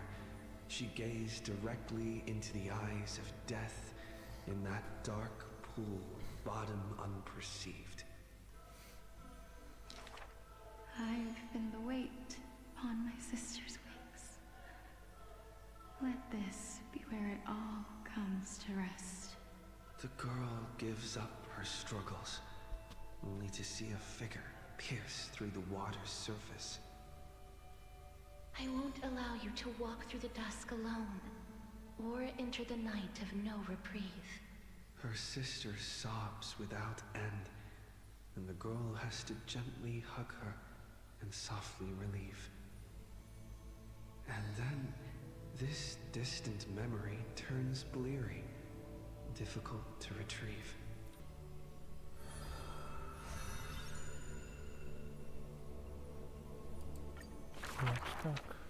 The river of souls flows to the other side, wrapped in the land's night.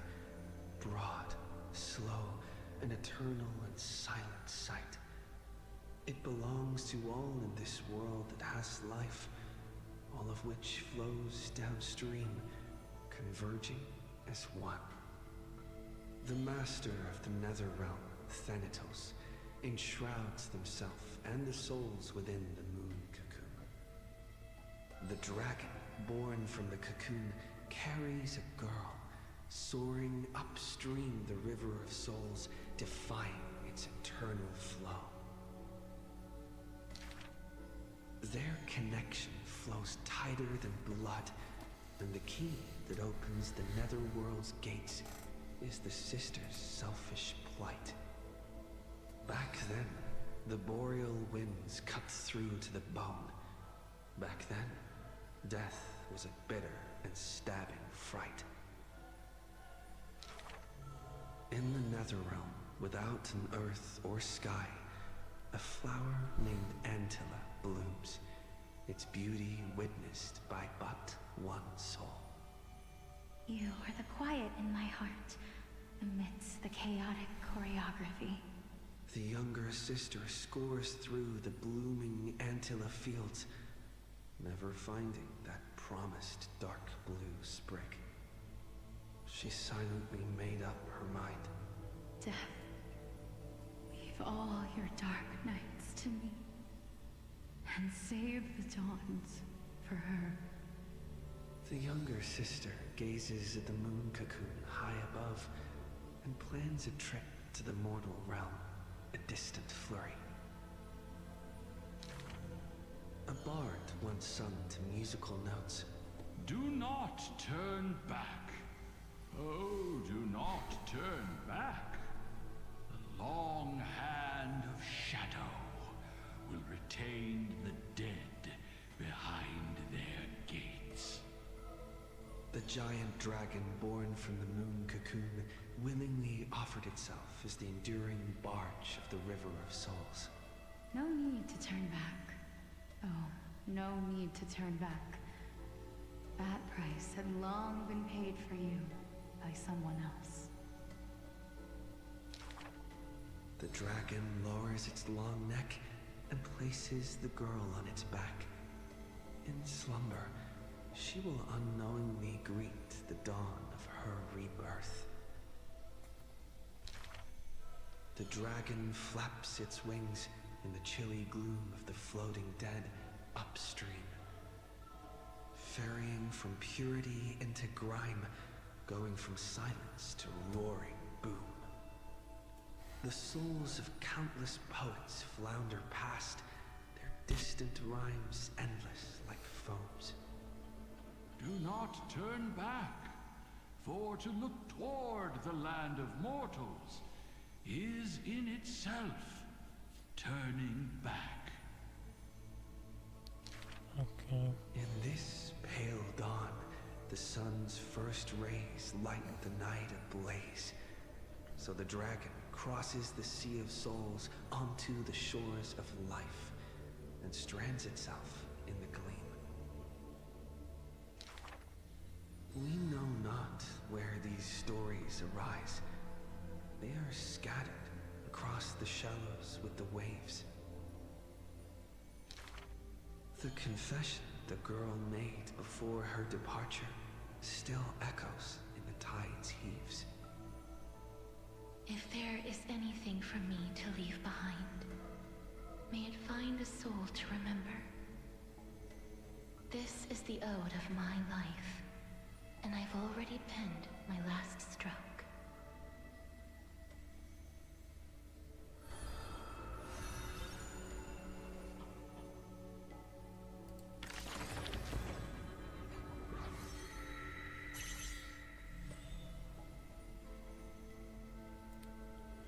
Cipher, final. Let's see.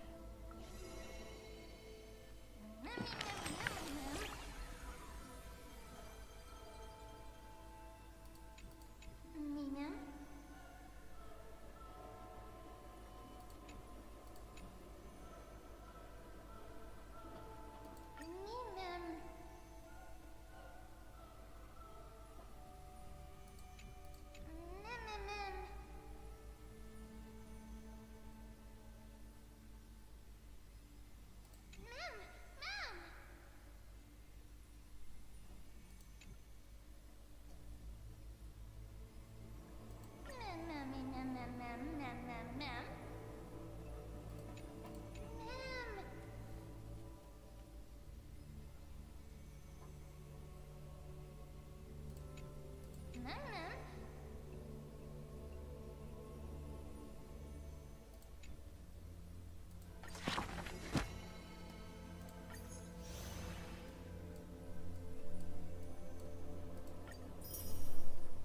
Oh.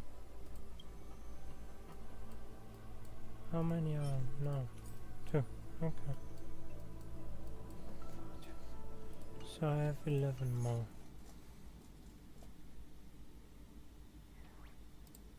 Curious to know if I have enough for a 10.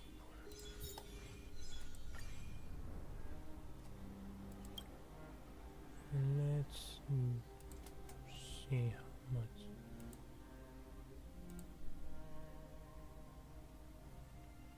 makes it 11. Let's do a temple. Come on.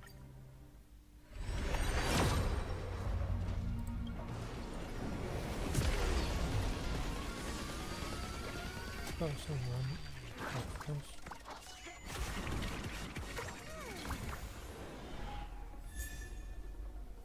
Oh, stow it away.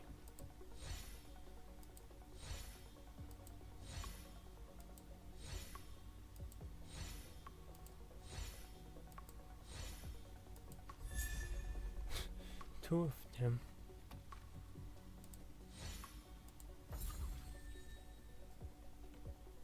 That's actually funny, for me at least.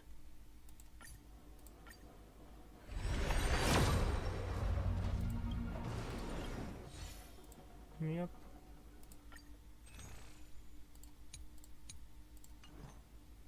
That's it for now. Looks like it.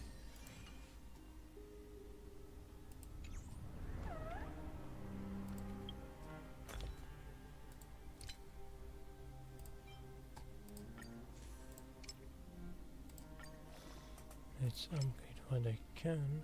Oh my god.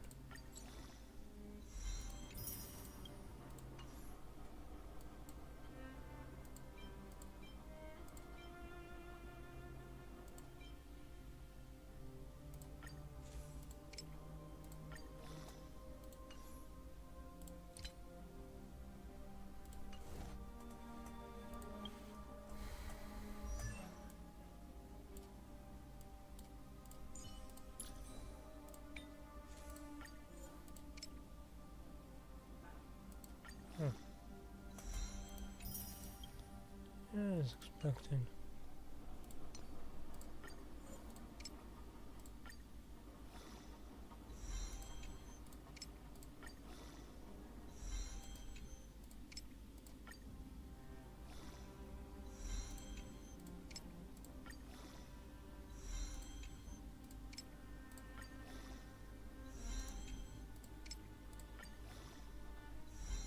Mm-hmm.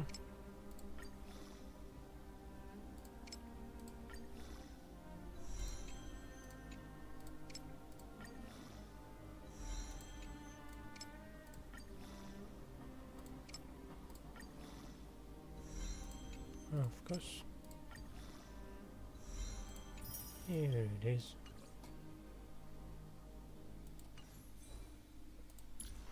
Yep, wonderful, what can I say? Right?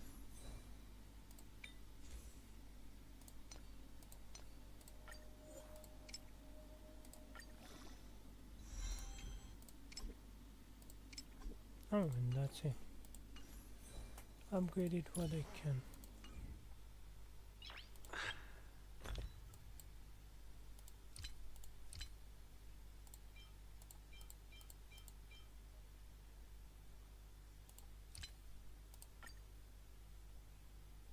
Yeah, have a little bit. But this appears to be the end of what I have. Nice. Let's collect this parent message, huh?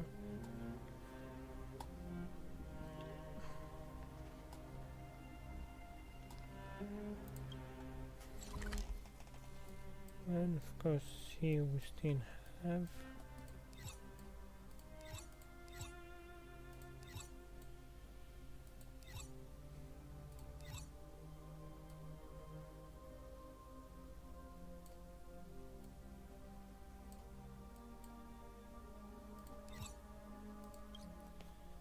interesting.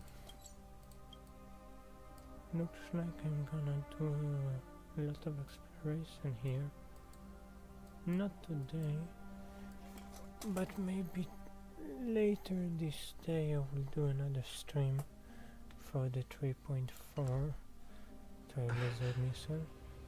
But for now we finish the 3.1 mission, and this is it for today. We've been streaming for about 9 hours, maybe even 10 already. So until next time, till the next Trailblazer mission, goodbye. and have a